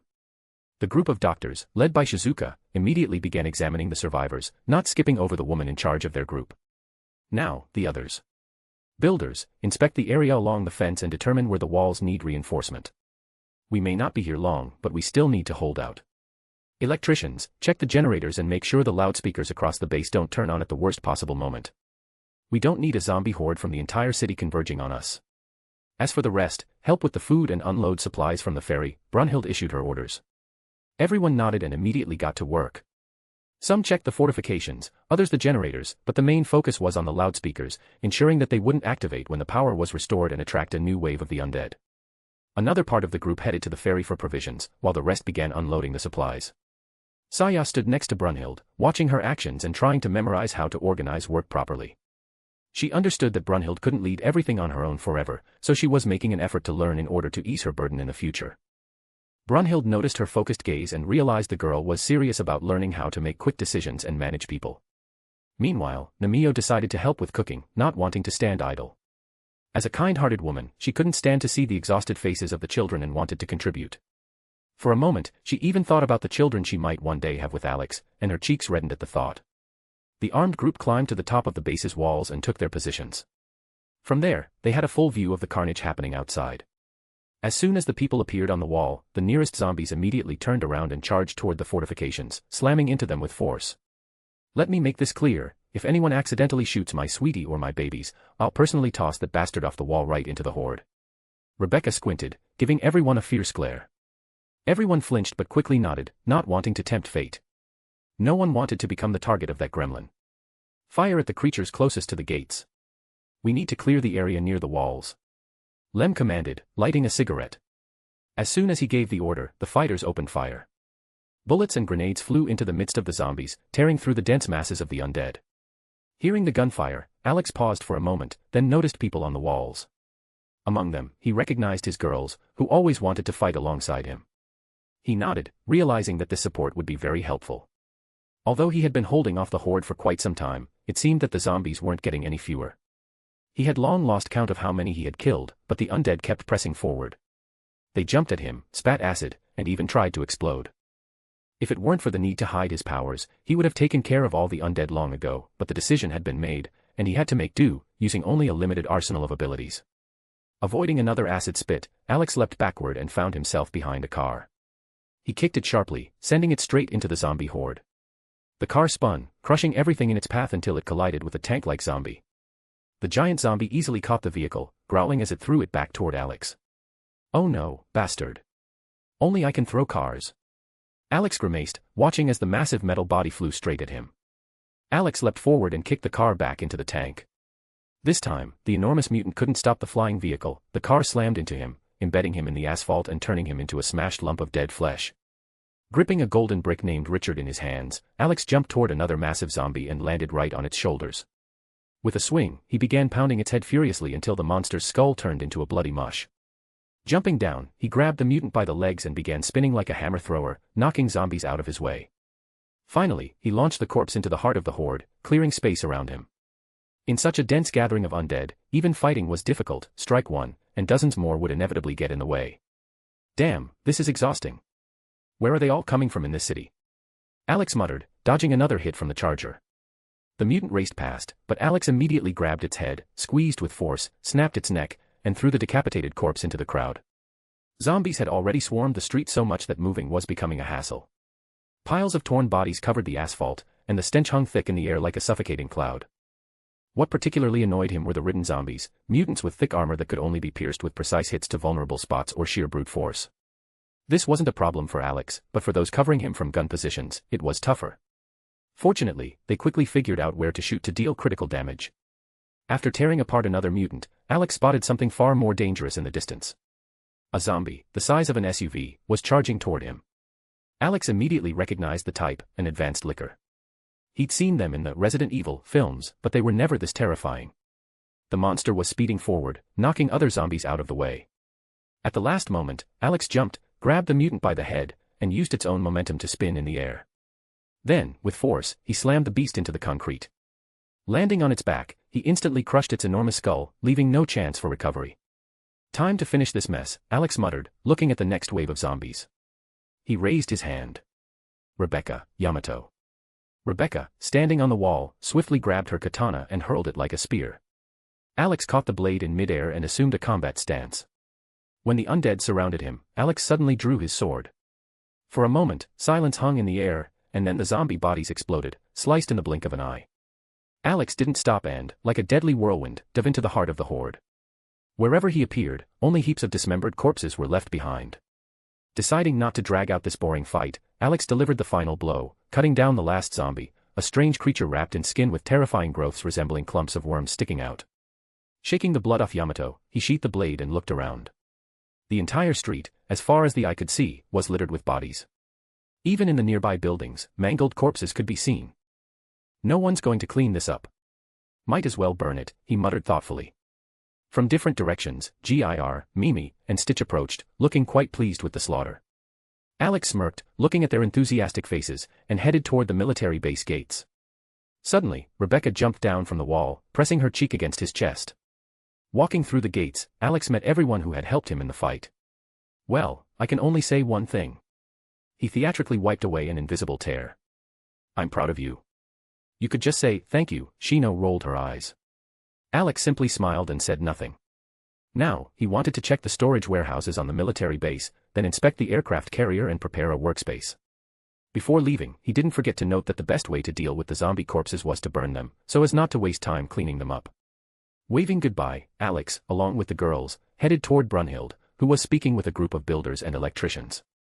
I see you're finished, Brunhild said, noticing Alex and the girls approaching.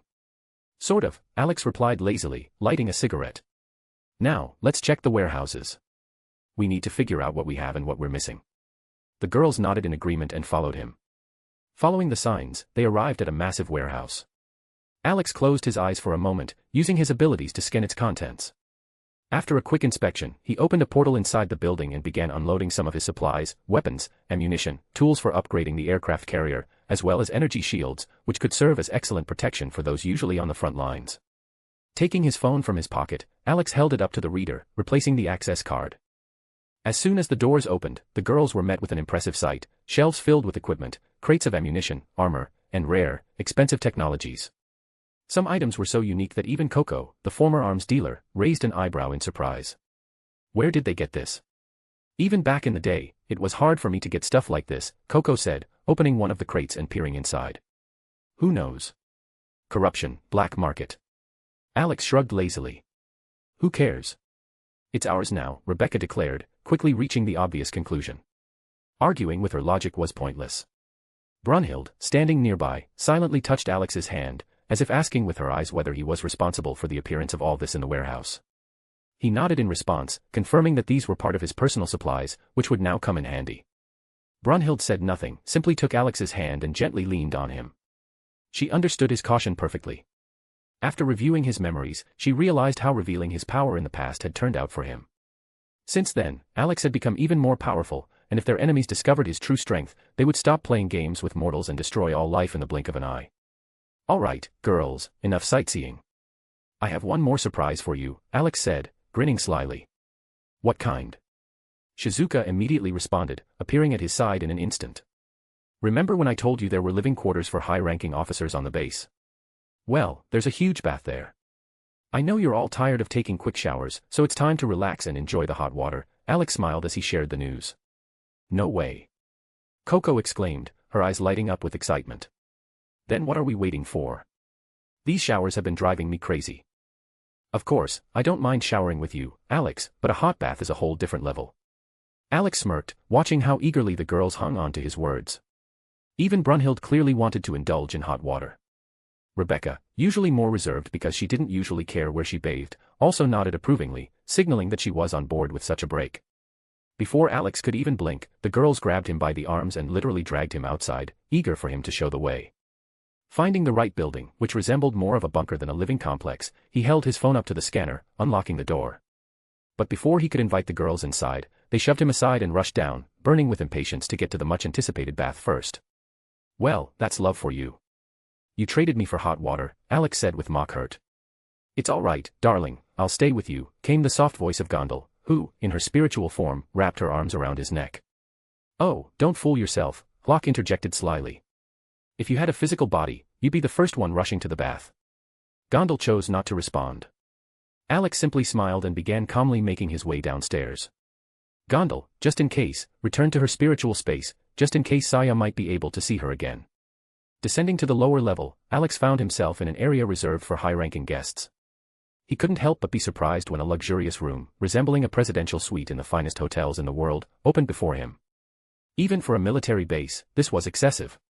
Alex whistled quietly, impressed by the level of comfort. Look, I found wine. One bottle like this is worth at least $15,000, Yuriko's pleased voice rang out as she pulled a bottle from the bar. Wine is nice, but is there anything stronger? After the hot bath, Mom clearly needs something more serious, Rika drawled lazily, eyeing the contents of the bar. Alex shook his head as he watched the girls, unsure of how to comment on it. What a huge bath. It's like a whole pool. Ray's excited cry suddenly rang out. At these words, all the girls immediately rushed toward the bathroom, and joyful exclamations could be heard from the room. Alex decided to take a personal look at what had so impressed Ray. Upon finding the bathroom, he saw that it really was massive. There was more than enough space for all the girls at once. They were already rummaging through drawers, looking for something to make their bathing experience even more pleasant. I found bath bombs. Oh yes. Ray exclaimed, showing her find with a satisfied smile. What's this thing? Rebecca asked skeptically, grabbing one of the bath bombs from Ray. It's a miracle. After this bath, you'll feel like you're floating on clouds. Ray enthusiastically declared, trying to persuade her friend to join in. Rebecca just gave her a skeptical look, clearly unimpressed, but Ray didn't give her time to think. Within the next second, several bath bombs splashed into the water, filling the room with a pleasant fragrance. Alex decided not to interfere with the girls relaxing. They had no more tasks for the day, so he figured they deserved a break. He, on the other hand, decided to inspect the aircraft carrier to see what condition it was in. Leaving the main hall, Alex saw Gir, Mimi, and Stitch, who had brought all the girls and his own personal belongings. Even little Alice, wanting to help, was carrying a small bag. Approaching her, Alex gave a light smile and asked if she wanted to join the girls for a hot bath. Hearing the offer, Alice immediately dashed off without a second thought. Alex smirked and then beckoned his three little helpers. Grabbing his backpack, he headed toward the docks to check on the state of the aircraft carrier. There you are. We've been looking for you everywhere, Renka's voice called out as he stepped out of the bunker. Alex turned at the sound and saw Mio, Renka, Kazara, and Shigeru approaching him. He raised an eyebrow slightly, not understanding why they were looking for him. Where are the others? There's usually someone with you, Kazara remarked, giving him a scrutinizing look. They're enjoying the hot bath right now, and I decided to take care of my own business, Alex replied calmly. Oh. Can we join? Renka immediately asked, her eyes sparkling with anticipation. Sorry, but it's only the girls I'm in a relationship with, Alex answered without hesitation. Do you think it would be appropriate if I accidentally went to grab something and saw you naked? I don't think that's suitable. TCH.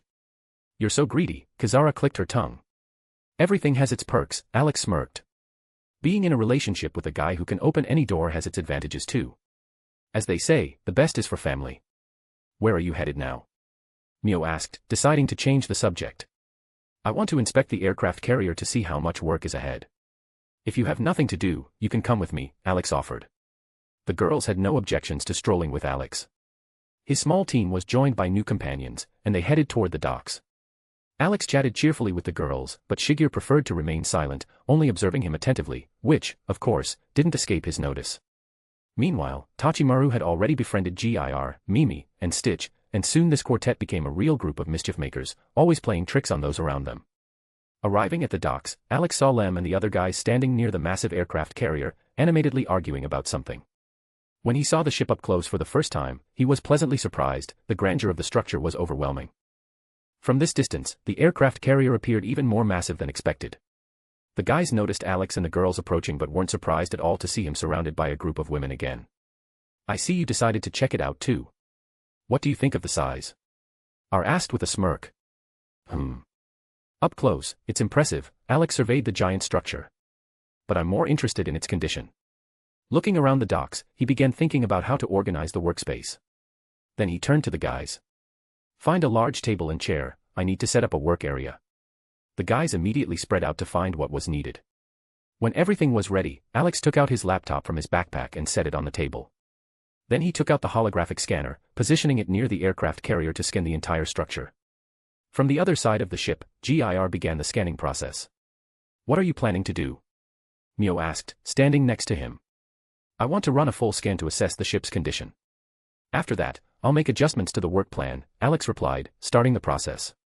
When the scanning was completed, Alex sent the data to Gir's module, which compiled it into a single file. He then returned to the makeshift workstation. A small crowd of curious onlookers had gathered behind him, watching his work. Alex picked up the robodog and carefully placed it on the table. He then took the cable from the back of Gir's neck and plugged it into the laptop, starting the data upload. So, what's the condition of our future transport? Lem asked lazily, leaning against the wall. Quite decent, if I may say so. Some things need to be dismantled and replaced, but overall, the ship is operational. After some minor modifications, we'll be able to leave Okinawa, Alex muttered thoughtfully, rubbing his chin as he studied the data. And what exactly are you planning to change? Mao asked, interested. Well, not everyone in our group is a lone wolf. Some will obviously want to have some privacy with their significant other, Alex grinned. I think we should expand a few cabins for comfort. Also, we should update the ship's power system. Toji, listening to this, nodded silently, clearly approving of the idea. He would certainly like to spend time with Kyoko without any unwanted witnesses. Of course, the guys noticed his reaction. Oh ho ho, Toji, come on, admit it, they all chimed in with smirks. Under interrogation, Toji finally admitted that he was dating Kyoko, the teacher. After that, the others immediately started bombarding him with questions, but he wasn't going to suffer alone and, grimacing, threw Yugo under the bus, revealing that he was also in a relationship with a girl, and even had a child. Ah, you traitor! Yugo exclaimed and immediately tried to run off. All right, guys, if you want to fight, take it somewhere else, Alex waved his hand. I've got work to do, and if it comes to that, you might as well roast Yugo and Toji out in the open.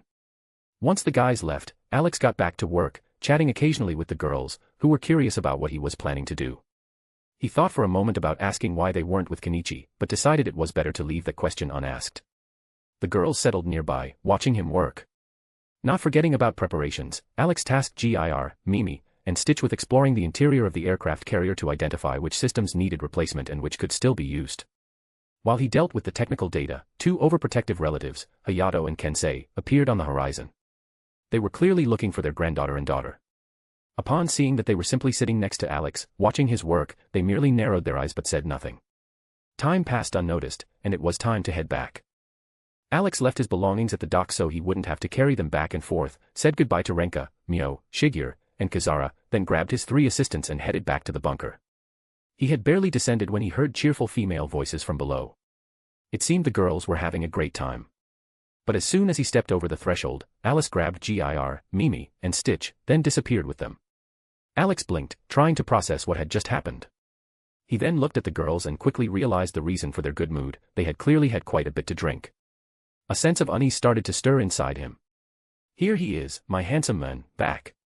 Rika cheerfully declared, shaking a glass of whiskey in her hand. Alex seriously considered making a run for it. The looks the girls were giving him were unsettling. He felt like prey trapped in the den of hungry lionesses. Making a strategic decision to retreat, Alex cautiously began to back up, but immediately bumped into an obstacle. Where do you think you're going, my love? Brunhild's voice was soft, but there was an unmistakable threat in it. Her cheeks were flushed from the alcohol. I just forgot something at the docks. I thought I'd go get it, Alex said, coming up with the first excuse that came to mind.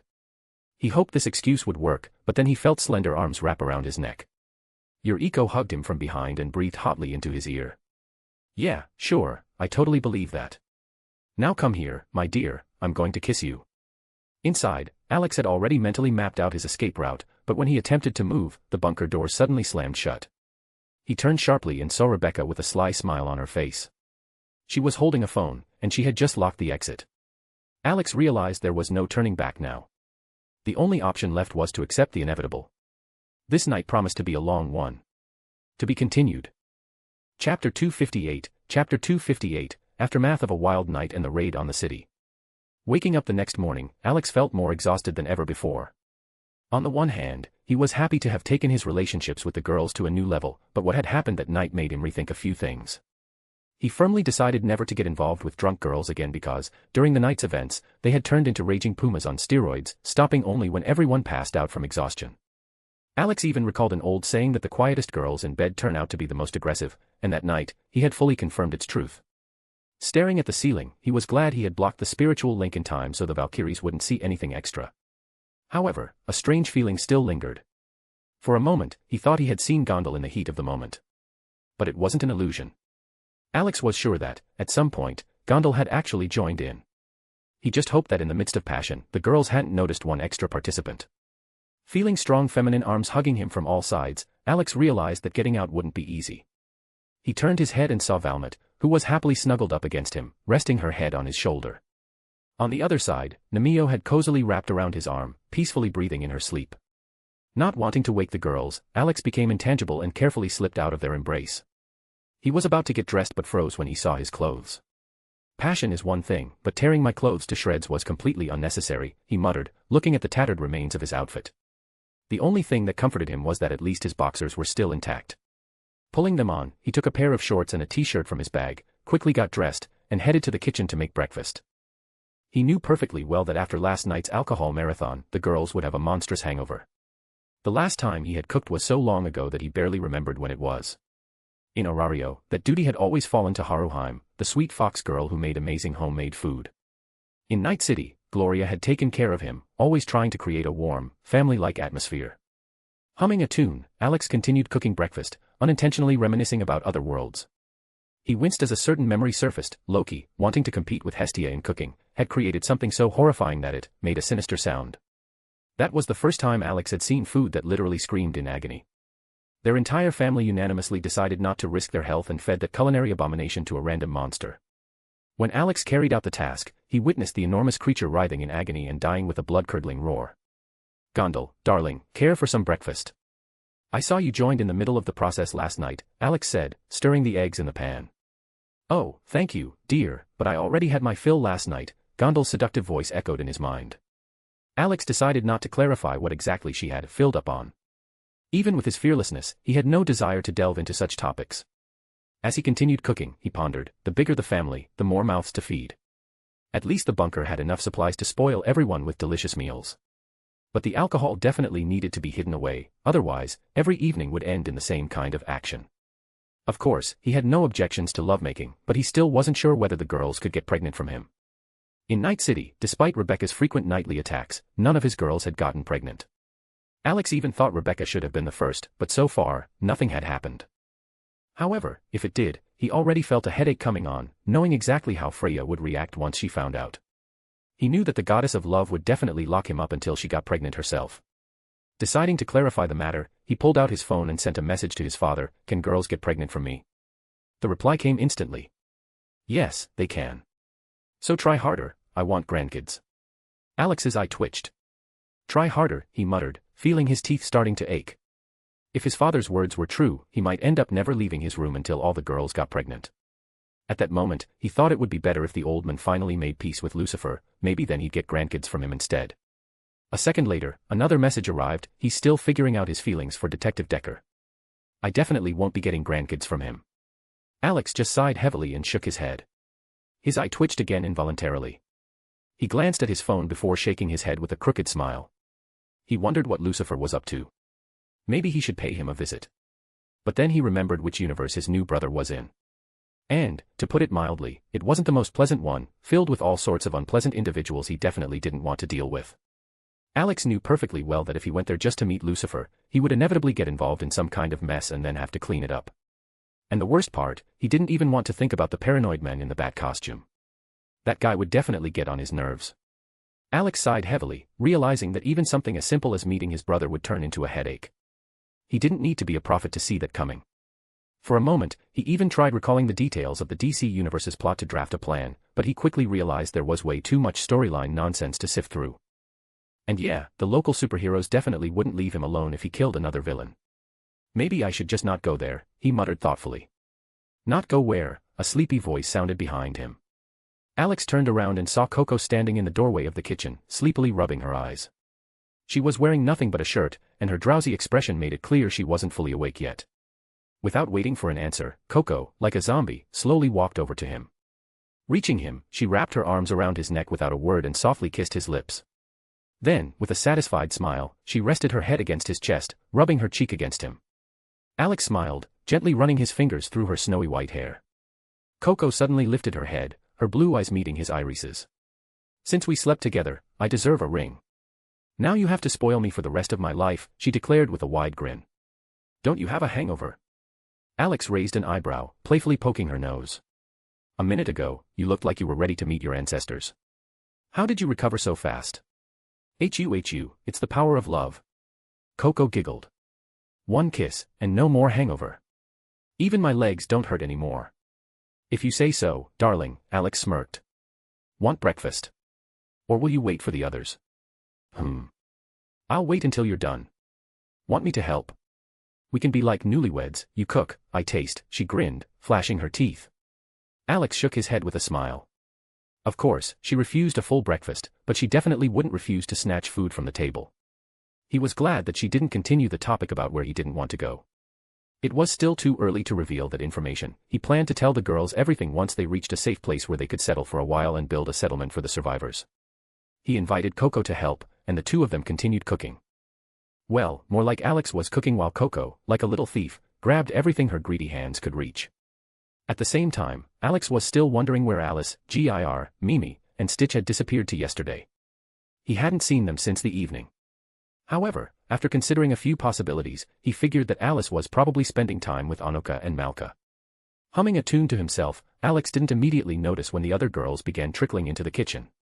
They looked like they had been through a war, dressed in whatever they could find, pale-faced, and suffering from severe hangovers. Pretty boy, do you have anything for a headache? Rika groaned, clutching her temples. This hangover is killing me. But you know what? You were incredible last night. We should do it again tonight. Maybe you should pull yourself together before making plans for the evening, Alex smirked at her. Rika just waved a hand dismissively and dropped her face onto the table, refusing to move. The more mature women, already suffering from their hangovers, made the smarter choice and poured themselves coffee to deal with the headache. Alex helped by handing out cups of the hot drink, earning kisses on the cheek in gratitude, and from some, even on the lips. Once he finished cooking breakfast, Alex started setting the table so the girls could eat and recover. However, one question still nagged at him. How the hell did Brunhilde and Rebecca manage to get drunk? Rebecca could be considered a level 4 adventurer, and Brunhilde was a demigoddess, meaning she should have a high alcohol tolerance. Narrowing his eyes, Alex had a suspicion Brunhilde had probably pulled out some divine liquor from her inventory, something she had brought from Valhalla. So, how's the breakfast? I haven't cooked in a while, hope everything's edible, Alex asked, looking around at the girls. My dear husband, your cooking is simply divine. I'd kiss you, but I should probably eat first, Beatrix grinned. She's right, Alex, this is really good. Can I have seconds? Shizuka asked, clearly satisfied. Alex smiled, stood up, took Shizuka's plate, and refilled it with food. When he placed the full plate back in front of her, he was rewarded with another kiss. He watched with a smirk as the girls ate with great appetite, chatting amongst themselves. His attention was drawn to Saya, who kept stealing shy glances at him. Alex tilted his head slightly, puzzled by her bashfulness. What's wrong, Saya? Do you want to ask something? He asked with a smile. It's just that, things are serious between us now, which means you have to take responsibility for me. You took my first time, she muttered, her voice growing almost inaudible by the end. Oh, now you're acting all shy, huh, Pinky? Who was the one screaming last night, give me more. I need more. Rebecca burst out laughing, pointing her fork at Saya. Screw you, you horny gremlin. Saya bared her teeth, gripping her spoon tightly. Oh. You want to fight? Or do you want to have another competition, see who can last longer on Alex? Huh? Or should I remind you how you passed out, mumbling, I can't take any more? Rebecca smirked mischievously. Alex sighed heavily. Even during yesterday's pleasures, they had managed to turn everything into a competition. Girls, we're having breakfast here, and you're not alone. If you want to continue arguing, go outside, Yuriko said calmly. Sorry, Mom. Saya mumbled, looking embarrassed. TSK, fine. But just so you know, Pinky, you can't beat me. Especially in bed. I've been with Alex longer, so I know what he likes, Rebecca smirked. Alex, who had been sipping his coffee, nearly choked. How had he ended up in this competition? He definitely didn't want to participate, but judging by the looks from the other girls, they weren't about to let it go that easily. Sighing, he glanced at Brunhild, hoping for support, but the Valkyrie just smiled sweetly at him. Alex realized she was involved too. They had already been close back in Valhalla, but now it seemed Brunhild had become bolder, or perhaps had been influenced by the other girls. Especially Rebecca, who had been holding back for so long from jumping on him. Resigning himself to his fate, Alex decided to just accept whatever was coming his way. At least he hoped the girls wouldn't attack him while he was sleeping. Although, considering one particular goddess living in Orario, that was far from certain. Loki hadn't stopped from the very first time, and now she regularly carried out night raids when he was at home in Orario. When the girls finished breakfast, another wave of laziness hit them, and it seemed no one was planning to move. Even Brunhild struggled to fight off sleepiness. Alex just smirked, picked up Coco, who was sitting beside him, and carried her back to the room, gently laying her on the bed. Returning to the kitchen, he found that the situation hadn't changed. The girls were still lying at the table, lazily moaning, clearly drained of the last of their energy. Realizing it was pointless to leave them there, Alex started carrying them one by one to the room.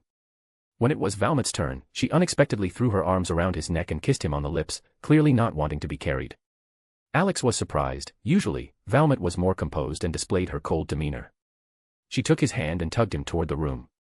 Inside, they found the others, lying in such a relaxed state that it was obvious they weren't planning to get up anytime soon. Only Brunhild, with great effort, was trying to fight off the bout of laziness, preparing to organize work at the military base. "Rest, Brunhild. I'll handle everything, and for now, you can relax," Alex said, not letting her rise. "I was going to scout the situation in the city anyway." "And what exactly are you looking for there?" Valmet asked, sitting down next to him. The girls began to open their eyes, changing their positions to look at Alex. They were curious about why he was heading to the city. Alex, on the other hand, had several goals in mind: to identify places where supplies could be found, search for possible survivors, and, at the same time, discreetly unload some of the supplies from his inventory to avoid unnecessary questions. He already had a clear plan for the day. Besides reconnaissance, he needed to prepare for work on the aircraft carrier, organize a new training session for his students, and begin designing combat armor for people. He already had some progress, but it was still mostly theoretical. "The city is still in an unknown state, and I need to figure out if we can find provisions here.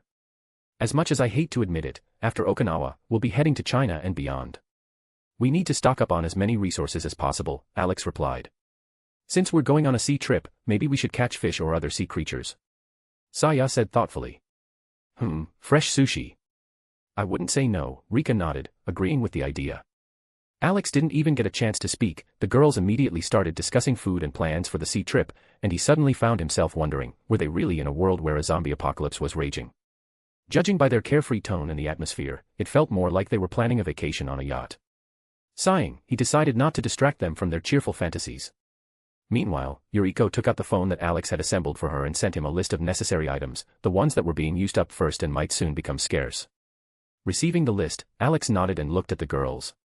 One by one, they started voicing their wishes, mostly about clothing, or more precisely, underwear. It turned out that after the ferry trip, many had incidents with their underwear. "Alex, make sure to check what kind of underwear you're getting." "I have only one last pair left," Shizuka reminded him seriously. I know. "It's not the first time I've bought underwear for girls," he replied, adding the item to the list. "Do you know our sizes?" Ray asked skeptically. "Of course. What kind of husband would I be if I didn't know my girls' sizes?" "As they say, I'm the most professional husband in history," Alex declared proudly. "If you happen to find something sexy, take it too."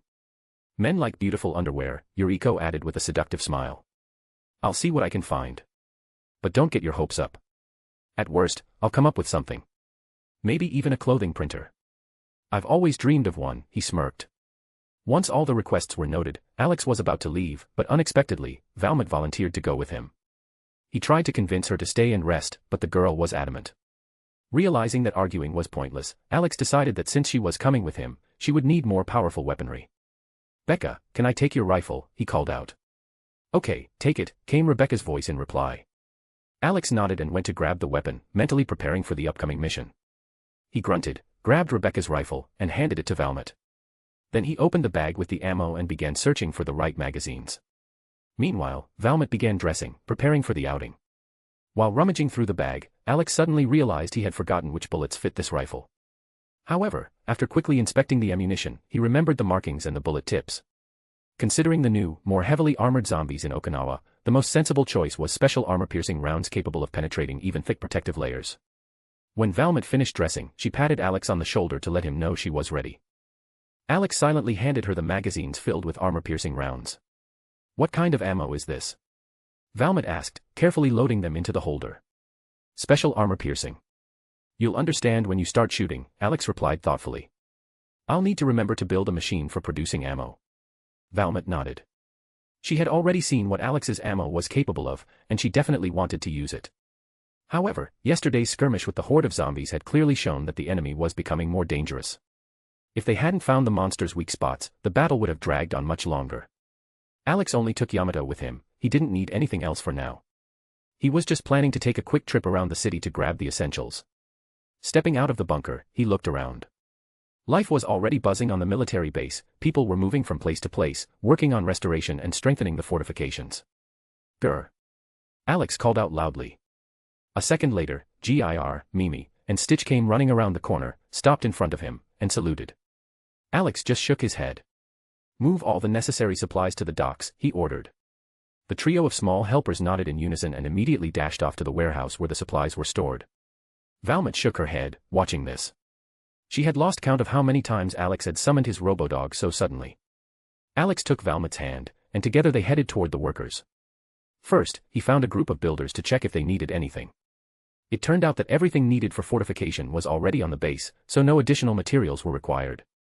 The group of electricians was still working on restoring power to key areas of the base, with the docks being a top priority. Try to get the power up in the docks as soon as possible, Alex asked. I couldn't work properly yesterday because of the lack of light. During the inspection, he crossed paths with a woman he had spoken to earlier over the radio. They exchanged a few words, after which Alex asked where her people had gone for supplies. It turned out that they had chosen not a trade base but another military base in Okinawa. Alex pondered. Perhaps it was worth checking out other military sites. What do you think, should we search the other bases? Maybe we can find some useful supplies, he asked, turning to Valmet. It's hard to say. Valmet shook her head. We don't know what condition they're in or what's been happening there. They might be completely destroyed, or worse, there could be something else hiding there. Alex nodded, deciding that before sending people to other military bases, he would first scan the area with satellites to understand what had happened at the other sites. Then, he and Valmet headed to the docks, where the ferry was moored. Alex planned to take his motorcycle, Fenrir, to ride around the city, assess the situation, and mark potential supply locations. Upon arriving at the docks, he saw craftsmen from Rio Zampiku quietly fishing, teaching the children the proper technique. The sight made Alex smile, these people were still caring for the children even in such times. However, his warm expression quickly turned into a nervous twitch when he noticed Kensei, who, taking advantage of the moment, tried to photograph Shigure's panties. Without wasting any time, the girl sent the old man straight into the water. As soon as Kensei splashed into the sea, the entire pier erupted in loud laughter. Only the unfortunate pervert, grumbling, began to climb back onto the shore. Will he ever learn? Same thing every time, Alex shook his head. I told you, he needs to be castrated, Valmet muttered with disgust. Wait until we get to China. There, we'll find his wife, and she'll definitely put his brain back in place. Oh, I can't wait for that moment, Alex smirked, not hiding his impatience. Valmet gave him a glance and sighed. She had grown accustomed to the strange satisfaction Alex felt from watching the consequences of others' actions. Still, she couldn't deny it, Kensei's moment with his wife promised to be amusing. Meanwhile, people on the dock noticed Alex and Valmet and greeted them with nods. Alex waved in return, and then they made their way to the ferry. Once inside, Alex mounted Fenrir, and Valmet settled behind him. The motorcycle purred softly, but no sooner had they driven off the ferry than Mio, Renka, Kizara, and Shigure appeared before them as if out of nowhere. Where are you going? Renka squinted suspiciously. Checking out the city's situation. We didn't have the chance yesterday, so today we'll just ride around, Alex answered, leaning against the motorcycle's dashboard. Valmet noticed the way the girls were glancing at Alex and felt a stab of jealousy. Unable to hold back, she pinched him in the side.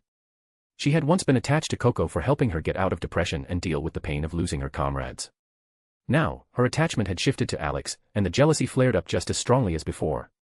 Alex felt Valmet tightening her grip on his skin and let out a heavy sigh. He gently took her hand, calming her. Can I come along? Kizara asked, folding her arms behind her head. There's nothing to do here, everyone's busy, and I'm bored. Nope. And you all probably wouldn't fit on my motorcycle anyway, Alex smirked, showing his teeth in a smile. I'll go, Shigure suddenly said, monotonously sitting in front of him. For a moment, Alex was stunned. Renka, Mio, and Kizara were also caught off guard, not expecting such a quick response from her. I'll help.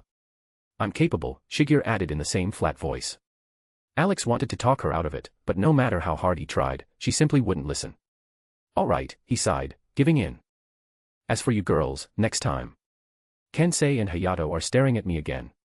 He pointed to the two old men, who were indeed watching him with genuine interest.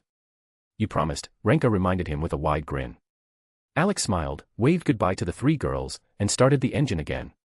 Now, his date with Valmet had unexpected passengers, Shigure and her pet, Tachimaru, who had already expertly jumped onto Alex's head. As they approached the gates, Alex saw Lem and the other fighters on duty at the walls. He honked, signaling for the gate to open. "Where are you headed, kid?" Lem lazily asked, noticing the group. "We're planning to ride around the city, check the situation. Maybe we'll find something useful," Alex explained. Lem nodded and gave the order to open the gates. As Alex drove out, his gaze unconsciously lingered on the charred bodies of zombies. It seemed that his advice to not let the bodies rot and to burn them immediately had been taken seriously. He nodded in satisfaction, waved to the guards, and accelerated. While riding, Alex carefully observed his surroundings, trying to get a better sense of the situation in the city. The area around the military base looked as though it had been bombed. It was surprising that the base itself was still standing. Leaving it behind, they drove into the city. Stopping, Alex listened, but there was an eerie silence around them. Too quiet," he muttered, pulling out his phone. "Maybe we wiped out the main zombie horde yesterday," Valmont suggested, leaning on his shoulder. "That's why there are no zombies left in this part of the city." Silence. "And when it's quiet, it's rarely a good sign," Shigeru remarked. Alex pondered for a moment. There was truth in both of the girl's words. On one hand, there had indeed been a massive battle yesterday, and it made sense that the city would be deserted afterward. But on the other hand, in a world where a zombie apocalypse was a reality, silence rarely meant anything good. Shaking off the unnecessary thoughts, Alex plugged his phone into the motorcycle's dashboard and began browsing the map. Valmont leaned over his shoulder, also watching the screen. Shigeru silently observed, clearly trusting their choice. "Let's start with the shopping mall," Alex said, selecting the destination. His companions exchanged glances, pleased with the decision. The girls had been asking for new lingerie for a while, and Alex saw no reason to refuse them. After all, in a zombie apocalypse, it was unlikely anyone would rush to loot the lingerie department. Food certainly wouldn't be found there. He couldn't help but think that he was spoiling his girls too much. But on the other hand, wasn't it a man's duty to take care of his women? Alex smirked and revved the engine. To be continued. Chapter 259, Meeting with the Henchmen of the Evil Corporation. Alex rode through the city streets of Okinawa on his motorcycle, accompanied by Valmont and Shigeru, heading toward the shopping mall. As he passed the buildings, he carefully observed them, keeping in mind that the zombies, known as the Ridden, preferred to nest in dark places, underground tunnels, basements, and other hidden corners where sunlight couldn't reach. He marked potentially dangerous zones on the map in advance to warn the raid teams and avoid unnecessary risks.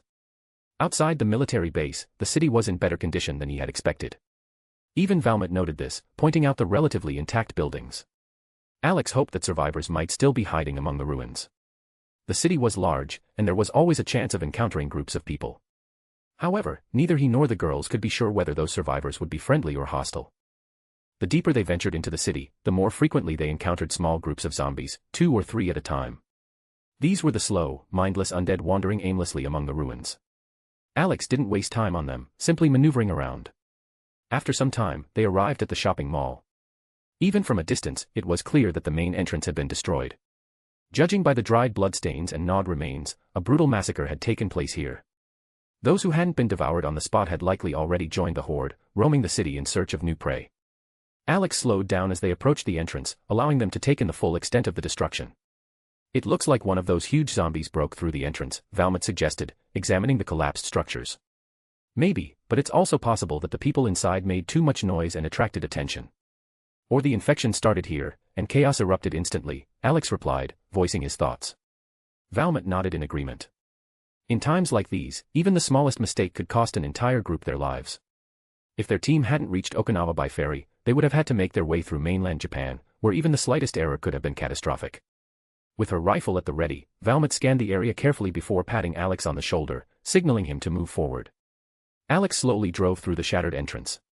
The scene inside was even more gruesome: shattered display windows, pools of dried blood, scattered remains. If the mall looked ominous from the outside, inside, it was nothing short of a horror show. "It feels like everyone from the surrounding area rushed here in the early days of the outbreak," Valmont observed, glancing around. "Herd instinct. They just followed the crowd," Shigeru added in her usual monotone voice. Alex didn't argue. In crisis situations, people naturally gravitate toward large groups, hoping for safety, but more often than not, it only hastens their demise. Wasting no time, Alex headed toward the mall directory. Reaching the central hall, he stopped in front of a large map of the building. Their first priority was to check the grocery stores and essential supply shops before dealing with anything else. "If there's anything valuable here, should we call the guys to haul everything back to the base?" Alex asked Valmont. "I think so. They're just lazing around anyway. Let's give them something useful to do," she replied with a nod. Yes, Shigeru added simply. Alex nodded in agreement. If the mall contained valuable supplies, it was better to transport everything immediately rather than waste time returning later. Turning his motorcycle, he headed toward the grocery stores. As they passed by other boutiques and display windows, it was clear that people had once taken refuge here. This was especially noticeable in a furniture store, makeshift sleeping areas, belongings piled in a corner, left behind in haste. Alex even considered grabbing a couple of mattresses, adding them to the list of things to take. Reaching the grocery store inside the mall, Alex let out a whistle of surprise. Even Valmont and Shigeru looked slightly taken aback. None of them had expected to see so many supplies. The shelves were still packed with food and household goods. This could only mean one thing: whoever had taken shelter here hadn't stayed for long. Either the zombies wiped them out quickly, or they had to flee, abandoning their stockpile. Since supplies were available, there was one more important thing to grab: underwear for the girls. Turning the motorcycle around, Alex rode up to the escalator and ascended to the upper floor. Finding the right store wasn't difficult. Stopping in front of the display, he killed the engine. Underwear? Shigeru asked, tilting her head slightly. Yeah. The girls at the base asked for some. And you should pick something too, Alex replied, lighting a cigarette. I don't need it, Shigeru said calmly, showing the bandage wrap that compressed her chest. This is more convenient. You should still take a few sets.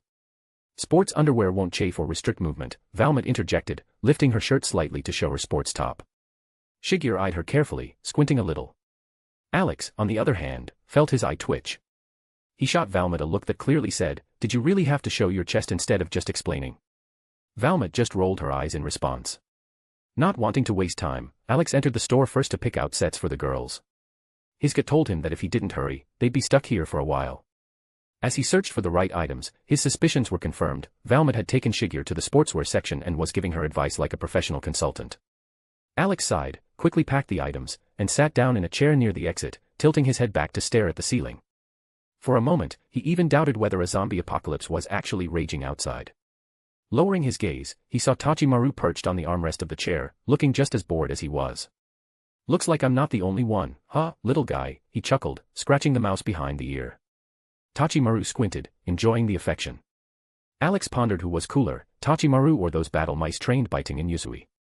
Then, out of nowhere, he imagined his pet fighting them while GIR chased Sanemi and Abanai just for being idiots. Alex snickered quietly. What are you scheming now? Valmont's voice sounded as she loomed over him. Have you picked out underwear for Shigeru? He lazily raised an eyebrow.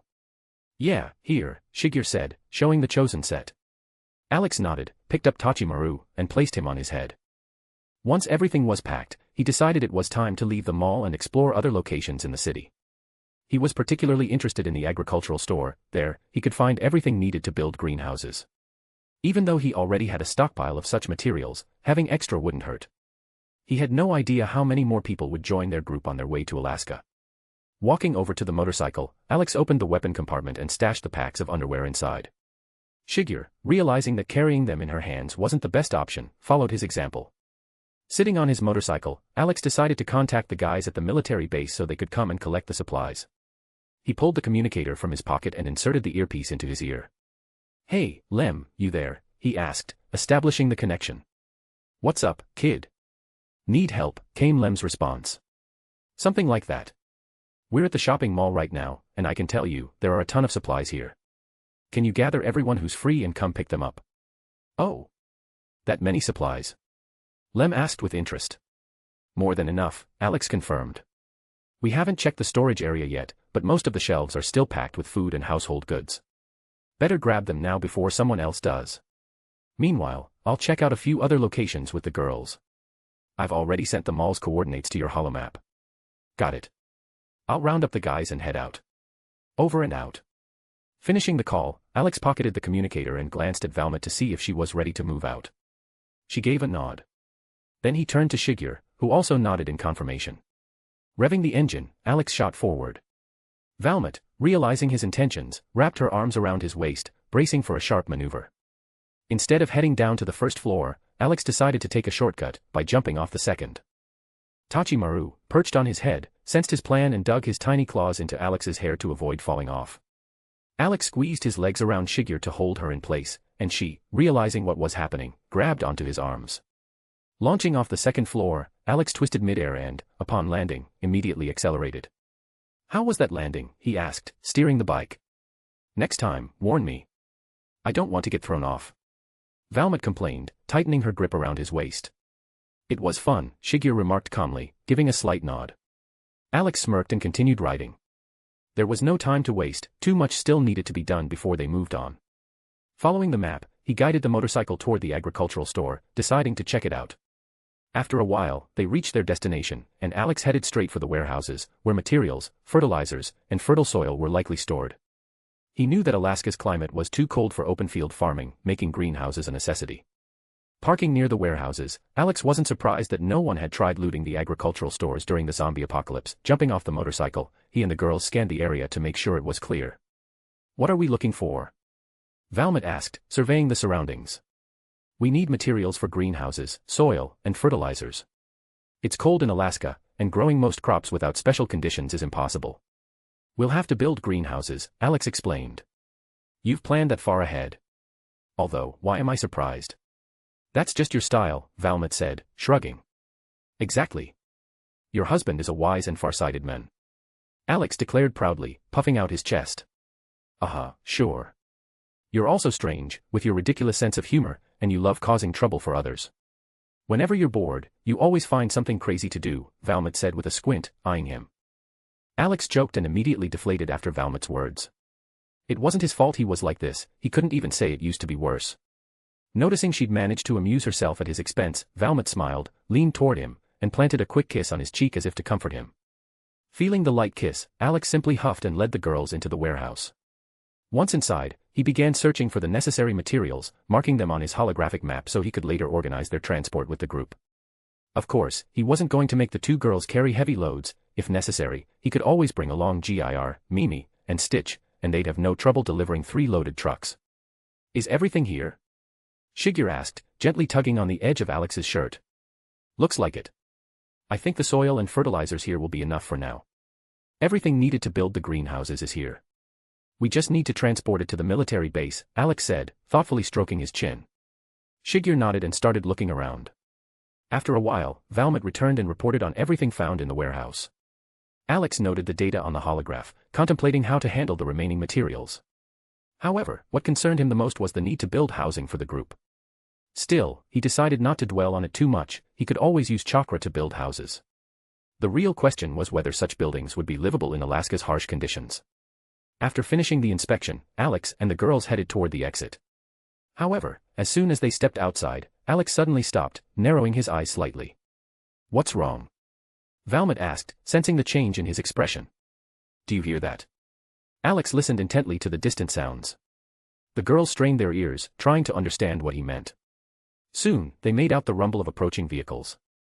At first, Valmet thought it was one of their group members, but quickly dismissed the idea. No one from their group was supposed to be heading this way. Shigeru, instead of guessing, decided to check it out herself. Taking a few steps back, she gathered speed, pushed off from Alex's shoulder, and skillfully jumped onto the roof of the warehouse to get a better view of the source of the noise. Alex and Valmet looked up, watching Shigeru's movements. What do you see? Alex asked. The girl didn't answer right away, squinting at the road. After a few seconds, she caught sight of movement and saw 3 vehicles come around the corner, 2 black SUVs that looked very sturdy, followed by a large truck.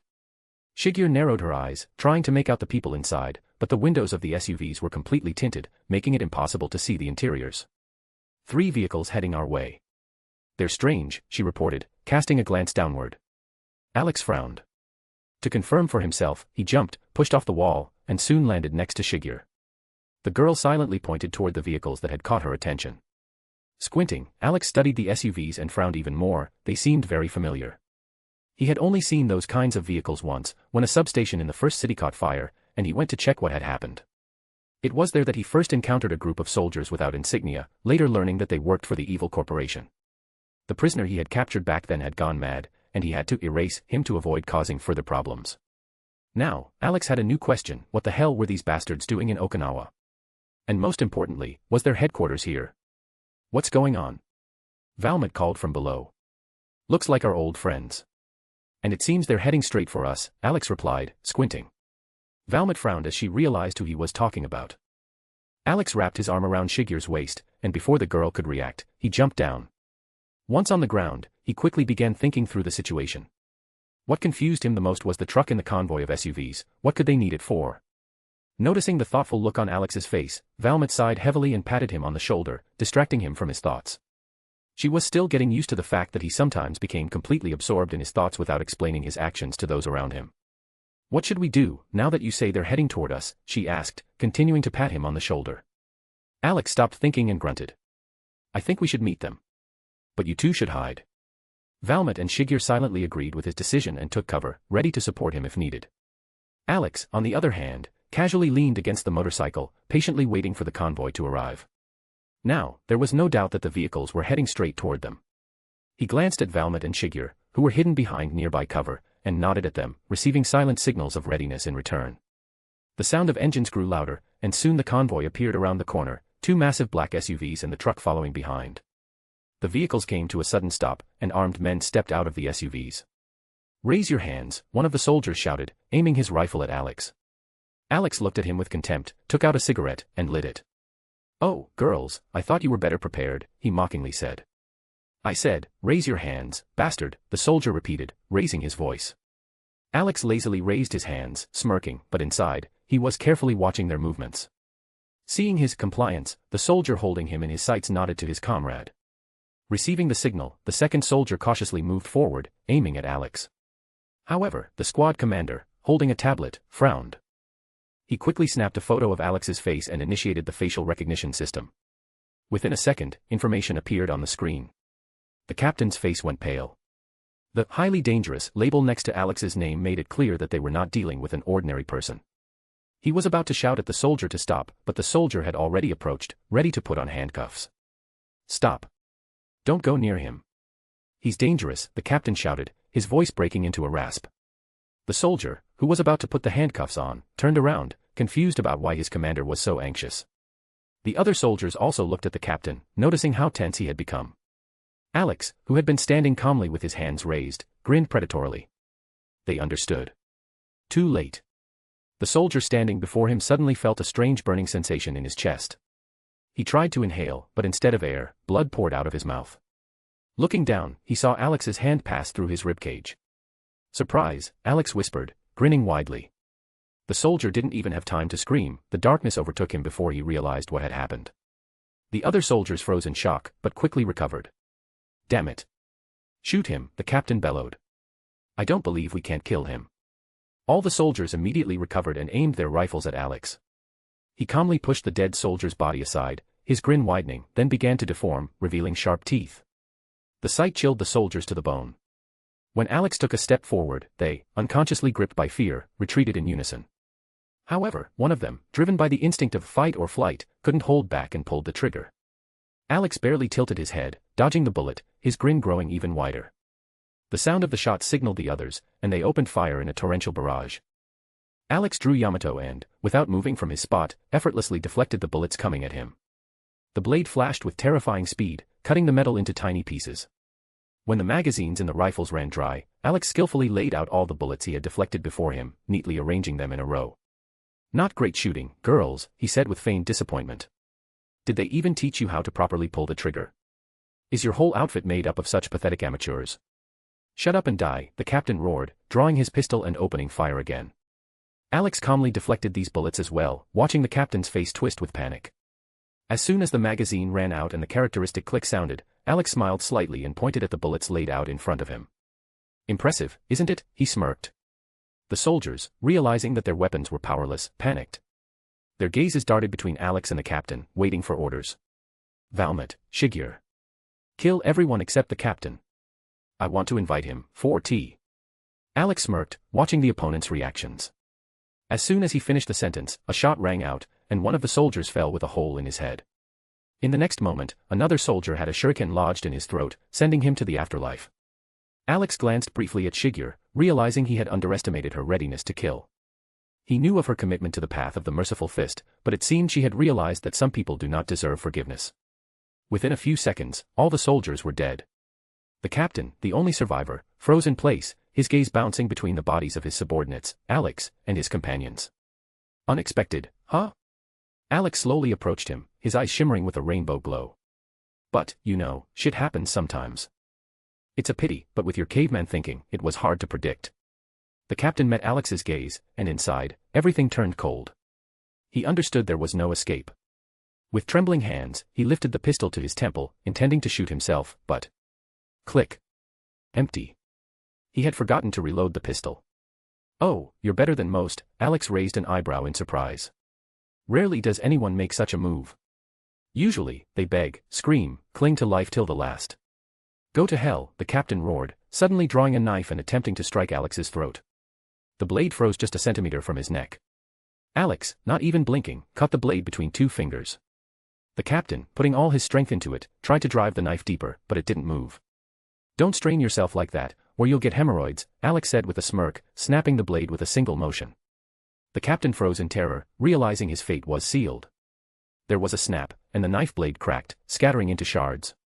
The captain stood still, realizing this was his last hope. The spark of resistance in his eyes faded, replaced by indifference before the inevitable. Alex shook his head, watching the expression. Such a look is only seen in those who have completely resigned themselves to their fate. Valmont stared intently at the captain's face. She recognized that look. Once upon a time, it had been hers, on the day she lost her entire squad. Back then, she felt complete despair and helplessness before those responsible for their deaths. But now, she felt no pity or sympathy. They were on opposite sides, and especially considering the captain served the evil corporation, Valmont saw nothing in him but an enemy. Valmont, Shigyur, check the truck. Find out what they were transporting. Alex turned his gaze to the girls and smiled widely. I'll have a chat with our new friend in the meantime. The girls nodded silently and headed for the vehicle, leaving Alex with the prisoner. Once they disappeared behind the truck, playful sparks lit up in Alex's eyes. He had said he'd chat, but talking was not part of his plan. He had a much more effective method of getting information. Before the captain could react, Alex's hand grabbed his head. In the next second, the man felt such intense pain that it seemed as though his body was being turned inside out. Alex rarely used his ability to read minds, preferring interrogations, but he didn't want to waste time now. After scanning the captain's mind, he let out a disappointed sigh. There was no corporation branch in Okinawa. This frustrated him. But he also learned who was in the truck. The soldiers had arrived only a few hours ago with one goal, capturing survivors. And it seemed this group of people was far from the first. The corporation had been using prisoners for horrific experiments. Anger consumed Alex. His fingers clenched, and with a horrifying crack, he crushed the captain's skull, leaving not a trace behind. At the same time, Valmont and Shigyur reached the truck and, without wasting any time, threw open the doors. Before them stood a group of terrified people, men, women, children, the elderly. Their eyes were filled with fear. Valmont frowned, internally wondering why the corporation had been hunting these particular people. Don't be afraid, her voice was confident yet soft. We're here to help. Those who captured you are already dead. The people looked at her distrustfully, hesitant to come out. Valmont didn't rush them, understanding that fear wouldn't disappear instantly. To calm them, she began telling them about her group, the military base, and the safe haven where they would be protected. Gradually, the people began exchanging glances with each other and then, one by one, began climbing down from the truck bed. Upon seeing the bodies of their captors, they realized Valmont had spoken the truth. Shigyur had remained silent all this time, but her furrowed brows and tight lips betrayed her anger. Alex, noticing this, approached and gently placed his hand on her head. Are you okay? Shigyur turned her head and looked directly into his eyes. Why did they take these people? Alex paused for a moment before answering quietly. I think you won't like the answer. It's better if you just don't think about it. The important thing is that we saved them. Shigyur thought for a while, then nodded, following his advice. Valmont approached closer and tugged on Alex's shirt, silently demanding an answer to the same question. Alex shook his head, signaling that he would explain later. She sighed and decided to wait. After a while, the men arrived, ready to evacuate the people. Alex approached them and, besides giving instructions, tried to calm the survivors, explaining that there were children and the elderly in their group, and that they were safe. Gradually, the people began to trust his words. When the evacuation was complete, the transport carrying the survivors headed for the camp. Alex waved them off, but his thoughts were heavy. Today, he had learned too much about the corporation's atrocities, and his anger only deepened. Not wanting to dive back into grim thoughts, he decided to return to the base with the girls and find something to distract him from the unpleasant information. To be continued. Chapter 260, the beginning of the aircraft carrier upgrade. After the group from the military base arrived to pick up the rescued survivors, Alex and the girls watched as people were seated in the transport to be safely delivered to the base. Among the survivors were women, children, and the elderly. The henchmen of the corporation had been capturing everyone indiscriminately, and as Alex reviewed the memories of the mercenary captain, he saw the fate that would have awaited these people if not for a series of horrific coincidences. Specifically, the fact that these thugs had decided to capture him as well, without realizing who he truly was. The memories he had read from the captain weighed on him, making it difficult to suppress his anger. But aside from that, Alex realized that in the corporation's branch where these henchmen had come from, there was a fragment of the marker, and the scientists were conducting experiments that could only be described as immoral and monstrous. They were trying to control the process of turning people into necromorphs. The captain's memories allowed him to see laboratories filled with containers containing all sorts of these creatures, from ordinary ones to child necromorphs. Seeing this through another's eyes was revolting. However, Alex also learned the name of the person responsible for these horrific experiments. Judging by the memories, the scientist leading the research had already completely fallen under the marker's influence. His insane speeches and actions left no doubt that he had completely lost his mind. And this information only added to Alex's headache. It was unknown how many people this deranged experimenter had already turned into necromorphs. Alex didn't even want to think about what would happen when that entire army of monsters broke free from the lab. He sighed heavily, rubbing his temples. "What did you learn from that guy to make you sigh like that?" Valmont asked, leaning against him. "I learned that I'm about to get an even bigger headache," Alex replied with a weary smile. "Remember when I said that sooner or later, shit was going to hit the fan in even greater volumes? Well, that moment is practically here." Valmont frowned, trying to recall when he had said something like that. Suddenly, it hit her. Alex had warned about this back in Tanegashima when he was deciphering those strange inscriptions in the clinic. He had mentioned then that at some point, the situation in the world would get much worse, and there would be no way to avoid it. The realization made her frown even deeper. Shigeru, who had been silently observing their conversation, tilted her head slightly, trying to understand what they were talking about and why Valmont's expression had become so serious. "And what exactly is supposed to happen?" Valmont asked, narrowing her eyes grimly. "Remember those creatures we encountered in the clinic?" Alex said slowly. "Well, the idiots from the corporation are keeping a damn army of the same kind of monsters. And you don't even need to guess to know, they're going to break free soon, and that will just be the beginning." Valmont let out a heavy sigh and pressed a tired hand to her forehead. She didn't even want to imagine a whole horde of necromorphs roaming free. The mere thought of how many of these creatures could be hidden in the corporation's underground facilities terrified her. These monsters were incredibly resilient, and killing them was extremely difficult. Shigeru tugged on Alex's shirt, wanting to clarify the details. He turned and briefly explained the situation. Upon hearing it, Shigeru nodded silently, her expression also growing darker. "All right, ladies, I think that's enough for today," Alex sighed, settling onto his motorcycle. "Let's head back. I need a break from all this shit." Valmont, sharing his sentiment, decided there was no point in continuing to scavenge for supplies or inspect the area. She sat behind him, thinking only that a drink wouldn't be a bad idea, to clear her head of all these nightmarish thoughts. Shigeru settled in front, leaning her back against Alex's chest. Once the girls took their places, he started the engine and headed back to the military base. He had a tried-and-true method of getting rid of unnecessary thoughts, work. Any kind, as long as it kept him from thinking too much about everything that was happening. The return to the military base went smoothly, except for the moments when they had to divert from their planned route to avoid leading a horde of zombies back with them. Alex figured the number of undead had increased because of the gunfire at the agricultural store, courtesy of the corporation's thugs. Now, some of the roads leading to the base were practically clogged with walking corpses aimlessly wandering around. Fighting zombies had started to bore him. At first, it had been fun, but the more he encountered them, the more annoyed he became. Alex had even stopped coming up with creative ways to kill them just for entertainment. Right now, his main goal was to finish working on the aircraft carrier and move on. Valmont, sitting behind him with her arms wrapped around his waist, occasionally glanced at his face. She noticed the weariness in his gaze, as if he was getting sick of everything happening around him. Resting her chin on his shoulder, she decided to distract him from his thoughts. Alex immediately felt her touch, turned his head, and smiled at her. As they approached the base gates, Alex honked to signal for them to be opened. Once inside, he dropped Shigeru off first and said goodbye to her, not forgetting to hand over the underwear she had picked out earlier. Then he headed toward the bunker, as he hadn't seen the rest of the girls around. They had likely decided to take a day off and were just lounging on the soft couch. Turning off the engine, Alex and Valmont dismounted. Opening the motorcycle's storage compartment, he pulled out several bags filled with underwear for the girls, took Valmont by the hand, and they started descending the stairs. Already on the stairs, they could hear sounds coming from the bunker. Judging by the voices, the girls were watching a TV series. When Valmont realized they had dared to watch a show without her, her face instantly darkened. Her irritation only grew when she recognized which series they were watching. Alex also frowned slightly, his eye twitched. Descending further, they found the girls comfortably sprawled around with snacks in their hands. On the large screen, Supernatural was playing. They were so engrossed in watching that they hadn't even noticed Alex and Valmet's return. "I see you're having fun, girls. So much so that you even decided to watch the show without us," Alex said, drawing their attention. The chatter died down. The girls slowly turned their heads and met Valmet's stern glare and Alex's smirking face. Guilt immediately appeared on their expressions. Unlike Valmet, Alex wasn't too bothered. He had rewatched this series multiple times and could skip an episode or two.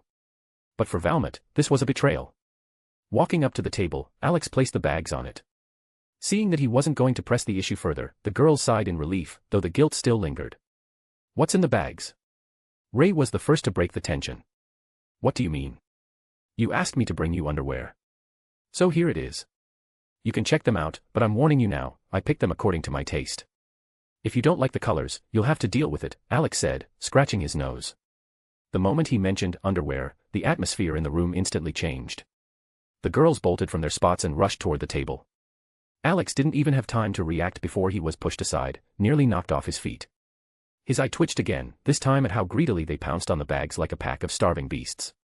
On the other hand, he was pleased with his foresight. He had labeled the bags in advance so no one would mix up their sets. While the girls curiously sorted through the purchases, Alex decided to have a snack before getting back to work. Sitting in a chair, he took out his phone and opened the blueprints for the aircraft carrier.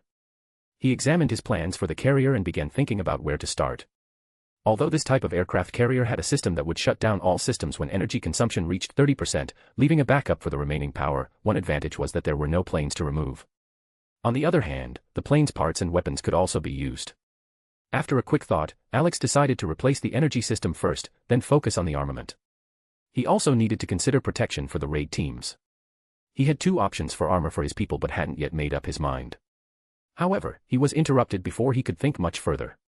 Rika suddenly sat down on his lap, wrapping her arms around his neck and looking into his eyes with a smile. "Thanks, handsome." "Moi," she said, giving him a kiss on the cheek. Alex smiled, hugged Rika around the waist, and adjusted her to sit more comfortably. The girl squealed in surprise when he lifted her, but once settled, she pressed herself against him.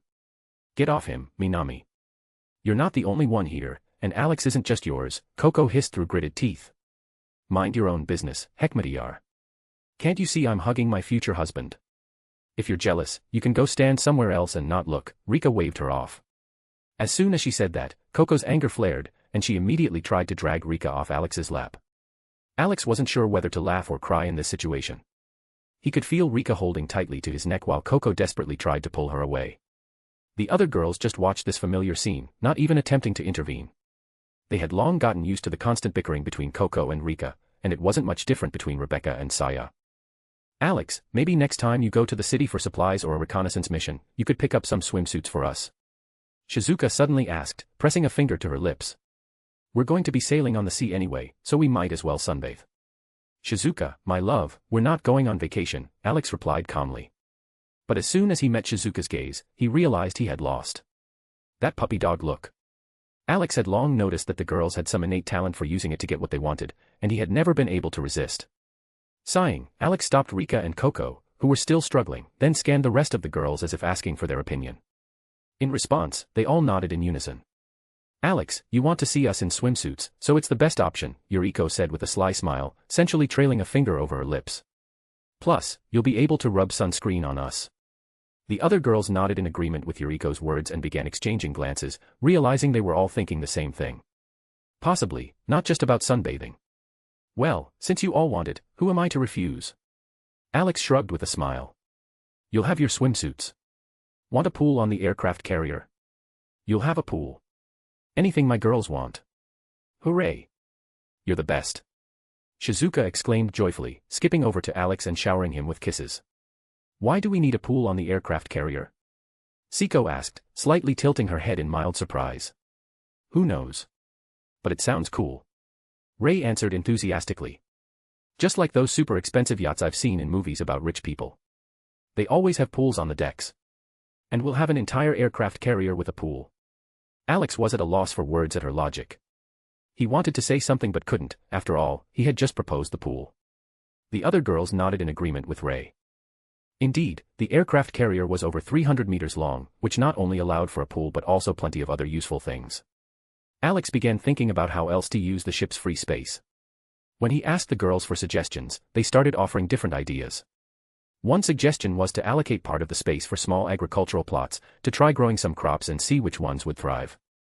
Alex raised an eyebrow in surprise but admitted that it was a great idea. He even mentally added it to his to-do list to make sure he didn't forget. All right, girls, relax. I'll take care of the aircraft carrier. We don't want to stay here longer than we need to, Alex said, preparing to leave. And Coco, don't forget to call your brother. Let him know we're already in Okinawa. Oh, right. I completely forgot about him. Coco slapped herself on the forehead. Alex shook his head, waved to the girls before leaving, and with a slight smirk, headed off. He wasn't surprised at all that Coco had forgotten about her brother. Throughout their journey to Okinawa, it was Alex who had contacted Casper more often, though in most cases, Chiquita answered the calls. Humming to himself, Alex walked out of the bunker and headed to the docks to continue working on the aircraft carrier. According to his calculations, if nothing distracted him, he would finish quickly. The main tasks were to replace the power system, upgrade the weapons, and slightly remodel the living quarters so that couples could live together without disturbing the others. On his way to the docks, he greeted the people he passed with a wave. Soon, something in the distance caught his attention. Gir, Mimi, and Stitch were playing with the kids. Judging by how the little ones were running after each other, they were playing tag. Gir, Mimi, Stitch, we've got work. Follow me. Alex called out loudly to the trio of troublemakers. As soon as his voice echoed through the area, the robot dog, mini android, and blue experimental monster immediately stopped their game and hurried to him, eliciting a chorus of annoyed children's voices. Alex simply smirked, listening to the indignant protests, and continued on his way. When he and his assistants arrived at the docks, they found that everything needed to begin the work had already been prepared. The trio had clearly worked ahead. Sitting at the table, Alex opened his laptop and connected the holographic projector, displaying the aircraft carrier's upgrade plan. Sighing, he thoughtfully gazed at the blueprint. If he had more time, he could turn it into a full-fledged helicarrier. However, even with magic, he could do that right now, but that would definitely raise unnecessary questions. All right, my little helpers, let's start with replacing the power system, then we'll focus on the weapons, he said with a smile, addressing Gir, Mimi, and Stitch. Alex opened the blueprint for the new reactor. The old nuclear reactor was unacceptable, it was a primitive and unsafe solution. So, he decided to replace it with a more compact but powerful unit. Gir and Mimi were tasked with disconnecting and dismantling the old reactor, while Alex and Stitch would handle assembling the new one. Turning on music to make the work feel less tedious, Alex and his little assistant enthusiastically got to work. The new reactor was compact and easy to transport, which would prevent unnecessary problems during installation. All the necessary parts were available, and it was just a matter of putting everything together. While Gir and Mimi were dismantling the old system, Alex and Stitch had already assembled half of the new reactor. They even danced a little to the music, creating an impromptu show. At one point, Alex used a tool as a microphone and sang along, fully immersed in the process. When the music quieted, he heard applause. Turning his head, Alex saw the guys from Lem's group standing in front of him. Bravo. You could already hold concerts. I remarked with a smirk. What are you guys doing here? Alex asked, setting the tool aside. We decided to see what you were up to, and it turns out you're putting on a whole show, Lem laughed. Alex smirked, pulled out a cigarette, and lit it. Since you're here, I can show you something. I was just about to get your opinion. Oh. What's that? R asked, intrigued. Alex didn't answer but instead opened his laptop and began searching for the old blueprints for the protective armor he had once designed but hadn't yet had the time to create. The guys gathered in a semicircle around him, watching attentively as he displayed the designs on the screen. His opinion was important to him, as they would be the ones wearing this armor. The first model Alex showed was standard infantry armor from the Imperium. It looked simple and didn't restrict movement, but it didn't inspire confidence in terms of protection. I don't want to embarrass you, Alex, but this armor doesn't exactly inspire trust, Lem chuckled, placing a hand on his shoulder. Well, as you say. I'm just showing available options, Alex shrugged. He opened another project, this time the Titanfall pilot armor. This option looked far more technological and had numerous advantages. The armor allowed for wall running, sliding on surfaces, and was perfectly adapted for urban combat. Its design ensured excellent maneuverability, and the built-in energy shield could block shots from the plasma weapons used by modified zombies. When the guys saw the concept, their eyes widened in surprise. They knew Alex was a genius in the technical field, but they hadn't imagined how far his developments had come. Damn it, this is amazing. "I'd pay any amount of money to get armor like that," R said with admiration in his voice. "Don't say," Lutz nodded. "If I had seen someone in that armor before the zombie apocalypse, I would have run away without a second thought, just to avoid getting into trouble." "You're not alone."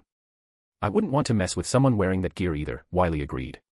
The guys enthusiastically discussed the armor, sharing their thoughts and impressions. Alex just smirked, knowing they'd already made their choice.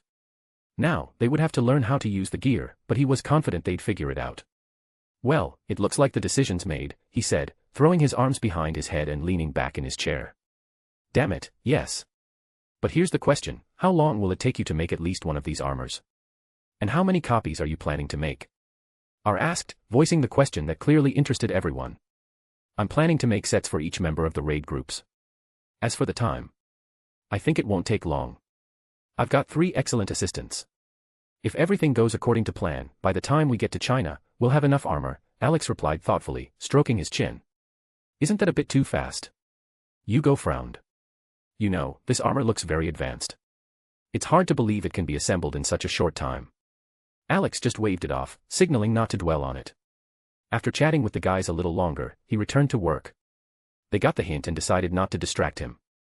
Before leaving, Alex reminded them about the training in the evening. Once the guys left the docks, he motioned for Stitch, and they got back to work.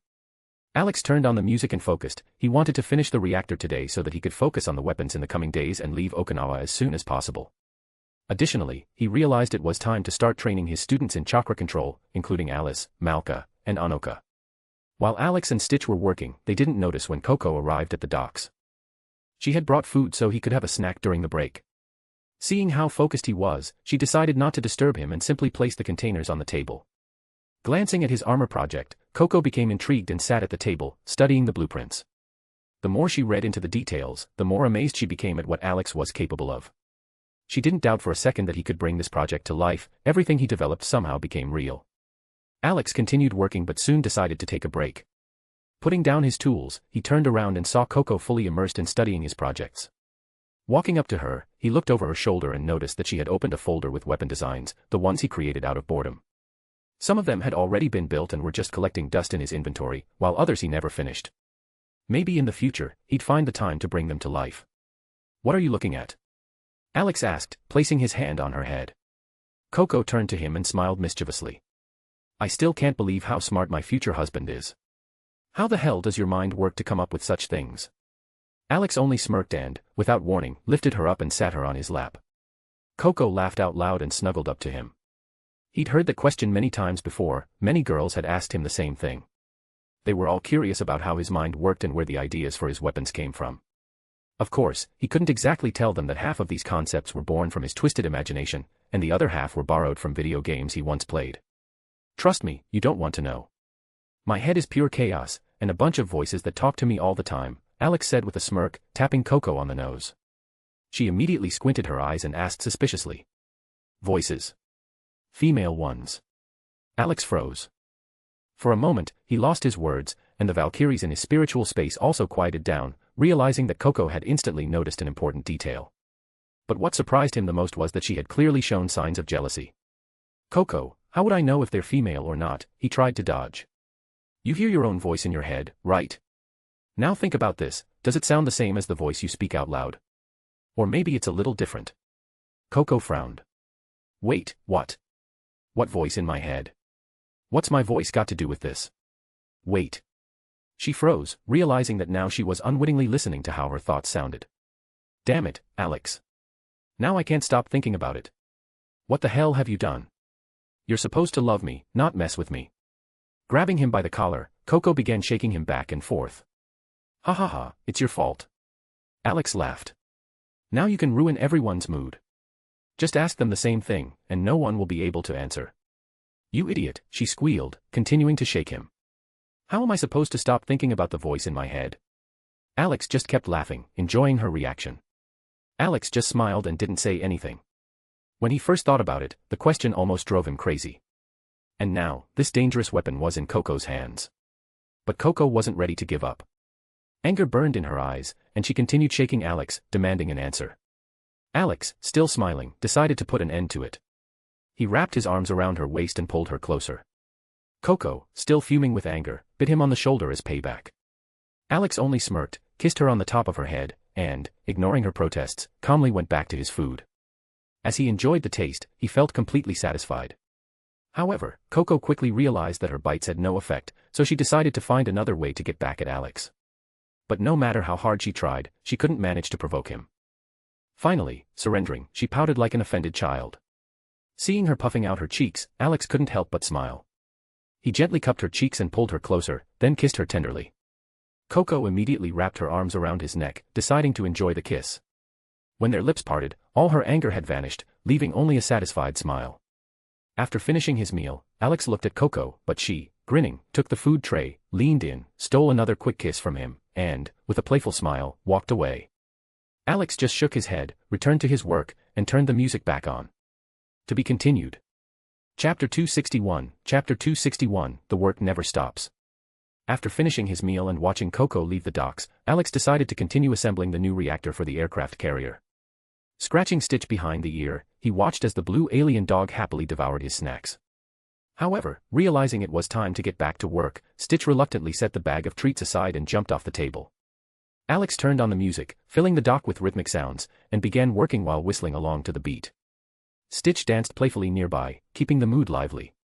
As he worked, Alex found himself thinking, maybe it would be wise to reinforce the aircraft carrier's hull with magic. He had no way of predicting what kind of sea creatures might mutate under the influence of the zombie virus or, worse, the marker. That thought sent a shiver down his spine. The last thing he wanted was to encounter a giant marine necromorph, an abomination of fused, shredded flesh twisted into a grotesque semblance of life. But he wasn't entirely sure whether the marker's influence extended to animals. Every necromorph he remembered had once been human, mutilated beyond recognition. He sighed. Sooner or later, he'd find the answer, but he definitely wasn't eager to face such horrors anytime soon. Lost in thought, Alex barely noticed when he finished assembling the new reactor. Now, all that remained was installing it. Dragging the reactor across the entire aircraft carrier isn't the smartest idea, he muttered, glancing around. Making a quick decision, he stored the reactor in his inventory. All right, Stitch, time to install the new reactor and see how it works, Alex said, patting the dog on the head. Stitch nodded enthusiastically. Smiling, Alex lifted him onto his shoulders, and the two of them headed toward the aircraft carrier. Upon reaching the ship, Alex effortlessly leaped onto the uppermost deck. The view from up there was breathtaking, and he let out an impressed whistle. Not wanting to be left behind, Stitch climbed onto his head, standing on his hind legs to appear taller. The ocean breeze ruffled Alex's shirt as he closed his eyes, enjoying the moment. Unnecessary thoughts faded into the background, leaving only a sense of peace. When he opened his eyes again, a faint smile touched his lips. He quickly scanned the deck, mentally noting details that could be useful for future upgrades. Once satisfied, Alex and Stitch made their way down to the engine room. Upon entering, Alex saw something that made his eye twitch. Instead of a carefully dismantled old reactor, he found that GIR and Mimi had simply ripped it out entirely, like savages. Couldn't you have done this more neatly, he asked, looking at his helpers. Takes too long, Mimi said innocently in her childlike voice. Boring, GIR shrugged, sipping a milkshake through a straw. Alex's eye twitched even harder. While he and Stitch had painstakingly assembled the new reactor, these two had just yanked out the old one and spent the rest of the time slacking off. The scattered empty snack wrappers only confirmed his suspicions. Realizing it was pointless to argue, Alex silently stored the old reactor in his inventory and pulled out the new one. Work resumed. Alex and his three small assistants focused on installing the reactor. His biggest concern was whether the aircraft carrier's electronics could handle the new device's power output. To prevent disaster, he reinforced the wiring and entire system with magic. The last thing he wanted was for everything to burn out upon activation. Once the installation was complete, Alex didn't rush to start the reactor.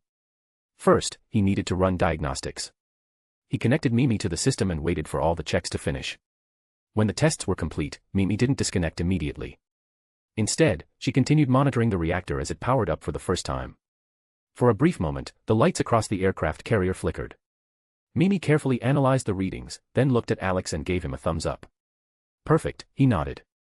Now, he just needed to sort out the aircraft carrier's control system so he wouldn't have to deal with it later.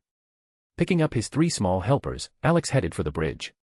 Reaching the command center, he looked around and frowned. Everything looked complex and bulky. I think I can remove half of these instruments and leave only the essentials. That would make the bridge more spacious and convenient, he muttered, stroking his chin. The route map can be moved to the wall, the helm brought closer, and the weapons control system simplified. Fortunately, there's enough space here. And a TV with a gaming console. Mimi declared, tugging at Alex's pant leg. And a milkshake machine, Gir added seriously. And sweets, Stitch chimed in. Alex rolled his eyes, but deep down, he knew this trio wouldn't let him rest until he fulfilled their vital requests. He glanced at his small helpers and narrowed his eyes slightly. Then, pulling out his phone, he started drafting a plan. First, he needed to get rid of all the unnecessary equipment. Gir, Mimi, and Stitch immediately began dismantling the control panels, freeing up space. Alex intended to turn the captain's bridge into a fully functional living space while maintaining full control over the aircraft carrier. Moreover, he was already considering taking the ship with him when he left this world. What if his next destination was the world of One Piece? That way, he wouldn't have to build or seize a ship from someone else. As the trio dismantled half the equipment, Alex realized he needed a place where he could work on his projects without interruptions. He looked up at the ceiling, pondering an additional room. Why not set up a workspace right here? With that decision made, he slipped his phone back into his pocket and got to work clearing the area. Using magic, he lifted a pile of dismantled instruments and unceremoniously dumped them onto the main deck. With the bridge cleared, he pulled the necessary materials from his inventory and began setting up the space. Once the blueprint was ready, he showed it to his helpers, and they eagerly got to work. Time flew by as they worked. Everything had to be built practically from scratch, and sometimes magic was needed to adjust the sizes of objects. A couple of times, Alex even had to visit the storage area for extra parts, pretending to bring something back to avoid unnecessary questions, especially from the girls. He particularly liked the massive screen displaying the map, which could double as a TV or be used for various other functions. But, of course, Gir, Mimi, and Stitch had their own demands. Alex couldn't refuse them, so the room ended up with a milkshake machine and a fridge stocked with snacks. The place was looking less like a ship in a zombie apocalypse and more like preparations for a luxury cruise. With most of the work done, all that remained was arranging the furniture, sofas, tables, chairs, and some decor. Alex took a photo of the result and sent it to Rebecca, asking her to show it to the girls and get their opinion.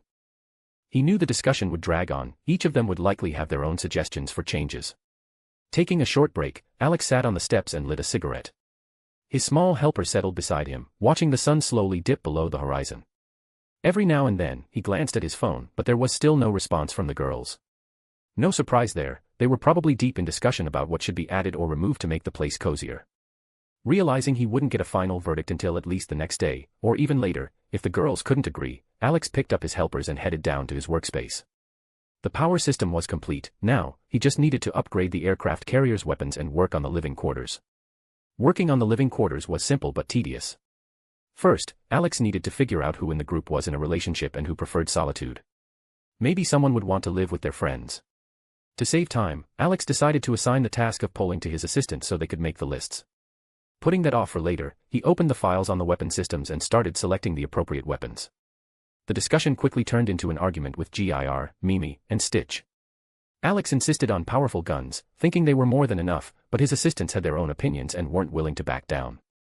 At one point, things nearly escalated into a fight.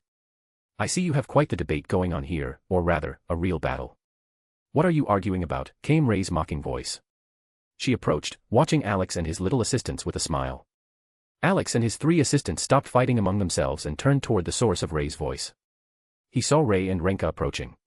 Upon seeing Alex in his current state, the girls couldn't hold back their laughter. Stitch was hanging on Alex's head, biting his scalp and doing his best to push away Gir. And Mimi. Gir was tugging on Alex's cheek, holding Stitch's hind leg with one paw, and trying to shove Mimi with his foot. Meanwhile, Mimi was pulling Alex's hair, pressing her paw to Gir's face, and kicking Stitch off with her foot. Alex himself was desperately trying to shake off the trio, who seemed to have attached themselves to him like glue. Watching this chaos, the girls burst into loud laughter. Taking advantage of the distraction, Alex finally yanked the trio off him with force and placed them in front of him.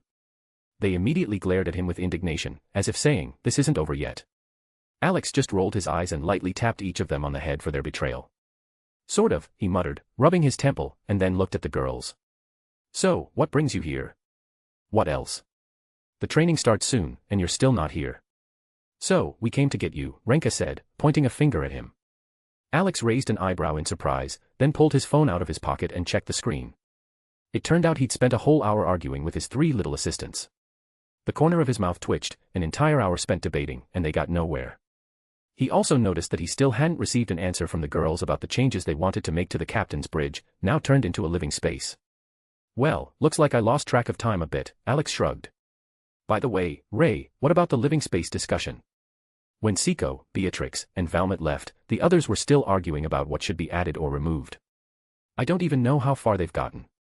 If it weren't for training, I would have stayed too, Ray said, jumping into Alex's lap. Settling more comfortably, the girl squinted at Renka. On the way to the docks, she had accidentally run into her, and now she couldn't shake the feeling of mild jealousy. A look of displeasure flashed across Ray's face, and she pressed herself even closer to Alex, as if claiming her rights. Alex sighed. First Saya, then Valmont, now Ray. Why are they so jealous? I give them as much attention as I can. He understood that he'd have to talk to Ray to prevent her from overthinking things. Renka wasn't blind either and quickly picked up that Ray was doing this on purpose. Being a girl who loved competition, she narrowed her eyes in response, silently issuing a challenge. Alex noticed how they silently started sizing each other up, as if competing to see who would look away first. All right, enough, he reached out, interrupting their silent duel. Save your energy for training. Ray stuck her tongue out at Renka and angrily wrapped her arms around Alex's neck, acting like a petulant child. Alex sighed again, patting her on the head to calm her down a little. He knew that if he didn't address Ray's jealousy, the situation could get worse. He wanted her to know for sure that he wasn't going to leave her or trade her for anyone else. Given his nature, Alex wasn't about to let go of any of the girls he was involved with. In the worst-case scenario, he might even resort to kidnapping, maybe. Renka just hummed, watching the scene unfold, but decided she'd get her revenge during training. Ugh, you too. All right, let's head to training, but first I need to grab something, Alex said, gently removing Ray from his lap. What exactly? New weights. A new training tool. Or maybe mannequins for practicing punches. Renka immediately began listing things, counting on her fingers. Alex just smirked. You'll find out soon enough. Now, let's go. Alex took Ray's hand so she would feel that he was there and wasn't going to leave her. The girl looked him in the eyes, and seeing warmth and affection in them, she felt her jealousy fade a little. Meanwhile, Alex asked Mimi, and Stitch to go to the others while he and the girls grabbed something for training. The trio of troublemakers quickly disappeared around the corner, leaving Alex and the girls alone. So, what are you going to grab? Renka asked, walking beside him. I need to find a tree, he replied mysteriously. Why? You'll find out soon enough. Renka raised an eyebrow skeptically but nodded, accepting his intrigue. However, remembering an important question, she switched topics. By the way, about Chi-Yu. I wanted to ask about the crossbow mode, wave turtle, stance. You mentioned some stars in the manual, but I can't figure out what you mean. Also, how the hell can you spit out a puff of air to stop an enemy's attack? Is that even possible? Alex smirked, but noticing the confusion on her face, he decided to explain in detail. These stars are points of chi concentration, kind of like the opponent's centers of gravity. If you hit them correctly, you can not only interrupt the flow of energy but also force your opponent to stop. However, seeing that Renka was still puzzled, he decided to rephrase. Simply put, you need to learn to see the enemy's center of gravity and work with it. It takes experience, so don't rush. Although, against zombies, this technique is useless, they don't have a proper center of gravity. Renka nodded thoughtfully, processing the information. But the desire to master all 5 Chi-Yu stances only grew in her eyes. Don't worry, you still have time, Alex said, gently placing his hand on her head. The main thing is, don't rush.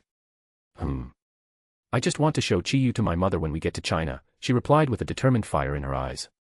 I don't want her to think I've been slacking off in training. Alex laughed. Haha. Well, as you wish. Just don't overdo it. I don't think Kensei and your mother would want you to overstrain yourself. However, at the mention of Kensei, Renka's expression immediately changed. Who needs care from that perverted old man, she spat through clenched teeth. He left us for his twisted hobby. Has he ever thought about how Mom felt when he left? How she had to support the family and the dojo alone? Did he ever think about us? About how we waited for him? He'd be better off not coming back at all. Alex sighed heavily. Turning around, he saw Kensei standing a little behind them. His face was frozen in a bitter expression. In that moment, Alex realized how much he had missed out on in his family's life.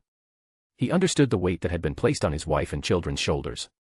Ray stopped feeling jealous of Renka in that instant, seeing the genuine pain in her eyes. The girl understood what it meant to lose family, and now her competition with Renka seemed trivial. Alex, gently stroking Renka's head, quietly said. Listen, I'm not going to tell you that you should forgive your father. Even now, when the world is falling apart, he's still indulging in his ridiculous hobbies. That's his nature. But, you know, your father is alive. Renka frowned, and Alex continued. The children you saw at the military base will never see their parents again.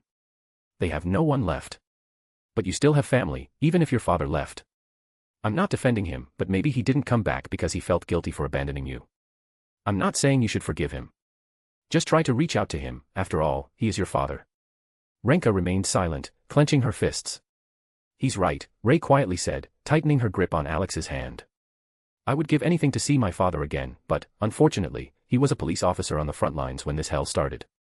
She pressed herself closer to Alex, as if seeking comfort in him. Renka looked at Alex with tear-filled eyes, hanging on to every word he said. Running her hand across her cheeks, she wiped away the tears and fell into thought. She truly did have a living family, unlike many of the children they saw every day, those who would never be able to hug their parents again. Her thoughts returned to Alex's words. Maybe he was right. Maybe her father didn't avoid coming back because he didn't want to, but because he was afraid to face his family after leaving them. This thought crept into her mind for the first time, and she unconsciously clenched her fists. Alex, noticing her thoughtful expression, simply smiled, and then, without breaking the silence, continued walking with the girls. Meanwhile, in the shadow behind the corner of the building, Kensei was hiding, having overheard their entire conversation from beginning to end. Each word Renka spoke struck his heart with pain, and he had no idea that his daughter hated him so much that she could wish for his death. Unconsciously, his back hunched as if an invisible weight pressed even harder on his shoulders. He realized that Alex's words were pure truth. He hadn't come back not because he didn't want to, but because he was afraid. Afraid to look his wife and children in the eyes after abandoning them for his dream. At the time, he had been certain he was doing the right thing, but only years later did he realize the impact of his departure.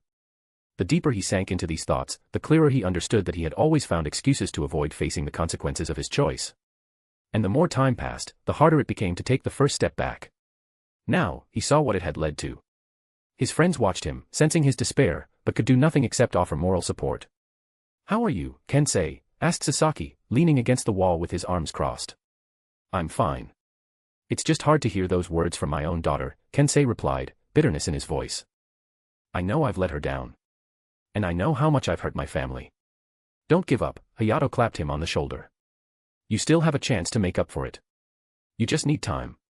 "What surprises me more is something else." Akiyami spoke, thoughtfully stroking his mustache. "Alex is quite young, but he already has such wisdom. I'm even curious, who did he inherit it from?" "Ha ha ha. You're right," Hayato smirked. "This guy has clearly excelled in many things. But you know, Kensei, Alex gave your daughter really good advice, and we all saw how much she thought about it. I think soon she'll come to you herself." "I know." Kensei replied quietly, but then his face contorted, and he ground his teeth. "But I still don't want her getting close to that guy." "Don't get upset," Hayato smirked. "We've been observing Alex for a while, and we know he's a reliable person. He definitely won't let Renka come to harm. What if your granddaughter wants to get close to him?" Kensei squinted. Hayato immediately tensed up, the corners of his mouth twitching. "That's different. I'm already struggling to accept that she's hanging out with Kenichi," he mumbled, clenching his fists. "Ha! Why are you two starting to argue?" Akiyami intervened. "You should trust Renka and Mio's choices and not interfere with them deciding who to be with." "Oh, don't teach us." Kensei scoffed, narrowing his eyes. "You've seen that Shigeru shows interest in him." Akiyami fell silent, narrowing his eyes in response. A true rivalry flared up between the three, caring relatives, while Sasaki and Apachai only observed from the side. Unlike the others, Sasaki enjoyed the scene and didn't even try to suppress his loud laughter. Meanwhile, while the men argued, Shigeru, who had been silently listening until now, discreetly disappeared, slipping into the shadows. She headed towards where Alex and the girls were. Alex didn't realize he had once again become the enemy of overly protective relatives. Though, he could have guessed. He knew the masters from Ryo Zanpaku had been eavesdropping on their conversation and had intentionally said things so that Kensei would hear and reflect. In truth, making the old pervert change wasn't something he even hoped for, that was Madame Ma's job.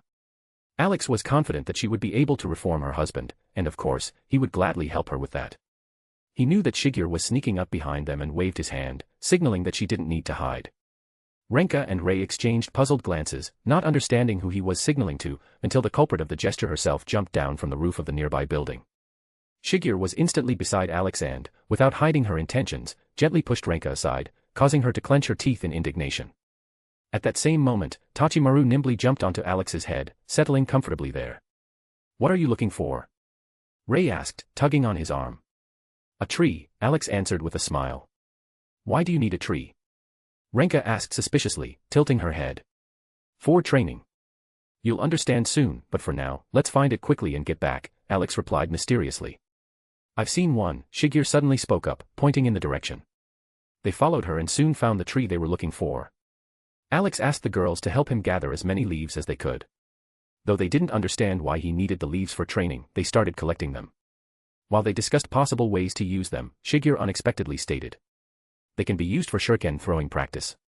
Ray looked at her with clear skepticism. You're joking, right? The leaves are soft.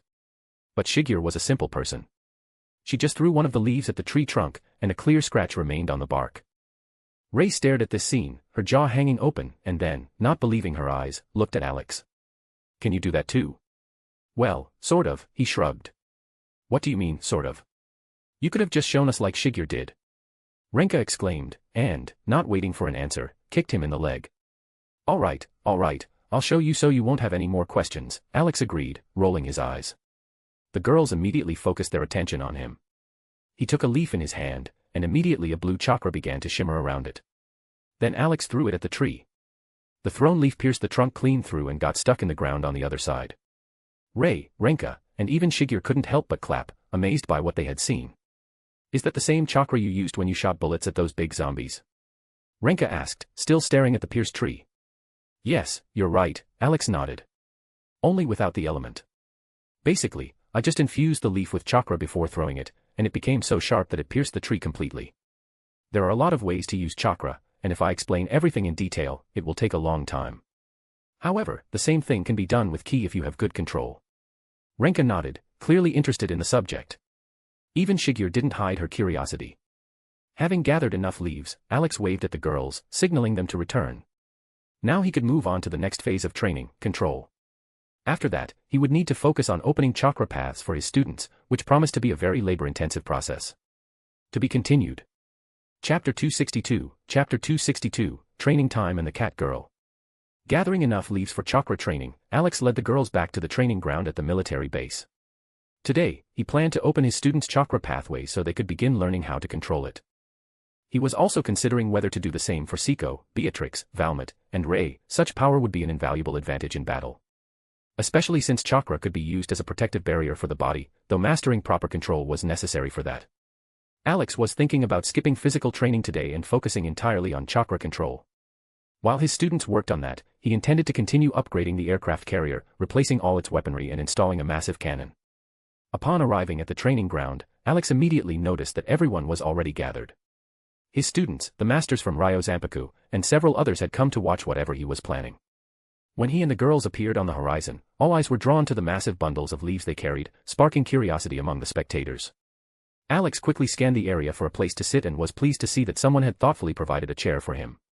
However, aside from Siko, Beatrix, and Valmet, he didn't see the other girls. He quickly guessed they were still busy planning the layout of the room where they'd spend most of their time during their travels on the aircraft carrier. He didn't even want to imagine what they had come up with. In his mind, he could already see the walls covered in weapons thanks to Rebecca, a tea table insisted on by Yuriko, a minibar undoubtedly suggested by Rika, and many other contributions from the rest of the girls. Sitting down, Alex ran a tired hand over his face before looking at his students. Judging by their expressions, they clearly weren't eager to do anything. Alright, here's some good news. Starting today, physical training is temporarily suspended. He began but didn't even get to finish. His words were immediately drowned out by cheers, whistles, and celebrations. Alex's eye twitched. His beloved students were clearly overjoyed at not having to exhaust themselves physically anymore. Even Takashi and Jonah looked as if a huge burden had been lifted off their shoulders. Only Anoka, Malka, and Alice remained unfazed. They hadn't been pushed too hard in training and didn't even wear weighted gear. Alex had only been teaching them the basics of taijutsu. However, watching this unrestrained joy was starting to get on his nerves. He raised his hand and snapped his fingers. A loud sound echoed across the training ground, followed by a powerful shockwave that made everyone stagger slightly and left their ears ringing. When the noise died down, Alex smiled. A truly kind smile. That was precisely what made all his students shudder. No one liked it when Alex smiled like that. Now that you're quiet, let me continue. Starting today, we will focus on chakra control. I don't want to ruin your moment, but... Shino spoke up, raising her hand. As far as I know, none of us have chakra. Like, at all. Can I finish talking? Alex rolled his eyes. Today, I will open your chakra pathway so you can start learning to control it. That's precisely why there won't be any physical training for now. Chakra work requires a lot of energy, and I've already explained why. Now, be good kids and sit down so I can get started.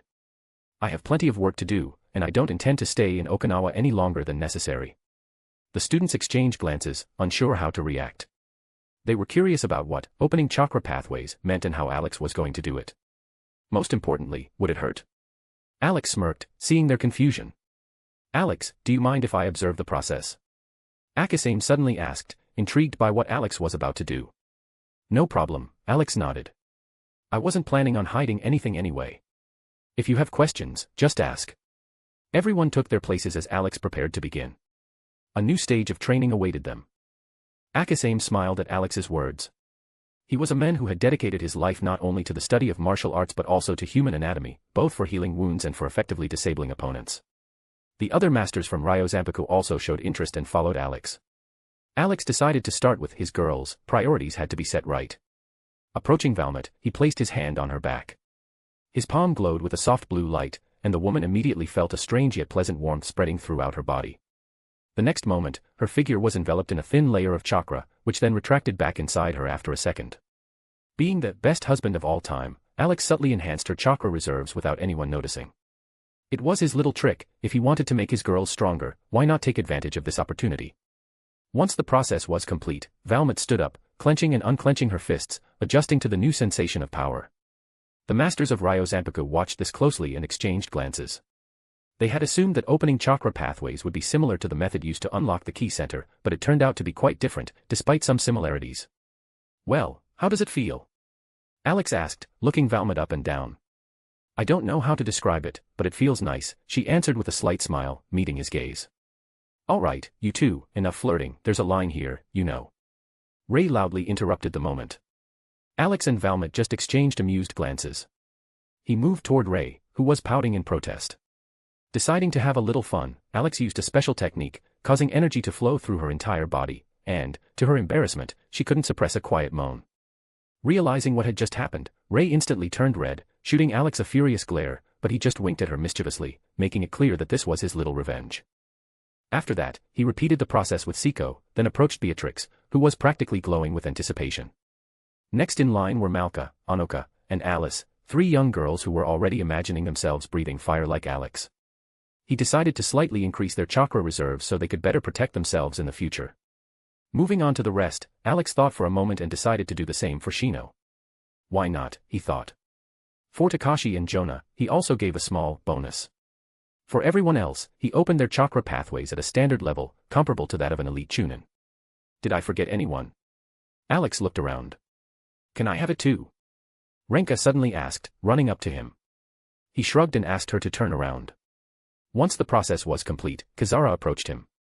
Alex wasn't even surprised, since he had been training her in leaf style. Chakra would be a great addition to her techniques. Anyone else? Because after this, I'll be busy, Alex warned. Can I? Mio asked hesitantly. Of course, come here, he nodded with a smile. Although Mio initially had her ki center opened, Alex knew that ki was merely a type of physical energy. When he unlocked her chakra pathways, he noticed that the ki in her body completely transformed into chakra. That was interesting. Alex narrowed his eyes slightly, noting that Mio's energy reserves were quite impressive, and after the transformation, she now had a substantial amount of chakra in her body. Hayato approached his granddaughter, carefully observing her with slight concern.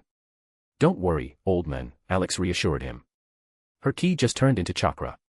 There won't be any side effects, on the contrary, she'll only get stronger. Hayato listened carefully to Alex's words, but to be absolutely sure, he took Mio's wrist and sent a flow of ki into her body. Feeling that she was completely fine, he exhaled in relief. He knew that mixing different types of energy could cause an imbalance in the body, but as he examined Mio, he unexpectedly discovered that chakra was a purer and more stable energy than ki. The other masters, driven by curiosity, also approached to examine Mio and Renka, trying to understand what changes had occurred in their bodies. Alex, can you explain why Mio's ki was replaced by chakra? Akasame asked, clearly intrigued. Alex thoughtfully ran his fingers along his chin. HM. To put it simply, ki is a manifestation of a person's life force and physical endurance, whereas chakra combines life force with mental energy. You could say ki is just a part of chakra. So when Mio's chakra started awakening, her ki simply merged with it. The masters listened intently, processing his explanation. Since they understood the principles of ki, they quickly grasped the essence of his words. Meanwhile, those who had newly awakened chakra were getting used to the new sensations in their bodies. Takashi observed Alex, who continued his conversation with the Ryo Zanpaku masters, and wondered if Alex had done something special to him while unlocking his chakra pathways. The question wouldn't leave his mind until he recalled their first meeting in Limbo, back when he was still David. Back then, Alex had helped him recover his memories, and now Takashi couldn't shake the feeling that Alex had played a role in this as well. After weighing everything, he decided to just ask him directly. At the same time, Alex moved on to the next stage of training. I see you're slowly getting used to the new sensations, he said, glancing at the group. Now, we're moving on to practical exercises. As I've explained before, chakra is the energy flowing within you. Your next task is to learn how to control it. And how are we supposed to do that? Some kind of meditation or whatever. R scoffed.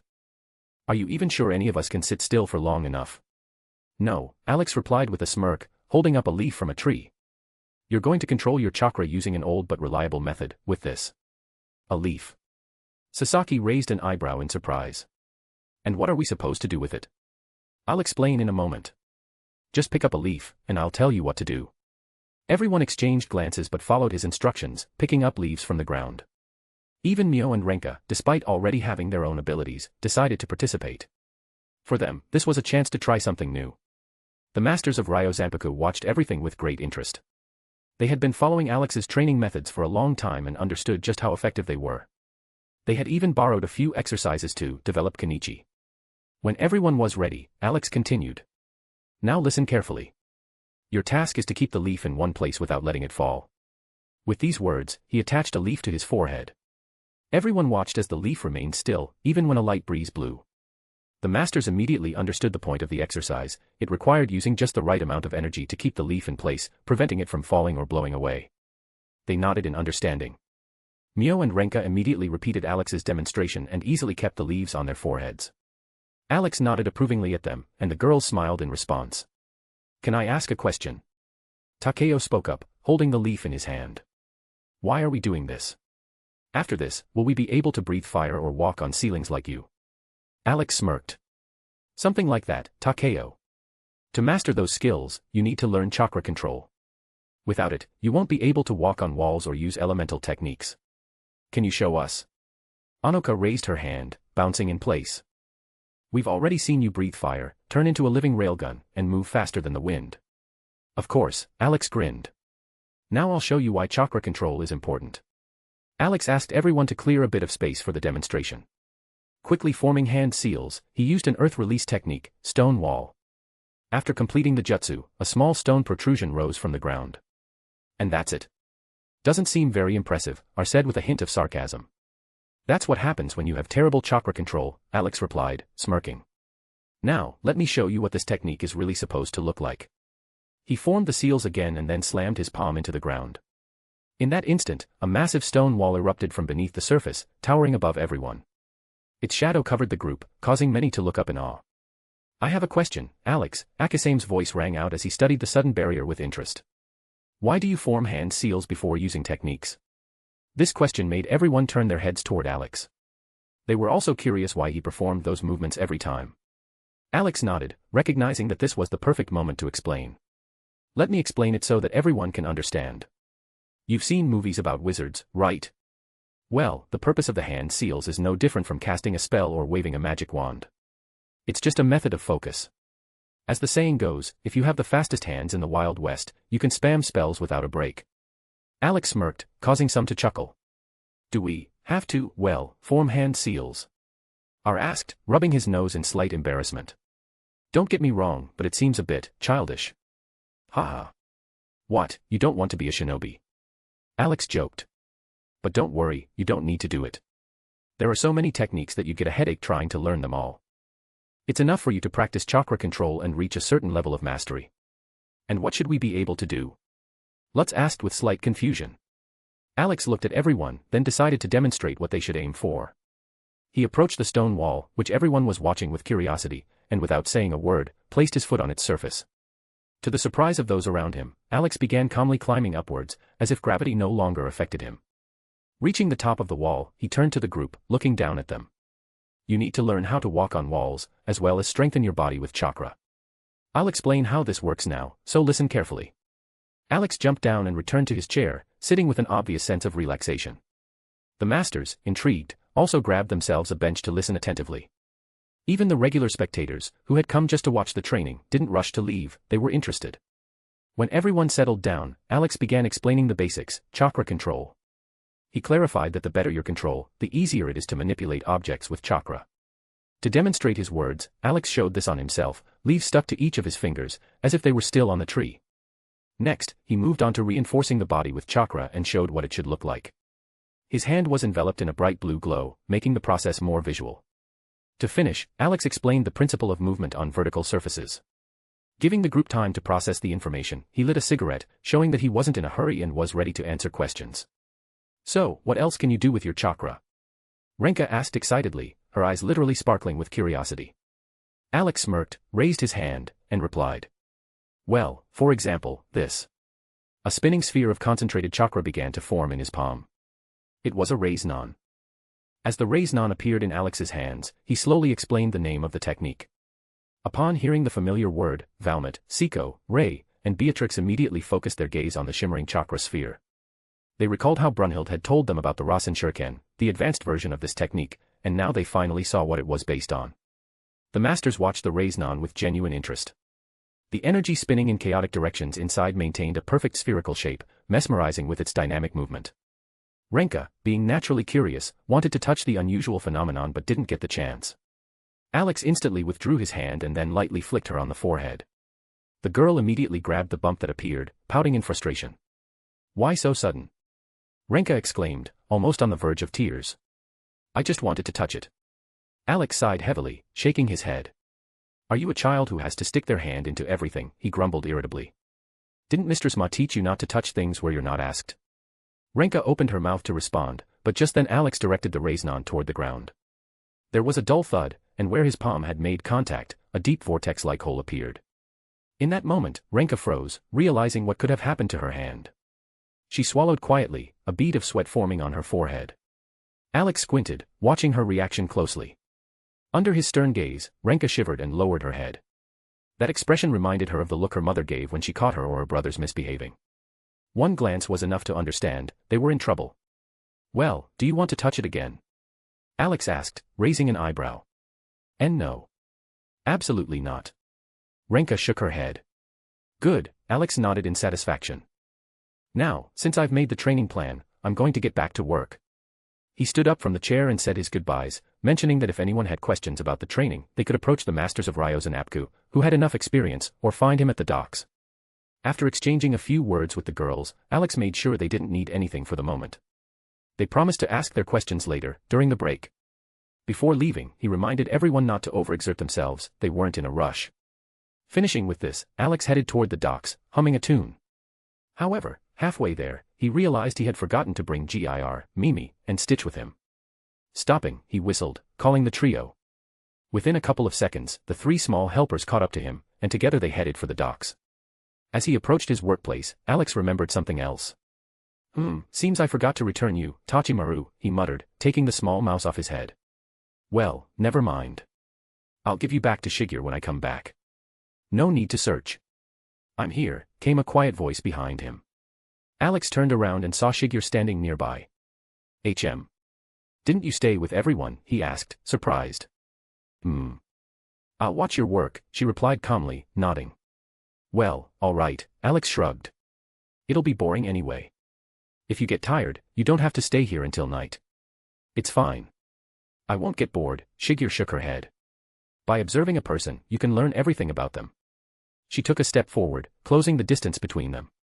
Their faces were so close that their noses nearly touched. Alex involuntarily held his breath, feeling her warm breath on his skin. He looked into her calm eyes, trying to understand what she was thinking, but to no avail. Damn, she's definitely like a willful cat, doing whatever she wants, he sighed inwardly. Deciding not to dwell on her intentions, he took a step back. As soon as he did, a barely noticeable smile appeared on Shigur's face, as if she had just won a game whose rules only she knew. Upon reaching the docks, Alex immediately set up a chair for her so she wouldn't have to stand the whole time. Then, he unfolded the blueprints for the aircraft carrier's weaponry again. Soon, a new round of discussion began between him and his 3 small assistants. Initially, the conversation flowed calmly, but within 5 minutes, it descended into their usual bickering and then a full-on fight. Shigur, sitting off to the side, watched the chaos with sparkling eyes. Tachimaru, in particular, seemed to be enjoying himself, eagerly cheering on his opponents.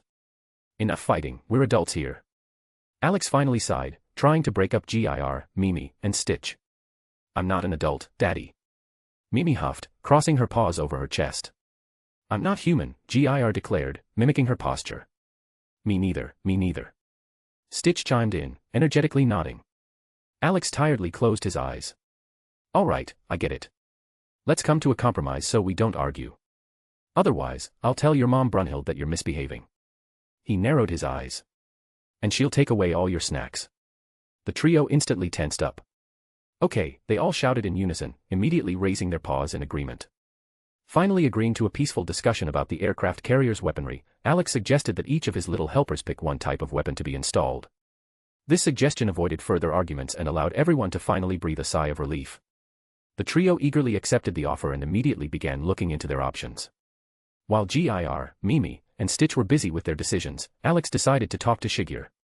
As usual, she was brief in her responses, answering shortly and with restraint, but even so, Alex was able to understand her a little better. Are you sure you're not bored? He asked once again, observing Shigur. No, it's fine. It's peaceful with you. A very pleasant feeling, she replied, slightly tilting her head. Alex couldn't fully grasp what Shigur meant, but decided not to dwell on it. Once again, he was reminded that this girl was like a willful cat, doing whatever she pleased without caring about anyone else around her. He took snacks and drinks out of his backpack, offering them to Shigur so she could have a bite. After receiving the treat, she simply nodded in silence and began eating, her slightly gleaming eyes revealing her satisfaction. The sun had completely dipped below the horizon, and the lights in the docks flickered on, illuminating the dark docks and the pier. Realizing it was already late, Alex decided to wrap things up. He didn't want to hear the girls grumbling about how he had disappeared again or how he should have spent the night in the bunker instead of outdoors. It's time to head back, he said, turning to Shigur. She nodded silently, and together with Alex and his restless trio, they left the docks. Along the way, no one spoke, but even in the silence, Alex enjoyed being near Shigur. When they reached a fork in the road, they had to part ways. Good night, Shigur, Alex said, looking at the girl. Good night, she replied quietly, watching him closely. Alex turned and headed toward the bunker, while Shigur watched him for a few more seconds before disappearing into the darkness. Arriving at the bunker, Alex and his 3 little helpers began descending. As they went down, Alex heard the lively voices of the girls. They were discussing something eagerly, and by listening closely, he realized that the argument about the captain's bridge setup hadn't yet died down. When he reached the bottom, no one even acknowledged his presence. Shrugging it off, Alex headed to the kitchen, intending to have a snack. On the way, he caught Brunhild's eye, who was also part of the discussion. Smirking, he winked at her and continued on his way. He hoped the argument wouldn't escalate into a fight. Once in the kitchen, Alex opened the fridge, searching for something tasty to quickly prepare. Finding the necessary ingredients, he started cooking while humming to himself. Half an hour later, a fragrant dinner was ready, and he eagerly began eating, savoring the moment of solitude. However, his solitude didn't last long. Why are you eating alone? Valmet's voice came from the doorway as she entered the kitchen. I didn't want to disturb you guys, he shrugged, smiling. And why aren't you participating in the discussion about the bridge's interior? It's turned into complete nonsense. Coco wants to put in a jacuzzi. Now Brunhild is arguing with her, Valmet said with a crooked smile. Alex joked. Wait, Coco wants what? Valmet slowly repeated her sentence. Alex tiredly rubbed his face. He began wondering how to explain to Coco that the aircraft carrier would be used only for crossing to the shores of Alaska, not for relaxing spa treatments. While he pondered this, Valmet, taking advantage of the moment, grabbed his fork and began eating from his plate. You could have at least asked. Alex sighed, watching her finish his dinner. I want more, Valmet said, nodding, but not stopping from eating his food. Already resigned, Alex started cooking again. At that moment, the other girls barged into the kitchen, attracted by the smell. Seeing that Valmet was eating something delicious, they immediately wanted to try the same and began asking Alex to cook for everyone. Not wanting to refuse, he got back to work. Namio stepped in to help, taking over part of the cooking. Soon, the food was ready, and the girls, satisfied, took their portions and headed back to the break room. Taking plates and drinks, Alex and the others settled in front of the screen to watch a series. To be continued. Chapter 263, How to Spend the Day with a Freedom-Loving Cat. When Alex woke up the next day, the first thing he did was prepare breakfast for the girls. The previous evening had ended not only with a series marathon but also another attack on him, after which he had to put in a lot of effort to make sure everyone was satisfied and could sleep peacefully. Because of this, he was sure the girls wouldn't wake up anytime soon. Their nighttime activities had clearly exhausted them. At times like these, Alex was especially grateful for his inhuman stamina, realizing that without it, they would have drained him long ago. As he busied himself in the kitchen, a sleepy Alice stumbled into the room. Her hair looked like a real bird's nest, and she seemed ready to collapse onto the table and fall asleep right then and there. Smiling, Alex handed her breakfast to help her wake up a little. Watching Alice eat slowly with a sleepy expression, Alex couldn't help but feel proud of this young girl. She was always incredibly hardworking and gave it her all during training. The same could be said for Anoka and Malka. They didn't want to fall behind Alice, which had led to an unspoken rivalry among the three girls. Finishing the cooking, Alex carefully set the plates on the table and covered the food so it wouldn't get cold, then went to gather his things. He didn't plan to stay in Okinawa longer than necessary and wanted to at least partially upgrade the aircraft carrier's weaponry today so they could leave the island in a few days. Approaching the pillow where Gir, Mimi, and Stitch were sleeping, Alex gave it a light kick to wake up his little helpers. The trio woke up, looking at him with displeasure, but Alex simply pressed a finger to his lips, signaling them to stay quiet so they wouldn't wake the others. Then, with a nod, he gestured toward the exit, indicating it was time to get up. Grumbling and moving lazily, the three slid off the pillow and started packing their small backpacks. Alex barely held back a laugh as he watched them put on construction uniforms and helmets, then pick up metal cups as if they were real workers heading out to a dreaded shift. They looked just like exhausted office employees forced to work overtime. Unable to hold it in, Alex chuckled but still led the trio toward the exit. Sneaking past the sleeping girls, they slipped out of the bunker. First on Alex's agenda was finding Lem to discuss the city reconnaissance. After a few minutes of searching, he found Lem near the barracks, standing with a cup of coffee in one hand and a cigarette in the other. Seeing Alex and his crew, Lem smirked. "You look like a construction team coming back from a night shift," he chuckled, giving them a once-over. "Haha, yeah, something like that," Alex replied before getting to business. "Listen, can you take the guys and head into town for supplies?" "No problem. We were already planning to. We couldn't take much yesterday, so today we'll bring a bigger transport," Lem said, taking a drag from his cigarette. "Did you check the storage in the mall? Or did you just grab whatever was on the shelves?"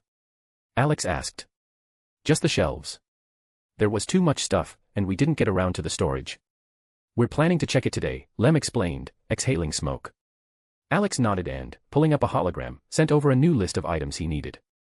Lem glanced over it and raised an eyebrow, but Alex immediately clarified, "If you want to sleep properly, these things will definitely come in handy." He also asked a few teams to check out agricultural stores. Lem nodded, understanding that after reaching Alaska, food supply issues could arise, especially if the local wildlife turned out to be infected with the virus and hunting wasn't an option. "Got it, I'll pass it on to the guys," Lem said, tucking the hologram into his pocket. "I'll go round up the others, we need to get ready for the run. Then I'm counting on you. Stay in touch if anything happens," Alex said, flicking his cigarette butt aside. After saying goodbye to Lem, Alex and his trio headed toward the docks. As they passed by the training grounds, he noticed the masters of Ryo Zanpaku and waved at them. The masters nodded in response before turning their attention back to watching Kenichi's training. Alex smirked, seeing a group of girls hovering around Kenichi again, which, judging by the look on her face, clearly irritated Mio. She was already on edge, and Alex didn't understand why Saori, Kenichi's mother, still hadn't talked to her son about his fan club.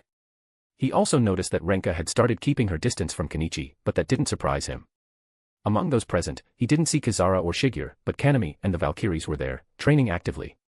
Ah, Shigeru and Kizara are probably still asleep, Alex decided, not giving it much thought. Waving once more toward the training grounds, he and his trio continued toward the docks.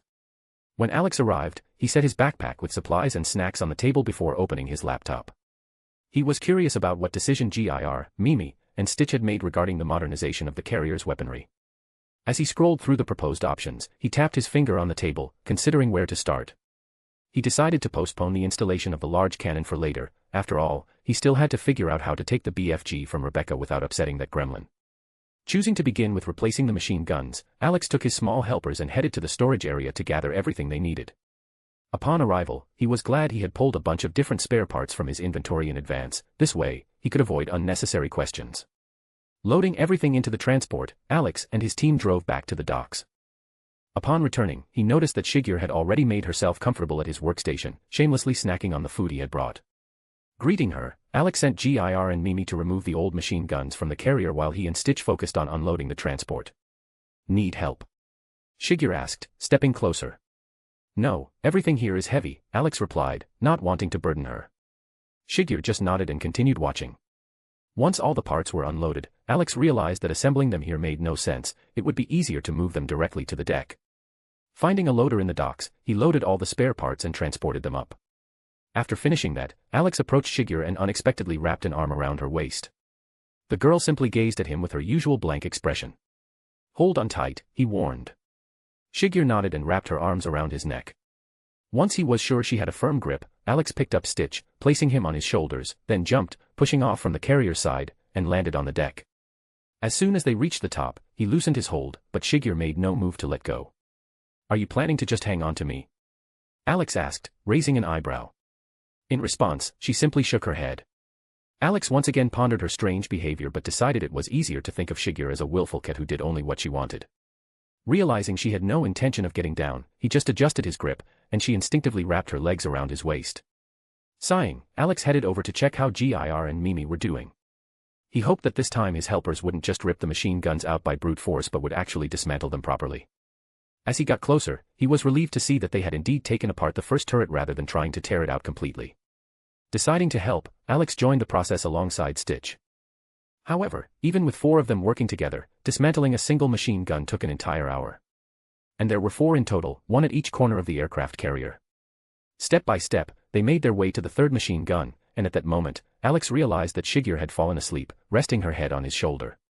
He thought about carefully removing her and laying her down in the shade so she could sleep properly, but when he tried, he found that she was clinging to him so tightly it seemed like she had no intention of ever letting go. After finishing with the last machine gun, Alex heard someone calling him. He set his tools aside and walked to the edge of the deck, looking down. Seiko stood below, waving at him. Without hesitation, Alex scooped up his little assistants and jumped down. Even after the jump, Shigeru remained asleep, peacefully resting on his back. As Alex landed, Seiko immediately noticed Shigeru, still clinging to him, her chin comfortably nestled on his shoulder. Her gaze lingered on the girl before slowly shifting to Alex. A mischievous glint flashed in Seiko's eyes, and a seductive smile curved her lips. Catching her look, Alex awkwardly rubbed his nose. It wasn't his fault that Shigeru was such a willful creature. Once she latched onto someone, only a higher power could pry her off, and even that was doubtful. Stepping closer, Alex leaned in and placed a brief kiss on Seiko's lips. But even after the kiss, her playful smile didn't fade, on the contrary, it widened. She grabbed him by the collar and pulled him into another kiss, this one deeper and more passionate. When their lips finally parted, Seiko, still gazing at him, slowly ran her tongue over her lips as if savoring the taste. Alex simply smirked and shook his head. So, why did you call me, my love? He asked, gently squeezing her hand in his. It's lunchtime. I brought you food, Seiko replied with a smile, nodding toward the container behind her. Though, if I had known you had company, I would have brought more. As soon as the word food was mentioned, Shigeru's stomach let out a loud growl. Her eyes snapped open, and without even bothering to slide off Alex's back the normal way, she flipped over him and, in the blink of an eye, was at the container. Before Alex or Seiko could even react, she had already started eating. Alex's eye twitched. Arguing with this girl was pointless, so he just let out a heavy sigh. Seiko, watching his reaction, laughed. Don't be upset, Alex, she said, placing a gentle kiss on his cheek. I'll bring you more. Let her eat, he waved it off with a shake of his head. I can wait. And while she's busy, how about I show you how I set up the captain's bridge? Why not? Seiko agreed with a smile. Without warning, Alex scooped her up in a princess carry, and she immediately wrapped her arms around his neck. With a powerful jump, he soared back onto the aircraft carrier's deck. Still holding Seiko in his arms, he headed toward the captain's bridge, where he had spent a long time working the day before. Entering the room, he gently set her down, allowing her to take a look around. Alex knew all too well that if he gathered all the girls together, a discussion about the ship's comfort would stretch on for hours, so it was better to do it one at a time. Seiko carefully examined the surroundings, occasionally touching different surfaces, clearly evaluating the quality of the work. Once she finished, she turned to Alex, wrapped her arms around his neck, and leaned in for a kiss. Alex embraced her at the waist, savoring the tenderness of the moment. You still haven't said what you'd like to add, he asked when their lips parted. Seiko pondered, resting her nose against his chest. Maybe a weapon rack. So it's always visible and doesn't end up lying around everywhere. Alex smirked. Great suggestion. Just like a coat rack for umbrellas in the hallway. Seiko rolled her eyes. You're probably the only guy who compares weapons to umbrellas. Alex laughed, recalling a certain god of hammers who once hung his legendary weapon on an ordinary coat hook, mistaking it for a weapon rack. The great debates about this incident still continue to this day. All right, but where's the best place to put the rack? He asked while Seiko thought it over. Still in his arms, Seiko tapped her chin with her finger, contemplating, then pointed to a spot in the room. Alex immediately marked it on the holographic display so he wouldn't forget. When they went back down, the expected sight greeted them. The container was empty, and Shigeru, rubbing her stomach, was in a state of pure satisfaction. Noticing them, she shifted her gaze to Seiko. Thanks for the food. It was delicious, she said, still smiling. Anytime, Shigeru. If you're still hungry, I can bring you more. I was going to get another serving for Alex anyway, Seiko responded with a soft smile. No, I'm full, Shigeru replied, shaking her head with clear contentment. Seiko smiled, took the empty food container, and kissed Alex on the cheek before heading toward the dock's exit. Realizing he wouldn't be getting lunch anytime soon, Alex lit a cigarette and shifted his gaze to his three little helpers, who seemed to be having a snack as well. He still wondered why Gir and Mimi even ate, since they were both robots, albeit disguised as dogs. When he first asked Gir why he needed snacks, the robot calmly replied, for recharging. After that, Alex decided not to ask any more questions. He didn't even want to know if they could taste food or not. All right, enough snacking. We need to finish setting up the new machine guns, he said, exhaling smoke through his nose. Gir, Mimi, and Stitch immediately stopped eating. Tachimaru, who had been sitting with them, nimbly jumped onto Stitch's head and grabbed his ears. At that moment, Shigeru approached Alex, wordlessly climbed onto his back, and wrapped her legs around his waist. As if that wasn't enough, Gir, Mimi, and Stitch also hung on him. Alex sighed heavily. Now I'm an elevator. Shaking off his frustration, he made a powerful leap back onto the aircraft carrier's deck and resumed work. The machine guns he was installing weren't going to work with regular gunpowder cartridges but instead with the principles of a railgun. This not only saved on ammunition but also significantly increased the destructive power of the weapons. Moreover, with such setups, there would be no need to waste time searching for ammunition for older models. The work was in full swing when Alex once again heard his name being called. Setting down his tools, he looked down and saw Beatrix waving at him with a wide smile. Shigeru and the others stayed up top. The girl, full and content, was peacefully dozing in the sun and clearly wasn't planning to move anytime soon.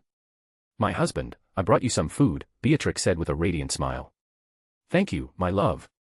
I was just getting a little hungry, Alex replied, kissing her on the cheek. Beatrix opened the containers, and Alex was confronted with such a large amount of food that he couldn't help but wonder, are they trying to fatten me up? Or is this a test? Can I handle this amount? However, the food turned out to be delicious, and the homey feeling that such small acts created gave him a pleasant sense of calm. Seeing him eat the prepared dishes with relish, Beatrix beamed with happiness. By the way, darling, Alex remembered between bites. You once said you had samurai armor. Since you love that theme so much, I thought you might like some new armor. Pick out the one you like most. At those words, Beatrix's eyes lit up, and she immediately sat down at Alex's laptop, bouncing in place like an eager child. Alex smirked and opened the folder with armor designs, handing her control of the laptop. While she sorted through the sketches, he continued eating, occasionally answering her questions. He felt like a guy shopping with his girlfriend, except instead of dresses, they were picking out samurai armor. By the time Alex finished eating, Beatrix still couldn't make up her mind. The argument, they all look so cool, was making it difficult for her to choose. In the end, Alex had to take matters into his own hands. He promised that he would make her an entire collection of armor in the future so she would have several options to choose from. Only after these words did she finally pick a design, though she continued to sneak glances at others. Not wanting her to change her mind, Alex swiftly closed the laptop and assured her that as soon as they set off, he would get started on making her armor. Thank you, my husband. Beatrix exclaimed joyfully and showered him with kisses. Ha ha ha. Anything for my wife, Alex laughed, feeling as if he was being smothered in kisses. Alex simply smiled and let Beatrix do whatever she wanted. When she finally stopped kissing his face, she gathered the empty containers and, humming a tune, skipped out of the docks. Stretching, Alex lit a cigarette and then easily jumped back onto the aircraft carrier's deck. Upon returning, he noticed that Gir, Mimi, and Stitch had already assembled the first machine gun, and Mimi was currently conducting its test.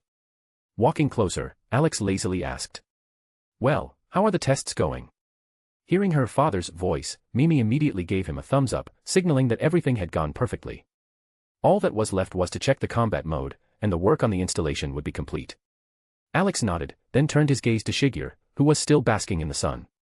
Deciding not to disturb her, he took his small helpers and headed to the next spot to install the new machine gun. While Alex, Mimi, and Stitch were busy assembling the second weapon, Shigeru finally woke up. Rubbing her eyes, she lazily looked around, then noticed Alex working on the half-assembled machine gun. Getting to her feet, she silently approached him, and then once again literally collapsed onto his back, covering her eyes. "Good morning. How did you sleep?" Alex asked, feeling her comfortably settle on his shoulders. Fine." Shigeru mumbled, burying her face in his neck. Alex smirked but said nothing. He was already used to Shigeru falling asleep in the most unusual positions and situations. The work was progressing faster than expected, and before they could finish assembling the third machine gun, evening had already descended on the deck. In fact, Shigeru wasn't really helping in the process, she was just observing, sitting nearby, with the curiosity of a cat, never taking her eyes off him.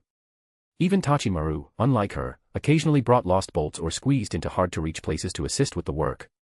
As the sun finally sank below the horizon, Alex closed his eyes, enjoying the warmth of its last rays. Then, suddenly, a bright voice rang out. "Big brother."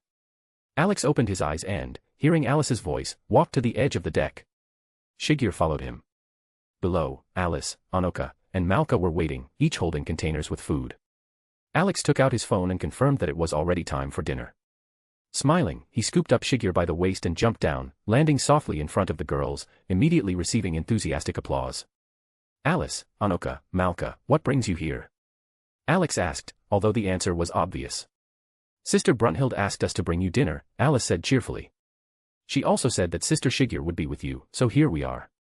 "Thanks, girls," Alex replied warmly. He ruffled Alice's hair and then gently patted Anoka and Malka on the heads. Looking back at the aircraft carrier's deck, he realized that Mimi, and Stitch weren't planning to come down, preferring to just snack on the spot. Their inventories were already filled to the brim with various treats. Taking some treats from his pocket for the three girls, Alex smiled and handed them the snacks. "Here, so you don't get bored while Shigeru and I have dinner." Receiving the snacks, the girls eagerly began devouring them, their cheeks puffed out, resembling three little hamsters. Starting dinner, Alex curiously asked, "So, how are the training sessions going? How many leaves can you hold on your bodies now?" Alice puffed out her chest proudly. "4 already." Alex nodded approvingly. "Good job, Alice. A little more, and you'll be walking on walls." "And you, Anoka, Malka?" Anoka puffed her cheeks. "I can only hold 3. Alex smirked and gently said, "Don't rush, Anoka. The most important thing is to go step by step. Like I've said before, rushing is a waste of time." Anoka nodded, still pouting, upset that Alice had gotten ahead of her. Shigeru also nodded in agreement, supporting Alex's words that there was no need to hurry. Alex turned his gaze to Malka, wanting to see how far she had come with her chakra control.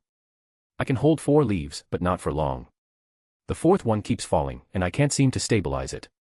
Malka admitted, a bit embarrassed. "Don't worry, Malka, you've already made huge progress. You all need to realize that you started chakra control just yesterday, and now you can already hold several leaves on your body. That's an impressive result. You all have real talent," Alex said, deciding to encourage the girls a little. "Big brother, do you really think so?" Alice asked, her eyes sparkling with excitement. "Have I ever lied to you?" Alex answered with a smile. "A little more, and I'll start teaching you some really cool techniques. Like the one where you breathe fire. Or when the lightning goes bam. Whoosh." Anoka exclaimed animatedly, waving her arms as if trying to imitate Alex in battle. "That comes later," he smirked. "You still have a lot to master, shuriken throwing, quick hand seal formations." All 3 girls sighed simultaneously, realizing that Alex wasn't going to show them advanced techniques just yet. Seeing their disappointment, he added, "But if you get the chakra control down well, I'll teach you 3 basic ninja techniques." As soon as the words left his lips, the girls' faces lit up with joy. They high-fived each other, cheering as if they had already mastered the legendary moves. Alex smiled, seeing their enthusiasm, and continued with his dinner, answering their training questions from time to time. "Big brother Alex, what hand seals will we have to learn?" Anoka suddenly asked, looking at him with interest. Alex opened his laptop and showed the 12 basic hand seals they would need to master. He explained the meaning and name of each one to make it easier for the girls to remember. Afterward, Alex and Shigeru watched as Alice, Anoka, and Malka diligently tried to form the seals, attempting to repeat the movements. "I'll print out images of these seals for you so you can practice anytime," Alex promised. After finishing their dinner, he handed the girls their empty containers. "Bye, big brother," they called cheerfully as they ran off. Alex shook his head with a light smile and turned to Shigeru. "Well, ready to get back to work? Or rather, I get back to work, and you get back to observing," he teased her. "Watching is interesting," Shigeru replied calmly. "And your training is really helpful for these kids. I could teach them how to throw shurikens and kunai." Alex raised an eyebrow. "You want to take them on as students?" Students." Shigeru mused, her eyes lighting up with excitement. Alex smirked. "I believe in you. You'll make a great teacher." I'm the best at it," Shigeru confidently declared, proudly puffing out her chest. "I'll make them real kunoichi." Alex smiled, seeing Shigeru's growing enthusiasm for teaching. He knew he could fully trust her to train Alice, Anoka, and Malka in shuriken and kunai throwing. Shigeru was a master at it, and he had no doubts that under her guidance, the girls would quickly pick up those skills. For some reason, he felt that soon other kids would start gathering around them, especially when they saw how Alice, Anoka, and Malka acted like real ninjas. He already imagined a picture in his mind, a whole group of little ninja kids practicing combat techniques.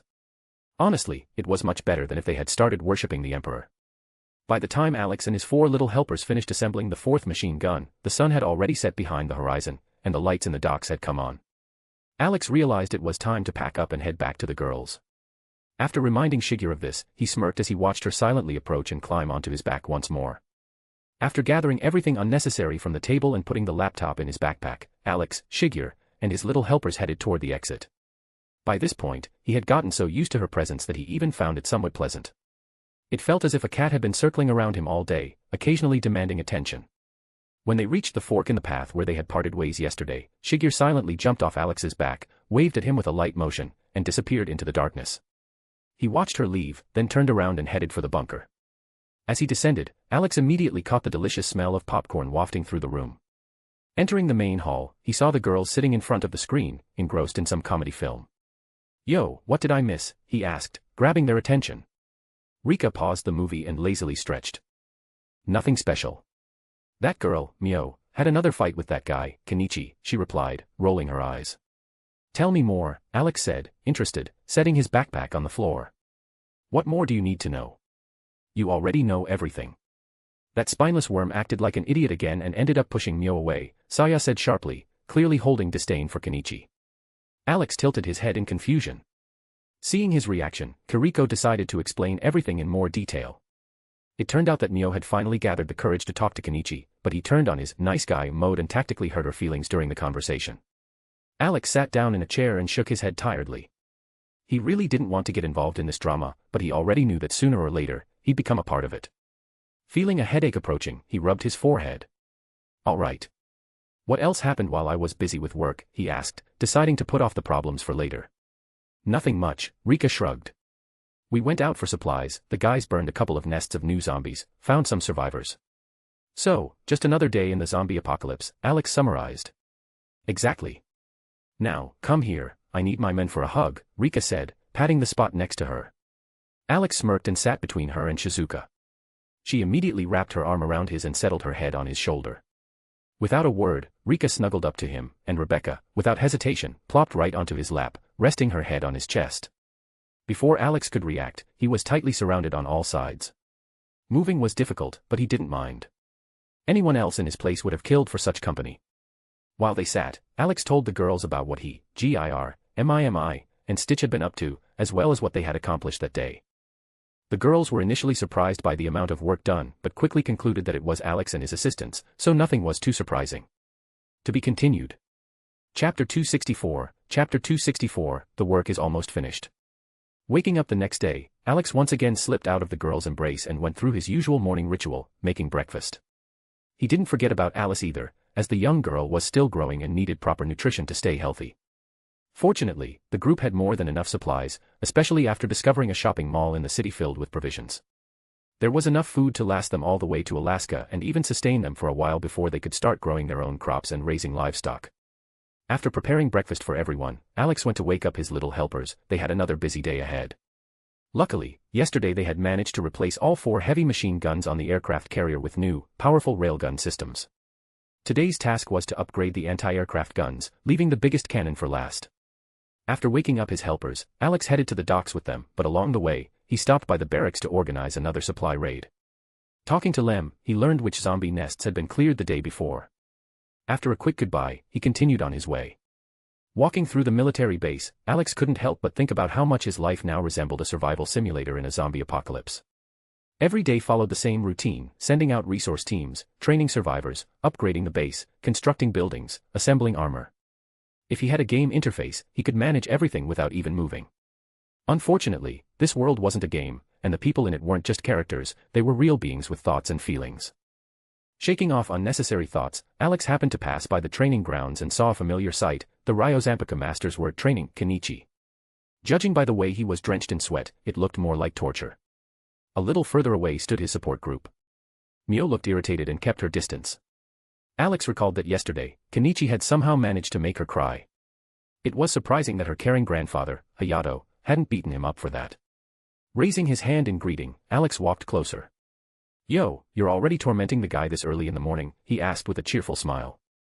"This isn't torment, it's willpower training. If he can't handle this kind of workload, how can he ever become a true martial artist?" Sasaki huffed, glaring at Alex. Alex just smirked, clearly not believing a word of it. Judging by Hayato's expression, the real reason for this harsh training was much simpler. The old man was still angry at Kenichi for yesterday's incident. Kenichi himself looked like he was made up of 90% water and could evaporate at any second. Alex had no intention of pitying him. It was his own fault for acting like an idiot and upsetting the granddaughter of the most overprotective grandpa in the world. "Are you heading to the docks again?" Renka's voice suddenly came from behind as she sneakily approached. "Something like that. We need to finish everything today so we can leave Okinawa in the next few days," Alex replied, turning to her. "Oh, you're making good progress. Need any help?" Hayato asked curiously. Alex chuckled and shook his head. "Unless one of you has a couple of engineering degrees." Hayato's eye twitched. He caught the subtle jab and realized Alex had just indirectly implied their less than stellar engineering skills. The master shot him annoyed looks, but Alex wasn't about to take it back. The only one who might actually be useful was Akasame. After all, the guy was a genius when it came to creating. "Well, torture devices for Kenichi. Can I come with you?" Renka asked, ignoring the others' reactions. "As long as you don't get bored. We'll be working on dismantling and installing guns all day," Alex shrugged. "Then what are we waiting for?" "I want to see those big cannons," Renka said enthusiastically, giving him a playful push forward. Alex felt Renka pushing him forward and started to suspect that she just wanted to escape from her morning training. Letting her lead the way, he simply waved goodbye to the others. Renka, catching Mio's gaze, smirked mischievously, as if to say that she had won this round. Upon arriving at the port, Alex immediately noticed Shigeru sitting at his table. Judging by her posture, she was waiting for him. Renka, following behind, narrowed her eyes. She hadn't expected Shigeru to make a move so quickly. "Yo, are you waiting for me?" Alex asked, setting his backpack on the table. "Yes," Shigeru answered briefly. Shaking his head, Alex opened his backpack, but Shigeru was faster, instantly fishing out some snacks. He pulled up another chair for Renka and then focused on his laptop, planning out the tasks for the day. Once he had a clear plan, he took Gir, Mimi, and Stitch with him to fetch parts for the new weaponry. Renka wanted to tag along, but Alex politely declined, saying he was just making a quick trip. In reality, he didn't want anyone to see him retrieving missing components from his inventory. Renka just sighed in disappointment and sat back down, while Alex, smiling, disappeared through the door with his small helpers. Arriving at the warehouse, he assigned Gir and Stitch to bring 2 trucks so they could load everything in one go. Once the loading was complete, Alex took the driver's seat in one truck while Stitch drove the other, and soon they were heading back to the docks. Upon returning, Alex immediately noticed Renka arguing fiercely with Kensei. Approaching Shigeru, he curiously asked, "What happened while we were gone?" Kensei came. Renka started arguing with him, Shigeru replied calmly, still munching on snacks. Alex shook his head. He was already used to these two constantly bickering, and their arguments rarely changed. Even after he and his helpers had fully unloaded both trucks and started moving the parts onto the lift, Renka and Kensei were still going at it. Listening in, Alex quickly figured out the reason for the latest dispute. Kensei had come to the port to keep an eye on his daughter and prevent her from getting closer to Alex, which, of course, had immediately escalated into a heated argument. Listen, if you two want to argue, do it somewhere else, Alex finally intervened. We need to finish our work before nightfall. Either stay quiet or shoo away. I'm not going anywhere. Renka declared firmly, crossing her arms.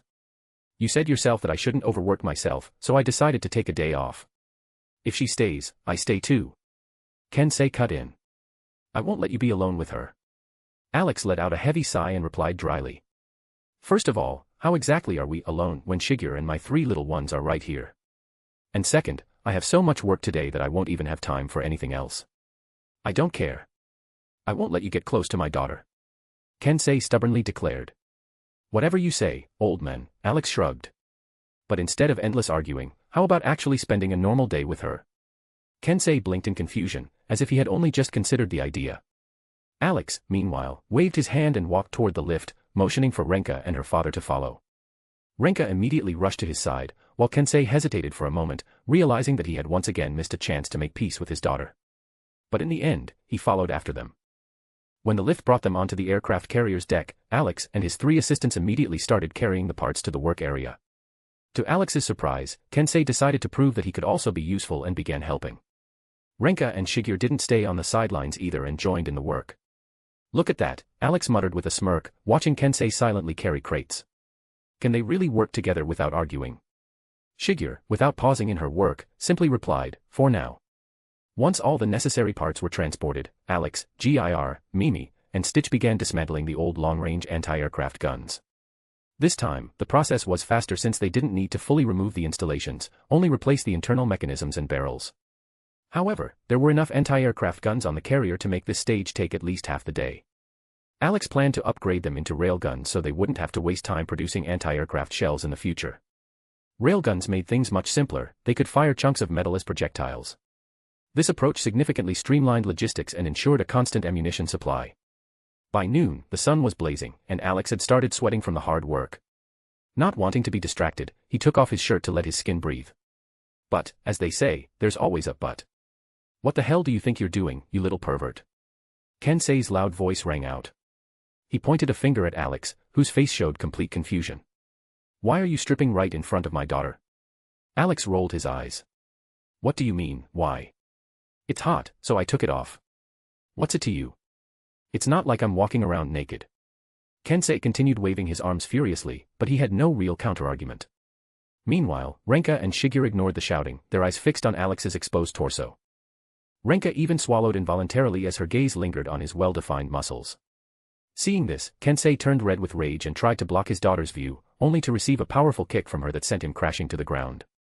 Alex, unfazed by the commotion, kept working. At that moment, Renka and Shigeru noticed a tattoo on his back and stepped closer. Nice muscles, Shigeru commented briefly, running her hand over Alex's back. I didn't even know you had a tattoo, Renka said in surprise, examining the symbol. What does this fiery mark and these strange inscriptions mean? Oh, that. Alex didn't even turn around, continuing his work. That's the emblem of the Greek goddess Hestia. She's the goddess of home, family, and hearth. The inscriptions are kind of like a blessing in an ancient language. Rebecca has the same one, by the way. Didn't think you were the religious type, Kensei muttered, rubbing his bruised side. It's not about religion, Alex replied calmly, not stopping his work. For me, family always comes first. These words made Kensei, Renka, and Shigeru look at Alex in a new light. Renka studied his profile carefully, realizing how much he valued family, unlike her own father, who had abandoned his loved ones in the past. She couldn't hide the disappointed look she threw at Kensei. He noticed it but had no response. Deep down, he knew he had indeed failed his family. The work continued until it was time for lunch. Alex heard someone calling him and, setting down his tools, saw Rei approaching with food containers. He hoped she wouldn't get jealous again upon seeing Renka and Shigeru nearby. At first glance, everything seemed fine, but when she started feeding him with a spoon, Alex realized, this was her way of asserting dominance over her rivals. Shigeru was not at all concerned by the situation, her eyes were focused solely on the food. However, Renka, watching what was happening, immediately joined the competition and tried to feed Alex as well. Kensei, with a dark expression, observed the scene and vented his anger on the poor meatball, stabbing it with a fork as if it were his worst enemy. After finishing lunch, Alex helped Rei pack the containers. Before leaving, she leaned down and kissed him on the lips without hesitation, then threw a victorious look at Renka. Renka almost boiled with rage. Returning to work, Alex and his 3 little assistants, along with 3 pseudo-assistants, Kensei, Shigeru, and Renka, who were more of a hindrance than a help, got back to the task at hand. Alex let out a heavy sigh, realizing that without these 3, he would have already finished half the work with magic and could have spent the remaining time setting up living quarters. However, he wasn't in a hurry, he would have time to speed up the process later. The only thing that pleased him was that Kensei and Renka at least helped a bit by carrying old parts from the anti-aircraft guns. Even Shigeru didn't slack off this time and diligently handed him the tools. As evening came and it was time for dinner, Alex and his helpers decided to speed up the work, knowing that if they didn't finish tonight, they'd be stuck working until the early hours, a prospect that Alex was definitely not happy with. He would much rather spend the night with the girls than toil over the weapons on the aircraft carrier's deck. "Handsome, come down. We brought you food," came Rika's bright voice from below. Alex stretched, straightening his tired back, then glanced at the others and nodded, signaling for a break. In the rush, he even made Shigeru work, so dinner was well deserved. Descending on the cargo lift, he saw Rika and Shizuka holding food containers. "Ugh, your sweaty body from working is so hot," Rika winked playfully at him. "Yeah, whatever you say. You know best," Alex replied with a smirk.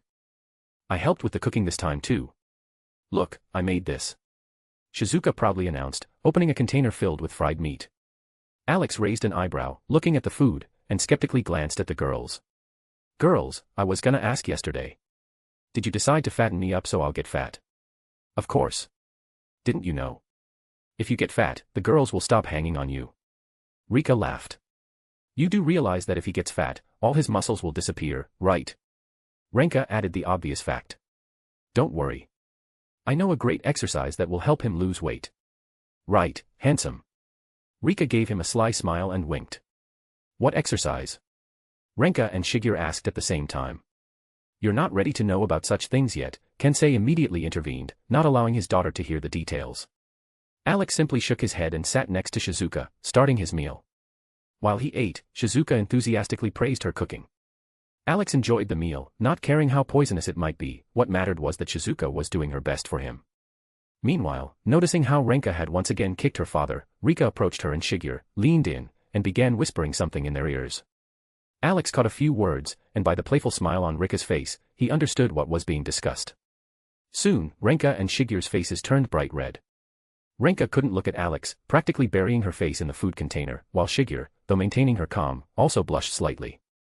When Rika returned to Alex, her face was glowing with a self-satisfied winner's smile. Alex just rolled his eyes and, without missing a beat, shamelessly pinched her on the butt. "You're pushing it again," he said with a smirk. Rika just laughed cheerfully and, without losing any grace, sat down on his lap. "Now, handsome, say, a. Let your super beautiful and cute wife feed you," she coquettishly said, holding a forkful of food to his lips. Alex had no choice but to open his mouth. "That's better," Rika said with satisfaction as she fed him. "Now it's my turn." "Say, a. Shizuka interrupted, also trying to feed him. "Say, AAA, Shigeru unexpectedly added, wanting to join in too. Alex just smirked, realizing there was no easy way out of the situation. He began to suspect that the girls had conspired. What surprised him most was that even Shigeru had decided to join this feeding theater. He already felt like a child being fed by everyone at once. But he knew that if he didn't open his mouth, they wouldn't stop. He had to resign himself to his fate and allow himself to be spoon-fed. After finishing dinner, Alex helped gather the food containers and handed them back to Rika. The girl, pleased with his compliance, kissed him on the cheek. "Well, we're off, handsome. Tonight, there's another treat waiting for you," Rika whispered, blowing in his ear. No one else heard her words, but Alex understood all too well. In retaliation, he pinched her on the butt again, hoping she wouldn't say such things in front of others. Shizuka, approaching him, also kissed his cheek and immediately tried to find out what Rika had whispered. Alex just shook his head, not intending to answer. In response, Shizuka puffed out her cheeks like an offended hamster. "Don't pout," he smirked, poking her soft cheeks. After saying goodbye to the girls, Alex returned to work. When the lights in the docks and port lit up, it became clear, it was time to wrap up. "Phew, that's enough for today. My head is splitting," Alex sighed, stretching. "I never would have thought that assembling anti-aircraft guns would be so hard," Renka said, sitting down on the deck with a tired look. "What did you expect? It's like a big, heavy constructor," Alex smirked. "Well, you're right. I won't even argue. I'm out of strength," she sighed. Chuckling, Alex helped her up, and the whole group headed towards the cargo lift. After descending, he packed his things into a backpack, then, along with his 3 little helpers, Gir, Mimi, and Stitch, headed towards the dock exit. Reaching a fork in the path, he stopped. "Well, good night," he said, bidding farewell to Renka, Shigeru, and Kensei. "Yeah, see you tomorrow," Renka waved her hand. "Good night," Shigeru said quietly, nodding. Kensei simply waved his hand and walked off after his daughter. Shigeru followed them. Alex watched them go, then headed towards the bunker. He was glad that Renka and Kensei had at least communicated a bit during work and even argued less. But as soon as they were idle, Kensei would inevitably say or do something that provoked his daughter. Most often, it involved his attempts to photograph Shigeru's underwear. Every time, Renka would notice and kick him without holding back. Alex had even thought a couple of times about throwing Kensei off the aircraft carrier, but then decided it was better to keep all his sins to himself. When they reached China and met Madame Ma, he would definitely tell her exactly what her husband had been up to. Anticipating the upcoming spectacle, Alex rubbed his hands together like a true villain. Kensei still doesn't understand. The real enemy isn't the one you see, but the one who's ready to strike you in the back. Gir, Mimi, and Stitch, noticing the expression on his face, immediately became interested. "Dad, why are you laughing like a villain?" Mimi asked. Alex told them his devious plan, and soon the 4 of them were laughing ominously. Inside the bunker, the girls exchanged glances upon hearing the laughter. "Are they planning some sort of world domination conspiracy?" one of them mumbled in surprise. Before Alex could step through the door, he was hit by a white missile in the form of Coco. "Why are you all laughing like villains?" she asked, hanging from his neck. Alex looked at Coco, then, without thinking, pulled her closer and kissed her on the lips. The girl immediately purred contentedly, tightening her embrace around his neck. As they walked further in, he noticed that the other girls were watching him closely. "Do you all want to know what we were laughing about?" he asked, narrowing his eyes. The girls nodded unanimously. With a smirk, Alex explained that he planned to gather even more compromising information on Kensei, which he would later pass on to Madame Ma. Upon hearing his plan, the girls couldn't help but burst into loud laughter. "I never would have thought you were such a villain, Alex," Namio giggled. "Right. I expected that from Coco, but definitely not from you," Saya added, wiping tears of laughter from her eyes. "And he's to blame," Alex smirked, crossing his arms over his chest. "I warned him from the beginning, and now he can deal with it. So, Madame Ma in this story will just become the karma that catches up with Kensei. This is going to be amazing," Beatrix confirmed with a wide smile. After another burst of laughter, Alex changed his clothes and settled between Brunhild and Valmet, holding Coco in his arms. While the girls were choosing a movie, he mentally thought over his plans for tomorrow. "Tomorrow, I need to finish working on the big gun on the aircraft carrier. After that, I can focus on the living quarters, and then we can leave Okinawa." Calculating the time, Alex realized that if everything went according to plan, they could be on their way by late the day after tomorrow.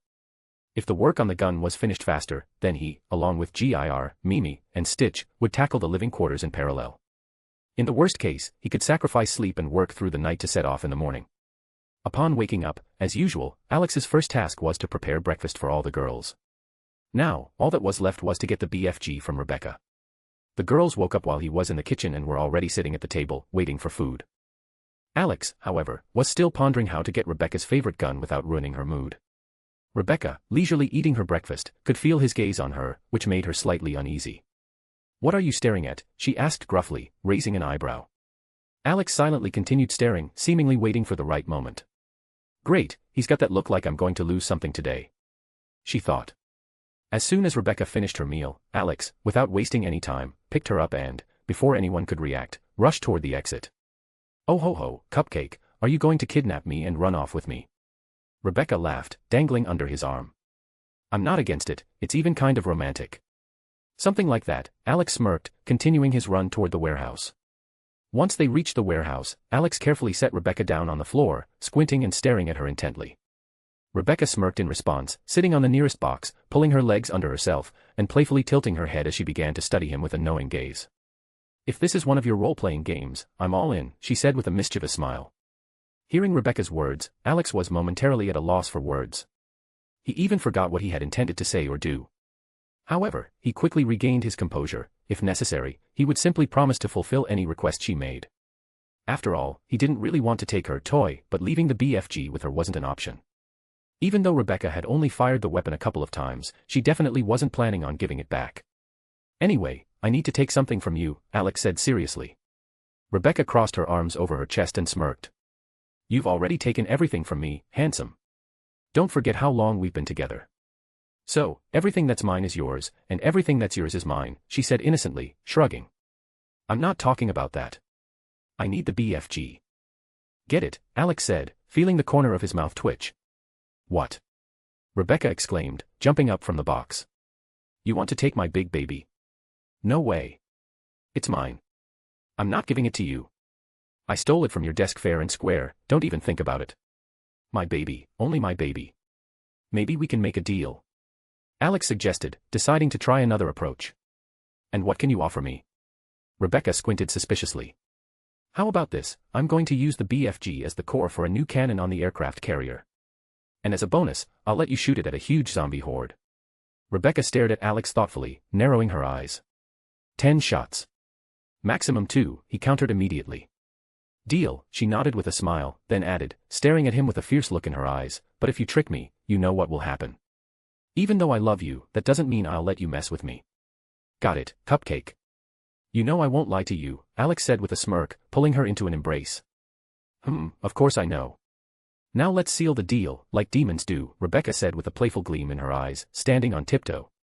He, watched Supernatural, huh? Alex smirked, looking at her curiously. So what? You're a demon, and deals are in your blood. So stop stalling, kiss me already, Rebecca declared, grabbing him by the collar. Alex laughed and leaned down, sealing the deal with a passionate kiss. When their lips parted, Rebecca reluctantly pulled the BFG out of her inventory, giving it one last look as if saying goodbye to her child. Alex didn't take any chances, he quickly stored the weapon in his inventory before she could change her mind. Having completed the deal, he lifted the disgruntled Rebecca onto his shoulders and headed toward the dock so she could personally watch the work. A clear plan was already forming in his mind. Today, he intended to finish all the work on the aircraft carrier's armament, and tomorrow, he would focus on the living quarters. If everything went according to plan, they could leave Okinawa by nightfall. To be continued. Chapter 265, World Phase 2 and Time to Leave Okinawa. At the secret facility of the evil corporation, work was in full swing, every employee was busy, carefully avoiding even the slightest mistake. No one wanted to incur the wrath of Director Caleb Williams, who had become even more irritable in recent days. The most significant changes had occurred in the analytics department. Recent events had enraged the director so much that even the most loyal employees, who had faithfully served Live Corporation for years, could not escape the consequences. Some of them had joined the ranks of research material in the corporation's laboratories. Caleb now sat behind a massive desk, his face displaying icy indifference, though his eyes burned with barely contained fury. Recent events had shattered his plans, like a carefully constructed chess game suddenly disrupted by a chaotic force. Everything had gone downhill. And it all started when the corporation's African branch suddenly went silent. Caleb knew exactly who was responsible. From the very beginning, he had never trusted Weskier. That man always put his own interests above everything else. He was a snake that would eventually bite the hand that fed him. Williams tapped his finger rhythmically on the desk as he watched the satellite transmission from Africa. The longer he looked, the more his rage boiled over. The dog he had kept on a leash had decided to rebel. Has anyone found Weskier? Where did that bastard run off to? His voice was low, but the threat in it was unmistakable. The employees in the analytics department lowered their heads, avoiding his gaze. They were already doing everything possible, but Weskier had covered his tracks flawlessly. Moreover, it was becoming clear that the fall of the African branch had been part of a carefully planned operation. Now, chaos reigned there, the Ouroboros virus had overrun the territory, and the laboratory housing the marker fragment had been lost. Only one question remained: had Weskier taken the fragment with him, or had he left it in the ruins of the branch? Several rapid response teams had already been sent to Africa. Their task was to assess the situation and, if possible, recover the lost artifact. However, as before, communication with them was soon lost. There was no need to guess what had happened to those squads. No, sir, Jonathan, the officer in charge of the operation, broke the silence. We've already sent 5 rapid response teams, but all of them have gone missing. Communication was lost just as quickly as with the previous teams. And you still haven't found any traces? Or are you just sending incompetent idiots? Caleb clenched the armrests of his chair, trying to suppress his rising anger. No, sir. Jonathan answered hastily. All soldiers were thoroughly trained. The last group consisted of an experimental squad of super soldiers. Before the signal was lost, the captain managed to send us a damaged recording. We've already restored it. Caleb frowned, leaning forward. What recording? Jonathan pulled up the recovered footage, which had been sent just before communication with the rapid response team was lost. The analytics department fell silent, every pair of eyes was fixed on the massive screen. The recording began playing. The footage showed the soldiers cautiously making their way through the dark corridors of an ancient underground temple. At first, Caleb didn't recognize the place, but when Jonathan displayed archived data and location markers on the screen, it came back to him. This was the site where the legendary flower, Stairway to Heaven, had been discovered, a key component in the creation of the Ouroboros virus. Caleb's frown deepened as the recording continued. The soldiers ventured further into the temple, skillfully avoiding traps and fighting off aggressive natives infected with the virus. Their skin was covered in strange growths, and their movements were fast and sharp, like those of predators. When the group reached the hall containing the first samples of the Stairway to Heaven, they found themselves near the entrance to the underground laboratory of the corporation's African branch. The soldiers entered an elevator that was supposed to take them down. At that moment, interference began to appear in the recording. Occasionally, strange symbols flickered between frames, as if hidden within the footage, but none of the analysts noticed. The deeper the group ventured into the laboratory, the stronger the interference became. The footage jumped erratically, and the soldiers on screen started behaving strangely. Some suddenly clutched their heads, while others glanced around, as if hearing something invisible. When they entered a vast chamber, the distortion worsened. Strange, unnatural voices echoed through the speakers, voices that clearly did not belong to the team members. Then, after another frame skip, the footage showed the soldiers in a full-blown panic, fleeing while firing blindly into the darkness behind them. At last, they reached another hall. In the center stood a bizarre structure that didn't match the usual architectural style of the laboratory. The camera trembled, the image froze for a moment, then the recording abruptly cut off. Immediately after, those same mysterious symbols flashed chaotically across the screen, accompanied by distorted voices. As soon as the strange symbols filled the screen, a sharp wave of pain swept through the entire analytics department. Some employees experienced dizziness. Even Jonathan instinctively grabbed his head, despite having already gone through this when he first reviewed the footage. Only one person remained unaffected, Caleb Williams. His cold gaze remained fixed on the screen, and the rhythmic tapping of his finger against the desk brought everyone back to reality. Jonathan hurriedly shut off the recording, but the lingering effects of watching it still hung in the air. Aside from this footage, were you able to recover any other data transmitted by the team? Caleb asked, continuing to tap his finger against the desk. No, sir, Jonathan replied, shaking his head. All other reports and audio recordings are so badly corrupted that they can't be restored. Even the radio transmissions were completely wiped. The only thing we managed to recover was the recording from the team captain's camera, and even that was incredibly difficult. You saw it yourself, sir. Caleb remained silent, contemplating the situation. He merely hummed, still tapping his finger against the desk. Then he instructed Jonathan to send him the footage for a detailed review. The order was carried out immediately. Caleb played the recording and began analyzing it frame by frame, paying particular attention to the moment the team entered the laboratory. The symbols that flashed during the interference seemed familiar. Marker fragments. He had seen those symbols before. Why did they appear in the footage? Caleb rewound the last few seconds over and over until he paused on a single frame. He squinted. In the background, among the shadows, stood a strange structure. It clearly stood out from its surroundings. Caleb zoomed in on the image. He had seen something like this before. But where? His thoughts were interrupted by the sharp sound of footsteps. One of the staff members burst into the analytics department, his face pale as if he had seen a ghost. In his hands, he held a report. Director Williams, urgent news, he shouted, breathing heavily. Caleb turned his gaze toward him. Everyone in the room fell silent. We've lost contact with our last branch in Japan, the employee said, swallowing hard. Caleb furrowed his brow, contemplating what he had just heard. First, there was the loss of the African branch, along with all the strike teams sent there. Only the last team managed to send a recording from a chest camera before they disappeared. And now, the last Japanese branch had stopped making contact. What do you mean, lost contact? Caleb asked, narrowing his eyes. Sir, Gakuto Tanagawa, the head of the Japanese branch, hasn't sent any reports for 2 days, the employee replied. At first, we thought he had become immersed in his research again. Recently, a fragment of the marker was delivered to his branch, and since then, he has rarely been in touch. Instead, his secretary was doing the communications. However, for the past 2 days, there has been complete silence. We've tried reaching the branch in various ways, but with no success. Moreover, we couldn't even connect to their servers. It's as if the branch never existed. Caleb tapped his finger on the table, his frown deepening. The first thought that came to his mind was that Tanagawa had betrayed the corporation. But he quickly dismissed it. He knew that people like Gakuto lived for their research and had little interest in anything else. When the corporation offered him unlimited resources in exchange for cooperation, he agreed instantly without hesitation. But that's not all, sir, the employee added, interrupting Caleb's thoughts. Speak, Caleb commanded. We've lost contact not only with Japan but also with branches in China, Europe, specifically in France, and in the Slavic Empire. A heavy silence fell in the room. One could hear a pin drop. Caleb's frown deepened even further. For branches had been lost in the past few days, and no one knew why. Are there any details about the causes? He asked. Something happened at the Chinese branch. They managed to send an SOS signal, but before we could take any action, a huge tentacle emerged from the ground and destroyed the entire complex. Now, there's a giant hole where the branch used to be. We haven't sent strike teams to investigate yet, but from the satellite view, it looks terrifying. However, we can't fully assess the situation because we don't know what exactly attacked the branch.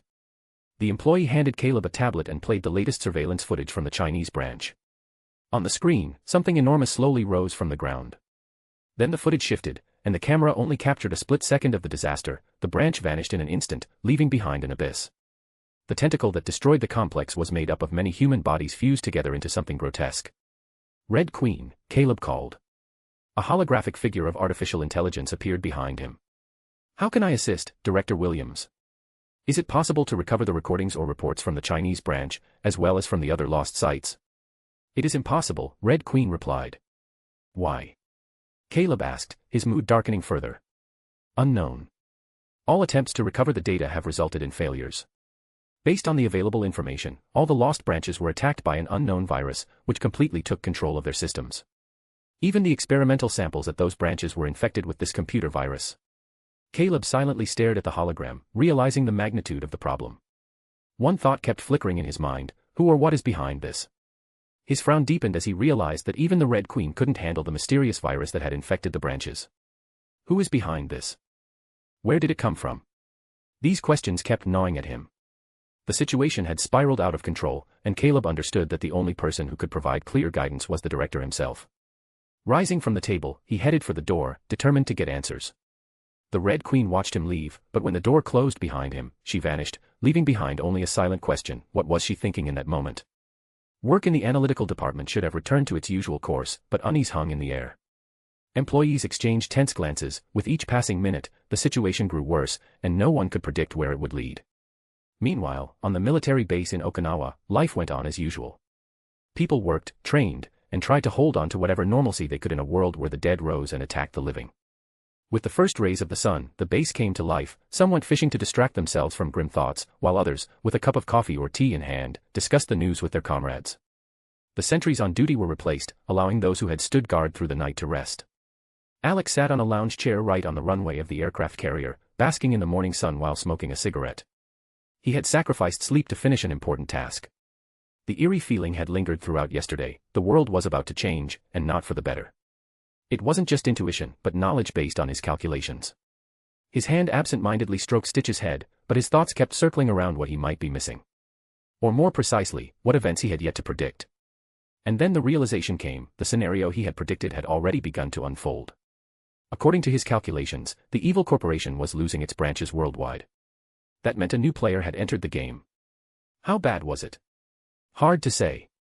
To predict what would happen next, he needed to understand how many markers had been created and how far along the process had come. Did you stay here all night? A familiar female voice came from behind him. Alex smiled, immediately recognizing it. Turning around, he met the gaze of Brunhild's emerald eyes. She smiled in return, walked closer, and lay down beside him, hugging him and burying her nose in his neck. Alex ran his hand through her black hair, continuing to think through his plans.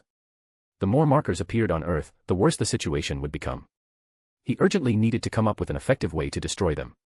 As a last resort, he could ask GIR or Mimi to alter the orbits of satellites and bring them down directly on the marker. What are you thinking about so early? Brunhild asked, taking his cheeks in her hands. About the unpleasant feeling that's been bothering me, Alex sighed. Seems like it's bothering me too. It's been following me since yesterday. The situation seems to be getting worse. If you're feeling it too, then you understand what I mean. I think that bastard behind this is deliberately shaking up the game board to speed things up. As if he's getting bored. Maybe that's the case. It's been too quiet these past few days, came the voice of Gondel, emerging from Alex's spiritual space. Gondel settled on the other side of Alex and, as if nothing had happened, also hugged him. Brunhild squinted, noticing her sister's antics. After that night when the girls had a bit too much to drink, she clearly remembered seeing Gondel in the middle of the process. At the time, she thought it was just a drunken fantasy, but now, seeing Gondel's sly smile, Brunhild was sure she hadn't been mistaken. However, it didn't make sense to argue with her sister now, so she just sighed and turned back to Alex. "So, what are you planning?" Brunhild asked, wanting to know his plans. "I don't know yet. First, I need to gather more information." "Too many unknowns," Alex replied, shaking his head. "All right, enough thinking about the bad stuff," Brunhild said, deciding to change the subject. "Tell me, have you finished working on the aircraft carrier?" "Yeah. Didn't you see the big gun? We finished it last night, and through the night, we worked on the living quarters. According to my calculations, we'll be able to leave Okinawa by evening," Alex answered with a slight smile. Brunhild followed his gaze and only now noticed the massive gun that she had previously ignored.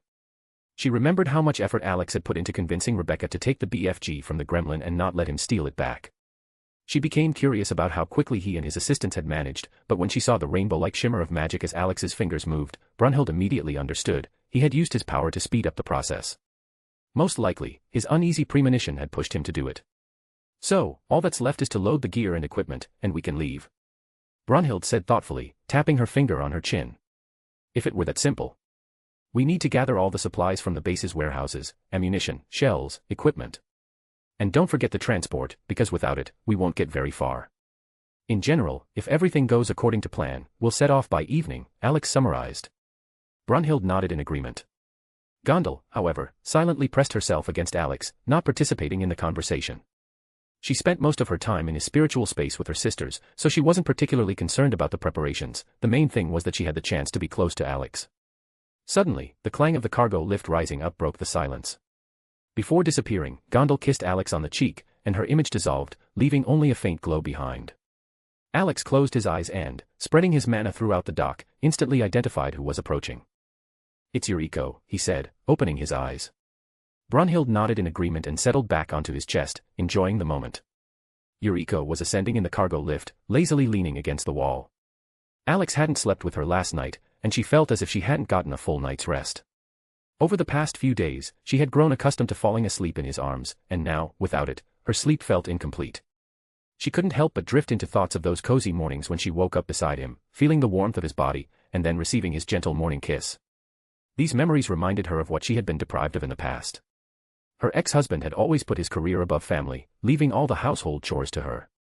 He was entirely consumed by political struggles and never made time for her or their daughter, Saya. But now, none of that mattered anymore. Yuriko pushed those unnecessary thoughts from her mind and focused her gaze forward, waiting for the lift to reach the top level.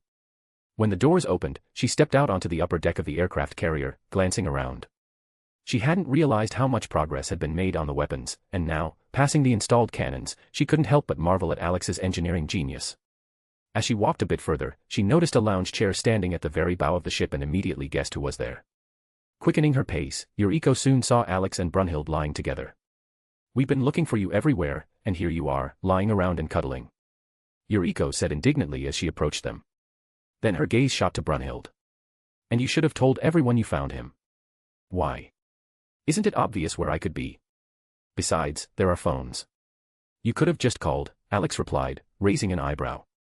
Yuriko just waved it off, sat down on the other side of Alex, and, as if nothing had happened, nestled into his chest. Alex looked at her in mild confusion. First, she was expressing irritation, and now she was smiling contentedly, as if that was how it was supposed to be. He glanced at Brunhild for answers, but she simply ignored him, continuing to lie with her eyes closed, enjoying the warmth of the morning sun. "So, why were you looking for me?" he asked, addressing Yuriko. "Why else?" Yuriko lifted her head and looked at him with a slight reproach. "You didn't come to sleep, and without you, it was just off. It felt like something important was missing. But now everything is back where it should be." With those words, she hugged him tighter. Alex smirked and, without protesting, started a conversation with Yuriko and Brunhild about various small things.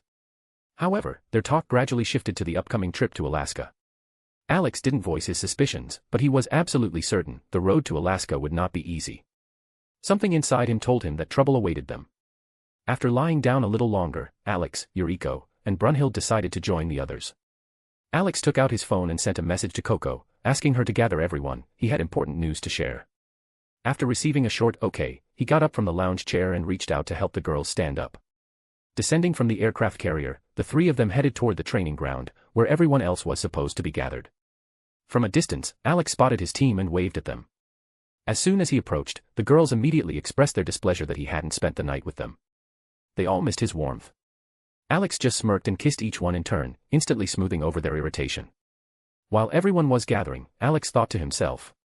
Not long ago, their group had consisted only of the students and teachers from the school, but now it had grown to nearly 200 people, if not more. When everyone finally assembled, he stepped forward, ready to make the announcement. As I like to say, "Welcome to another day in Zombieland," Alex began with a light smirk. "I have good news for you, the work on the aircraft carrier is complete, and that means we'll be leaving Okinawa today." The crowd buzzed with excitement, and applause rang out. Though Okinawa had been relatively safe, the raid groups had been finding more and more zombie nests every day.